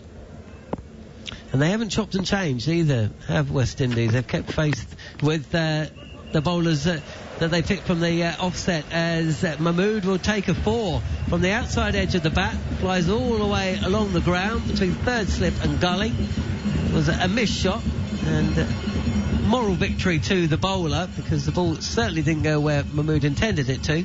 But 4 more runs to England as they creep towards 200, Darren Gough. And he's past Jack Leach now. Bit of a competition between number 10 and 11. He's gone on to 39. Mahmood, impressive with the ball in Barbados, especially the second innings. And now doing his job for England with a bat. 39 not out from 92 deliveries. And he's causing England selectors a little bit of a problem. 199. Beaten this time is Mahmood. Plays inside the line, and the ball misses the outside edge of the bat by some distance as well. But he's going to be causing the selectors a little bit of a headache. You know, if he backs up and follows up what we saw in second innings in Antigua with a performance irrespective of what happens with the results, scores some runs as well. Archer probably be fit for the first test.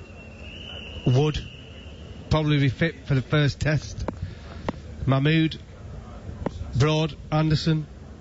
Mahmood facing now, full and beaten, and how has that missed the off stump or the outside edge? A little smile from Mahmood. A little bit of a, well, I was going to say an effort ball, but the speedo suggesting that wasn't. Well, that's a perler from Seals. I'm with you. It was an effort ball. There was a little bit extra in that, but the seam position is absolutely beautiful. His wrist position at the crease from Seals for such a young man is excellent. It really, really is. I'd love to see him in English conditions. Well, if only you were in charge of hiring and firing at a major county. Full again, and angled in on middle stump and just about dug out by Mahmood. This is a good battle now. After a little bit of poor cricket, we're getting some of the good stuff. He swings it, doesn't he? I say, when you've got such a good wrist position and the seam's upright, he swings it both ways, not just one way either. When we talk about Jimmy Anderson at will, swinging the ball out and in, we've seen a young man here for the West Indies who's doing exactly that. It's good to see. Well, when you consider they've got Shannon Gabriel, you know, he probably would have played in this series if it wasn't for injury. I think they've missed him. They need someone with express pace. I think you put someone with express pace in any team, and as a lower order batsman, you go in and you've got someone at 90 miles per hour plus. Roach is back, and again we're seeing this line here is well outside off, and that was too wide as well from Roach. Leach isn't having anything to do with that, but they've packed the slip cord now, a little bit of movement, and they're going back to what they should have done 15 overs ago, and that is try and get the batsman out through conventional means. Yeah, it is. But they did. They went defensive, didn't they? The ball back of a limb, too short, and they just kept doing what they were doing so well, the West Indies. Round the wicket is Roach. That's the better line. Defensively played from Leach. Fielded by Blackwood. A backward point. No run. 190 for 9. But it happens. Frustration kicks in. I've been there. In fact, most fast bowlers who have played the game over a period of time would 100% have been in the same position where you do something so well for most of the day, and then a partnership develops, lower order batsmen are in, and your game goes to pot. 76 runs this partnership now. Wide, flashed by Leach. Up and over, and he'll pick up another 4 runs. He goes back past Mahmood and moves into the 40s. 41 to Leach, 39 to Mahmood. The partnership of 80, and it was pitched up, and Leach went through with the shot. Up and over point and away for a boundary. Here's one for you, Jared. What about number 10 and 11? When was the last time number 10 and 11 both got 50? Now that'll take some working out. That is a... Been a bit off yet. It's a good question, though, isn't it?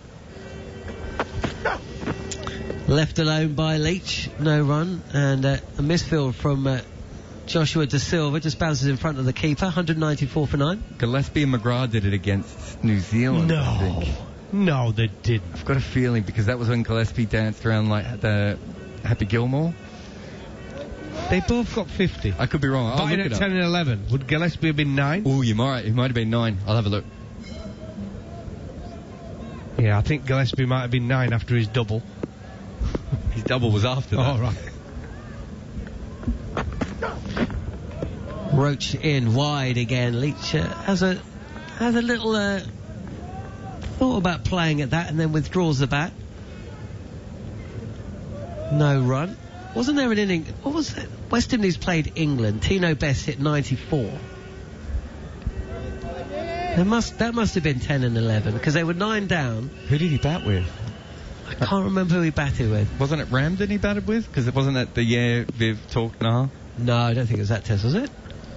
Possibly. Last ball of Roach's second over with the second new ball, and once again 2 wide. Leach leaves it alone, and England, who were 90 for 8, have put on 104 and have lost just the 1 wicket since that, with Mahmood and Leach now forging the most successful partnership of the match of 80 from 178 deliveries. As I hand over to Neil Manthorpe. Thank you very much indeed, John Norman. 11 number 11s in the history of Test cricket have top scored. The most recent being Tim Murtagh for Ireland against Afghanistan in Dehradun in 2018-2019. Interesting list. Here's Jaden Seals, and forward comes Saqib Mahmood driving nicely, square of the wicket to John Campbell at cover point, and there's no run. The first time it happened, Fred Spofforth scored 50 out of a total of 163 for Australia against England at Melbourne in 1884. And also on that list, Bert Vogler for South Africa against England in Cape Town in 1905. The next on the list is 1974, so it's 69 years later. Here's Jaden Seals once again, bowls a good away swinger, full length, driven by Mahmood, wide of Roach at mid-off, and they scamper through for a single. There are some players I confess I don't know. One I do know is Steve Harmison, who did it with a score of 42 out of a total of 304 for England against South Africa in Cape Town 2004-2005. I remember that one very well indeed. South Africa kept bowling him half volleys outside the off stump. He was lashing them through cover. Harmy, 42. Top scoring with a score of over 300's handy though, from 11. It's not bad, is it? Jaden Seals around the wicket to the left-handed Leach. Big in-swinger now. He shoots, swinging it at will here. It's like a yo-yo, Matt Pryor. Hey, look at that. I was just looking at Jack Leach's gloves. I wonder how many pairs he's got. Might only have the one. 12ers are running around looking for another pair of gloves. Surely he'd have 2, wouldn't he? Heading down to local shops. It was always my favourite thing watching 10 and 11, when they batted for long enough to call for a new pair of gloves. It's like that. Made them feel like real batsmen. I'm sure Alex Leach would be able to lend him a pair. Big in-swinger again, clipped away by Leach out towards Blackwood at short mid-wicket. Just on Goughy's point about number 10 and 11, he's right. Jason Gillespie was at 9 that game. Mike Kasparitz went in at number 10. So, but in that game, to be fair, Gillespie made 54 and Glenn McGrath made 61. So that was, you're right to raise your eyebrows at me, Neil Manthorpe. He was famously one of the worst batters in Test cricket history. What was the bet that he made with Steve Waugh again, that he would score a half-century? I think Steve Waugh, it may not have been a bet. I think Steve Waugh said he'd give him $10,000 if he ever made a Test 50, and he did. And, Jack Leach is 41. Saqib Mahmood has 40. England are 195 for 9. But what Goughy asked has happened once in the history of Test cricket. At the Oval in 1966, John Snow made 59 not out, and Ken Higgs, legendary Lancastrian seam bowler, made 63. Can you see what they went from to? Yeah.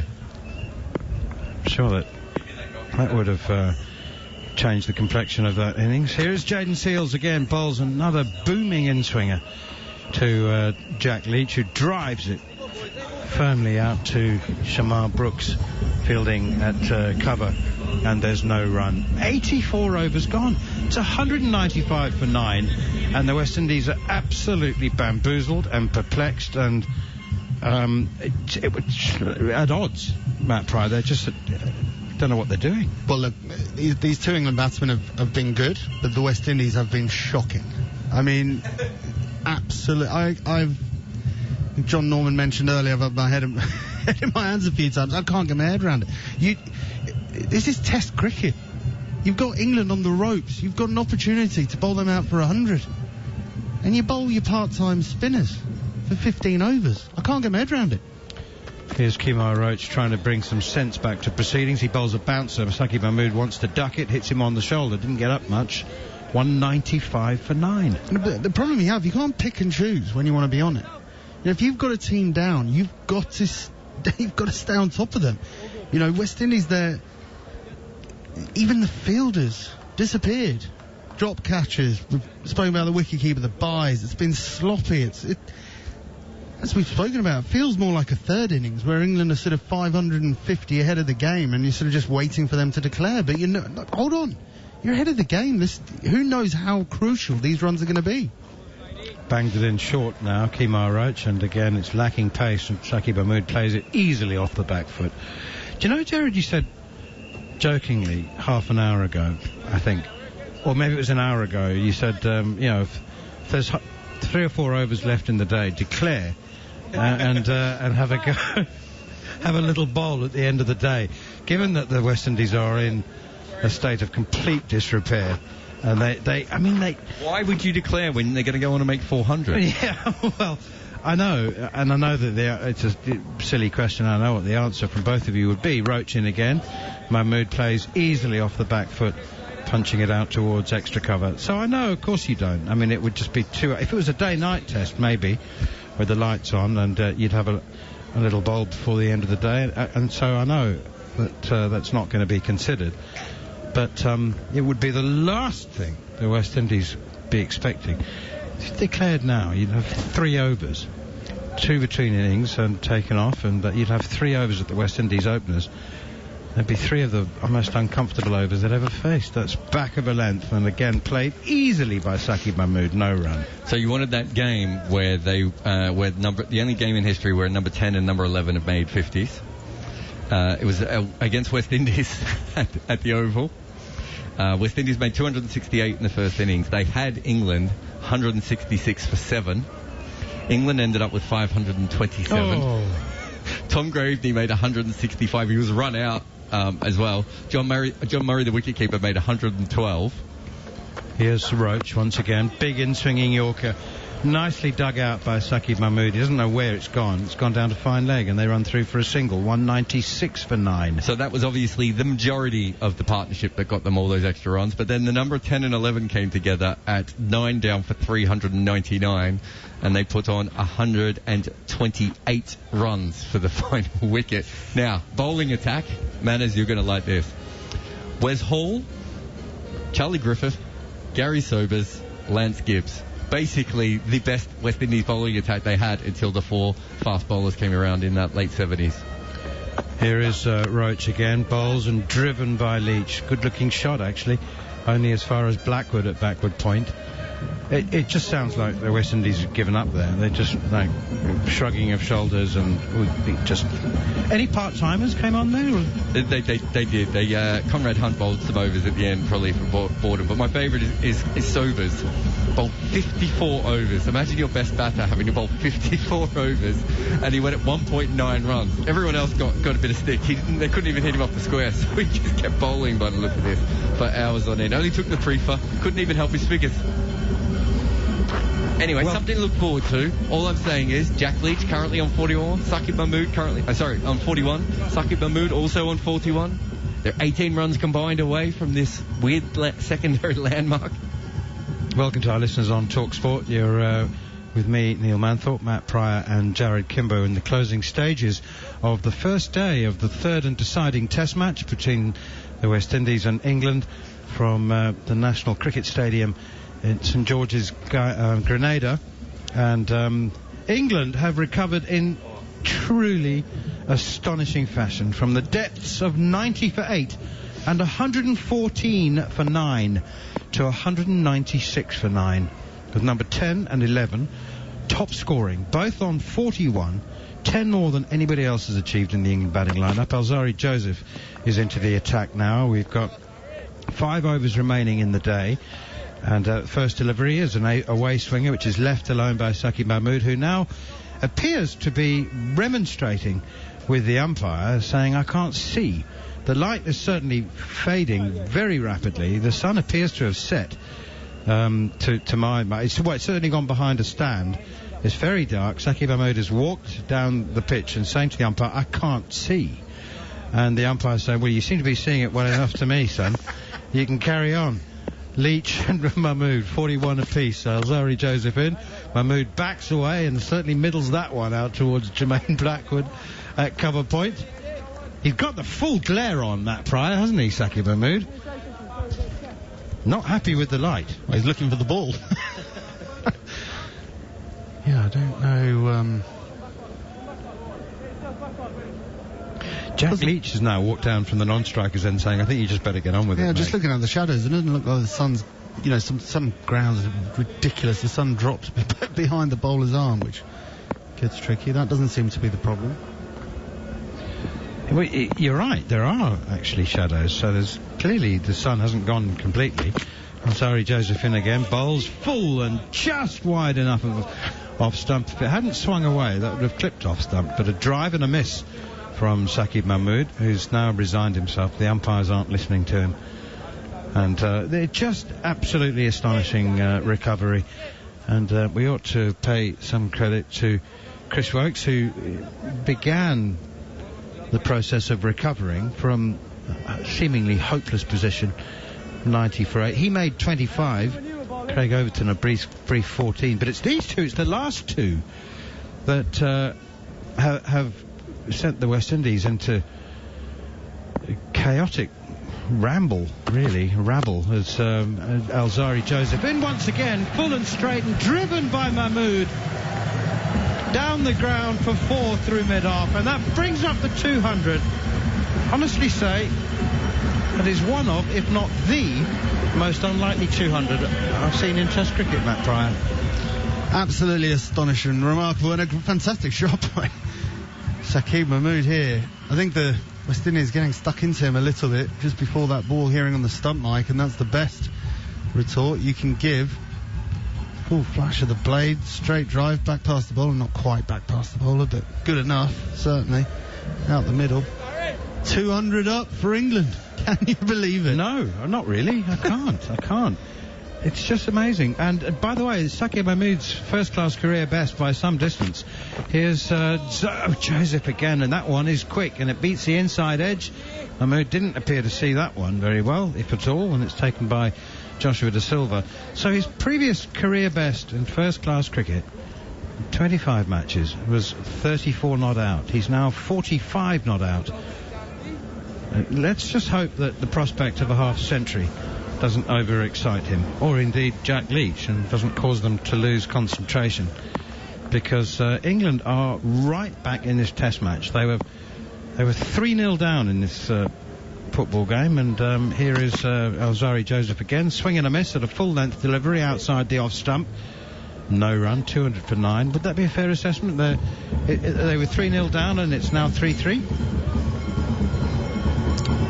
Yeah, I think so.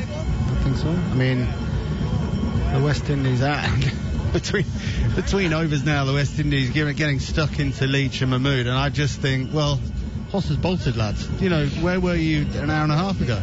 It's absolutely ridiculous. Leach and Mahmood, whatever happens now, they've won. They've won this battle. I mean, Leach is 41, Mahmood's 45. West Indies, you know. Where were you when Craig Bradford was bowling 62 kilometres an hour off spin and Nkrumah Bonner was bowling through De Silva's legs?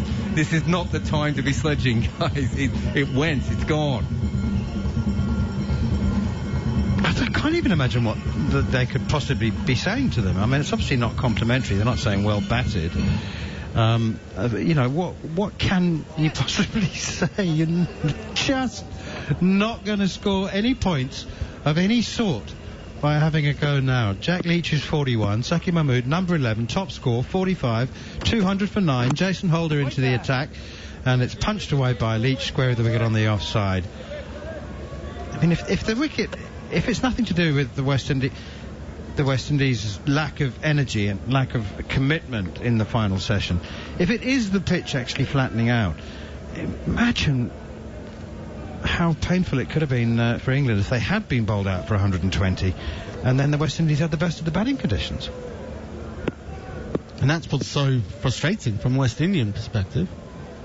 2 slips waiting, Holder in, bowls, Leach edges, and it falls short.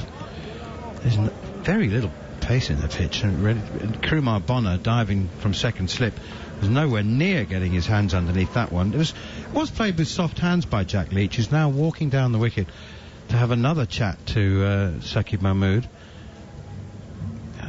West Indies, they probably are just sledging about the batsman complaining that it's too dark to carry on. Maybe that's what it is. And I don't know, Leach played that one off a thick outside edge and then walked all the way down to have a chat to Saqib Mahmood. Just a breathtaking recovery from so many different perspectives. Holder in, beats Leach outside the off stump. That one over the wicket, cross the left-hander, beats the outside edge. I mean, the credit that is due to Jack Leach and Saqib Mahmood, I think, is in equal and proportionate amount to the level of criticism that should be applied to the West Indies, who just took their foot off the accelerator. They started bowling short bounces to the number 11 and thought, well, we'll see him off in a minute. They're 114 for 9. And it's just disintegrated thereafter with discipline. Here's Holder once again and pushed away by Leach out towards extra cover. They're not the first team to assume that the number 11 and the last wicket partnership would end rapidly after a middle order disintegration. But this is one of the worst examples. The funny thing, England have been sitting on the dressing room balcony for a session in their whites, expecting at any minute to go out there and have to bowl and field, as Holder is in once again, and that driven by Leach behind square on the offside to Blackwood, straight to the fielder, and there's no run. And it looks like England, I mean, it's not just the runs. The runs is one thing, but it's the overs as well. The 9th wicket fell in the 54th over, and we're now in the 87th. 33 overs. The last wicket pair have been together. 3 slips and a gully. Truly remarkable. Here's Jason Holder, last ball of the 87th over. 3 remain if light permits in the day. Leach plays it defensively straight back to Jason Holder, and there's no run. 200 for 9 on the island of Grenada, the deciding test match. England put in by the West Indies. Ordinarily they should be happy with 200 for 9, but England were 114 for 9.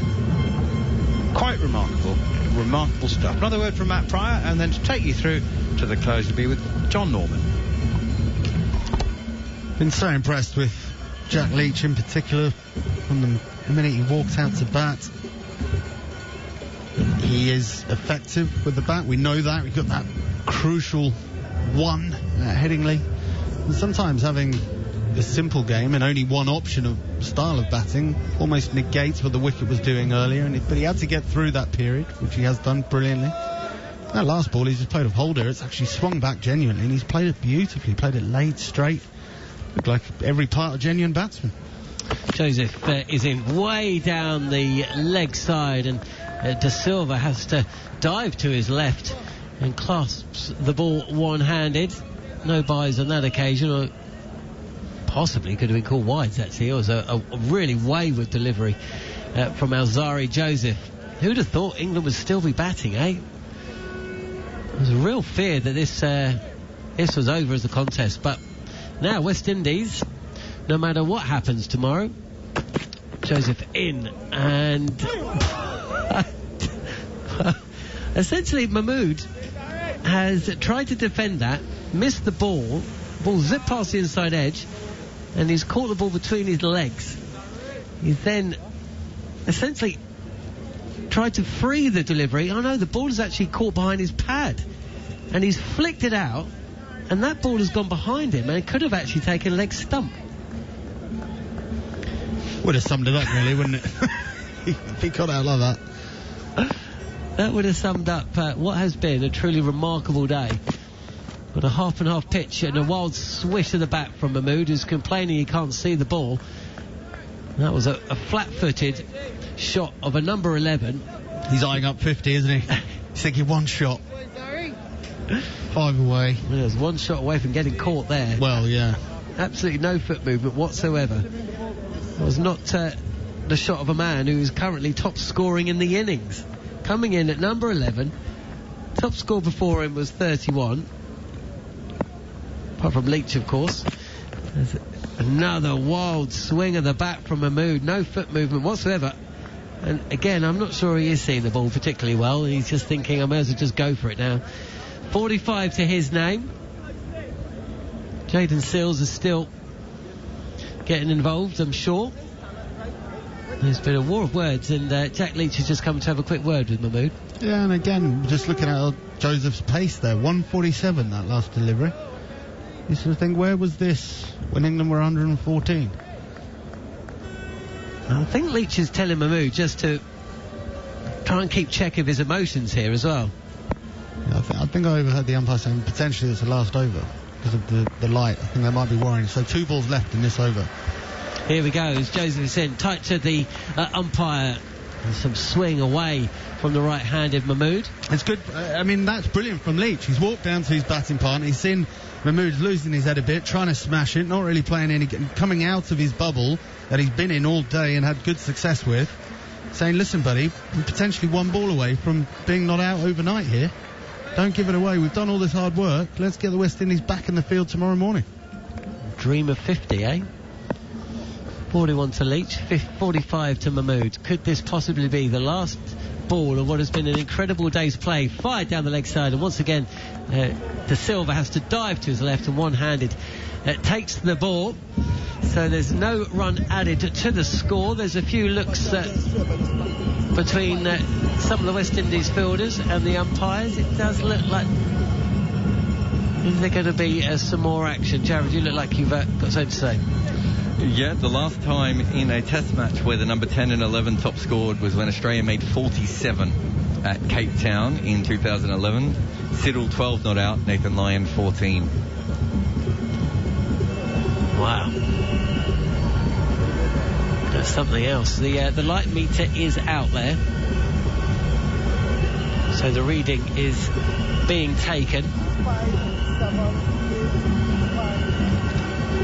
So that's where we'll be. No floodlights within this ground Grenada, of course. So you'd assume that play would not be able to go on as long as it did in Barbados and Antigua. Another reading being taken, so both sides of the wicket. 565.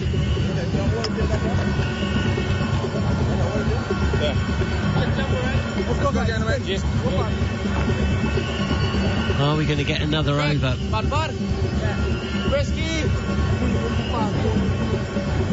I'm not sure that Craig Brathwaite is going to bowl spin it. He is. He's going to bowl himself.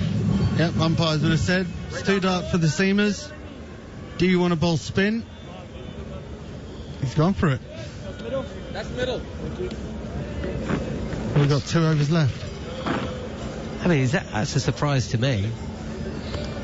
Well, it would almost be an embarrassment if they walked out having not bowled in and out. Well, it's Brathwaite again. I didn't expect to see him. Down the leg side, there's a shout for caught behind. Strangled, really. No interest from bowler or keeper. Just from the fielder at short leg. A couple of smiles all round. I said that was the last we were going to see of Craig Brathwaite when the second new ball was taken. But here he is again. Tossed up slowly forward is Leach in defence. He might be helping him get to the third new ball at this point. I mean, it's been a bizarre old day's cricket. But even now, I'm watching Jason Holder sprint round, pick the ball up, throw it into the keeper. Well done, buddy. There were 12 balls left in the day. You know, again, where were you an hour and a half ago? Well, I suppose it's down to the captain who bowls, isn't it? And Holder's not the bowler anymore. Defensively, again, played by Leach, no run. No, of course, but intensity in the field. Field has done, you know, how many drop catches, missed run-outs, byes, etc., etc. You know, West Indies just drifted. They disappeared. You've got to keep the intensity in the field. On off, middle and off from Brathwaite. Defensive from Leach, who's he's looked good. 41 not outs. Partnership of 86 runs for the 10th wicket. With Saqib Mahmood, who has never played a test innings with the bat before. Down the track from Leach, fielded from his own bowling. Brathwaite, who's bowling at 68 kilometres an hour. Final ball of the over. And again, you can hear the sound of the ball hitting bat squarely in the middle. A fierce look on the face of Saqib Mahmood. He's been having a few words with Jaden Seals throughout this last 5 or 6 overs or so, and he looks at, well, it just does not look happy. And I tell you what, when Seals comes out to bat, I'm telling you exactly, Mahmood will be commanding the ball. Yeah, it'll be good to watch that, won't it? That will be good fun. Tell you what else might be good fun is Blackwood's coming. Jermaine Blackwood is back onto bowl. Mahmood needs 5 runs to get to a 50. So the final over. Does he go for it? Well, as Jared Kimber told us earlier, told talkSPORT 2 listeners, Saqib Mahmood hit his first 6 in first-class cricket earlier today. Can he go to 50 by hitting his second? This is quite tossed up, but played nicely from Mahmood. No run. I mean, Matt, this is his best chance of getting 50. I'm not saying he won't be able to do it tomorrow morning, but he's not going to face Jermaine Blackwood tomorrow morning after a night's rest. Got to go for it. Come on, Mahmood, it's all on you. Does he wind up the big shot? No, he plays defensively back in his crease. Doesn't look a happy bunny, does Mahmood. Oh, he's in the zone, isn't he? He's not giving it up. West Indies should have backed up the words. They've talked the talk as Mahmood is down the track and smashes Jermaine Blackwood down the track for a 4. Couple of bounces and Mahmood moves to 49. He couldn't help himself, could he? Couldn't help himself. Number 11 on to 49 with what has to be said, another fantastic shot. Uses his feet to the pitch of the ball, gets all of it, hits it straight. Jack Leach having to take a face of action, ducks underneath it. Well, I tell you what, sways out the way anyway. It was either Leach or the umpire that was going to be wearing that. 1 run away from a 50, and he's just edged on to his own Can you believe it? Blackwood with the breakthrough in the final over of the day, what has turned out to be the final delivery. One ball after a glorious straight drive for 4. Mahmood plays deep in his crease and inside edges onto his own stumps. Mahmood's bowled for 49. England are bowled out for 204. That's about as bad a wicket as you would see in Test match cricket. Blackwood, who's trying to bowl a quicker one outside off stump, has dragged it short, and he's so slow that it's just dribbled low. And Mahmood tried to back foot cover drive it and got it off the toe of the bat because of how low and slow it was, and somehow managed to drag it back onto his stumps. He could have dragged that anywhere. That is the exact way that partnership should have finished. And that is exactly how that day should have finished as well. It's been an incredible day, and I'll briefly go through the scorecard. We will have more immediate and considered reaction. We'll hear from some of the protagonists as well very shortly on the following on podcast. But, well, where do you begin? I suppose you begin with the news that it was the West Indies who won the toss and decided to bowl. The pitch, which Mark Butcher informed us had some grass and some cracks already appearing underneath, and it had more on offer to the bowler than we've seen pretty much at any time in the series. And how West Indies made it count, because whilst Zach Crawley and Alex Leach got through the first 50 minutes or so unscathed, when the wickets came, they came in a hurry. 23 for 1 became 67 for 7 midway point of the afternoon session. Only Alex Leach himself managed to get through to double figures. He was 5th man out, 3 wickets falling with a score of 53. Leach at that stage top scoring with 31. Single figure scores for Crawley, caught on the drive for 7.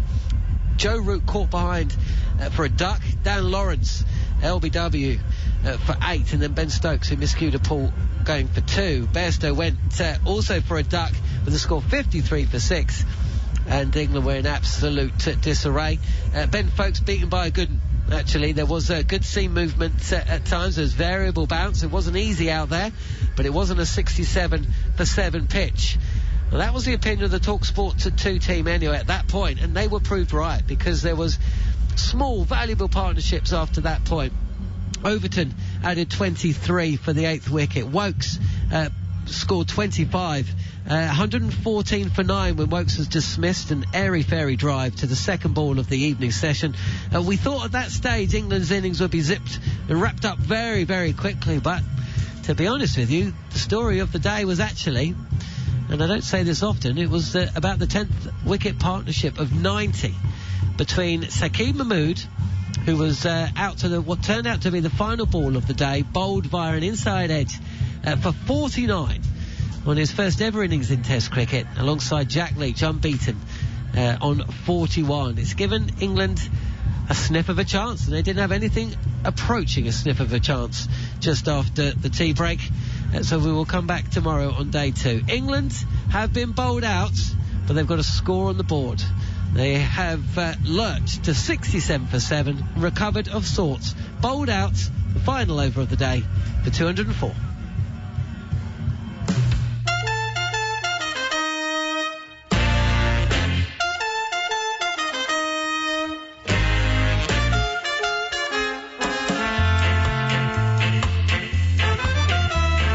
You're listening to the following on podcast in partnership with the ECB. I'm John Norman, and for the next 20 minutes or so, joined by the former England internationals Darren Gough and Matt Pryor to look back at a completely contrasting first day of the 3rd Test between West Indies and England. The West Indies skipper Craig Brathwaite winning the toss, putting England into bat on a greenish wicket, and it didn't take long for his bowlers to make their mark. And that one is driven and caught. Oh, he's nicked off Joe Root. He has nicked off the England captain. Joseph again beats him and nicks it. Yes, he does. Here's Jaden Seals in once again. Bowled him. He's straight through. England collapsing. 46 for 2 became 90 for 8.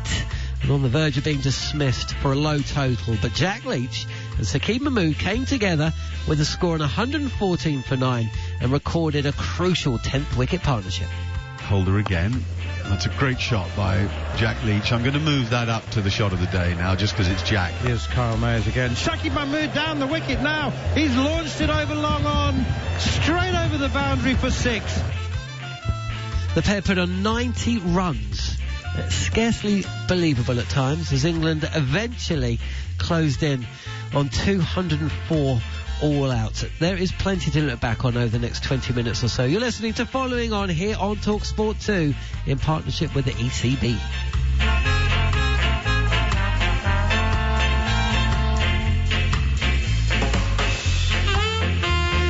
Okay, Matt Pryor, Darren Gough alongside me. I don't actually know where to start. Do we start with West Indies bowling, the good, or West Indies bowling, the bad? Matt, I'll start with you.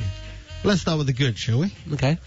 I think when we turned up today and we had a look at the pitch, Darren Gough said it would be a brave decision to put a team into bat, which the West Indies did. They won the toss, and it looked like it was the right call. Of course, you have to bowl in the right areas. You have to, but there's extra pressure on a bowling lineup when you win the toss and bowl first. It's very easy for the bowling unit to think, right, we've got to chase wickets here. We have to have them 5 down, 6 down at lunch. And the West Indies didn't do that. We've spoken quite a lot about this new look West Indian bowling lineup that has control, that has discipline, and they did that brilliantly. There was movement. The wicket did misbehave at times. It was moving sideways, a bit of up and down as well, and tended to get actually worse as we got nearer to lunch and certainly after lunch.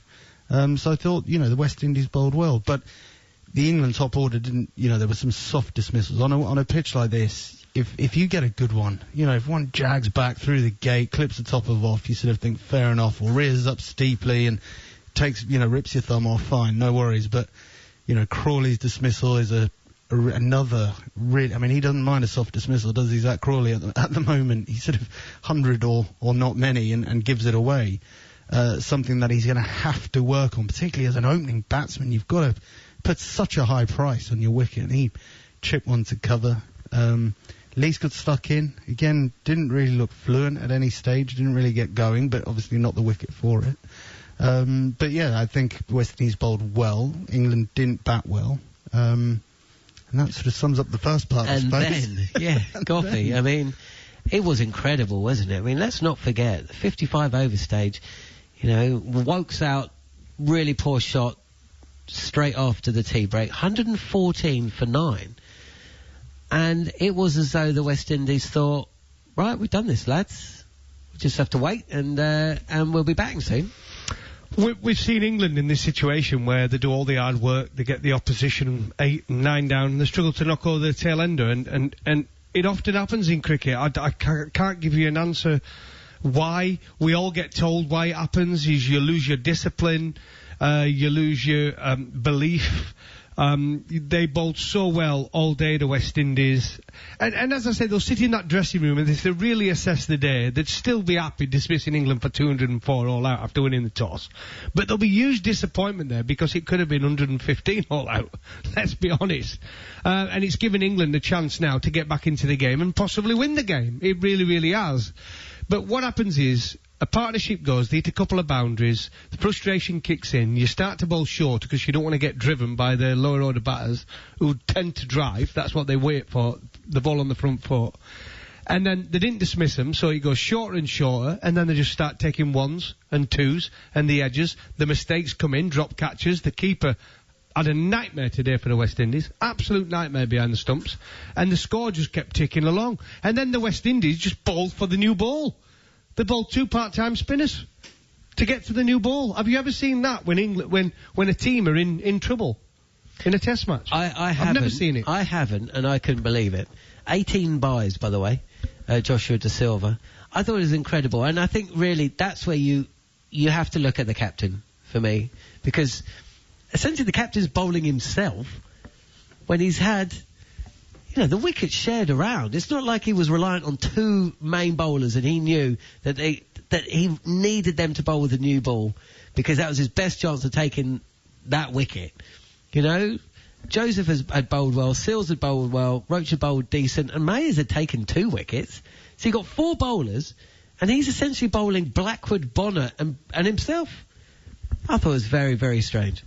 It was very strange. I mean, it was awful. If it was the cap, and the captain has to take responsibility for making those decisions. But it's not just one guy. He's got 10 other blokes that need to step up there, and they all disappeared. It was almost like the fielders just disappeared. Suddenly, it was like they were standing there waiting for Jack Leach to play a rubbish shot and get out.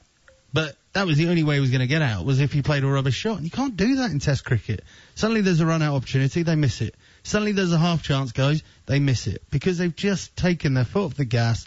They aren't, they aren't on it. And the crucial point is in Test cricket you can't pick and choose when you're going to have intensity. You have to have it all day long, every single ball. You watch Darren Gough running in at the end of a day's play. Every ball he's charging in. You can't just go, it's not really doing anything anymore. We got 10 overs to the new ball, so we'll just go about our business and sort of lose the intensity. Oh, but when the new ball comes, we'll suddenly raise the intensity again. Doesn't happen. And he's spot on there, because you even looked at him in the field, and we saw Seals. I know he's a young lad, but he needs to kick up the backside after that bit of fielding there. Big smile on his face in the end, letting it go for 4. Then realised he wasn't going for 4.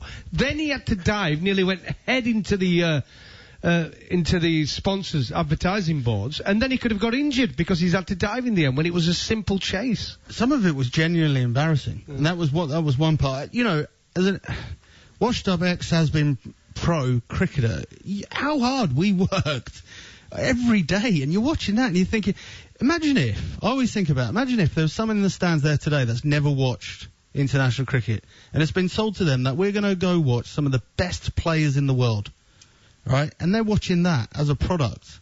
They must be thinking, these blokes are rubbish. But that's what people are seeing. That was our marketing of Test cricket. I mean, even that last wicket, we joked about it, and we shouldn't really. Summed it up.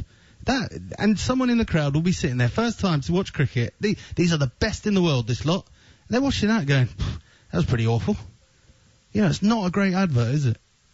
I often watch England play cricket, and I think because England play so much Test cricket, they know exactly what you're saying. It's ingrained in them. They know that even when they're behind the game, or even when they're ahead of the game, they've just got to be playing the game at its absolute intensity. And they have bad spells. We see that regularly, but you very rarely see the intensity drop. Even when they're toiling in the field and they're not taking wickets, it's still there.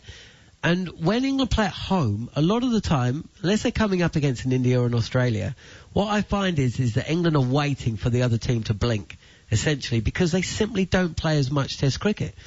So as soon as they get behind in the game, the opposition that is, they don't have it in them. They don't almost have the muscle memory to fight their way back. And that's almost what England are waiting for at home, and it works more often than not.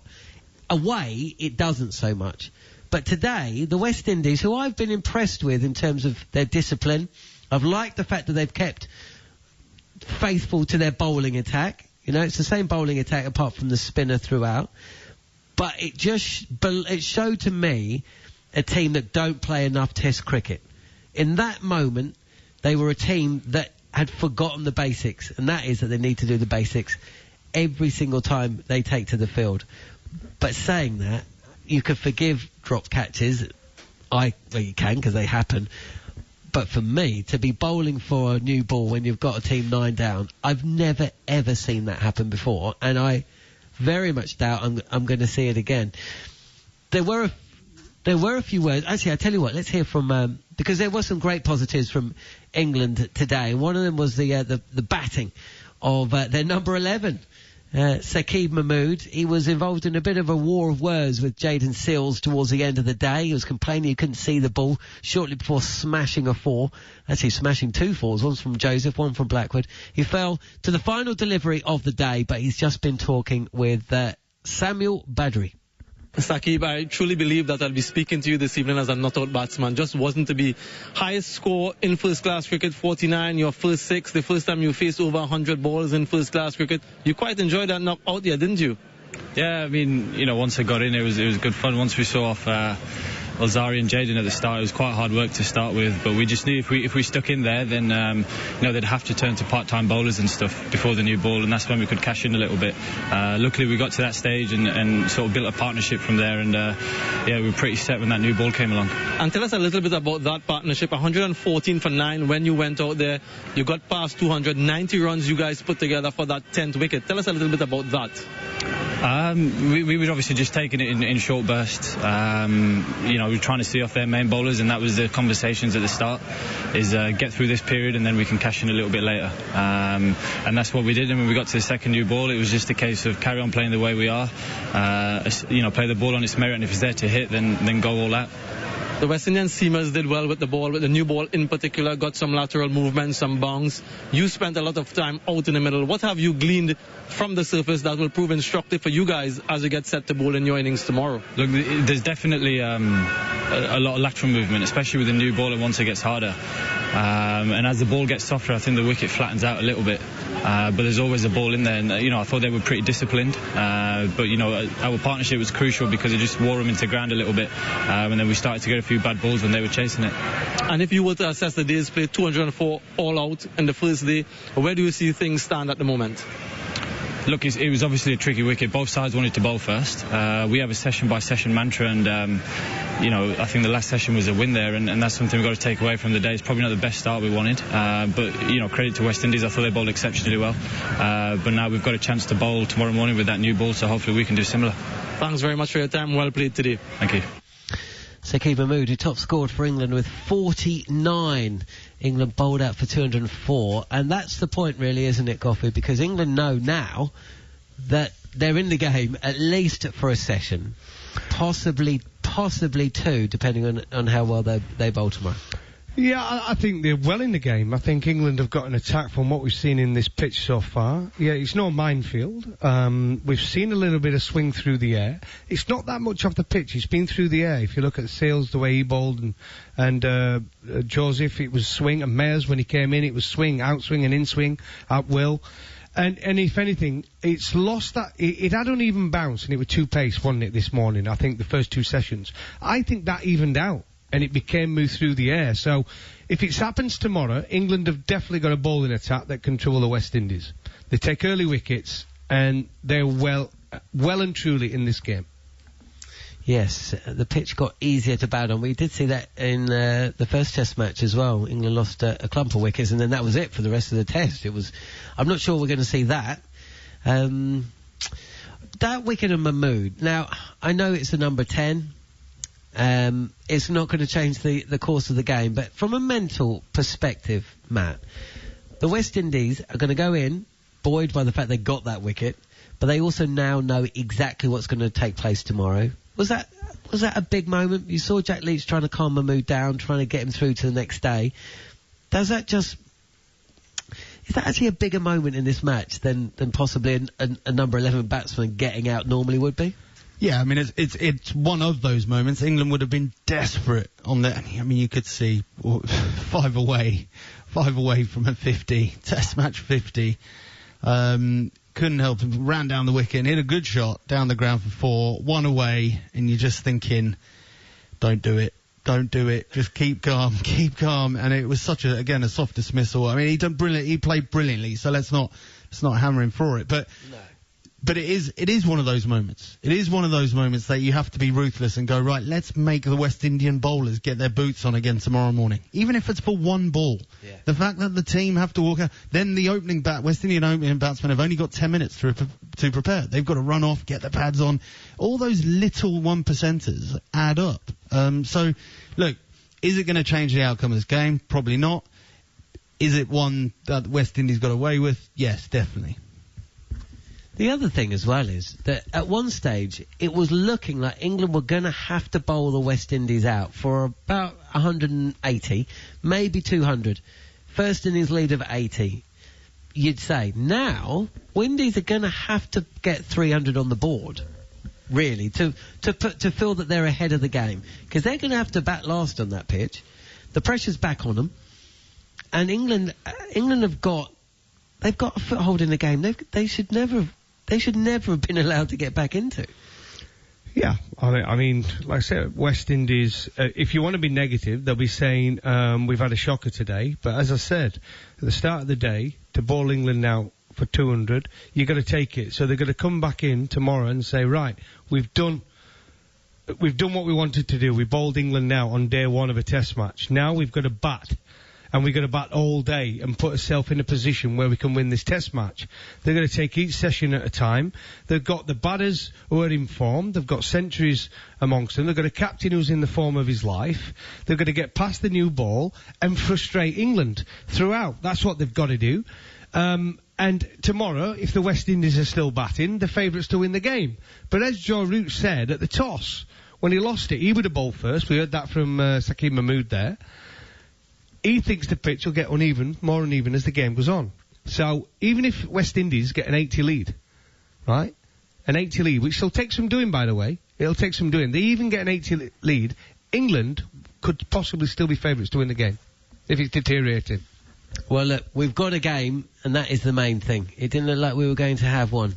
At certain stages today, especially when England lost 3 wickets with a score on 53.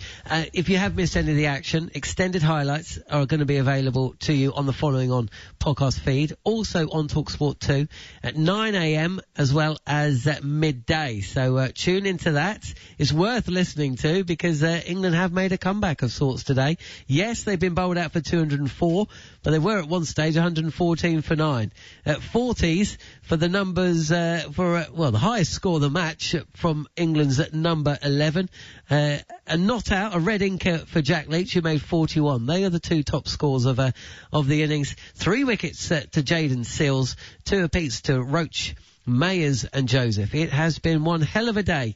I hope you've been enjoying it on talkSPORT 2. And we will be back. The likes of Mark Nicholas, Matt Pryor, Darren Gough, Neil Manthorpe, Steve Harmison, Mike Atherton, Samuel Badri, Jared Kimber from 1:30 on Friday here on talkSPORT 2. Thanks for listening.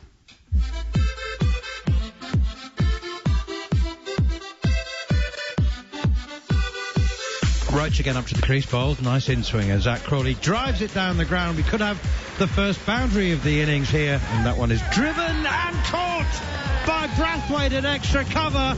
Mayers makes the breakthrough. And Crawley is gone. Looks a good day for batting, actually. I'm about to make way for Samuel Badri, I think, who is busily making notes. And Butch is on the horizon as well. So I'll leave it to you, Manners. We'll catch you later. Transfers into the right and goes. Oh, he's nicked off Joe Root. He has nicked off the England captain. And Carl Mayers is wrecking England's top order here. 29 for 2. The man with the golden arm has a knack for getting wickets, a knack for getting big wickets. Truth is, West Indies. That's out. That has to be, isn't it? LBW. Yes, the finger, the dreaded finger. Zoe Joseph is short pulled. And it's gone straight back to the bowler. He's mistimed it completely. And Ben Stokes is shaking his head in disbelief. Here is Roach again. There's another appeal for a catch behind. And the finger's gone up. Alex Lees has edged it this time. England in all sorts of trouble at 53 for 5. England in a real spot of bother. Joseph again beats him and nicks it. Yes, he does. Johnny Bairstow's the gunner as well. England are in free fall in Grenada. 53 for 6. England in disarray. Here's Jaden Seals in once again. He's bowled him. He's straight through. Ben Folks is cleaned up. 67 for 7. Well, another one goes. The numbers on what number would you have wanted if you'd been a player in the days of numbers on their backs? I did have. I'm not that old, man. I played number 8. Overton on stride. Bowled him straight through him. A nip backer. No problem for Kemar Roach. Pinpoint accurate. Hits the seam. And that's too much for Overton to cope with. England 90 for 8. England now.